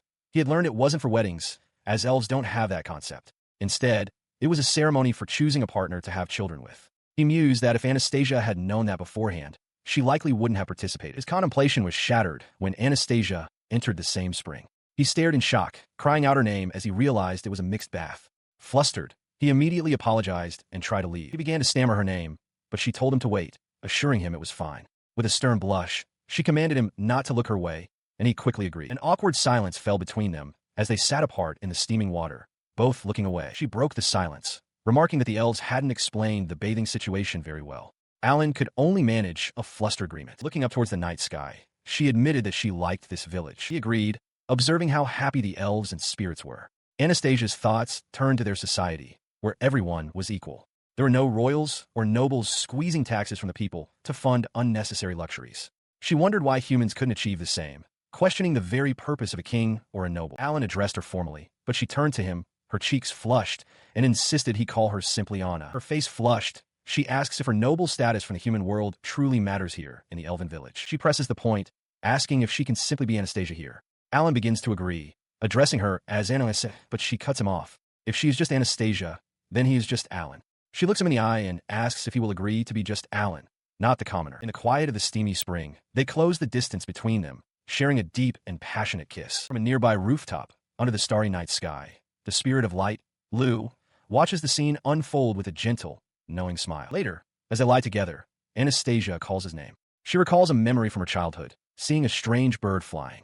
She asks if that was him, realizing with dawning certainty that they had met long before this. He quietly confirms her suspicion. The next morning, Alan sleeps soundly in his bed, bathed in the soft light of dawn. Lying beside him, Anastasia is already awake, her gaze fixed upon his sleeping face. His eyes flutter open, and he is startled to find her there. She greets him, playfully calling him a sleepyhead, though she admits she just woke up as well. He manages a flustered good morning. As Anastasia begins to get out of bed, Alan averts his gaze, flustered by the memory of the previous night. She tells him it's his fault and that they need to prepare to go home. She stumbles slightly, causing him to cry out her formal name in alarm. She turns back, gently reminding him that he is to call her Anna. He corrects himself, and she then informs him that before they return to the royal capital, there's a place she wants to show him. She led him to a serene lake on the village outskirts, remarking on its presence. Alan simply agreed, his gaze following hers across the water where countless small lights danced on the surface. She pointed them out with excitement, exclaiming at the sheer number of spirits. Sensing there was more on her mind, he gently asked what was wrong. He began to stammer an apology about the previous day,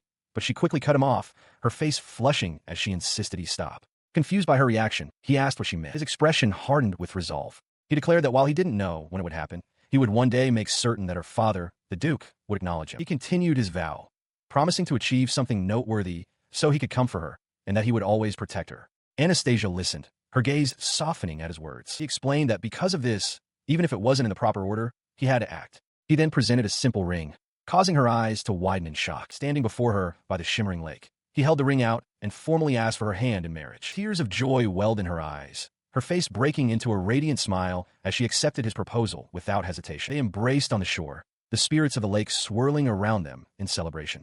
The ring now rested on her finger, a symbol of their shared promise. Later that same day, as they prepared to depart, Anastasia offered her sincere thanks to the Elven Queen. The Queen smiled knowingly, advising her to always be honest with herself. She acknowledges that it's a shame to leave, but they must return to the royal capital. Their respective statuses demanded. Their return to the capital leads them directly to an audience with Duke Gerhard Ramslet. His fist is clenched in silent anger as he addresses the boy directly, demanding to know if Alan understands why he was called. With a tense expression, Alan confirms that he does. As winged, bat-like creatures descend upon them, Alan shouts a warning to Anastasia. She responds instantly, unleashing a blast of magic that vaporizes one of the monsters. With the immediate threat neutralized, she calmly informs Alan that it's done. Standing over the fallen creatures, he praises her work and suggests they take a short break. Anastasia, however, states that she isn't tired. He insists, reminding her that they are about to face the boss and that it will be better to rest. He offers her some water, which she quietly accepts with a word of thanks. She takes a drink from the water skin, a faint blush on her cheeks as she lets out a sigh. As she does, the simple ring on her left ring finger is clearly visible while Alan watches her. The scene shifts to 4 days prior. Alan sits opposite Duke Gerhard Ramslet, who fixes him with an intense, angry stare. The Duke demands to know what the ring is and why his daughter is wearing it on her left ring finger. Alan calmly admits that he gave the ring to Anastasia. The Duke erupts in fury, shouting that Alan is a fool. He reminds the boy of the favor he did by protecting him from the royal family after the duel, warning him to stay away from his daughter. Alan, however, had anticipated this reaction and considers his debt to the Duke now settled. He slams his fist on the table, roaring for Alan to shut up. He questions if Alan would have preferred Anastasia to suffer a humiliating defeat, tarnishing the family's honor. He declares it utterly unacceptable for the daughter of Duke Ramslet, a noble, to wear a ring given by a commoner. Cutting through the Duke's rage, Alan states plainly that the ring is not an ordinary one. The Duke pauses, taken aback by the boy's assertion. The item is revealed to be a substitution ring. It is a magical artifact with a single, powerful purpose. If the wearer is about to be killed, the ring will take their place, saving their life. Back in the present, Anastasia gazes at the ring on her finger, now understanding its true nature. She murmurs about what an incredible gift it is, recognizing it as a legendary magic tool coveted by royals and nobles fearing assassination. An item so valuable, it could earn a title if presented to the king. Alan simply smiles and agrees. Inside the dungeon, Anastasia gazes at the ring on her finger, wondering if she should remove it for safekeeping.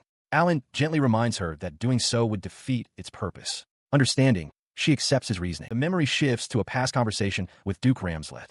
The Duke questions Alan, asking if he truly obtained his offering from the treacherous Wind Mountain dungeon, a feat never officially reported. Alan confirms he did, presenting the proof he knew the Duke would require: the magic stone, wing feathers, and tail feathers of a blizzard phoenix. The Duke's skepticism shatters, replaced by stunned silence. His composure regained, the Duke sternly asks Alan what he wants in return. Alan, dressed in a formal uniform, calmly states his ambition: to earn enough military honors to be granted a noble title. He looks the Duke directly in the eye, declaring his ultimate goal is to earn the right to stand beside Anastasia and protect her for the rest of his life. The Duke's face contorts with frustration. After a tense moment, he grits his teeth and gives his ultimatum: 3 years. He turns to leave, warning Alan to prepare himself for a battlefield so brutal he will wish for death. Furthermore, he forbids any progression in Alan's relationship with his daughter. Alan simply accepts the terms. The flashback ends as a monster is obliterated in the present. Returning to the present, Alan holds a modern firearm, confirming the kill with a simple "good." He turns to Anastasia, who sheathes her sword, remarking on the incredible power of his magic. She admits she has no talent for the sword, and that this is the only way she can contribute, but she promises to protect him when a blade is needed. He thanks her. When she asks if he dislikes being protected by a woman, he quickly dismisses the idea. He reveals that a primary reason for coming to this dungeon was for her to level up, explaining that as a member of an influential duchy in an unstable country, she cannot afford to be weak. He elaborates that he wants her to have the power to protect herself, anticipating that her personality might lead her to the front lines. Standing before the boss room door, he confirms she is ready and lays out the plan. She will use her Blizzard Phoenix shield for defense while he uses magic to ground their foe by targeting its wings. He explains his second reason for being there, so Anastasia can witness his first battle. He declares he will defeat the beast on his own. Anastasia, her expression firm, wishes him luck, promising to watch closely this time. With their purpose set, they step into the vast chamber. High above them, silhouetted against the cavern's light, the Blizzard Phoenix awaits. The creature dives, its dark form a blur of motion. As Anastasia gasps in surprise, Alan calmly instructs her to hold her shield, assuring her the fight will be brief. He raises a firearm and fires a single, precise shot. The projectile finds its mark, striking the diving phoenix squarely in the head with explosive force. Its momentum extinguished, the massive bird tumbles from the air, crashing to the cavern floor just behind Anastasia. Alan calmly announces that it's over. Still in disbelief, Anastasia asks if the fight is truly finished. He confirms, explaining that his shot hit a vital point. They approach the fallen creature, its sheer size even more impressive up close.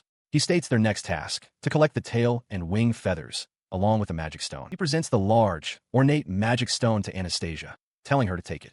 He offers her the meat as well, adding that he has no use for the bones and usually discards them. Her expression shifts to one of understanding as she holds the stone. He explains that the spoils are hers, reasoning that they accomplished the task together. Gazing at the massive magic stone, she finally understands. The third reason for their journey, an intention she now believes was shared by the Duke, was to make her the official conqueror of the labyrinth. She stood near the treasure chest, as Alan suggested they take a short break before returning to the entrance for a second round. By accompanying him, she was securing her family's honor, as they could now claim to have sponsored the first adventurer to explore this dungeon. Her attention shifted to the chest, as she asked if it was full. Alan confirmed that its contents had already been collected. They sat down to rest on the stone steps. After a moment, she asked what had been inside. Alan paused, telling her to wait a minute. He then reached into a simple-looking pouch and, to her utter astonishment, pulled out a magnificent, long sword. He held the weapon aloft, explaining that it was the treasure of this dungeon. Anastasia, unfamiliar with such things, noted that it came from a magic bag. She took the blade from him, her expression one of pure shock. Alan identified it as the Sky Knight's sword, a legendary weapon.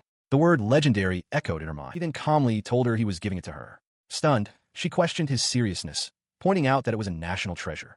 Alan simply stated it was a present for her next birthday, an apology for being unable to celebrate with her the previous year. He added that it was his first birthday gift for the person who had accepted his proposal, and he wanted to give her the very best. Flustered and blushing, Anastasia managed a quiet thank you as he promised another gift for her next birthday. Her flustered demeanor shifted to one of quiet intensity. She looked around the chamber and asked for confirmation that they were truly alone, with no monsters nearby, now that the boss was defeated. Alan affirmed they were. Hearing this, she murmured that it was just the two of them. Then, with sudden determination, she leaned forward, closing the distance between them and startling the boy. She breathlessly asks if anyone is there. Alan, startled by her proximity, can only stammer as she confirms that they are completely alone. The intense moment passes. A flustered Alan suggests they explore the area a bit more before heading back, and Anastasia quietly agrees. Following their expedition, during which they completed multiple laps of the Wind Mountain dungeon to finish Anastasia's level-up training, Alan reported their progress to the Duke. He also presented the spoils of their battles to the ducal family, with a composed Anastasia standing beside him. Duke Ramslet accepts the items, confirming the family will handle the official quest registration. He then leans in, issuing a stern warning to Alan not to lay a finger on his daughter.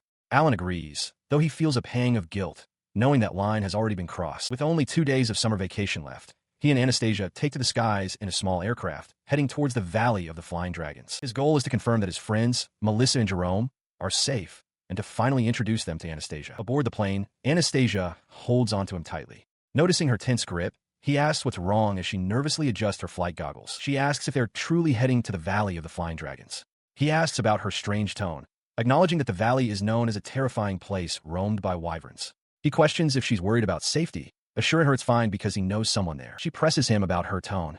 He explains that her way of speaking is different from other noble ladies. Worried, she asks if it sounds arrogant or unpleasant. He clarifies that it's not exactly that, but it is noticeably different. She leans in close, her voice adopting a formal, almost deferential tone as she asks if he, like other men, prefers women who speak politely. Her sudden movement causes the small aircraft to lurch violently to the side. Startled, she apologizes and demands to know why he's swerving. He clarifies that it's not about her tone. He simply wants to have a relaxed relationship with her. He assures her that whether she speaks formally or in her usual manner, he's fine with whichever is easier for her. She seems to process his words, asking if he disliked her formal speech. He admits he was just a little surprised. With a smile, Anastasia decides she'll save that particular tone for when it truly matters. Her thoughts drift back to her past. She explains that she lived in the palace as an apprentice and eventually began training as a knight alongside the prince. It was an unusual path, she muses, but it greatly improved her swordsmanship. She continues her story, recalling how she began acting on behalf of the lazy prince, issuing commands to knights and maids alike. Over time, she grew accustomed to speaking to subordinates with authority. Now, she realizes there's no longer a need for it, and perhaps she can finally revert to a more natural way of speaking. Alan interrupts her reverie, musing that things will change little by little if she marries him and becomes a mother. Flustered by the sudden talk of marriage, Anastasia is cut short as a massive, dark-winged wyvern appears directly in their flight path, its form eclipsing the sky. While flying their plane, Alan and Anastasia are suddenly flanked by a white wyvern. Anastasia cries out Alan's name in alarm, but he calmly reassures her that everything is fine. He tries to get the creature's attention, calling out his own name and asking if it doesn't recognize him, noting that it must have just arrived in the valley. Panicked, Anastasia grabs him and yells for them to leave immediately. As they attempt to flee, a massive, dark-scaled wyvern descends from the sky, cutting off their escape route. Both Alan and Anastasia look up in shock at the imposing figure. The great creature hovers beside them, addressing Alan by name and asking if he is all right. Relief washes over Alan and Anastasia as they recognize the sky dragon, Jerome. Now safely on the ground, Alan thanks Jerome for saving them. The sky dragon bashfully accepts his gratitude. Alan then introduces him to Anastasia, explaining that after a series of events, he befriended the wyvern, who has since become a sky dragon. Jerome greets Alan, noting it has been a while. He then leans in close to Anastasia, pointedly asking who she is. The white wyvern, Melissa, reappears beside them as Alan, flustered, realizes another of his friends has arrived. He continues the conversation, asking Alan what has happened and whether he requires their help, as they had promised before, stating that he is there to check on things. The group settles down, and Jerome asks if any humans have attacked the wyverns since their last meeting. As he asks, Alan's expression suggests he is beginning to remember something relevant. Jerome explains what he's learned from the other wyverns in the valley.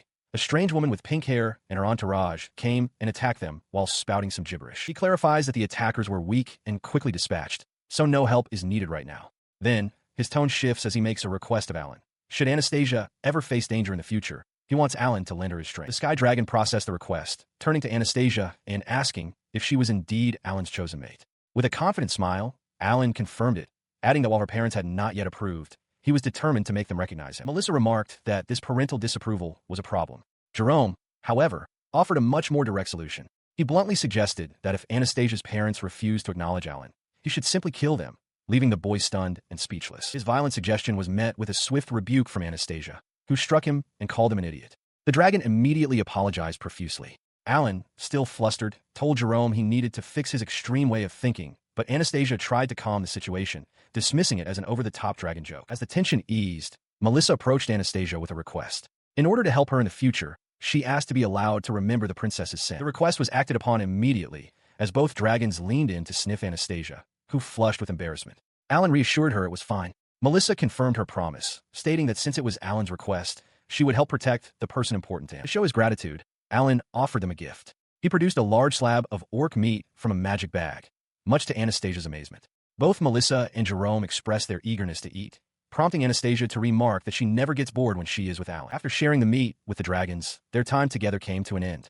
Alan and Anastasia departed from the Valley of the Dragons. They took to the skies, flying away from the valley on their small, personal aircraft. Their journey concluded as the long but short summer vacation finally ended. It was time to return to the Royal High School. Back in the classroom, Alan and Anastasia stood before their peers to present their independent research project. The topic was adventurers in the country. Anastasia elaborated on their thesis, stating that they must advocate for a new relationship to overcome the conflict of interest between the two groups. As they worked on their project, Alan considered the core of the conflict between the country and its adventurers. The nobles and the state desired the wealth and the labyrinths for their treasury, yet they were unwilling to risk their own knights or accept responsibility for the adventurers they would otherwise need to hire. In essence, he concluded, it was a raw battle over profits. This led him to a cynical realization. The nobility was scheming, searching for any pretext to claim a share of the earnings that adventurers risked their very lives to obtain. As he shared this blunt assessment with his group, Anastasia threw down her pen in frustration, declaring that she couldn't possibly write that in their report. Alan, seeing her point, suggested they find a less offensive,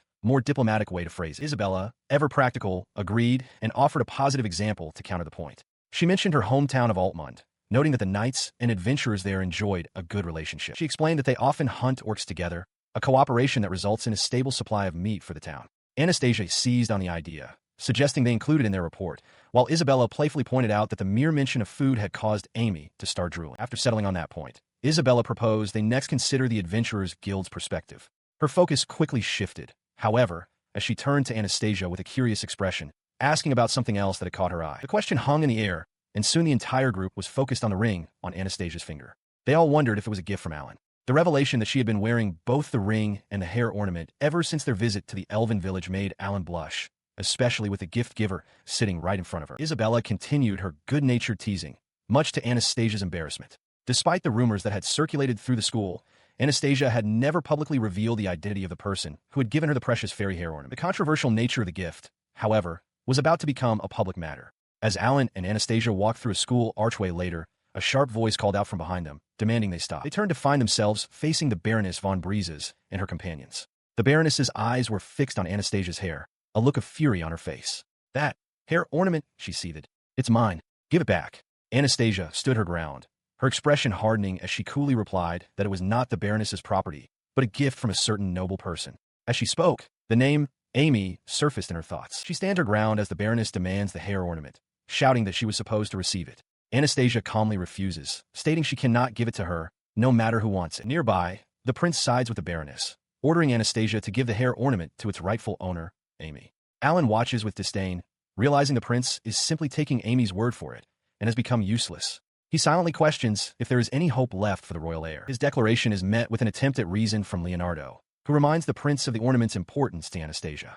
But the prince, ignoring him, silences Alan with an insult and lunges forward, reaching to snatch the accessory from Anastasia's hair. Alan cries out her name in warning. Before his hand can make contact, an invisible force repels him, sending him flying backward through the air. The other students can only stare in stunned silence at the sudden, violent turn of events. The force of the repulsion knocks Anastasia to the floor. As Alan checks if she is all right, the other students cry out in alarm.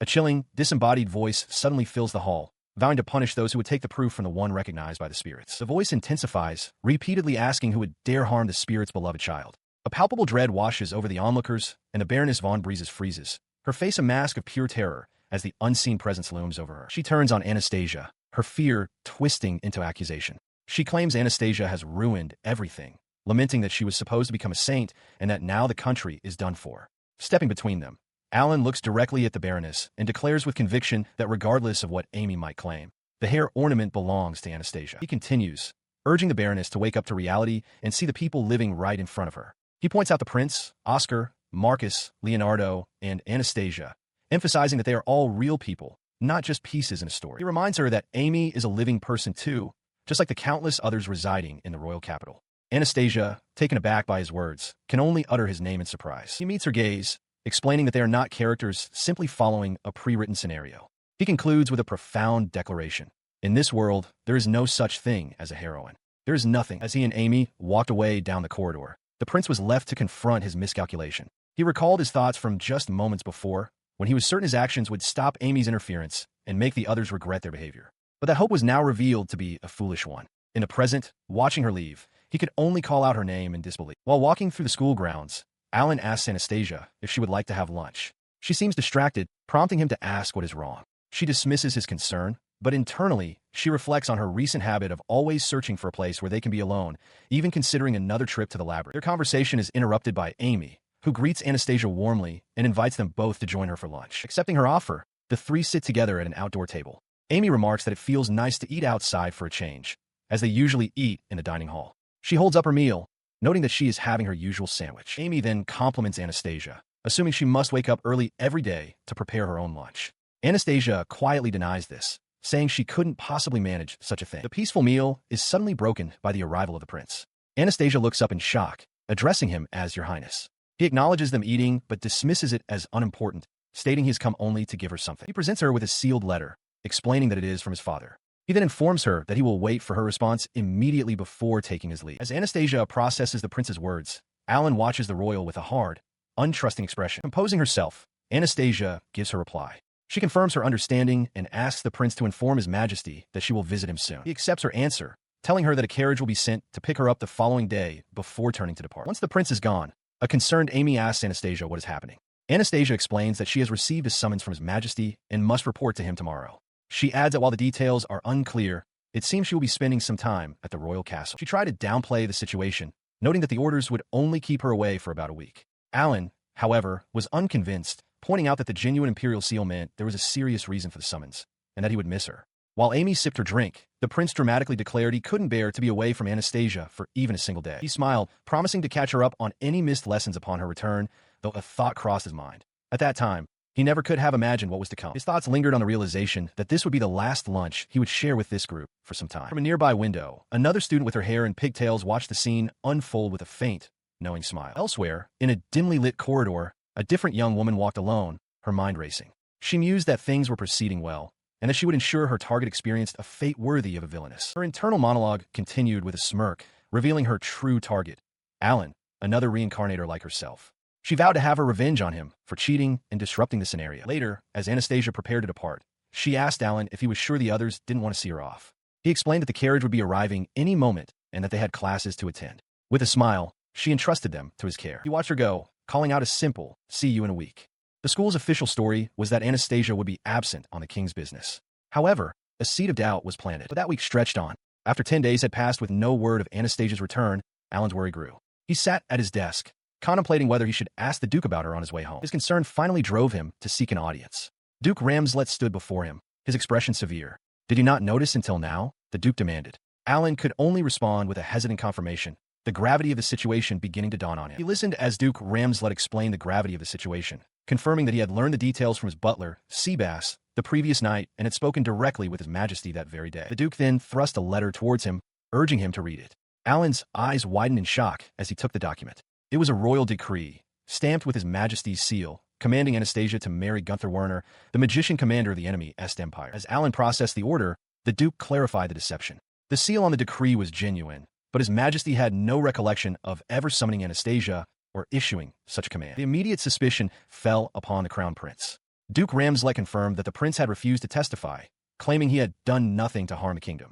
The horrifying truth struck Alan with the force of a physical blow. The prince had sold Anastasia to an enemy nation. Rage twisted the young boy's features. His fury was met with even grimmer news. The Duke revealed that the Est Empire had now officially declared war. Their justification was a fabricated incident, a supposed attack on a peace convoy within the kingdom's borders, during which, they claimed, the bride and her entire escort were killed. The weight of the revelation crushed him. He slumped into a chair, head bowed, barely able to comprehend that this fabrication was the official reason for the impending war. Looking up with a sliver of hope, he asked if the Duke truly believed Anastasia was dead.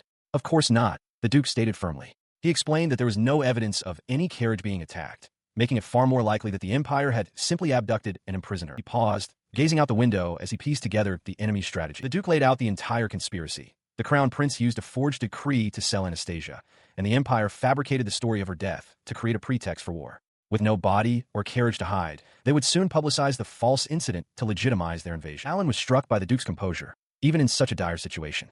The Duke then turned to him with a direct command: go to the Empire and find his daughter. He explained that Alan, as an adventurer, could act unofficially through the post-student mobilization. An attack by a soldier would be an act of war, but an adventurer's actions could be denied, preventing the enemy from justifying a massacre of civilians in retaliation. He listens intently as Duke Ramslet, his back turned, formally requests his help as a B-rank adventurer to bring his daughter back. With a determined expression, Alan replies that it goes without saying. The Duke then clarifies the terms of the arrangement.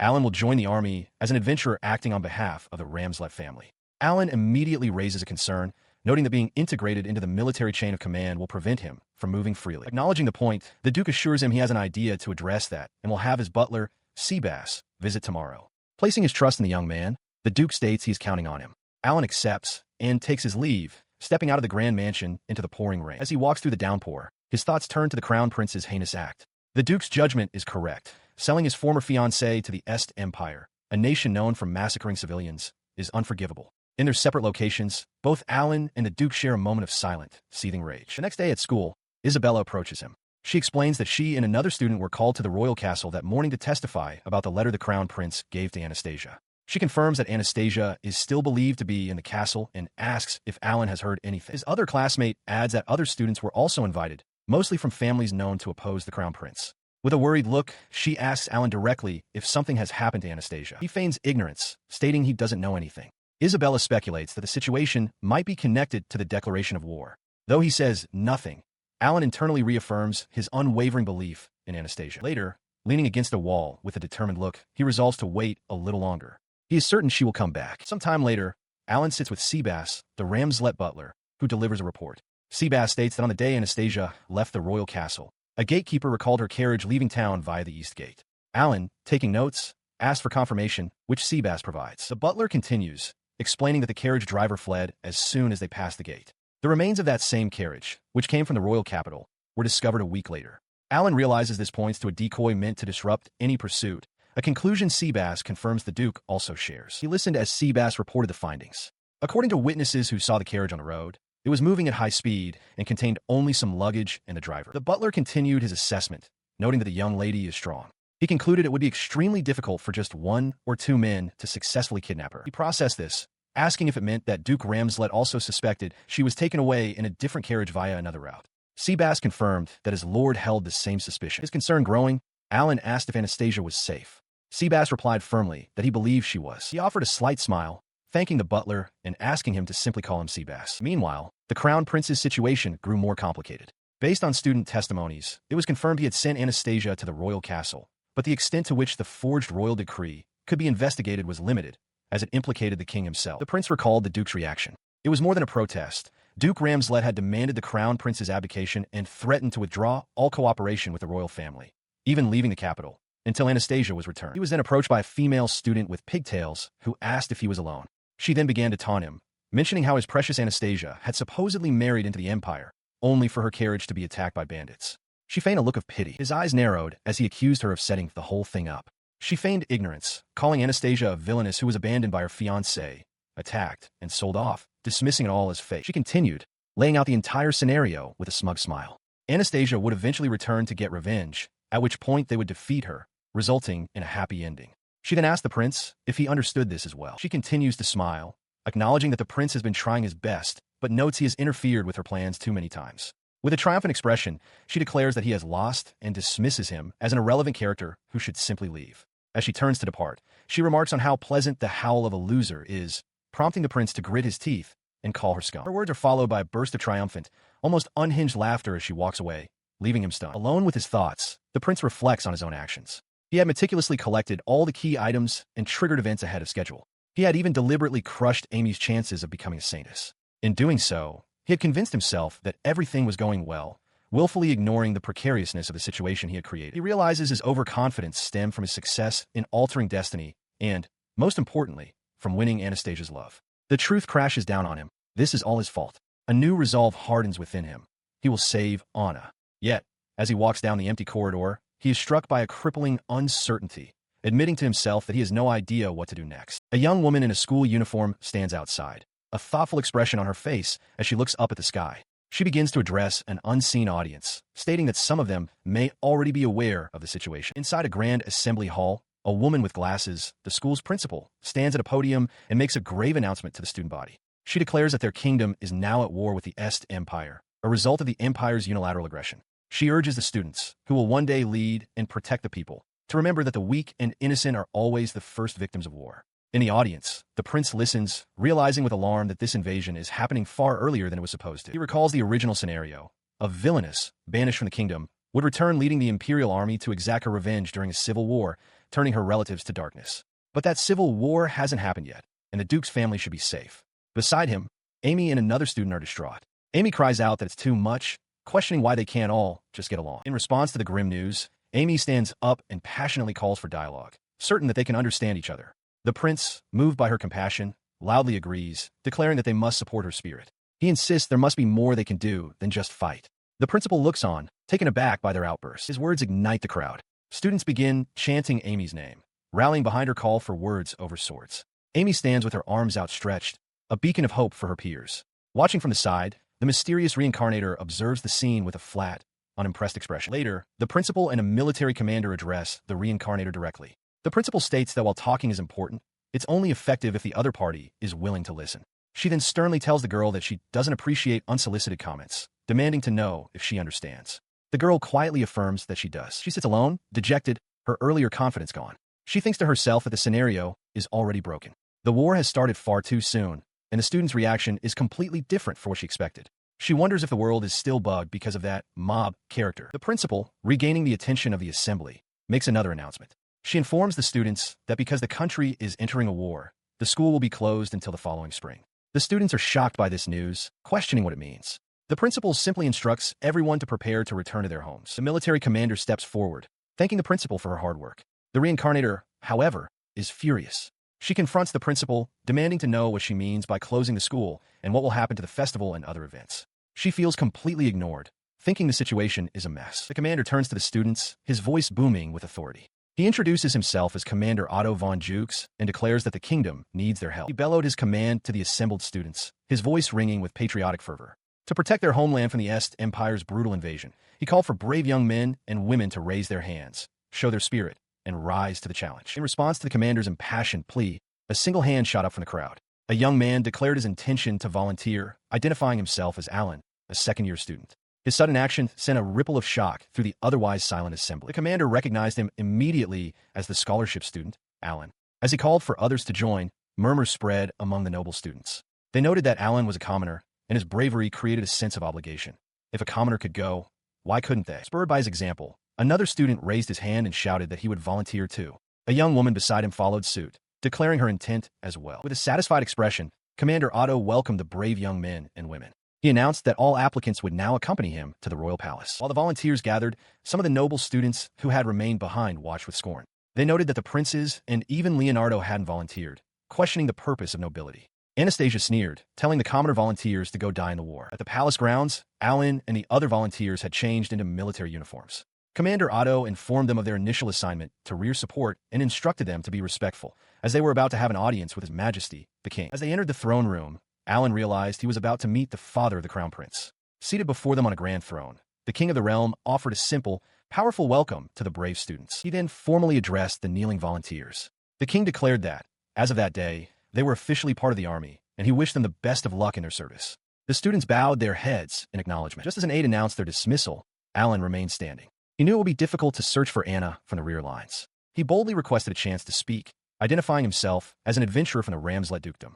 While Commander Otto reacted with fury at the breach of protocol, the king simply held up a hand and commanded everyone to wait. As he stands with the other student volunteers, Commander Otto dismisses them, ordering the students to return to their barracks and await further instructions. They acknowledge the command. He is then brought before the king for his private audience. The monarch addresses him directly, acknowledging that he has heard of Alan, the commoner under Duke Ramslet's protection. The king's expression grows serious as he continues, stating he is aware that Alan defeated his son and his friends in a duel. He questions if this was Duke Ramslet's way of showing non-cooperation with the royal family. Alan quietly affirms the fact of the duel. He clarifies that he does not know the Duke's intentions. Instead, he declares that his own purpose for being there is to support the royal family and His Majesty. Having stated his loyalty, he makes a startling request to provide protection for Anastasia, the Duke of Ramslet's daughter, as soon as possible. Both the king and Commander Otto are visibly surprised by this. He continues without pause, adding a second, even more audacious demand, strict punishment for those involved in the misuse of the royal seal and the forgery of a royal decree. The king's expression darkens as he demands Alan repeat what he just said. Commander Otto erupts, shouting Alan's name and warning that such disrespect will not be tolerated. The king glares, asking if Alan truly understands the meaning of his words. Immediately, Alan bows low, apologizing for his rudeness and begging forgiveness for overstepping his bounds. The king scoffs, dismissing the words as something Duke Ramslet likely told him to say as an insult. He orders Alan to be sent to the rear for support duty. Alan refuses, pleading to be sent to the front lines to take responsibility for his disrespect. The king, taken aback by his persistence, tells him to wait. His Majesty presses the point, reminding Alan that the Duke declared he would not cooperate with the royal family and asking if Alan intends to do the same. With a hand over his heart, Alan firmly denies it, stating that he dedicates himself to the king and his country. A satisfied smile appears on the king's face. He declares that he will grant Alan's wish, commanding him to go to the front lines and crush the imperial soldiers. He commanded his aide to prepare the orders. Alan was to head to the fortress city of Chaldacia, recapture the Brazini region, and defeat the imperial army. The king then asked what reward the boy desired. Alan thought to himself that once the army was defeated, he would request something appropriate. Nearby, Commander Otto seethed in silent frustration. He continued, promising gold, a title, or a woman. Anything Alan wanted would be as if he secured victory for the kingdom. There was one condition. He would not be allowed to return to the royal capital until then. Bowing, Alan formally accepted the command. Commander Otto questioned if His Majesty was certain, but the king dismissed his concern and told Alan he could go. The monarch then mused aloud about Duke Ramslet, finding it amusing that the man couldn't even discipline his own pet dog, which had bitten his hand and run away. As he walked down a long, shadowed corridor, Alan considered the king's calculus. He was a competent commoner. If he died on the battlefield, it was of no consequence.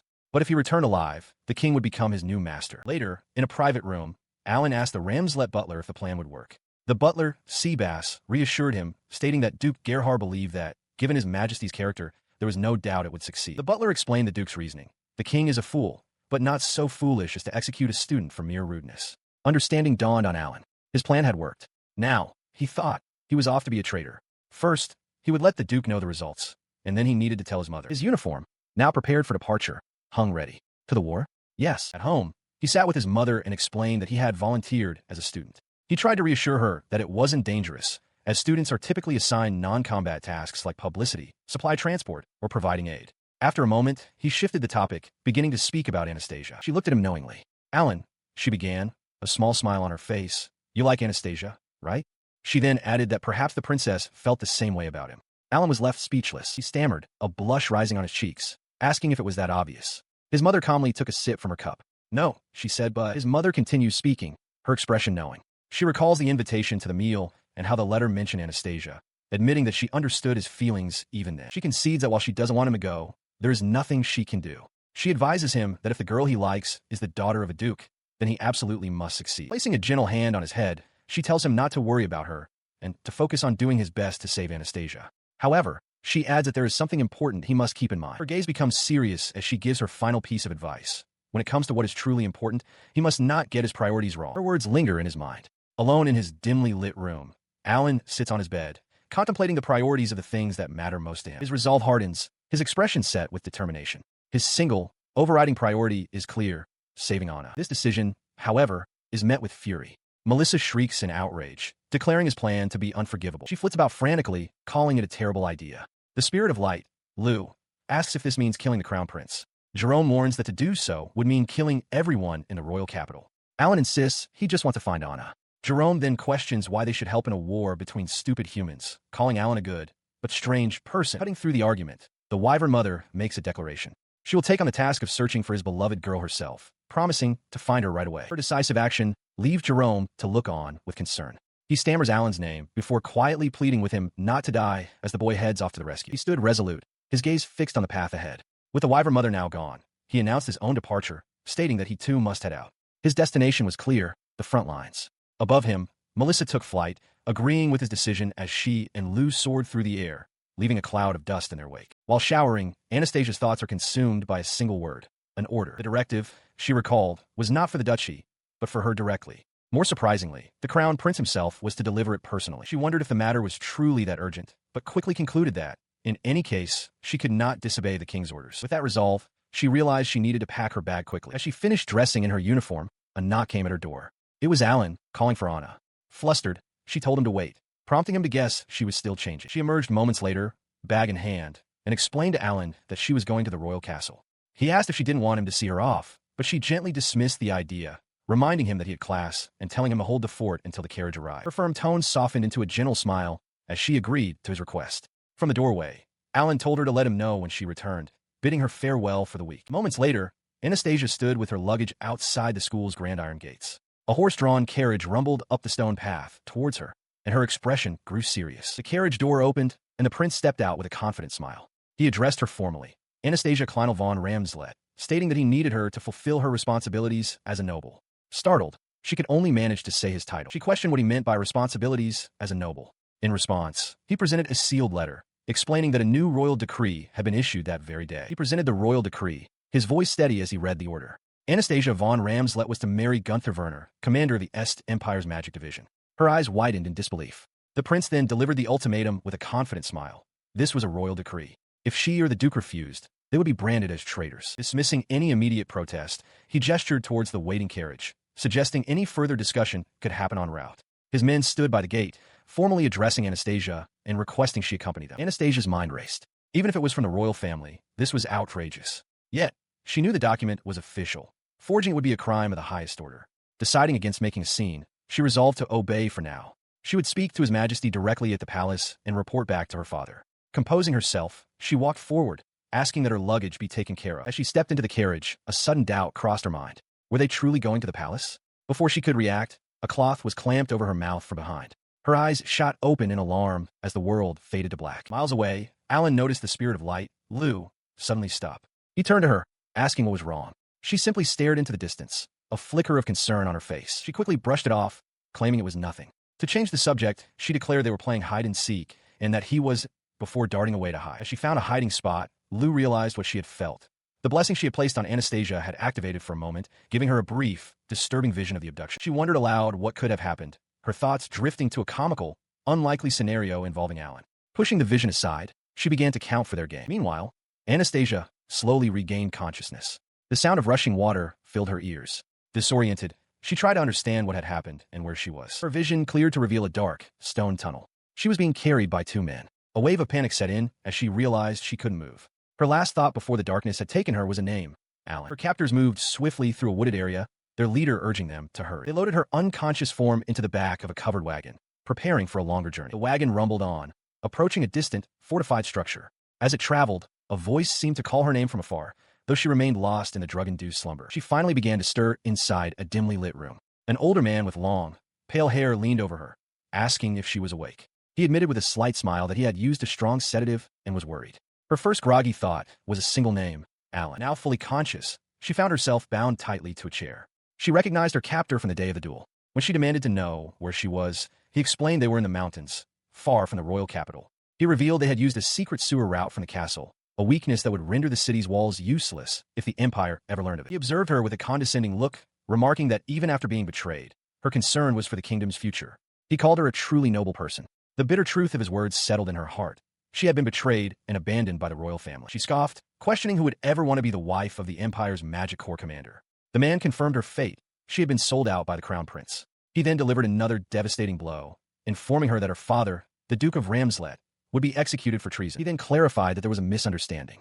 The commander of the magic division, Gunther, had no intention of making her his wife. His voice turned menacing as he explained the true nature of their arrangement. As long as she remained physically intact, he and his men were free to treat her however they pleased. He turned to his subordinates, asking if they understood the meaning of that freedom. The other men chuckled darkly. But even bound, Anastasia refused to yield. She focused her will, calling upon the source of all creation. "O Mana," she began to chant, her voice filled with defiance. "Become a spear of ice and strike down my enemy." I spear. She felt the mana gather, but nothing happened. A wave of shock and confusion washed over her. Why was her magic not working? The ropes binding her arms and torso suddenly felt impossibly tight. As her defiance crumbled into disbelief, the lead captor let out a low, mocking chuckle, his eyes glinting with cruel amusement. Bound and suspended, Anastasia struggles against her restraints, questioning in frustration why she cannot use her magic. The lead captor informs her that, unfortunately for her, the rope is no ordinary binding. He explains it's a magic item that disables all magic,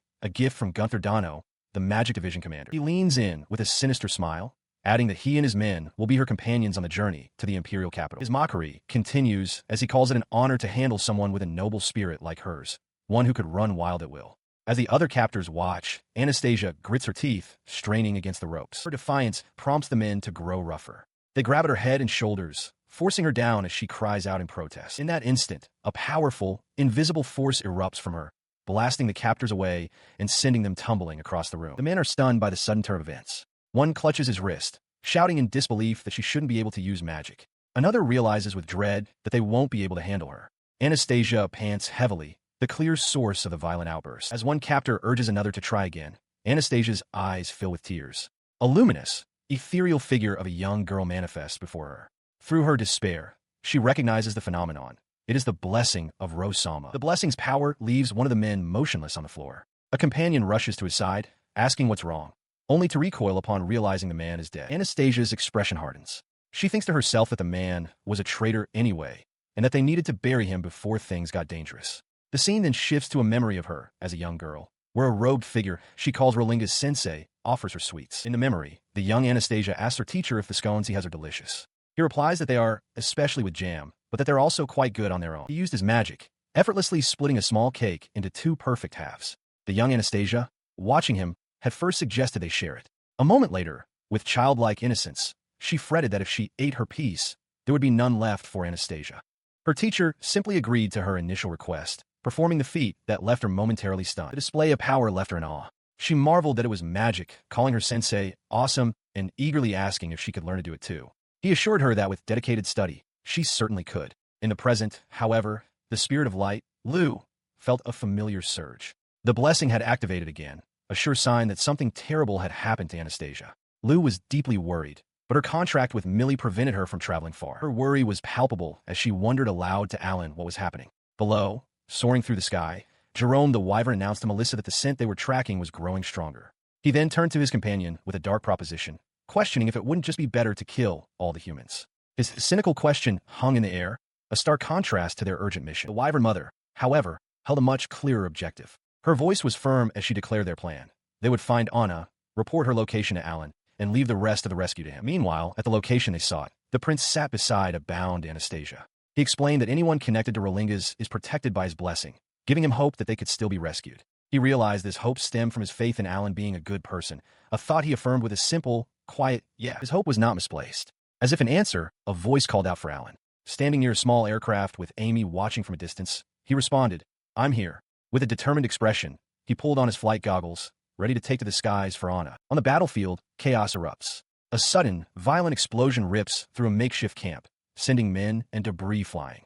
Amidst the carnage, a man with a goatee and another captor stare in wide-eyed shock, unable to comprehend the attack. The source of the destruction becomes clear as several glowing orbs rain down from above. The leader of the captors, now shirtless and brandishing a sword, grabs a captive woman while demanding to know what happened to his lookouts, shouting that it's an enemy attack. His question is answered as he looks up from the wreckage and spots a strange, winged craft flying in the distance. He stares bewildered, wondering what it could possibly be.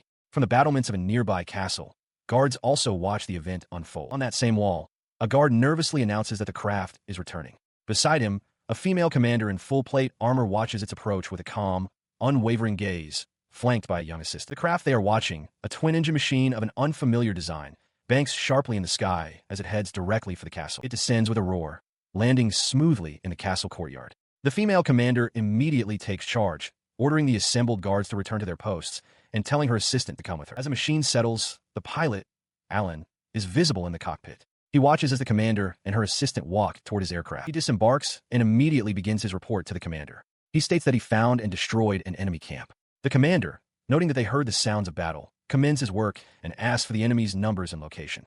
Alan replies that there were about 100 and requests a map. He elaborates on the situation, explaining that the camp was in a village captured by the Empire and that the civilians had either fled or been killed. The commander acknowledges this, then asks for confirmation that they have no allies in that area, which Alan affirms. With the report concluded, the commander issues new orders. Alan is to fly reconnaissance north and south across the area and report NES soldiers. She gives a stern directive. If he sees any, he is to eliminate them on sight. Looking weary, Alan simply requests some water. He takes a long drink from a canteen as the female commander asks how he intends to use the water they've supplied. He explains his method. He freezes it and drops it from above. With a thoughtful expression, he adds that for the next attempt, he plans to conjure water directly from the air, an idea the commander quietly considers. A soldier then reports that the aircraft's water tanks are full. Alan thanks him and announces his departure.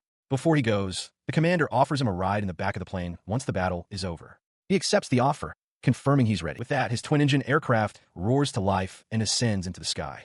From the fortress walls, the commander and her soldiers watch him climb. As he flies off, her assistant voices his concern, questioning if it's wise to let someone so seemingly reckless proceed. The commander states that with their situation so dire, they have no choice but to trust him, adding that she is grateful the Ramslet family is fighting alongside them. High above, Alan confirms via his instruments that neither Anastasia nor Jerome are in the target area, giving him clearance to attack without restraint. His aerial view reveals the enemy force, a column of several hundred soldiers, the size of a battalion, marching on foot along a road, heading directly for the fortress. Seeing them preparing for a siege, he decides to strike. He maneuvers the aircraft to approach from behind, cuts the magic engine for a silent descent, and engages bombing mode. With his route and altitude confirmed, he opens the bomb bay doors to commence the attack. Inside the aircraft, he begins the spell. He releases a stream of water, simultaneously forming a magic circle around it. A secondary spell then acts upon the water, instantly creating gleaming spheres of solid ice. He orders the first batch to be dropped. As the ice spheres fall away, he immediately calls to load the next, repeating the process. He notes that the magic circles contained within the ice are an adaptation of a technique he used against the bandits. The spheres plummet towards the unsuspecting battalion. On the ground, a soldier hears a strange whistling sound, but his comrade dismisses it as a landslide. They are unaware that as the spheres fall, the magic circles within are drawing in and compressing vast amounts of air, like miniature jet engines. Upon impact, the compressed air is violently released. A massive explosion rips through the enemy ranks, shattering their large battering ram and sending bodies and debris flying in all directions. Their ranks shattered. The enemy soldiers were sent fleeing by the devastating aerial assault. From his cockpit, Alan observed the aftermath, realizing he had created a terrible weapon. He had designed it to be manageable, safe for friends and the environment, either exploding or harmlessly releasing air, but its destructive potential was undeniable. With his current payload expended, he decided to retreat for now. He reasoned that the enemy soldiers must have scattered and fled. His next objective was clear: destroy their supplies completely before seeking another target. As long as he had mana, he could continue the assault, using the wind magic engine to draw water from the atmosphere itself. He resolved to keep crushing the enemy until Jerome and the others could find Anna, silently pleading for her to stay safe. Meanwhile, in a dark, unknown location, Anastasia lay on the cold ground. She gasped for breath, her body still and vulnerable. Her face was bruised, a trickle of blood on her lip. With what little strength she had, she managed to whisper his name. Ow. Light glints off the intricate crystal and metalwork of a grand chandelier, illuminating a cavernous space. The chandelier hangs high above a vast, opulent throne room. Below, Anastasia and two of her captors stand, as if on display, their shadows long on the polished floor.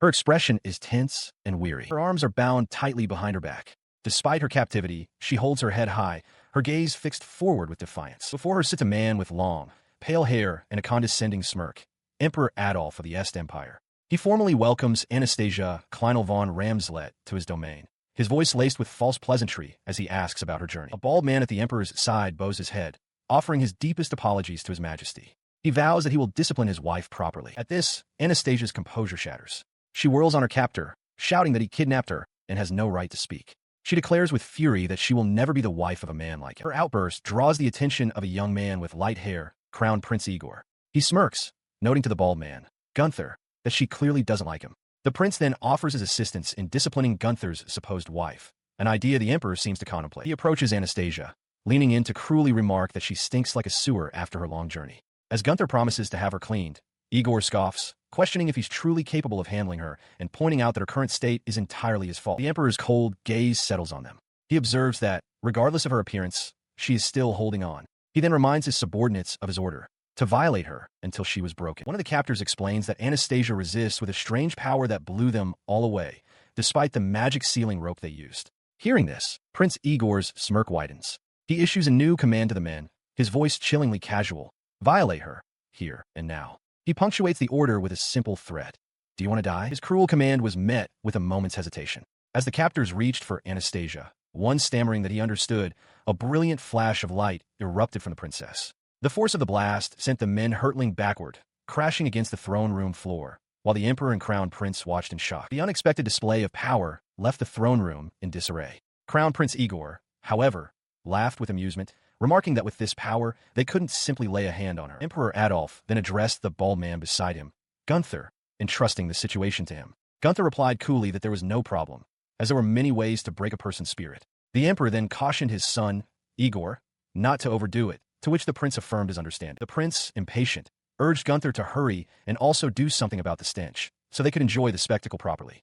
Gunther simply acknowledged the command. Some time later, Anastasia found herself in a lavish bath, the ropes that had bound her now gone. In their place, a cold, metallic collar was fastened around her neck. She recognized it immediately, a device designed to seal her magic. Though the warm water was soothing, the relief was fleeting.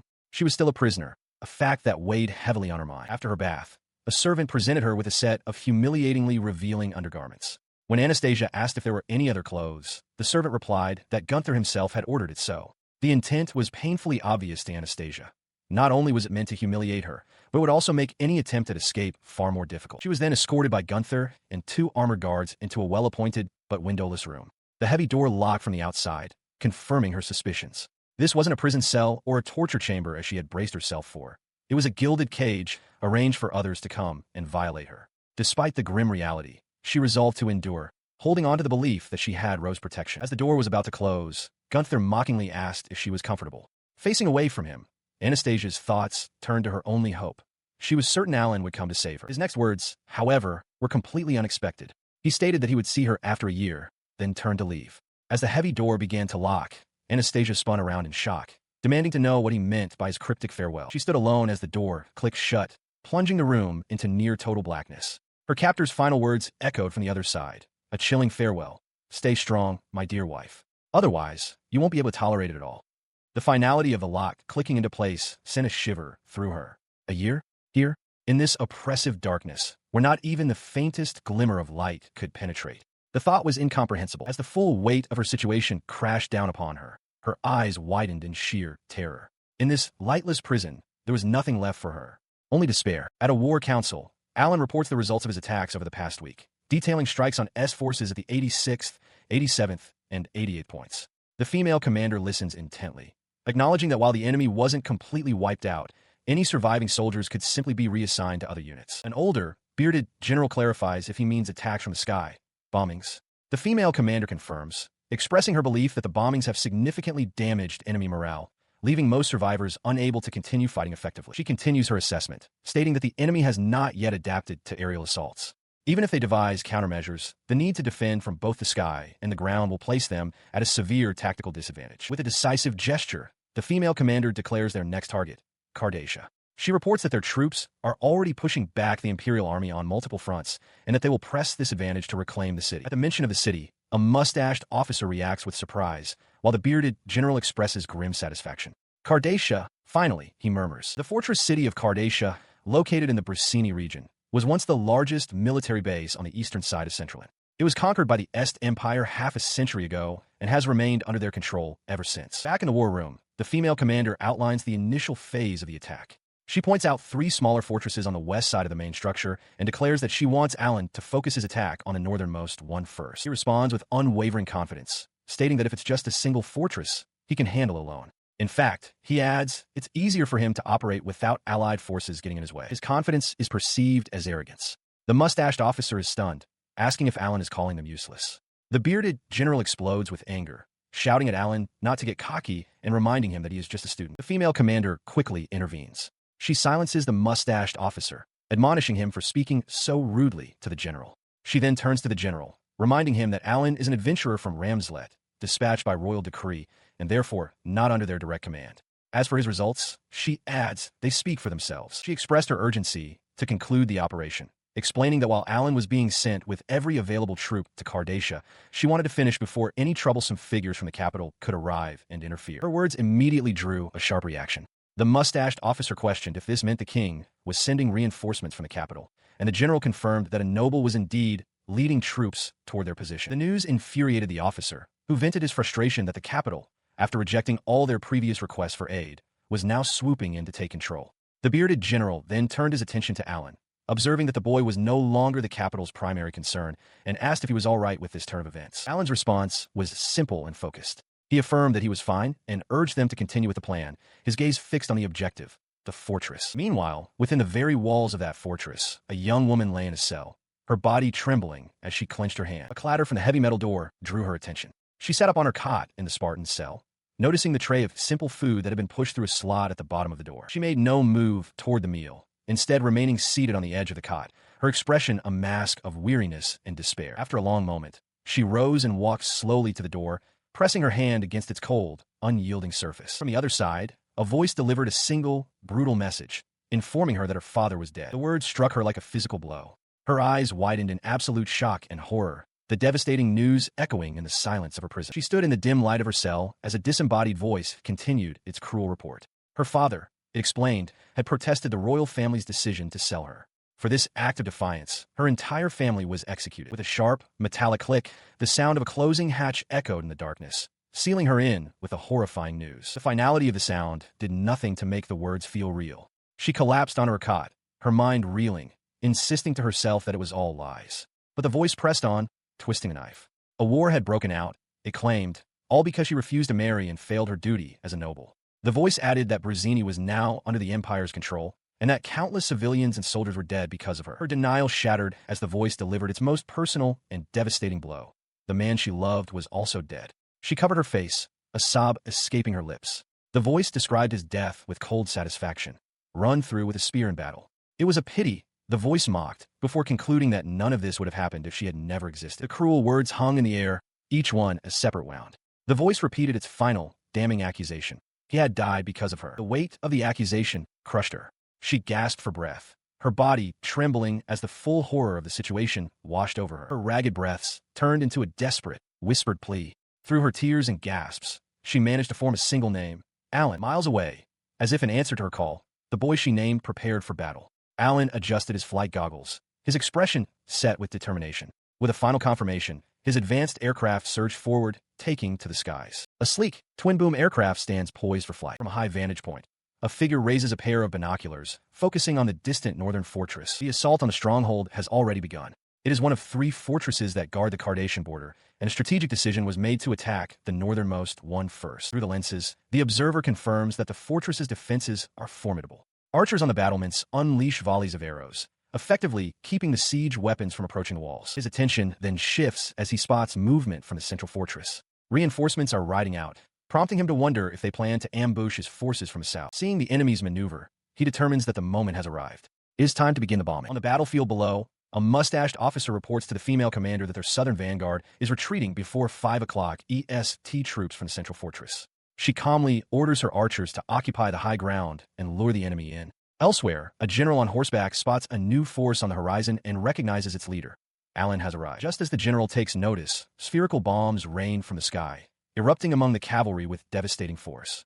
Unfazed, the female commander issues a flurry of orders. The front line at the fortress is to retreat, the main force will split for a counterattack, and the siege tower will advance once the bombing stops. The bearded general relays the commands, roaring for the siege towers to move forward and breach the front wall. He declares that the main force will secure the fortress before moving on the central one, while another unit eliminates the enemy to the south. As he speaks, a massive explosion tears through one of the fortress towers. High above the battle, Alan observes the unfolding destruction. The attack on the northern fortress has begun, and a single bombing run has already shredded its defenses. He muses on the immense technological gap at play. With the other 2 forts likely to fall just as easily, he contemplates his next move, whether he should also crush the S troops fleeing toward Cardassia. His aircraft continues its flight, the drone of its engine a stark sound against the clouds. Meanwhile, in a dark, confined space, Anastasia curls into herself on a bed. She wonders how long it has been, lost in the oppressive blackness. Her eyes close, her expression a mixture of exhaustion and sorrow. A memory surfaces, a vision of a young Alan,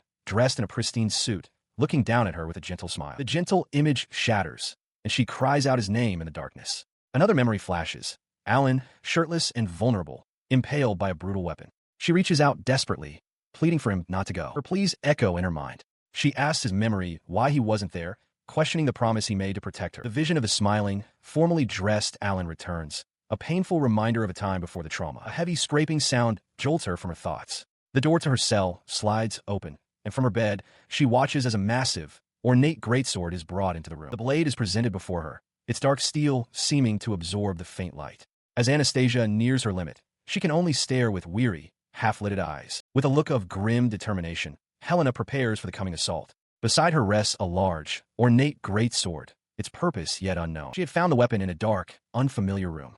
Her bare feet on the cold floor, she reached for the hilt, wondering why a sword would be left in such a place. With the blade in hand, a fierce resolve hardened her expression as she moved swiftly through the corridors. Her path led her to a horrifying sight, a crude gallows from which 3 figures hung, lifeless and bound. A cry of pure anguish escaped her as she recognized them. "Father! Mother!" she screamed, her eyes then falling upon her younger brother. "Friedrich!" Her horror deepened as she saw another body below, riddled with projectiles. Her gaze fixed upon the fallen man's still face. "Alan," she whispered, the name catching in her throat.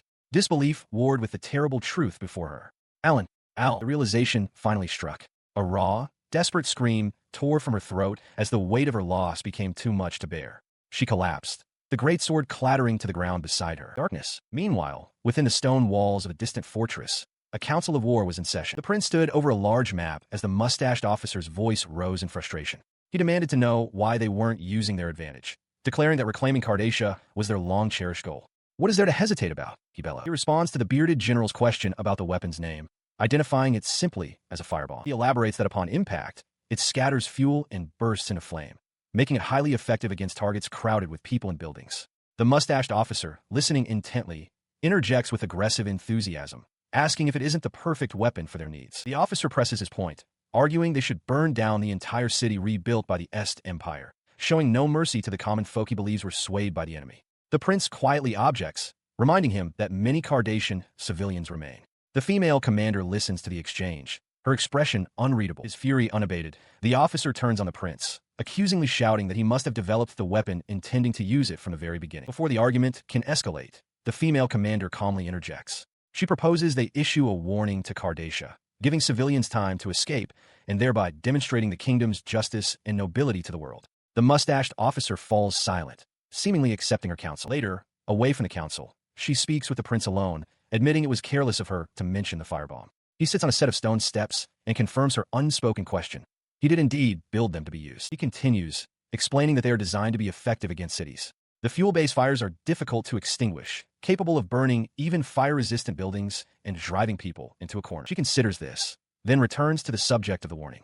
She notes that he will wait for 5 days, but accepts the grim reality that some people will inevitably choose to stay. She clarifies that the fire is meant as a simple and effective technique, intended to scare the remaining population into a swift surrender. The prince listens, his expression heavy with the weight of the decision. As she walks away, she gives him one last piece of advice. Don't go overboard, as it will only hinder the recovery efforts after the war. Meanwhile, far from the prince's war council, Alan stood watch on a castle battlement, a lantern casting a small pool of light against the encroaching night. His thoughts drifted to the people he had met, realizing that just as people lived here, they also lived in the enemy's cities. He wondered grimly how many of them would actually flee after the warning was issued. His contemplation was cut short by a massive, white form landing silently on the battlement. The wyvern mother, Melissa, hushed him before lifting him onto her back. As they took to the sky with Jerome, Alan remarked that the search for Anna would take more time and asked if they could talk somewhere else. Once airborne, she asked if everything was going well. He confirmed it was, but explained that they still couldn't narrow down Anastasia's location because a strange spell was making her scent difficult to track. After landing in a secluded,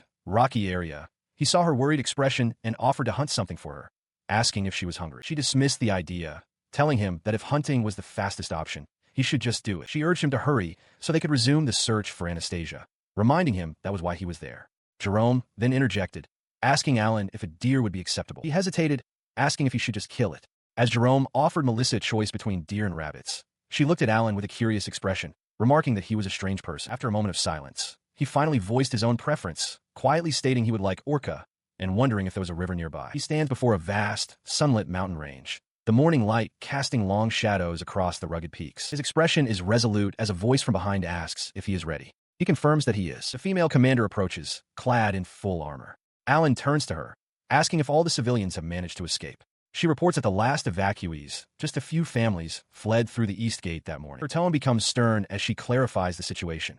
Those who ignored the warnings and chose to stay to fight are now considered the enemy. Alan listens, his face set with grim determination. As she and her assistant sit mounted on their horses, the distinct sound of an engine echoes from above. They look up to see a strange, winged machine soaring through the sky. The aircraft banks over a massive, fortified city, where an entire army stands assembled outside the walls. Watching the scene unfold, a single, desperate plea forms in Alan's mind, for them to please run away. The female commander, mounted and in full armor, addresses the Est forces stationed in Cardacia.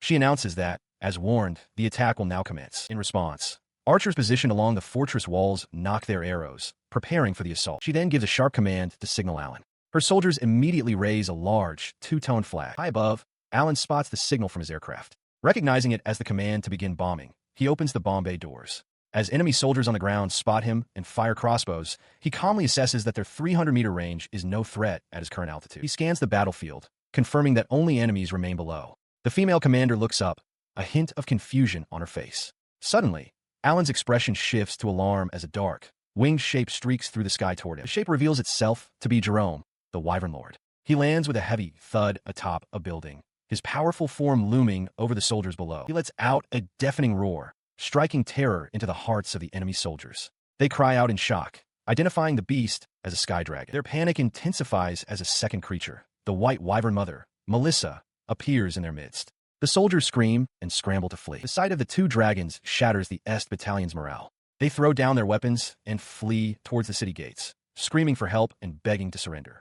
The female commander watches the complete rout in disbelief. From his cockpit, Alan watches the chaos unfold, his expression filled with concern as he murmurs the name of his wyvern ally, Jerome. He watches from his aircraft as the female commander, mounted on her warhorse, shouts up at him, demanding to know what is happening and questioning the appearance of the dragon. Her assistant relays the message he received from Alan, explaining that he saw the dragon and consequently called off the operation.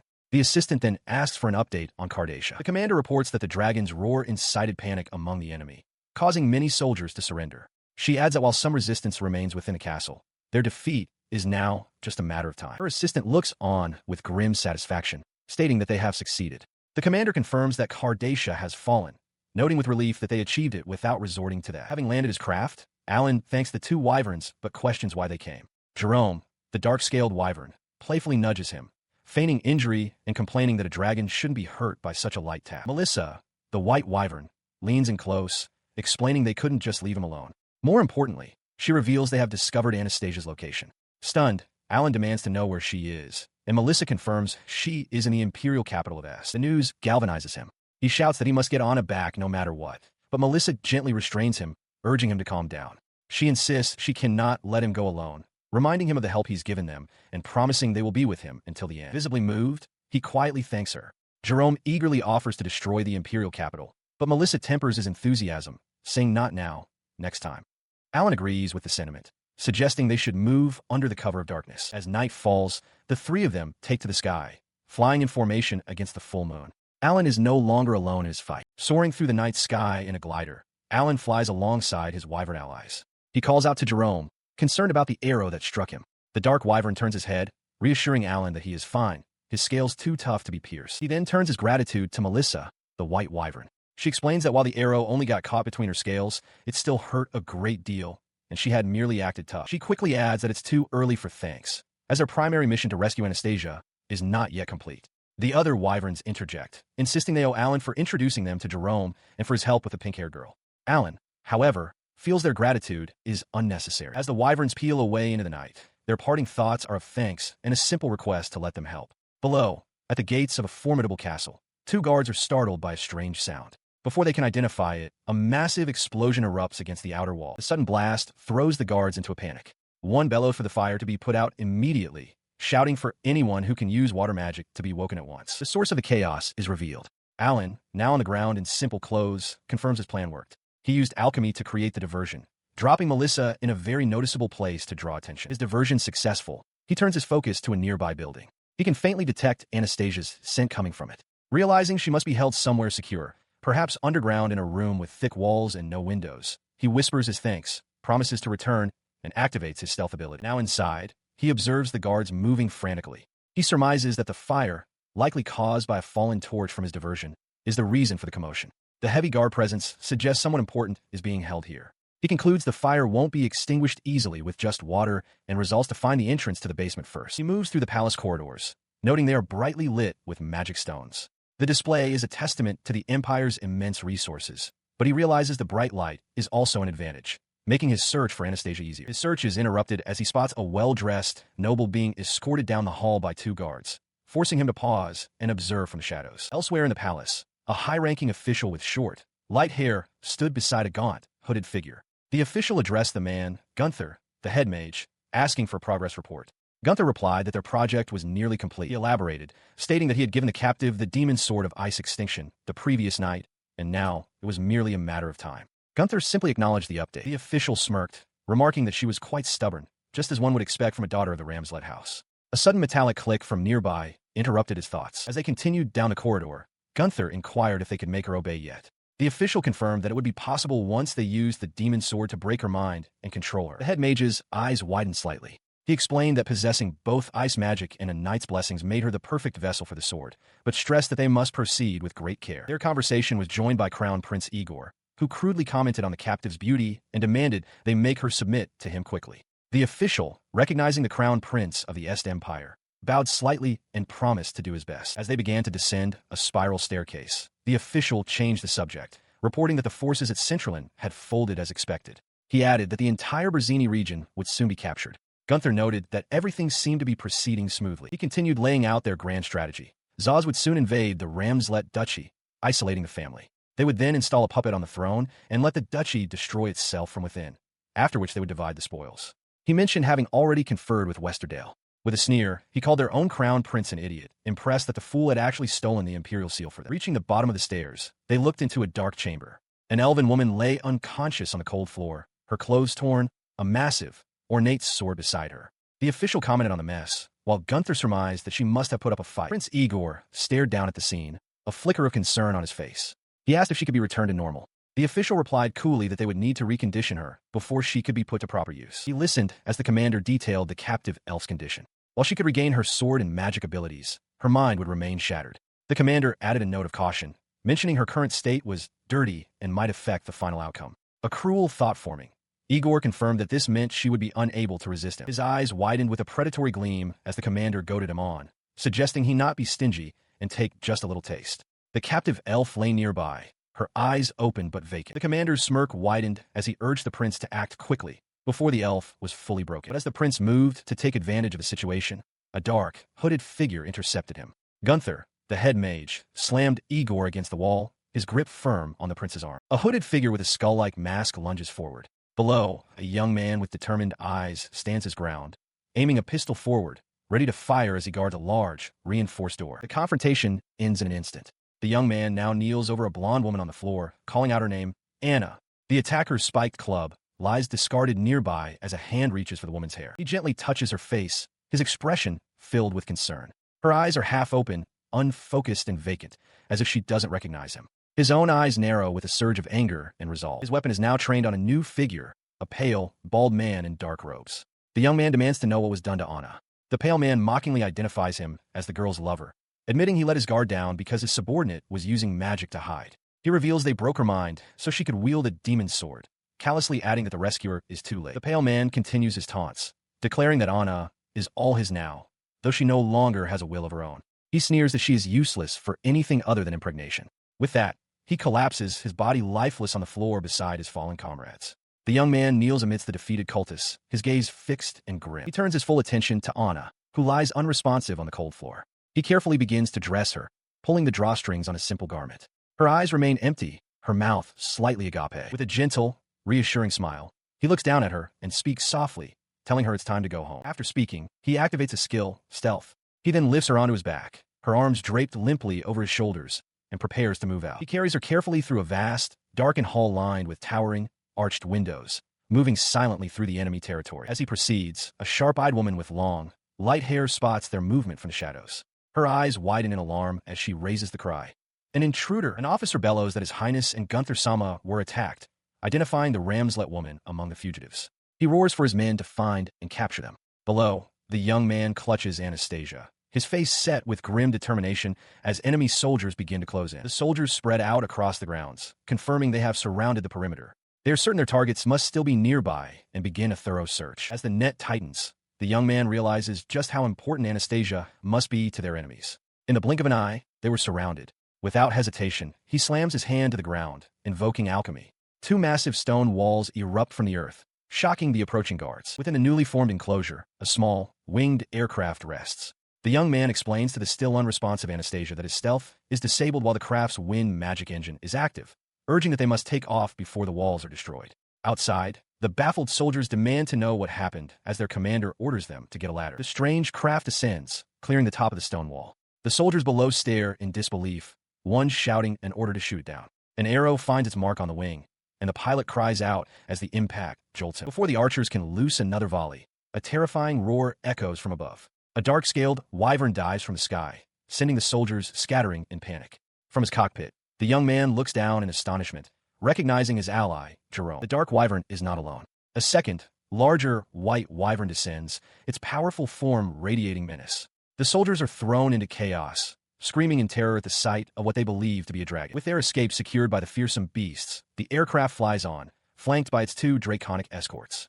The white wyvern, Melissa, expresses her satisfaction with a feeling of refreshment before turning her attention to the pilot, asking if Alan and Anna are safe. Having found a safe clearing in the woods, they make camp.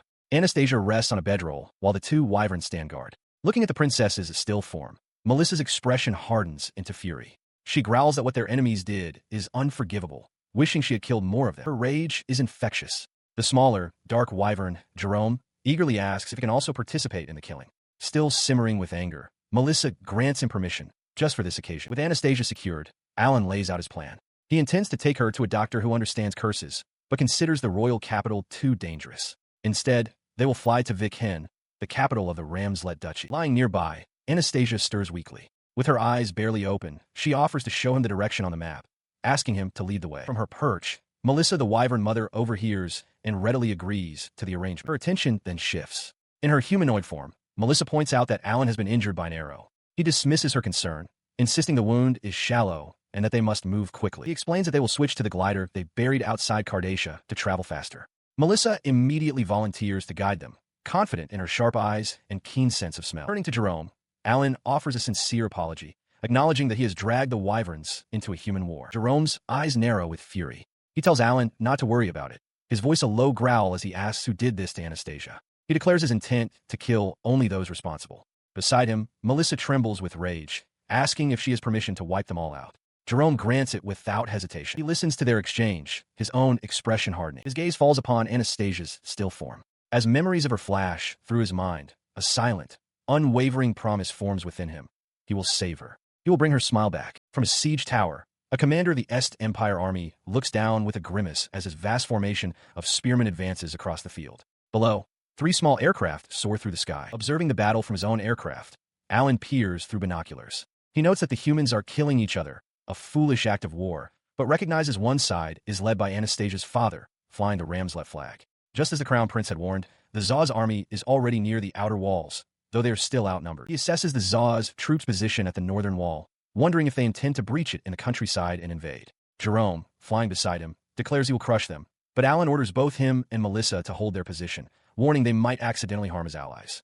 Melissa affirms she will help as well. In response, Alan's aircraft banks and releases several spherical explosives, which plummet towards the rear of the Zaw's army. The resulting explosions rock the battlefield, startling a knight in full plate armor. He shouts, demanding to know the source of the sound. Beside him, a soldier reports to Duke Ramslet, whom he addresses as Albrecht, that there is no smoke on the north wall and questions if Zaw's is attacking. Albrecht observes that there are also explosions on the southern front, realizing the enemy's rear and main forces are under attack. Seeing some of them fleeing across the river, he seizes the moment, ordering the cavalry to advance through the gap, strike the enemy from both sides, and then turn back, ignoring the fleeing soldiers. From the castle ramparts, Duke Gerhard Ramslet watches the Zaw's army begin to retreat. His men cry out in shock as they spot 2 dragons and a strange vehicle approaching. The Duke, however, remains calm, ordering his men not to attack. He tells them to prepare a reception, correctly guessing it must be Alan. On the ground, the Ramslet soldiers stare up in awe. One remarks that it's the first time he's ever seen dragons, let alone 2 of them. Another wonders about the strange vehicle and asks if they were the ones who attacked the Zaw's army. Aboard their respective mounts, Jerome nervously asks Melissa if he should kill the humans who are staring at them. Melissa calmly replies no, explaining that they are all allies of Alan. As Alan's aircraft comes to a stop on the ground, Duke Ramslet stands before it, his expression stern. A soldier calls out to him as his lord, while the Duke addresses Alan in the cockpit directly, demanding to know what is going on. He was cut short as Alan urgently announced that he had brought Anastasia and needed a doctor immediately. The Duke could only utter a stunned, "What?" in response. He then revealed the unconscious form of Anastasia, wrapped in a heavy cloak. The Duke, his expression shifting to grave concern, asked what had happened, but Alan insisted that explanations could wait, pleading for them to hurry and find a doctor for her. Taking command, the Duke ordered a carriage and instructed Alan to take Anastasia to the mansion. When Alan asked for its location, the Duke described it as the largest building in the center of town, impossible to miss. Alan, however, decided against waiting, stating he would carry her himself to save time. As he gave his orders, the armored knight, Albrecht, called out to his father. The Duke's attention was drawn to the sky, with a strange aircraft and its two draconic escorts were circling above. Albrecht approached, demanding to know why dragons were present. The Duke explained that Alan had brought them, identifying him as the very man he had previously mentioned to his son. He then added the most crucial detail. Alan was the one who had found Anastasia. The revelation left Albrecht momentarily speechless. Meanwhile, at the Ramslet mansion, two maids were tending to laundry in the courtyard. One remarked on how the work never stops, even during a war, before her companion spotted something unusual in the sky, asking what it was. Their question was answered as the aircraft and the two wyverns swooped low over the mansion grounds. The maids cried out in terror, dropping their baskets as the strange trio passed overhead. Moments later, Alan arrived on foot, carrying Anastasia in his arms. He announced to the stunned maids that he had rescued her from the Empire and called for a bed to be prepared. One of the maids recognized him, and he quickly instructed them to take Anastasia to the treatment room, assuring them a doctor was already on the way. Outside, Jerome landed in the courtyard, his immense form startling the butler, Seabass, and another staff member. They watched in awe, identifying the creature as a sky dragon, the king of the skies, and recalling the legend that its roar alone was powerful enough to render a human unconscious. The smaller, white wyvern, Melissa, lets out a deafening roar of her own. Her roar sends a nearby staff member collapsing to the ground, unconscious. A startled Alan asks if she killed the man, but she calmly explains that she was only teasing him a little. Inside, Alan watches over the still unconscious Anastasia as the head butler directs a maid to prepare a change of clothes and get ready to clean the young lady. Alan quietly affirms the instructions. He gazes down at her, his expression a mixture of concern and relief. Later, resting in a room prepared for him, Alan is told to leave everything to the staff and have his own injuries treated. As he lies back, his thoughts drift to Anastasia. A soft knock sounds at the door. Sitting up, he calls for the visitor to enter.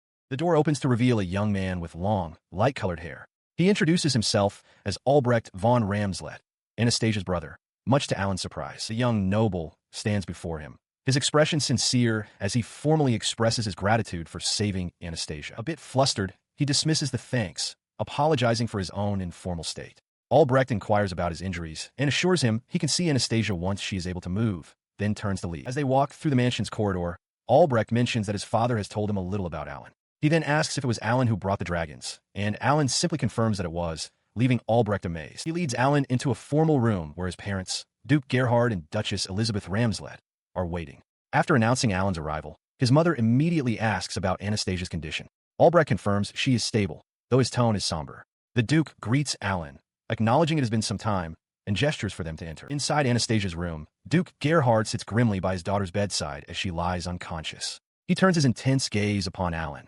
demanding he tell them everything that happened. Alan hesitates for a moment. Nearby, an elderly man with glasses examines some notes. Noticing Alan's apprehension, Friedrich explains that the man is the family's doctor and that he shouldn't worry. He then begins his report, stating that Anastasia was kidnapped by the Prince of the Est Kingdom. He names the culprits, Crown Prince Igor, his court mage, and a head mage, Gunther. The Duke's expression darkens as he listens. Alan continues, explaining that they had imprisoned and weakened Anastasia, then used a cursed sword on her. Their goal, it seemed, was to completely break her mind in order to control her. The Duke repeats the phrase, a cursed sword, letting the horror of the words sink in. Alan confirms it, adding that he sealed the sword in stone and brought it back along with their heads. Both Albrecht and Friedrich are stunned into silence, questioning what he means by heads. His composure breaking, the Duke holds up a hand, sweat beading on his brow. He demands Alan stop, needing to confirm what he just heard. He asks incredulously if Alan killed Crown Prince Igor within the imperial capital and brought back his head. Alan calmly states that he killed both the Crown Prince and the magician during the rescue. The Duke is rendered speechless, overwhelmed by the political implications. Albrecht, still reeling, presses a different point, asking how Alan even knew Anastasia was in the capital to begin with. Alan simply affirms that he did. He then clarifies his answer. It was the dragons. They were the ones who found her. Meanwhile, perched atop the Ramslet mansion, the dragons wait. A young dragonkin with glasses wonders aloud if Anna is all right. Melissa bluntly states that she is not, expressing doubt that a normal human could ever cure such a complex curse. Jerome scoffs, adding that humans are weak and stupid. She considered the situation for a moment, her reptilian eye narrowing in thought. Her attention then turned to a maid who approached them at the doorway. The woman relayed a message from Alan, stating that he wished for them to rest for the day. She also passed on his thanks for their help, a sentiment the small dragon, Melissa, shyly echoed. The maid, her hands clasped in gratitude, bowed her head and thanked them profusely for saving the young Miss Anastasia. Accepting her thanks, Jerome nudged Melissa, telling her it was time to go. With a powerful beat of his wings, he took to the sky, leaving the mansion behind. As they soared through the air, Melissa remarked that the maid seemed like a good person. Jerome agreed, and she then asked if he was hungry. Meanwhile, inside the Ramslet mansion, the subject of their rescue lay motionless. A doctor stood over Anastasia's bed, delivering his assessment to her family. He explained that his examination revealed the young lady was physically stable, but her mind was completely unresponsive. No matter what they tried, they could elicit no reaction. The doctor concluded that with something like a demon sword involved, there was nothing more he could do. His grim prognosis continued, stating that their only options were to hope for a miracle or to find someone with the skills of the great sage. However, he lamented, that was an unfortunate and impossible path. The mention of the great sage, however, caught Alan's attention. The name sparked a sudden realization, bringing to mind the spirit Lu and the evil lich, Loringas. He understood what needed to be done. He immediately turned to the Duke, calling out to get his attention. As the family looked toward him, Alan announced that he had an idea. His expression was one of urgent resolve. He told them they needed to act immediately, to hurry and take Anastasia to a specific location right now. He had barely finished his urgent plea when he suddenly collapsed, falling limp to the floor. His abrupt fall shocked everyone in the room. Alan! Elizabeth cried out, while Duke Ramslet roared his name in alarm. The doctor, startled by the sudden turn of events, could only stammer a response. Rushing to the young man's side, the doctor immediately began to examine him. As he lifted the fabric of Alan's tunic, his eyes widened in disbelief at the sight of a dark, grievous wound on his abdomen. Lying on the floor, barely conscious, Alan's lips parted to whisper a single, desperate plea. Save Anna. In a dream, Alan looks up from the floor into the gentle eyes of Anastasia, who sits on the edge of a bed, gazing down at him with a serene smile. She's the one he loves. The dream continues as he finds himself in bed, Anastasia beside him. She wishes him a good morning, telling him not to worry anymore. She will worry in his stead. Overcome with relief, he throws his arms around her, crying out her name. He clings to her, weeping with gratitude. He vows that he will never again let anyone hurt her. But as the promise leaves his lips, the cold steel of a sword blade erupts from her chest, and his eyes widen in pure horror. The vision shifts to the terrible memory. Anastasia impaled on the cursed sword, held aloft by a pale cultist.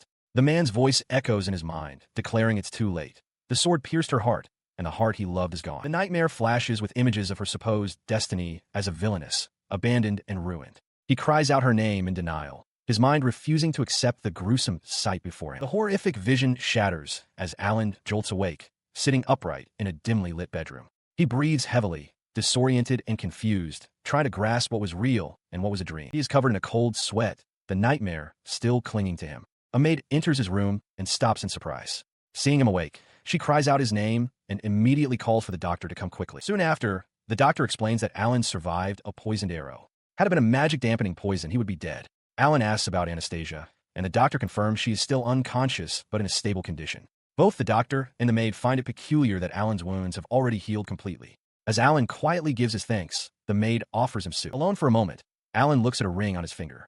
He understands now. It was a substitution ring, an item that allowed him to cheat death just once. He has survived, but his only insurance is now gone. Elsewhere in the mansion, Duke Ramslet expresses his relief that Alan made it back, a sentiment shared by his wife Elizabeth and their son Friedrich. Later, Elizabeth Ramslet sits by his bedside, thanking him for saving Anastasia and repelling the Tsar's army. She relays the doctor's assessment that Anna's condition isn't life-threatening and tells him not to push himself. But Alan's expression is grim. He states that he hasn't truly saved her until she wakes up. He then declares that there is a place he must go, even now, leaving the Duke to wonder what he could possibly mean. He revealed his plan, speaking of a spirit of light and a village of elves, which drew a shocked reaction from Duke Ramslet. Alan confirmed it, explaining that a new elf, the first in 800 years, was recently born in that village and might hold the key to curing Anastasia. The Duke, though intrigued, pointed out the logistical problem. Anastasia is unconscious and cannot travel. Alan, however, confidently stated that he could handle that part. His confidence was met with thoughtful silence from the Duke and Duchess. The young Friedrich then spoke up, his voice filled with a child's hope, asking if his sister Anna would truly recover. Alan paused, wrestling with his own thoughts. He couldn't be certain the elven village was real and debated whether to admit it. But an image of Anastasia solidified his resolve. He knew this was his only chance. Steeling himself, he addressed the Duke directly, stating he had a favor to ask. The Duke's expression hardened as he demanded to know what it was. Standing over Anastasia's still form, Alan made his audacious request. Your daughter, give her to me. Standing before the assembled Ramslet family, Alan makes a stunning declaration. Duke Gerhard, Duchess Elizabeth, and their sons Friedrich and another young man sit in stunned silence. The Duke leans forward, his voice low and incredulous, asking what Alan just said. He repeats his request, his voice unwavering. "Permit me to marry Anna." The words hang in the air, met with wide-eyed disbelief from Anastasia, Friedrich, his brother, and Duke Gerhard. Only Duchess Elizabeth maintains a semblance of composure, her expression one of measured surprise. As the family reels from his audacity, Alan's thoughts are already elsewhere, focused on the urgency of his mission. A sleek, twin-boom aircraft soars over the grand estate. He knows he must hurry. Even at its top speed, the journey to the elven village will take a full day, and he cannot predict when Anna's condition might take a turn for the worse. The aircraft streaks across the sky, a silent promise to the one he is racing to save. "Wait for me." Back in the Duke's study, the basis for his bold request is revealed, a letter bearing the king's official seal. Holding it, Alan makes a solemn vow. "I will save you. I swear it." Duke Gerhard, now holding the evidence of Alan's deeds, demands to know how he accomplished them. Alan calmly reports that he took Cardacia as instructed. The Duke exclaims the name in disbelief. Alan continues, stating he also reconquered Berzini, infiltrated the imperial capital, and assassinated the crown prince and his retinue. He offers to show proof, prompting the Duke to order Friedrich to step back for a moment. The Duke gestures for him to proceed, and Duchess Elizabeth gives a nod of assent. Alan explains that, as an adventurer under the protection of the ducal house of Ramslet, he achieved these victories. The Duke examines the proof, recognizing the heads of the Est Empire's crown prince Igor and the court archmage, Gunter. There is no denying the truth of Alan's claims. He then lays out his plan. In exchange for these accomplishments, he intends to receive a noble title from the king, which is why he is now asking for Anna's hand. Duchess Elizabeth speaks, her tone gentle. She reminds him that Anna may never awaken, even with the spirit of light's power, and urges him to consider his own happiness. But Alan is resolute. He declares he will be the one to wake her, for he cannot imagine a life with anyone else. He implores them to understand. Having heard enough, Duke Gerhard turns away, his back to the young man. He gives his answer. He will approve the marriage, but on one condition. First, save Anna. Far away, in the elven lands, Princess Sherry stops suddenly. Her pointed ear twitches, and her tail wags with a faint, curious motion as if sensing a distant, significant event. She stands observing the training grounds, where the sharp thuds of arrows striking straw targets echo in the quiet air. Her gaze is distant, however, as she senses a familiar presence approaching, certain it must be Alan. Her intuition proves correct. Alan arrives in the elven village, informing the queen he has something to discuss with her. Before he can continue, a small elven girl, Myril, spots him and runs forward with a joyful shout, demanding to be carried. As he greets the child, the spirit of light, Lu, appears before him, looking distressed. She tells him she knew he would come soon, explaining that the divine blessing she gave Anastasia has been activating non-stop, draining her own power to the point of exhaustion. Alan realizes that something has happened to Anna. Now inside a formal chamber, Alan sits before the elven queen, having explained the entire situation. With Myril asleep in his arms, he waits as the queen acknowledges his story, expressing that it must have been very painful for him and for Anastasia's family. The spirit of light hovers nearby, lost in thought. She wonders if this is happening because it was her first time using her power this way, admitting that even for someone as great as herself, a demoniac sword was an unexpected complication. As Alan begins to speak to the queen, Sherry interjects, asking if her mother knows that Alan was once a perverted mage. The queen looks taken aback. Alan calmly states that her phrasing is rude, but concedes that he never mentioned it, so he supposes the queen is unaware. He pushes past the interruption to make his formal request. Addressing the queen, he explains that the doctor who treated Anastasia said that this pervert, he quickly corrects himself. The spirit of light, Lu, might be able to save her. The queen listens intently as he continues. He states that due to the gravity of Anastasia's condition, they cannot bring her to the elven lands. Therefore, he would like Lu to accompany them to the Ramslet estate. At this suggestion, Lu clings to Alan's shirt, protesting that it's not as if she can cure everything. She pleads with him to understand her limitations. He turns his attention back to the queen. He reminds her that, due to his contract, he cannot be separated from Myril. With that, he asks if it would be acceptable for Myril to come with him as well. His plea is met with approval. The elven queen looks down with a calm expression and gives her consent, entrusting Millie to his care. Before he can respond, the elven princess, Sherry, rushes forward, arms outstretched. She exclaims that she overheard everything and offers her profuse thanks. He looks on, momentarily unsure how to handle the princess's outburst. The spirit of light, Lu, then pipes up from his shoulder, declaring that it isn't fair for Millie to be the only one to have fun in the human world. With a fist raised in the air, she proclaims that she wants to go too. The elven queen, overhearing the commotion, asks when they intend to depart. With a gentle smile, she advises that they leave at dawn the next morning, as she doubts they can navigate safely by flying at night. The next morning, as his aircraft ascends into the sky, the elves on the ground wave them off, wishing them good luck. Princess Sherry, however, is seen sitting on the ground in despair, crying out that she overslept and missed her chance to leave with them. Aboard the plane, he watches over Anastasia, who is still sound asleep. He muses that she was very excited before, then turns to the spirit of light. He thanks Lu for protecting Anna this entire time. As the aircraft flies on, it's revealed that Princess Sherry is also on board, sleeping soundly. In her sleep, she murmurs that helping Alan is no problem since he's a comrade, before immediately shouting that she is not his comrade. Having finally arrived at the Ramslet mansion, he stands at the entrance and addresses a maid. He asks her to please inform the Duke that he has returned, and she calmly agrees. But before she can, a woman's voice welcomes him home. He looks up, his eyes widening in shock. Standing before him is his mother. "Mom!" he cries out, completely stunned by her presence. Outside a grand mansion, Alan, carrying the small, cloaked Muriel, is startled to find his mother. He asks why she is there, and Katerina explains that Duke Ramslet brought her from the capital, deeming it too dangerous for her to remain. She seems surprised the Duke hadn't informed him, but Alan confirms he was told nothing. She asks if he was in the city during the war. He clarifies that he was in a nearby village and only learned of her situation the day before. Katerina expresses her relief, having heard he was injured. Alan admits he should have died, but was saved by sacrificing his ring of life, though it cost him his life insurance. He tells his mother he must see the Duke first and will explain later, but she stops him, asking if the child is his. He quickly denies it. Inside, a woman sits by an unconscious Anastasia's bedside. Alan enters, addressing her as Lady Elizabeth and asking for the Duke. She informs him that the Duke is in a war council meeting. The woman, Elizabeth, notices the sleeping child and gently wakes her. Muriel stirs, rubbing her eyes and wondering where she is before realizing she's looking at an elf. Alan explains that Muriel is the daughter of the Elven Queen and that the spirit of light, Lo, is with them, though currently invisible. With a start, she corrects him, introducing herself properly. She is Elizabeth of Ramslet, Anastasia's mother, and she is delighted to meet them. The spirit of light, Lu, materializes beside Alan's head. She mutters with disdain about the cute girl transforming into a haggard old woman and mentions that she brought mosquito repellent. Muriel, now fully alert, recognizes the girl in the bed and exclaims, "It's Anna." Elizabeth confirms this is her daughter and expresses her gratitude to Muriel for coming. Elizabeth then turns her attention to Alan, asking why he has come as well. He explains that the spirit of light, Lo, is bound by a contract to Lady Millie. Leaning close to Anastasia, Muriel listens to her faint murmurs. She understands, explaining to the others that a spirit cannot move far from its contractor. Elizabeth offers her heartfelt thanks. Alan then relays Lu's intention. The spirit will now examine Anna. Elizabeth readily agrees, urging them to proceed. He leans over the bedridden Anastasia, his expression serious.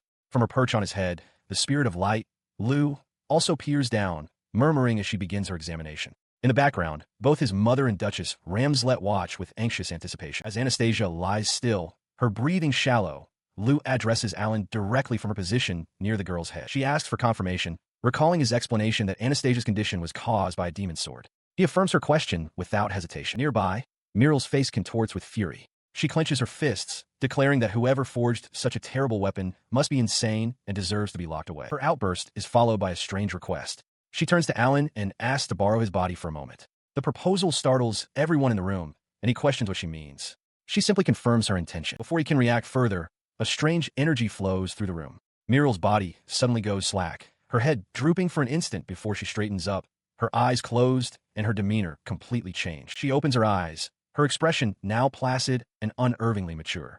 The young elf's usual energetic presence is gone, replaced by a quiet, observant stillness as she surveys the room. The entity speaking through Muriel's mouth introduces itself as Lo, a successor to the great sage Loringas. The name causes Alan's mother to gasp in shock. Alan, however, makes a cynical remark about Loringas's past proclivities, prompting his mother to cry out the sage's name in disbelief. In response to her cry, Lo's gaze fixes upon her. The entity echoes the name Master Loringas, before collapsing to its knees in front of her, overcome with emotion and weeping the title Master. Tears streamed down Katerina's face as well, a shared grief and reverence passing between them, leaving Duchess Ramslet utterly bewildered by the sudden, dramatic reunion. In a dimly lit chamber, Elizabeth Ramslet kneels before the small, robed figure of Lo. With an ancient authority, Lo instructs her to lift her face. Elizabeth complies, addressing the entity as Lady Lo. As she looks up, tears stream down her face as she offers her thanks. Lo gently touches her cheek, stating that Loringas is also pleased to see how much she has grown. The conversation shifts as Alan, standing nearby, asks Lady Lo about Anastasia's condition. Lo explains that Anastasia's soul is not gone, but lies dormant deep within her heart, showing the princess sleeping peacefully in her bed. Her mother, desperate, asks if her daughter will ever awaken. Lo elaborates, revealing that Anastasia has sealed herself away as a necessary act of self-preservation. Had she not, the demonic sword would have torn her soul apart. Alan, processing this, exclaims that they must break the seal and asks if a key is required. Elizabeth echoes his question, her expression filled with a sliver of hope. Lo confirms his suspicion. A seal always requires a key, and this one is necessary to undo the mental block Anastasia created. Lo speculates that the key must be something Anastasia thought of in the final moment before sealing herself. But without knowing what it is, they cannot proceed. The entity continues, explaining that sealing one's own soul is an incredibly dangerous act. Lo surmises that Anastasia must have been wounded to such a degree that she was forced to take this drastic measure. Lo delivers a grave warning. If they attempt to break the seal by force, without the proper key, Anastasia's soul will shatter and be lost forever. She would never awaken. The small figure then turns its gaze upon Alan. With a knowing look, Lo suggests that perhaps he is the one who can find the key. Alan is taken aback, and Elizabeth covers her mouth in shock, wondering how such a thing could be found. Lo explains the nature of the key. It could be an important person, an object, a memory deeply etched into Anastasia's heart, or even a feeling like joy or hope.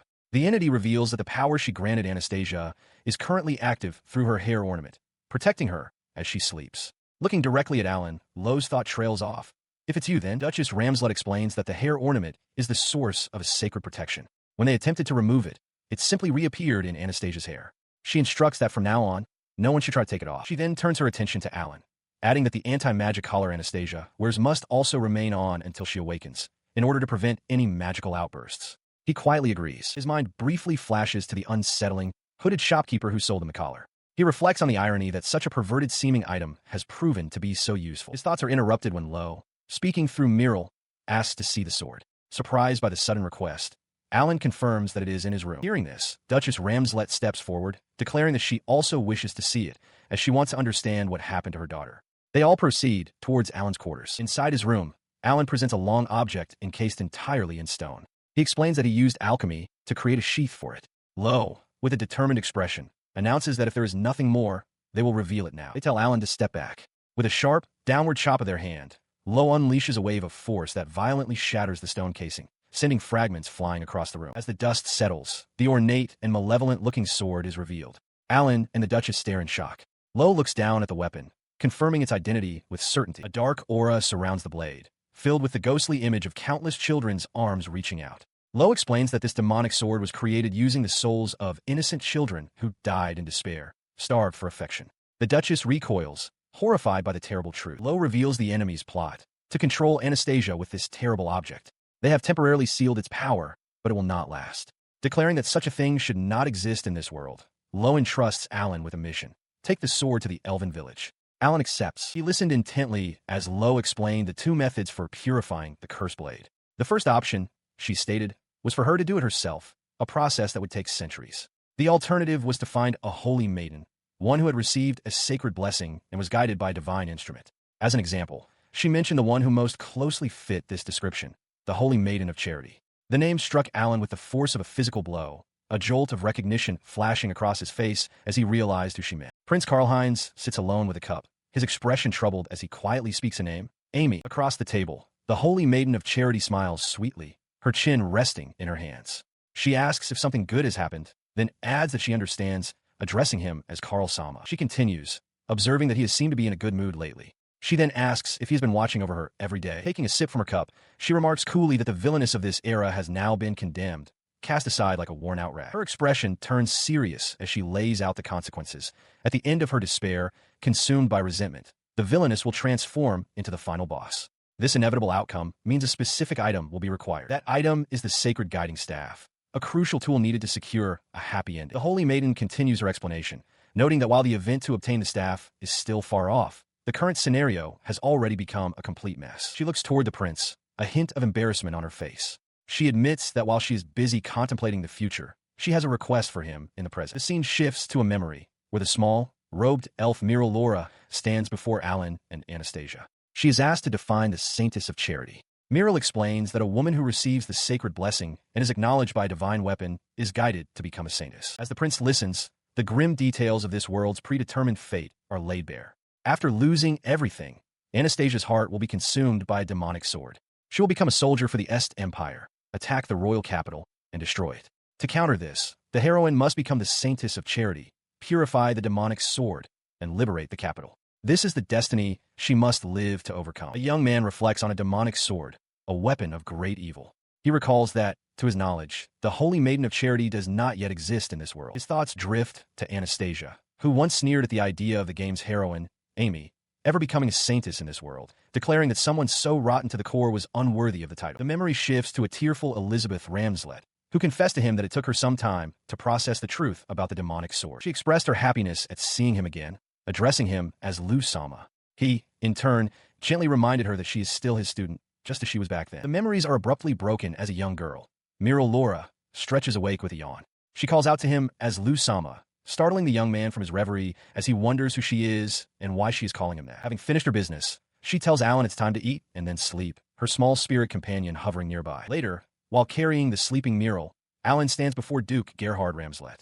The Duke notes that the military council meeting was long and asks about the spirit of light. Alan explains that he has brought Anisuma's doctor and introduces Muriel as the spirit's contractor and the daughter of the Elven Queen, shocking the Duke. He stares intently at the small, sleeping child in Alan's arms, processing the incredible revelation. His stern expression melts into a warm, gentle smile as he sees that the young lady has awakened. He then turns to Alan, asking if he finds the Ramslet mansion to his liking. The Duke mentions that he has some delicious sweets and invites him to have some. He bows his head slightly, assuring his guests that he will have tea prepared immediately and inviting them to make themselves comfortable. As he speaks, Anastasia rushes to her father's side in alarm. Alan calmly tells her that the Duke is likely fine, then reflects that the situation feels like a protective charm he received from Muriel. The Duke, still on his hands and knees, elaborates on his reasoning. He explains that he has witnessed the fate of those who think ill of Muriel and understands that harming her would mean provoking the entire Elven village, a connection he considers significant. Walking away, he issues a stern warning. Anyone who attempts to harm Muriel will be killed instantly. He advises Alan to be cautious, as well, and orders the message relayed to all the servants. Elsewhere, in the Est Empire, a messenger apologetically interrupts Emperor Adolf's rest with a report. The Emperor, looking displeased, questions whether the news is truly urgent enough to warrant the disturbance. He laughs mockingly from his bedchamber, daring the messenger to come closer and have his head taken for his insolence. Unfazed, the messenger delivers the news. The House of Ramslet has withdrawn the 100,000-strong Zaz army. The Emperor's dismissive demeanor shatters, replaced by stunned disbelief. Now sitting upright and fully engaged, he seeks confirmation, repeating the unbelievable report. The messenger affirms it, stating that a fast rider has just arrived from Vohan with the intelligence. The Emperor scoffs, analyzing the numbers. He reasons that Zaz could never deploy a full army of 100,000 for an expedition, estimating that Ramslet could muster 20,000 at best. He concludes that the initial figure of 100,000 was nothing more than a ridiculous bluff. A smirk spreads across his face as he realizes the truth. Their request for reinforcements was the genuine plea. He dismisses them as mere braggarts. In a different part of the realm, a woman with long, dark hair gives a firm instruction to a subordinate. She tells him to relay a message to Duke Ramslet, emphasizing that this is a matter concerning them directly. The subordinate, a messenger, now stands before a nobleman, his expression tense. He begins his report, stating that he has come regarding an adventurer. The nobleman's aide listens with a grimace as the messenger continues, explaining that this adventurer contributed greatly to the pacification of Bruges under His Excellency's command. The nobleman, a man with a striking mustache, listens intently, asking for the point. His aide bows low, praising the nobleman's keen eye. The nobleman smirks, confirming that his judgment about the adventurer was indeed correct. He demands to know what the issue is. The messenger reveals that Duke Ramslet wishes to negotiate regarding the adventurer's emblem. The nobleman's demeanor shifts instantly to one of possessive anger. He declares that the adventurer is his property and questions how Duke Ramslet dares to try and take him, let alone bring up his mistress. Duke Gerhard Ramslet addresses Alan with satisfaction, declaring that with the Zaz army supply lines cut, their defeat is imminent. He inquires about the establishment of the Elven Forest, and Alan confirms it will be soon. Nearby, Mira Laura adds that she has been well cared for during her 2-day stay. The Duke then gives Alan a message to convey. As they walk away, Mira Laura invites him to dinner, asking if he is hungry. Alan confirms that he is and gratefully accepts her offer. She leads him to a doorway, gesturing inside and explaining that she had a room prepared for him. Alan looks on, surprised by the gesture. Stepping into the room, he finds a dinner table set for several people. His mother, Katerina, is seated there, along with Duke Ramslet, Duchess Elizabeth, and their son Friedrich. In the background, Anastasia rests in a bed. Katerina greets her son, explaining that she had also been invited and they were just speaking of him. His mother continues, telling him she heard about his rescue of Anastasia from the Empire. She commends him for his hard work, and he responds with a quiet, humble acknowledgement. He then turns his attention to the Duke, inquiring about the Duchess's well-being. Duke Ramslet, his expression turning serious, instructs Alan to take a seat, stating they have matters to discuss before they eat. He seems to be pondering Alan's recent actions. To give the men privacy, Duchess Elizabeth turns to Katerina, asking for her assistance with the meal preparations. Katerina readily agrees. As the two women leave the room, the Duchess asks Katerina if she has grown accustomed to her new life. Katerina smiles warmly, replying that everyone has been exceptionally kind. The Duchess then declares that Katerina is now part of their family, a statement that brings a gentle smile to Katerina's face. Overhearing this, Alan asks what she means. His mother, caught off guard, apologizes and explains she had intended to tell him once things had settled. With a sudden, resolute expression, he looks past his mother and makes a formal request. He wishes to marry Anastasia, and he asks for the Duke's blessing. The declaration leaves Katerina utterly stunned. His proposal hangs in the air as Duke Ramslet addresses Alan's mother directly. He states that he and the entire Ramslet house have formally acknowledged her. The Duchess, Elizabeth, confirms this with a gentle smile, leaving Katerina speechless. Elizabeth then elaborates on her daughter's condition for Katerina's sake, explaining that Anastasia continues to sleep due to her illness, and it remains uncertain when she will awaken. Upon hearing this, a flustered Katerina turns to Alan. She stammers that while Anastasia had previously agreed to this, the suddenness of the proposal is overwhelming. She asks Alan directly if he is certain of Anastasia's feelings, to which he quietly affirms. He then looks up, a faint blush on his cheeks, and explains that he has already confirmed Anastasia's feelings for him. He is confident that she will be happy about this development. His mother looks on in surprise, while the Duke and Duchess share a knowing smile. The Duke, stroking his beard thoughtfully, addresses Katerina, noting that Alan clearly has a mountain of things he wishes to say. Katerina remains wide-eyed, still processing the situation. Without a word, his mother suddenly stands up from the table, causing Alan to call out to her in surprise. She walks over to Anastasia's bedside. Looking down at the unconscious girl with a warm, gentle smile, Katerina thanks her for choosing her son. Her eyes close as she continues to speak, her voice filled with affection. She tells Anastasia that Alan is her pride and joy, and asks that she please take good care of him. Returning to the main table, the Duke slams his hand down decisively, declaring the discussion over. He calls for food and wine, then tells Alan to come to his room later. With a grin, he announces it's time for a heart-to-heart talk as father and son. Alan is stunned. He can only manage a meek agreement. The following 2 days see Laura causing a playful uproar throughout the Duke's mansion, leaving her covered in grime as exasperated maids give chase. He recalls Sherry's parting words. She had told him to return with Anastasia next time, bringing the sweets the Duchess had sent as a farewell gift. As he stands beside the aircraft, Lou asks if he is certain he wants no reward, especially since the Duke was so grateful. Alan dismisses the idea, stating that receiving valuables will be pointless. Meanwhile, Sherry complains aloud about being a great sage of no pay, sighing that all this pro bono work is exhausting her. Alan smiles faintly, adding that he will consider bringing any future children he and Anastasia might have for a visit. Returning to the Ramslet mansion, he finds Anastasia still hasn't awakened. He sits quietly by her bedside. He decides it's time for him to get some rest as well, softly wishing her a good night. As he quietly leaves the room, his thoughts turn to the key that will awaken Anastasia. His expression hardens with resolve. He must find it, and quickly. The next day, outside the grand mansion, a hand trembles, wiping away a tear before a difficult meeting. Inside, Duchess Ramslet looks upon Alan with a pained expression. She remarks on how many years it has been since she last saw that face, admitting that even she doesn't understand. She watched with a heavy heart as Alan approached the grand doors. He knocked twice, announcing his presence to the Duke. The Duchess offered a quiet word of caution, telling him not to worry, but to be mindful, as some of the retainers were rather boisterous. He entered the room, his mind steeled for what was to come. Duke Ramslet, his arms crossed imposingly, immediately questioned him. Alan, are you prepared? Alan met his gaze and affirmed that he would do everything within his power. Satisfied with the response, the Duke gave a sharp nod. All right, he declared, his voice firm.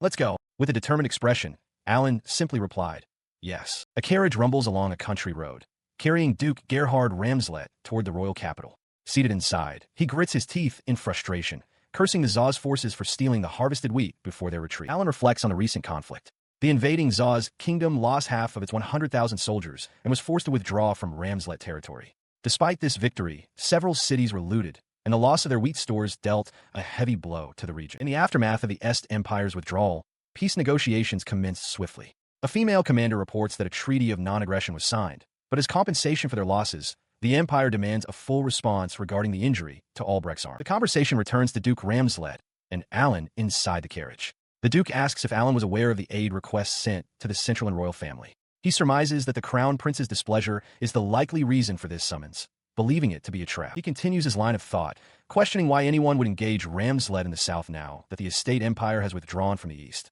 He suspects a larger plot is at play, but confirms that he brought Alan along as a precaution. Alan simply affirms his understanding. As their carriage travels onward, the Duke privately worries that the king's grasp on the situation is weak, hoping that this summons is merely a one-time contingency. They soon arrive at their destination, a grand, fortified castle standing as the heart of the royal capital. Inside the opulent throne room, Duke Ramslet stands before the king. His Majesty welcomes the Duke, who bows and expresses gratitude for the aid in searching for his daughter.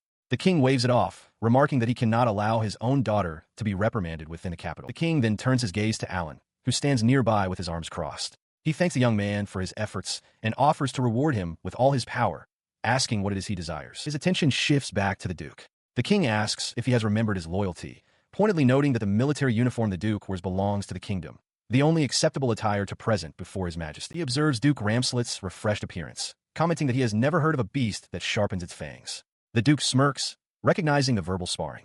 Alan, watching the exchange, silently compares the two powerful men to a gorilla and a wild boar sizing each other up. The Duke, unfazed, reminds the king of a deer hunt they once shared in the eastern forest. He then formally addresses the matter at hand, stating that he has been entrusted with negotiating the reward for Alan, an adventurer of his house, for his contributions in the war against the Zaz kingdom. Leaning back on his throne, the king dismisses the Duke's statement. He asserts that the individual in question was dispatched under his direct command, implying that the matter is now beyond the Duke's jurisdiction. Unyielding, the Duke presses on. He explains that Alan, as a vassal of House Ramslet, made a tremendous contribution to the recapture of Chaldania, and that he possesses a written agreement from the king to that effect. With this, he formally requests that a peerage be bestowed upon Alan. The king is visibly taken aback by the request to grant a title to a commoner. The king contemplates the request, mentally running through the kingdom's hierarchy of titles: Duke, Marquis, Count, Viscount, and Baron. He muses that for a commoner, even one backed by the audacious Duke Ramslet, the rank of knight would be the most suitable. Alan listens silently,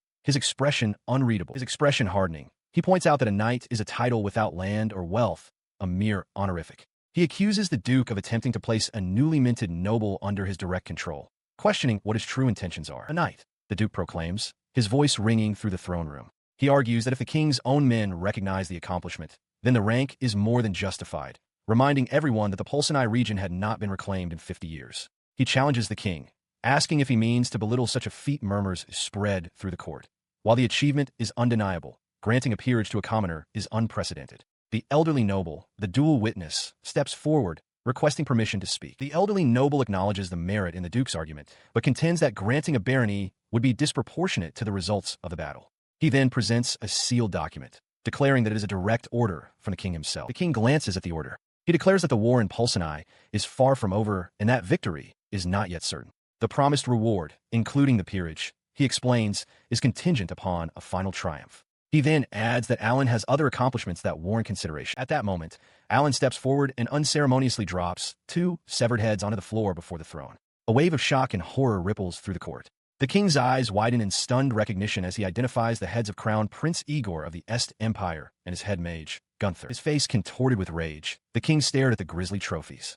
Duke Ramslet explained that he had personally ordered Alan to infiltrate the empire and bring back the heads. He clarified that Alan's war achievements were so immense that he was kept from the main subjugation campaign for this very purpose. The Duke insisted that leaving such a matter to his house was the only option, as the king's own forces would have been unable to handle it. The king accused the Duke of submitting a false report, questioning how he could claim the Zaz army of 100,000 had retreated. He bellowed, demanding to know if the Ramslet family possessed such military might on their own, calling the Duke a liar. Unfazed, the Duke replied that the Empire was not yet aware of these events, and urged the king to reconsider the reward for Alan's accomplishments. He continued, arguing that his army had made great sacrifices and fulfilled its duty to protect the country. He asked what could possibly be wrong with rewarding such loyalty. From nearby, Alan, who had been watching with his arms crossed, spoke up, dismissing the Duke's words as a shameless farce. At his breaking point, the king pointed furiously at the Duke. "Seize him," he roared, ordering his guards to throw the rebel in jail. As the armored royal guards began to surround Duke Ramslet, Alan calmly began to speak, attempting to address the king's decree. Before a dark, dilapidated church stands the object of their quest, the holy guiding staff, lying on the stone path. Inside, Amy holds the staff, her eyes wide with awe at its beauty. Behind her, the prince and his companions watch, agreeing with her sentiment. She quietly wonders if she is truly worthy of holding such a magnificent item. The prince reassures her that it is decided, as the staff itself has chosen her. From the base of the dais, a voice declares that for seeking guidance, her strong wish has been acknowledged, and she will be granted power. Following a brilliant flash of light that startles the prince and Leonardo, Amy turns to them with a serene smile. She informs Karl-Heinz that she has now awakened as the saintess of compassion. While the prince is taken aback, Leonardo remarks that it is just as he thought, as she already looked like a saintess. Marcus agrees, adding that her gentle nature is a perfect fit for the role. Her moment is interrupted by Anastasia, who approaches with a triumphant expression. She thanks everyone, declaring her victory and the revival of the reverse harem route. With a crazed look in her eyes, she apologizes to the villainous and mob character, proclaiming that the world is finally on her side. Elsewhere in a grand hall, Duke Gerhard Ramslet stands before an officer in dark sunglasses, flanked by armored soldiers. The Duke's expression is grim as he asks the officer if he's been declared a rebel. The king's face appears, contorted in rage. He confirms it is so, roaring that he will fabricate 800 lies, deceive the populace, and strip the Duke of his lands and knights. His furious outburst continues as he orders the Duke's immediate capture, screaming for his head. The officer in sunglasses watches, realizing he had misjudged just how foolish the king could be, while the royal guards flinch at the command. The officer remains silent, his expression unreadable as he takes in a chaotic scene. An elderly noble rushes forward to restrain the king, pleading with him that a war with the Ramslet family would be disastrous. As the king fumes, the officer coolly brings up the crown prince's current situation. Duke Ramslet seizes the opportunity, declaring the negotiations are over and that he wishes to see the prince prove his valor in battle. He stood defiant as the king, his face contorted with rage, bellowed for his capture. As the royal guards moved in, the duke shouted, refusing to be taken and questioning their right to lay hands on him. Their advance was immediately met with fierce resistance. A chaotic melee erupted in the throne room as men loyal to the duke clashed with the king's guards. The prince watched, stunned, wondering how the situation had escalated so quickly. The clash of steel was abruptly silenced by a blinding flash. A dense cloud of white smoke erupted from the center of the conflict, engulfing the combatants and throwing the king's guards back from the force of the blast. From within the billowing smoke, a Ramslet officer guided the prince and a few others away from the chaos. He acknowledged that the provocation might have been excessive but urged them onward, ordering them to abandon their luggage and follow him without delay. He shouted for them to run, declaring their intent to escape from this point forward. As his group fled, he ordered his remaining men to pursue their enemies. Back in the throne room, the smoke began to clear, revealing to the stunned guards that their targets had vanished. His fury unabated, the king roared his command from the throne, demanding the capture of every last rebel. Outside the castle walls, the Ramslet officer led his small, determined group away from the seat of royal power. In the streets of the capital, royal guards shout for the capture of the rebels.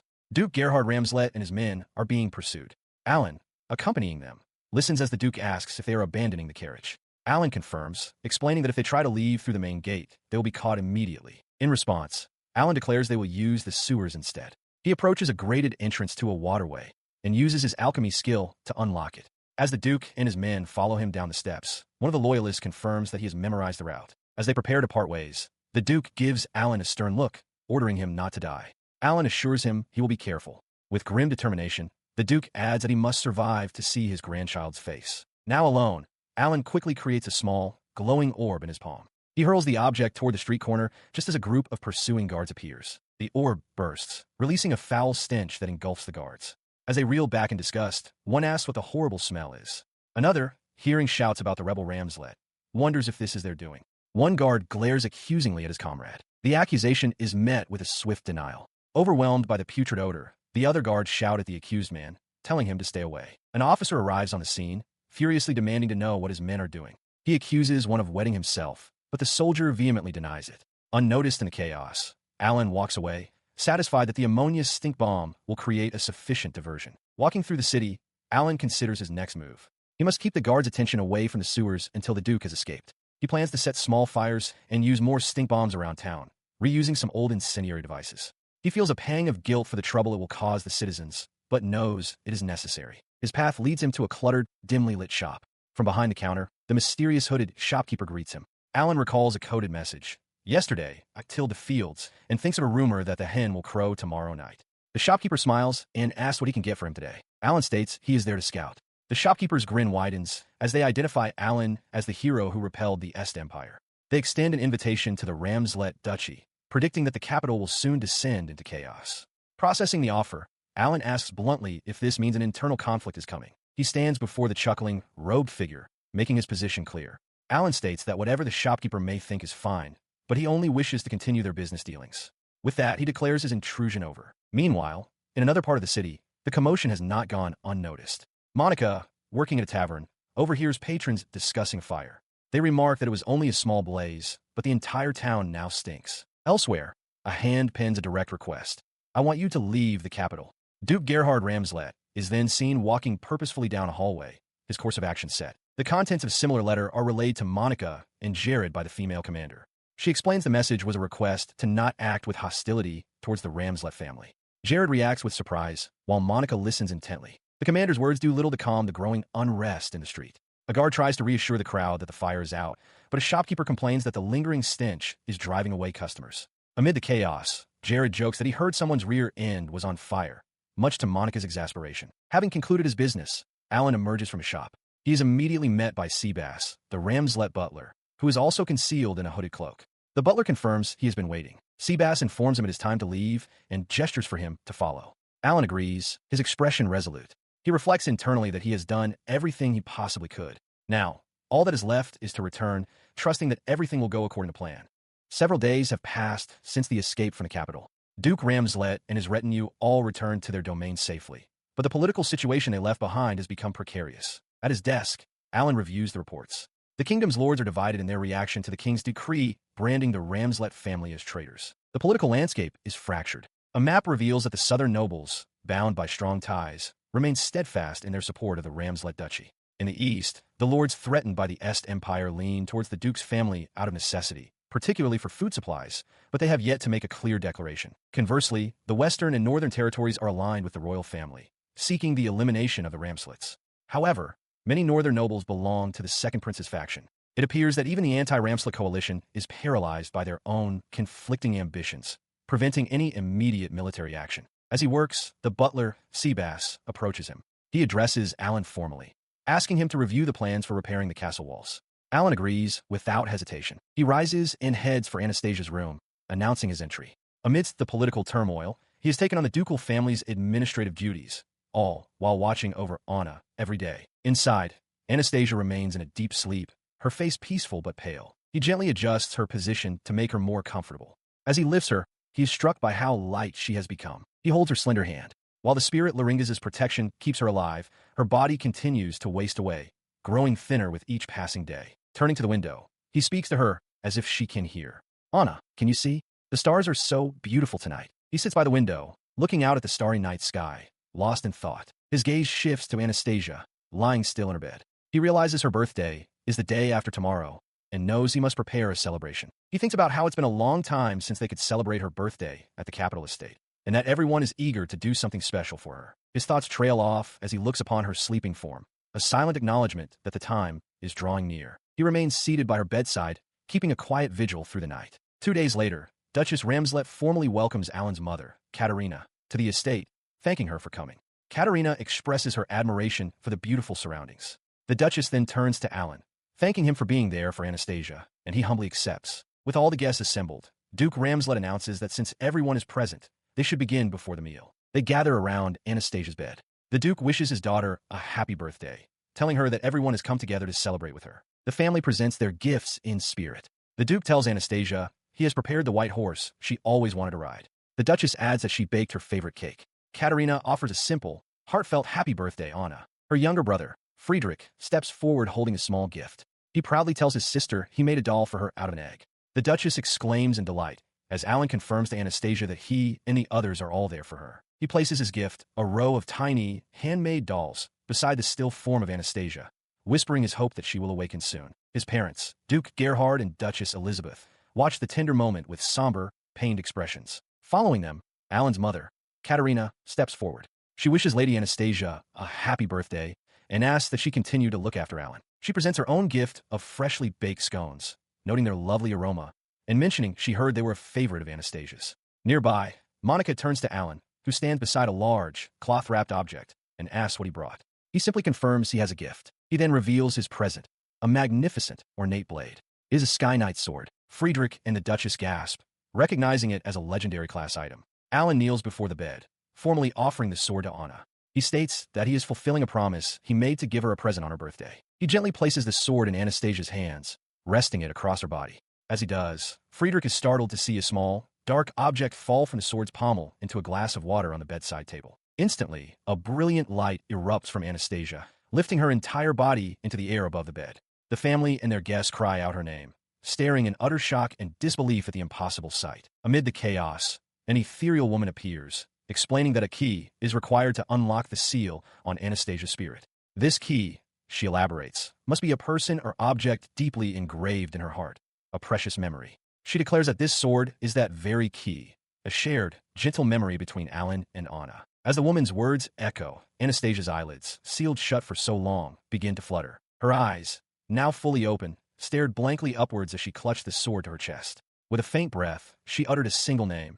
Alan. Below, the young man looked on, his face a mask of tearful disbelief. Overcome with emotion, he lunged forward, wrapping his arms around her in a desperate hug. Anna, Anna, he cried out. She responded weakly, her voice barely a whisper as she called his name in return. As his family and friends looked on, his mother softly urged him not to cry. He buried his face in her shoulder, unable to stop the tears as she called his name once more. The moment triggered a memory, a grand celebration for her birthday. In a flashback, Anastasia stood surrounded by her family and guests, as a chorus of children's voices wished her well. Working late into the night within the Ramslet estate, Alan carries a bundle of scrolls. As he walks through a corridor, he is greeted by Jared and another colleague. They wish him well after a long day and question why he is still at work so late. Alan explains that he is taking the remainder of his work home with him. His colleagues advise him not to overdo it, warning that it would sadden Anastasia. They ask if he plans to visit her again tonight, and Alan confirms that he does. Following their conversation, Alan arrives at Anastasia's chambers. He knocks gently, asking for permission to enter. From her bed, Anastasia, looking weary, grants him entry and greets him. He observes that she is still up, but she turns the concern back on him, telling him not to push himself so hard. He steps inside, replying that the same could be said for her. Alan reports that the doctor was worried she was pushing herself too hard with her rehabilitation. Anastasia quietly processes his words. Alan reminds her that she has only just started walking again and should proceed slowly, without overexerting herself. He then presents a large, sheathed sword, declaring, "This is it." Anastasia, looking puzzled, questions him, stating that she has a reason to be in a hurry. Her eyes widen in recognition as she gazes at the weapon.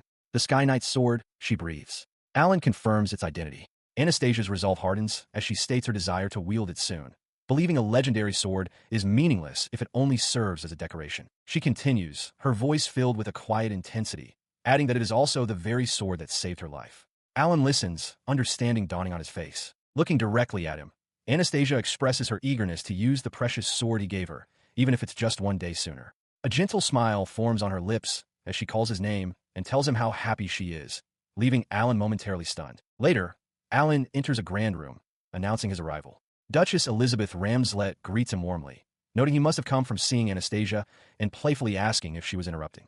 A flustered Alan denies it. Nearby, a maid is instructed to prepare Anastasia's bath. He bids them good evening, saying he'll see Anastasia tomorrow. As he walks away, Alan lets out a sigh of relief. He reflects that since awakening from the cursed sword's influence, Anastasia's condition has been improving day by day. He walks down the long corridor, now recovered enough to move with some support. It will still be some time before he can wield his sword again. His thoughts turn to Anastasia. After touching the cursed sword and sealing herself away, she apparently has almost no memory of the events leading up to her awakening. Looking out the window, he reflects that, fortunately, she was spared the deep mental scars that the cursed sword's influence could have inflicted. Outside the grand mansion, life seems to carry on, a stark contrast to the turmoil that has unfolded within and beyond its walls. Later, Anastasia asks if all this truly happened while she was unconscious.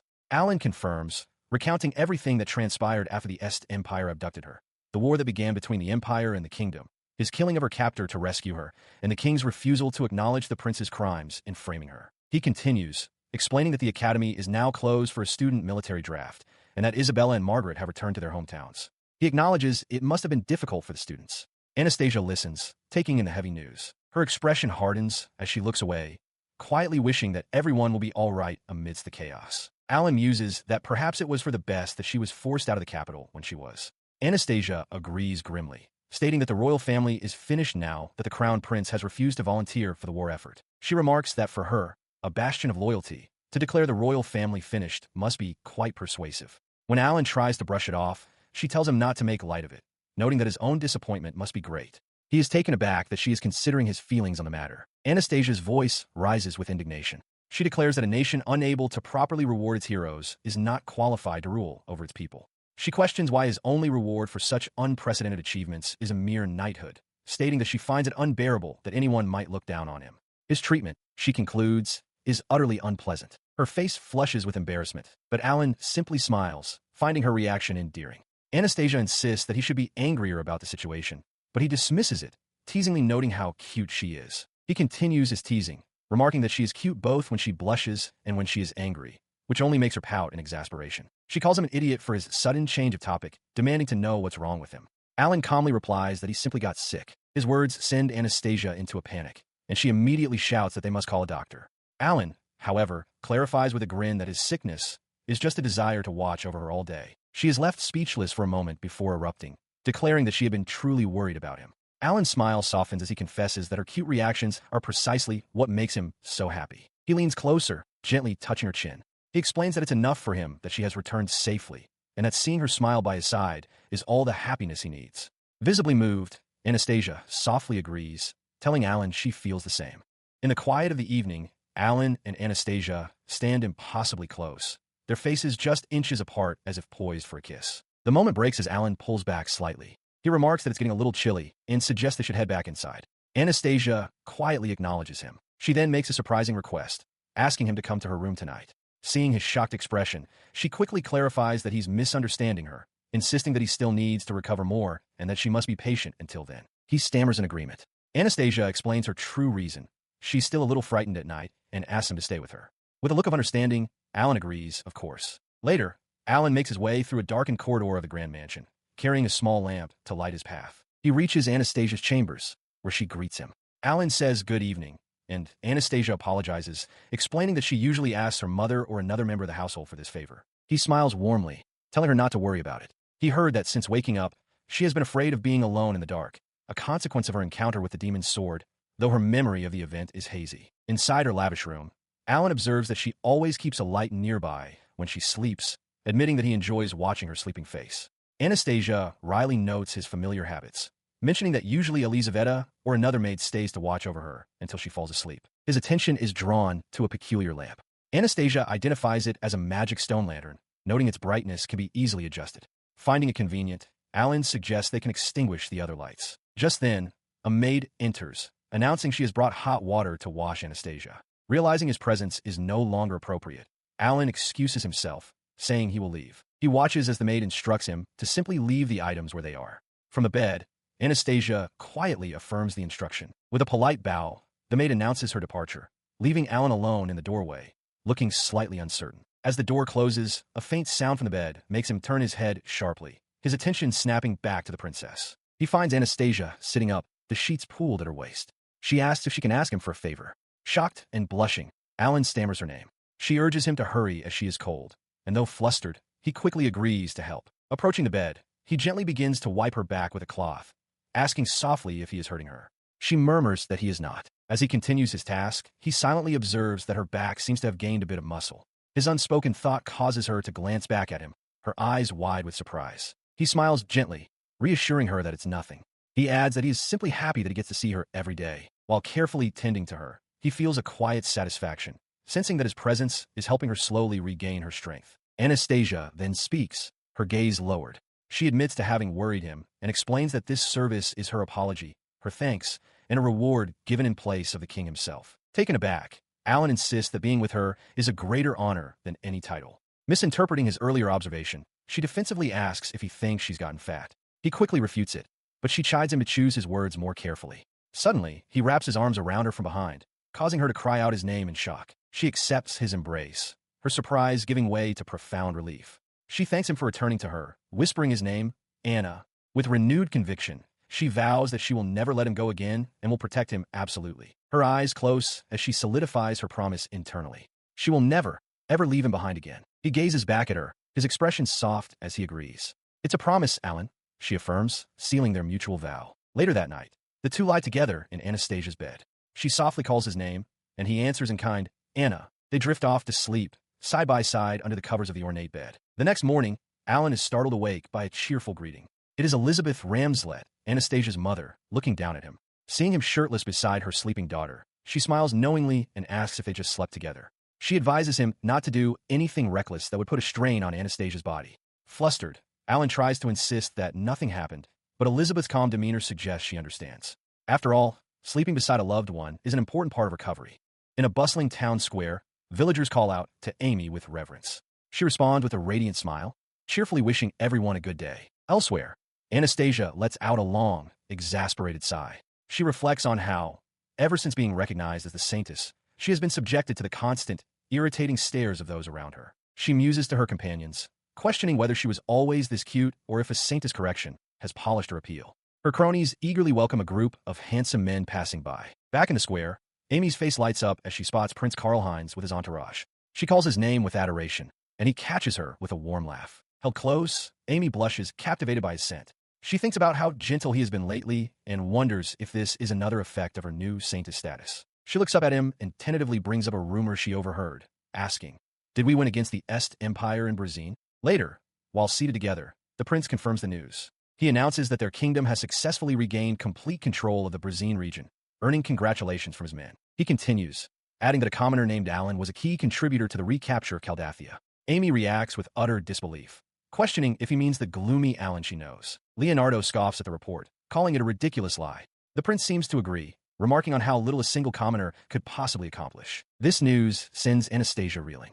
Her mind races in confusion. This is wrong. The capital was supposed to be invaded, and she was meant to flee to Westdale to fight alongside Claude and defeat the villainess. The current reality completely contradicts the scenario she expected. She tried to reassure herself. Perhaps her early ascension to saintess had caused a bug, skipping part of the scenario. It would surely be fine. A short distance away, Amy's voice cut through the air, filled with utter shock. "What? Fired?" Her question was directed at Duchess Elizabeth Ramslet, who stood with Prince Karl-Heinz and his retinue. The Duchess looked weary, confirming she had heard the rumors that Duke Ramslet had presented the head of the Est Empire's crown prince to the king and offered a strained congratulations. Amy, still reeling, pressed on, her voice trembling as she recalled the most unbelievable part of the news. She stammered that the one credited with killing the prince was the commoner, Alan, that gloomy boy. The news triggered a memory for Anastasia. She recalled questioning her father, Duke Gerhard Ramslet, asking if such a thing was possible. He had dismissed the notion with a stern, "Impossible." This memory clashed with her current reality, sending her thoughts spiraling. The situation was becoming increasingly strange. According to the original scenario, her entire family was supposed to be executed at the gallows. So what was happening now? Back in the present, the rumors grew more chaotic. Amy cried out in alarm, having heard from another source that the Ramslets had committed treason. The prince's companions murmured amongst themselves, wondering if Alan was involved yet again. A student with glasses stepped forward with new intelligence. The commoner Alan had apparently aided Duke Ramslet's escape, and now they were refusing to sell wheat to the capital. Anastasia felt a cold sweat on her brow. The scenario was utterly shattered. She wondered if this was the villainess's ruin ending after all. With the Empire defeated, perhaps this outcome wasn't so bad? The thought offered little comfort. Seeing her chance, Amy rushed to Prince Karl-Heinz, her eyes filled with tears. She pleaded with him, declaring that the ducal family was now an enemy of the state and must be subjugated as traitors. His expression hardened with resolve. "All right," the prince declared, agreeing with Amy. He announced his intention to report the matter to his father, the king, immediately. Beside him, Leonardo eagerly volunteered to join. He prepared to depart, but was stopped by his companions. Marcus urged caution, reminding him that the war with the Empire was not yet concluded and there was no immediate need for a suppression force. Amy, clutching a white chess piece, then asked if she and her friend could accompany him, adding that she would be delighted to do so. Moments later, he arrived before his father, the king, bursting into the royal chamber to request an audience. The king, who had been reviewing documents with a trusted advisor, looked up from his seat, his expression weary as he questioned the talk of subjugation. He formally declared his purpose, to demand judgment for the treason of the Ramslet family. The king listened, his gaze steady, and replied that he had already intended to do just that. The prince was momentarily stunned, but the king's advisor quickly clarified the situation. He explained that the lords had their own complex obligations, especially with the eastern territories still facing the threat of the empire. Diverting the army to attack the southern duchy now would erode the trust of the other nobles. The prince was left speechless as he struggled for a response. Amy stepped forward and presented herself to the king with a deep curtsy. She announced that she was Amy, the daughter of Baron Braze, and that she also wished to speak. The king's eyes widened slightly in recognition of the name. She continued her plea, tears welling in her eyes. She passionately argued that Prince Karl-Heinz, just like his father, loves the nation's people deeply and therefore cannot forgive the traitors.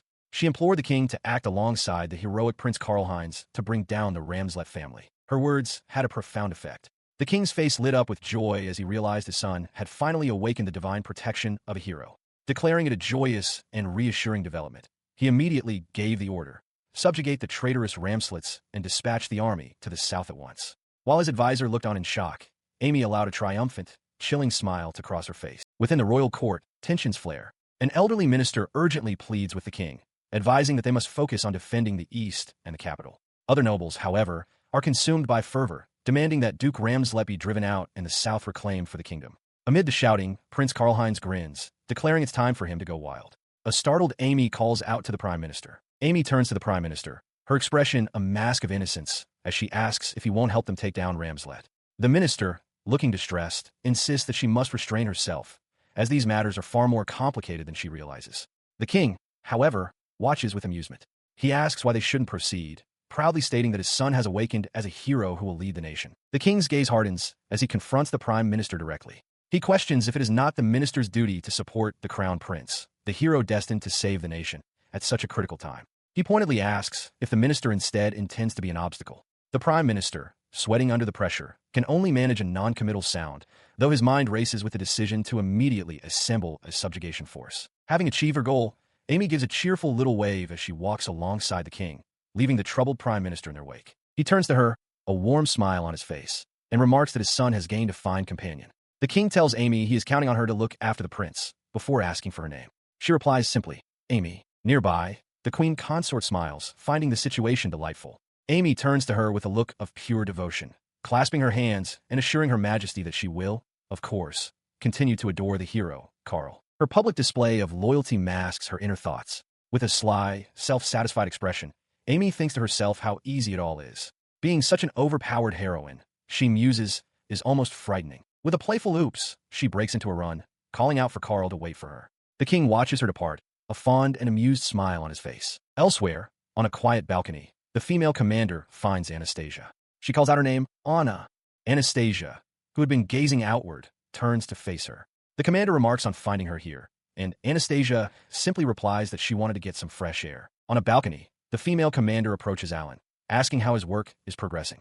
He confirms the wall repairs are finally complete. Nearby, the butler Seabass acknowledges the good work, and Alan offers his thanks. She then asks about Anastasia's recovery. Alan replies that it seems they can relax for a bit now that she's doing well. The commander elaborates on her own recovery, surprising Alan by revealing she can walk as she did before and has even started training with the sword. He expresses his excitement, but she clarifies it's just a wooden sword for now, though she'll be swinging the Sky Knight's sword soon. She adds wistfully that she hopes to never fight again. At that moment, Seabass approaches, addressing both Anastasia and Alan. He gravely informs Alan that Duke Gerhard Ramslet needs to discuss something with him. Alan looks toward his father, surprised. Now with the Duke, Alan is asked if the royal family has made a move. He confirms they have received word of a troop deployment to the south. He questions the reliability of the information, but Seabass, also present, confirms it came from their sources in the capital. Alan reacts in shock, exclaiming that a peace agreement with the Empire hasn't even been reached. The Duke adds the grave news that troops are even being pulled from Brazini. His face contorted with anger, the Duke calls the move pure madness.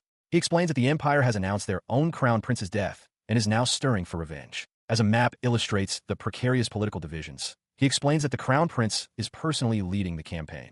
Since it is a royal command, the other lords will be forced to follow, leaving the kingdom dangerously exposed. He considers if Amy could have orchestrated this, but quickly dismisses the thought. She lacks that kind of influence. Alan concludes that something significant must have happened at the highest level of the kingdom's leadership for the royal family to make such a sudden move. The Duke grimly agrees, stating that this has gone too far. He asks Seabass when the report arrived, and the butler confirms it was earlier that morning. Alan reasons that the kingdom should already be mobilizing its forces, but the Duke cuts in with a grave, however. He declares that they have no choice but to prepare as well, pondering how the neighboring lords will react, and then announces that he has an idea. His words hang in the air. Alan and Seabass both look toward the Duke, the younger man questioning what this idea could possibly be. With his decision made, the Duke's eyes are firm. He announces his plan, independence. The House of Ramslet will declare its independence and establish the Kingdom of Ramslet.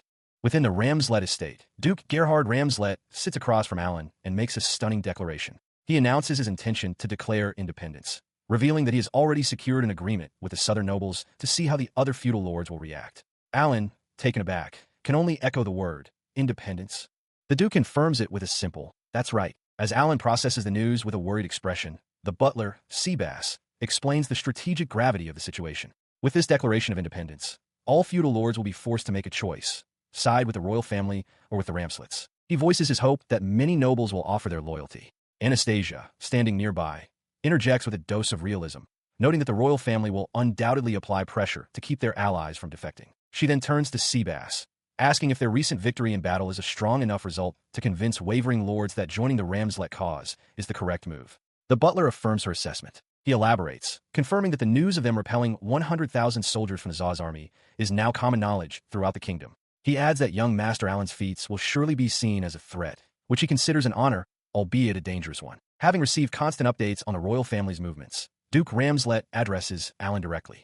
Alan, he says with authority, it's time to get ready. Alan responds with a firm yes. The Duke's declaration sent ripples through the land.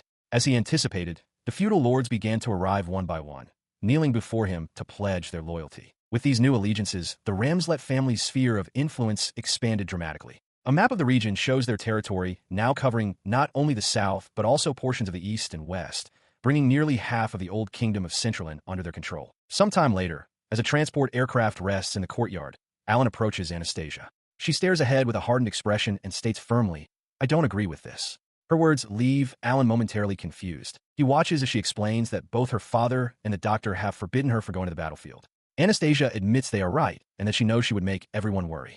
But despite understanding their reasoning, she crosses her arms defiantly, declaring that she still cannot agree. She gazed into the distance, her thoughts on the coming war. She listed the names of her classmates, Marcus, Leonardo, Oscar, and even Amy, who had all joined the subjugation army. It was confirmed that the kingdom's forces would be led by the crown prince, and she bitterly confessed her desire to have faced him on the battlefield. From his resting place on the ground, Alan retorted with a sharp remark, questioning her crude language. He looked up at her from beneath the structure, remarking that it was unlikely their paths would cross on the battlefield anyway. Her gaze fell upon him, her expression unreadable. She asked if he was actually happy that she was forbidden from fighting. Before he could answer, she dismissed the topic, telling him to simply rest. She announced her departure and turned to leave. Surprised, Alan called out, noting that her tone had made it sound like she was the one who was happy. He asked why she would say such a thing. Without another word, she walked away, her back turned to him. Lying alone, Alan considered her words. He admitted to himself that while he admired the brave and bold Anastasia, he was, in truth, glad. He felt a sense of gratitude that she was in a safe place. Elsewhere, the mood was far from calm. Prince Karlheinz, his face contorted with rage, roared to his assembled forces that they must wipe out the Ramslet traitors. He stood before his army, a crowd that included Amy and other students. He accused the Ramslets of fleeing miserably after their plots were exposed, only to then threaten the kingdom using wheat as a shield. He condemned their declaration of independence as a rebellion and a scheme to illegally seize national territory. The prince's voice thundered across the courtyard. He declared that everything the Ramslets possessed, the land, the wheat, even their titles of nobility, was nothing more than a loan granted by the king. None of it, he asserted, truly belonged to them. In the crowd, Amy and the other female students listened, their expressions firm. The prince delivered his final command.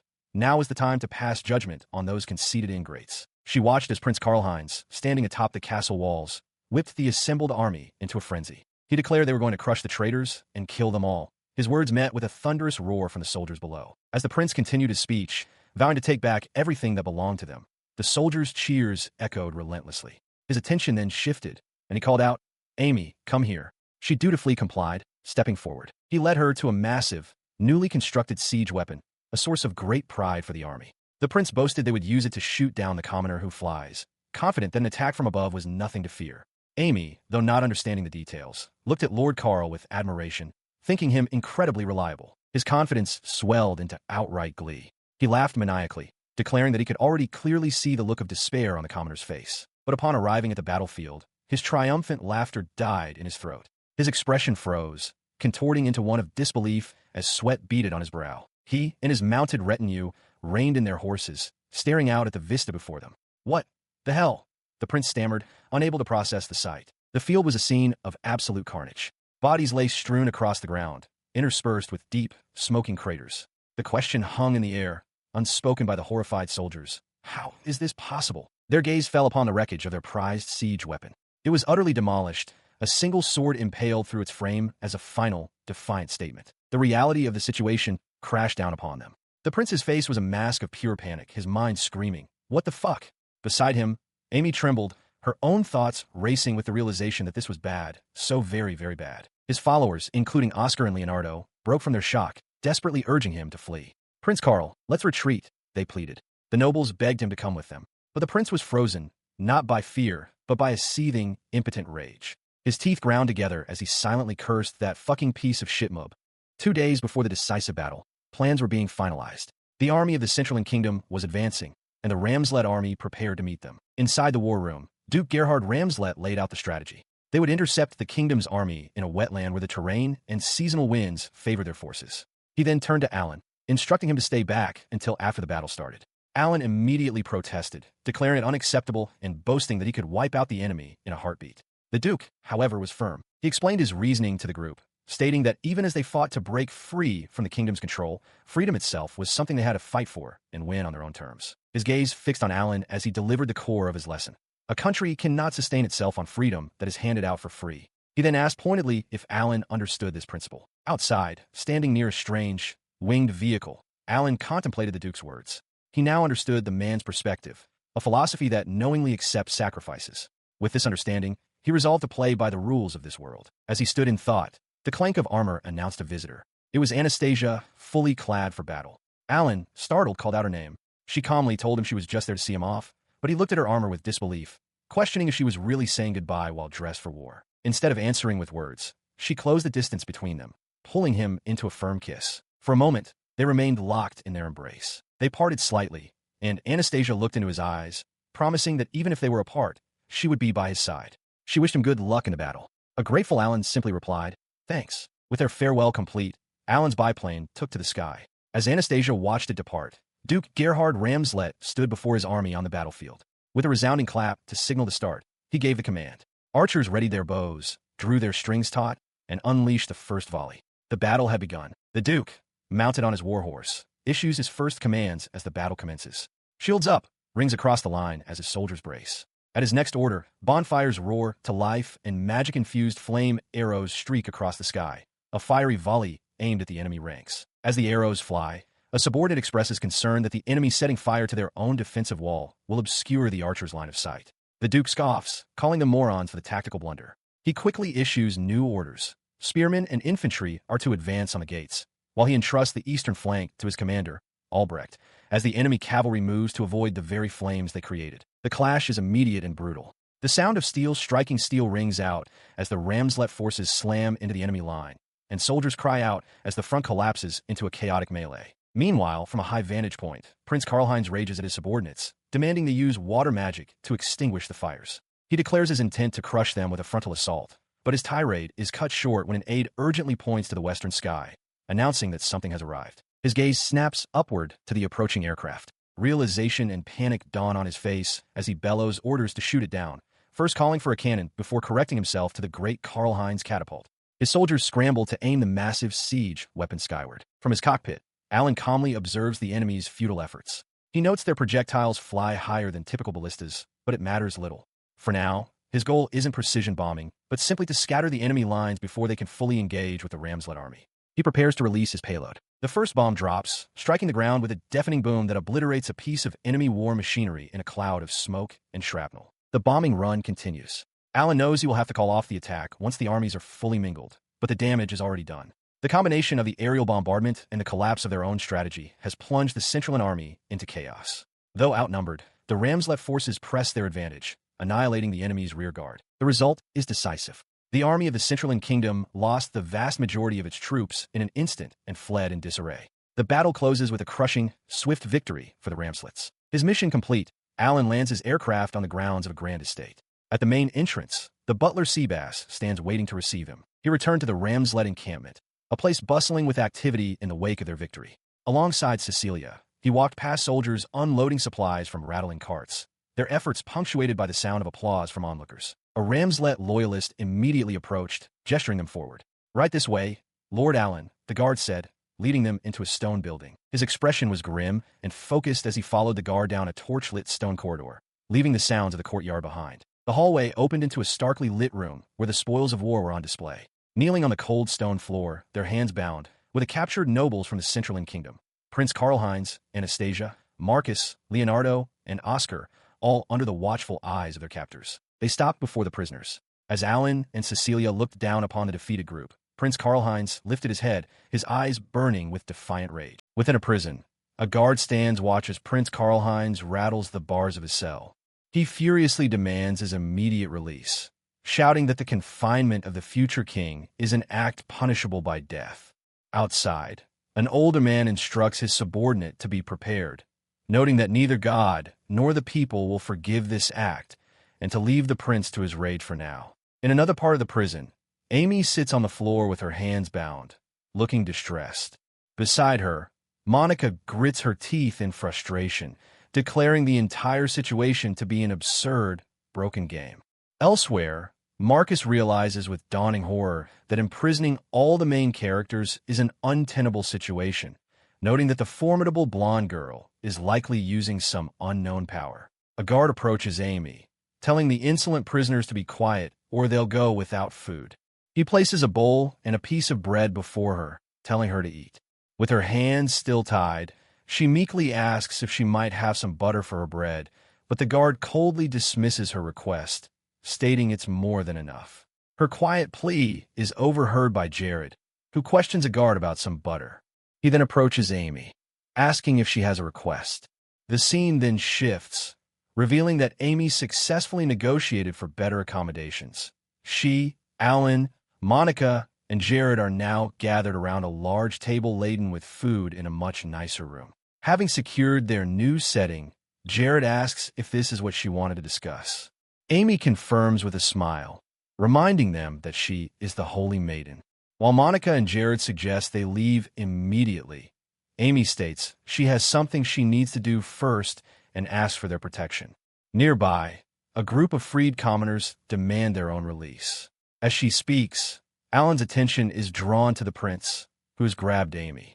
Karl-Heinz furiously accuses them of being rebels against the crown, declaring that their treatment of the Holy Maiden Amy is unforgivable. The title, Holy Maiden, echoes in Alan's mind. Before he can fully process this, a sharp voice cuts in. Anastasia has appeared, looking down on Amy with disdain. She remarks that Amy is as persistent as a cockroach, a trait befitting a villainess, before turning her attention to Alan and telling him that's enough. She looks at him, confirming he is indeed alive, then suggests he abandon that woman and return with her instead. Behind Alan, Amy looks up, a questioning expression on her face. As Anastasia makes her appeal, Marcus approaches the prince. He declares that there is no way someone like Amy could be the true Holy Maiden and informs His Highness that there is something he must confirm. The prince listens, his expression one of surprise. Ignored, Anastasia fumes. She wonders why no one is paying attention to her, internally reasoning that the cuteness from her Holy Maiden buff must have been too dazzling for a gloomy person to handle. Her defiant posture was met with a direct accusation from the prince.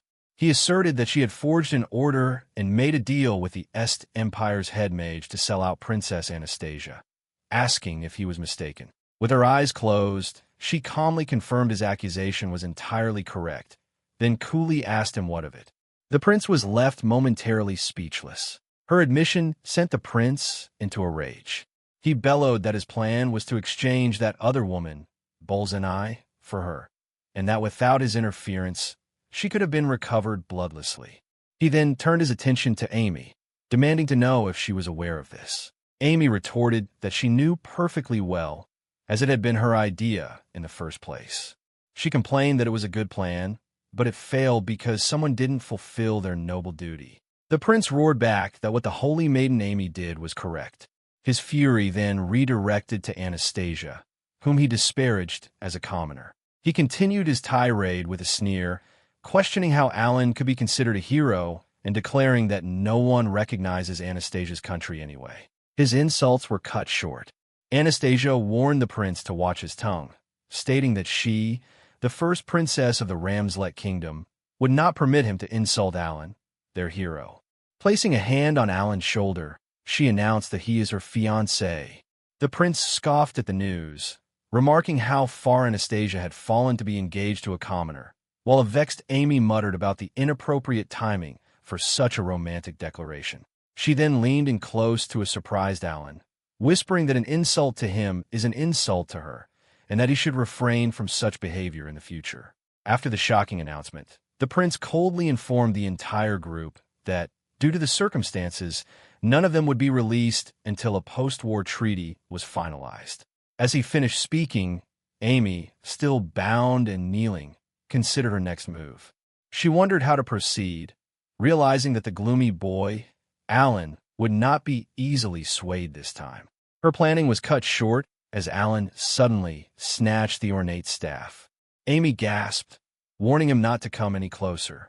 Alan, holding the weapon, looked bewildered, questioning why a prisoner would possess such an item. The prince's voice cut through the tension, sharp and furious. He demanded Alan return what belonged to the holy maiden, ordering him not to touch it with his filthy hands. The commotion drew Anastasia's attention. Exasperated, she clenched her fist, complaining about how foolish the guards were for not binding them properly. She turned toward the cell door and shouted for a guard to come at once. He ignored her, his gaze fixed on the object in his hand. A realization dawned on him. Could this be an awakening event? The staff was identified as the Staff of Guidance.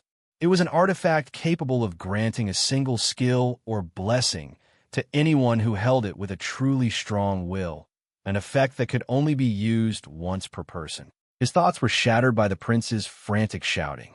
He demanded to know what Alan was doing, but his attention quickly shifted. Pointing past Alan, the prince yelled for him to look at the prisoner and use his appraisal skill on the approaching figure. Responding to the shouts, a large, muscular guard stormed into view.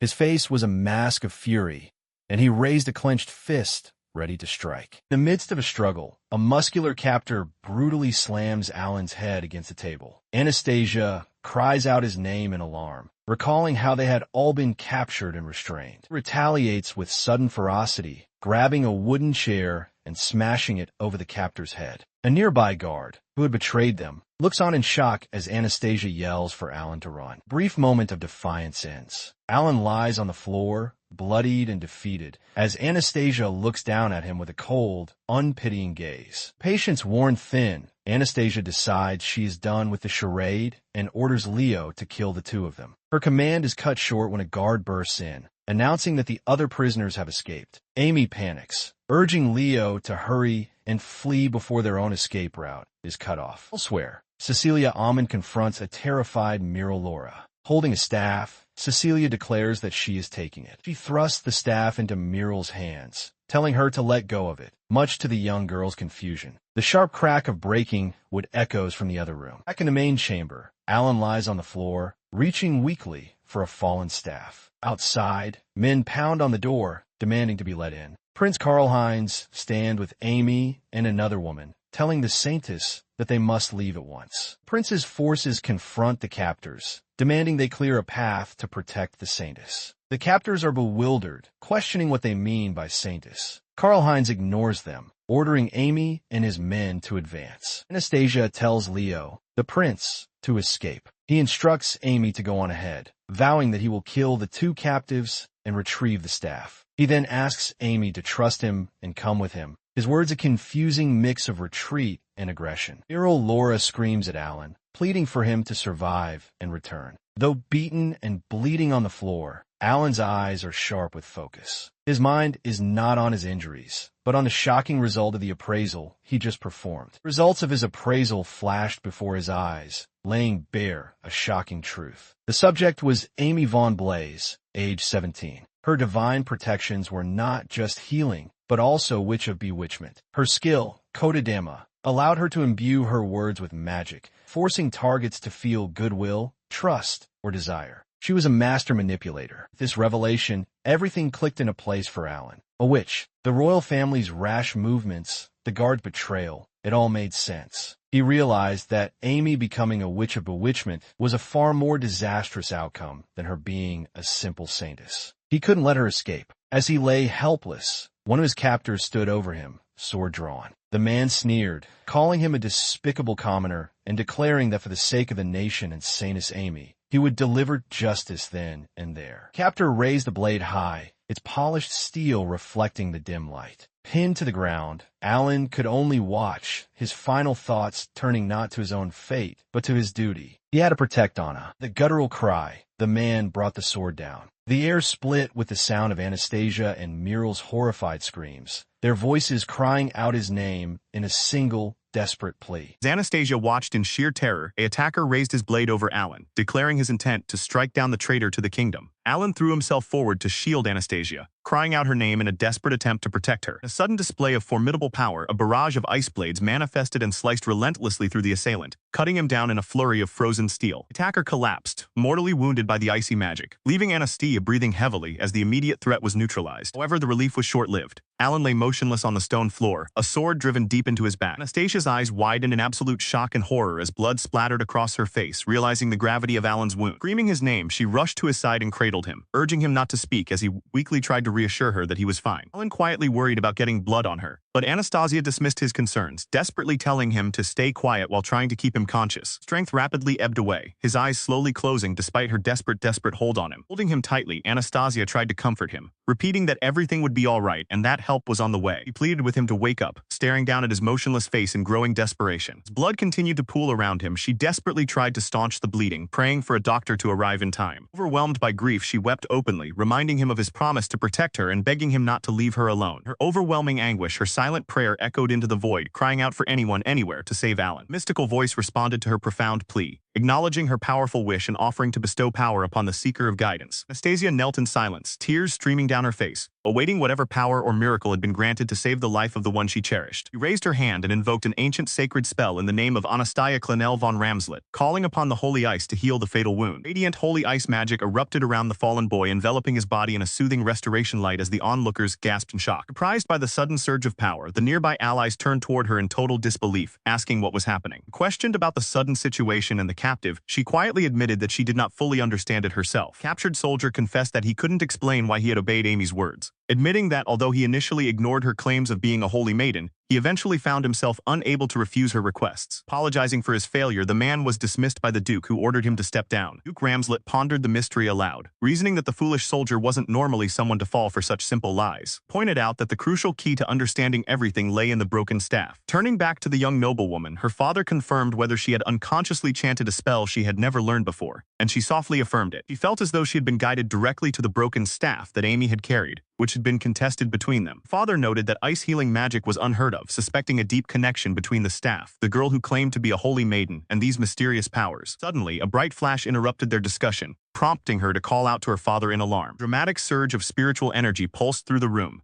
drawing everyone's startled attention toward the center of the phenomenon. On the ground, Alan slowly began to open his eyes as consciousness slowly returned to him. Tears welled in her eyes as he softly called out her name, realizing he had miraculously survived. Pulled away slightly from her tight embrace, confused as to why she was crying after he had suffered a fatal wound, while Duke Ramslet watched them intently, noting that he was the one seeking answers about the miraculous turn of events. Overcome with relief, she gently examined his head, relieved to find only a minor scratch, while her father inquired if he could hear them properly. Standing together under the Duke's watchful gaze, they waited as he cast an appraisal spell, bringing forth a glowing ethereal interface that displayed her newly awakened status and divine blessings. The young man stared in utter disbelief at the floating screen, unable to comprehend the sheer magnitude of the information revealed before them. Her eyes widened in pure astonishment as the appraisal confirmed her new title, Saintess of Ice, along with her mastery over sacred restoration magic granted by divine favor. Duke analyzed the connection between the spirit's blessing and the mysterious broken staff, recalling how a girl named Amy had claimed the title of Saintess for herself. Recounted the appraisal results regarding Amy, revealing her true nature as a witch possessing unnatural charm and the dangerous ability known as Word Spirit. Reflecting on the terrifying scope of Word Spirit, the Duke realized it allowed her to manipulate anyone who showed even the slightest response to her influence. Group pondered how she had used these coercive abilities to ensnare the high-ranking noble students, wondering when she had acquired such dangerous magic. Concluded that her ultimate ambition was to bring every man under her complete spell, a realization that chilled them to the core. Curious about why he had remained completely immune to her mental manipulation, they asked if he felt fine, to which he affirmed his complete clarity. Duke grimly concluded that leaving such a terrifying power unchecked would inevitably plunge the entire world into ruin. Meanwhile, far away in a dense forest, Amy trudged forward breathlessly alongside her remaining entranced followers, complaining of exhaustion as they moved through the trees. She feigned delicate concern for the safety of Oscar and Prince Leo, putting on an innocent persona to maintain her grip over her companions. Reassuring her with complete devotion,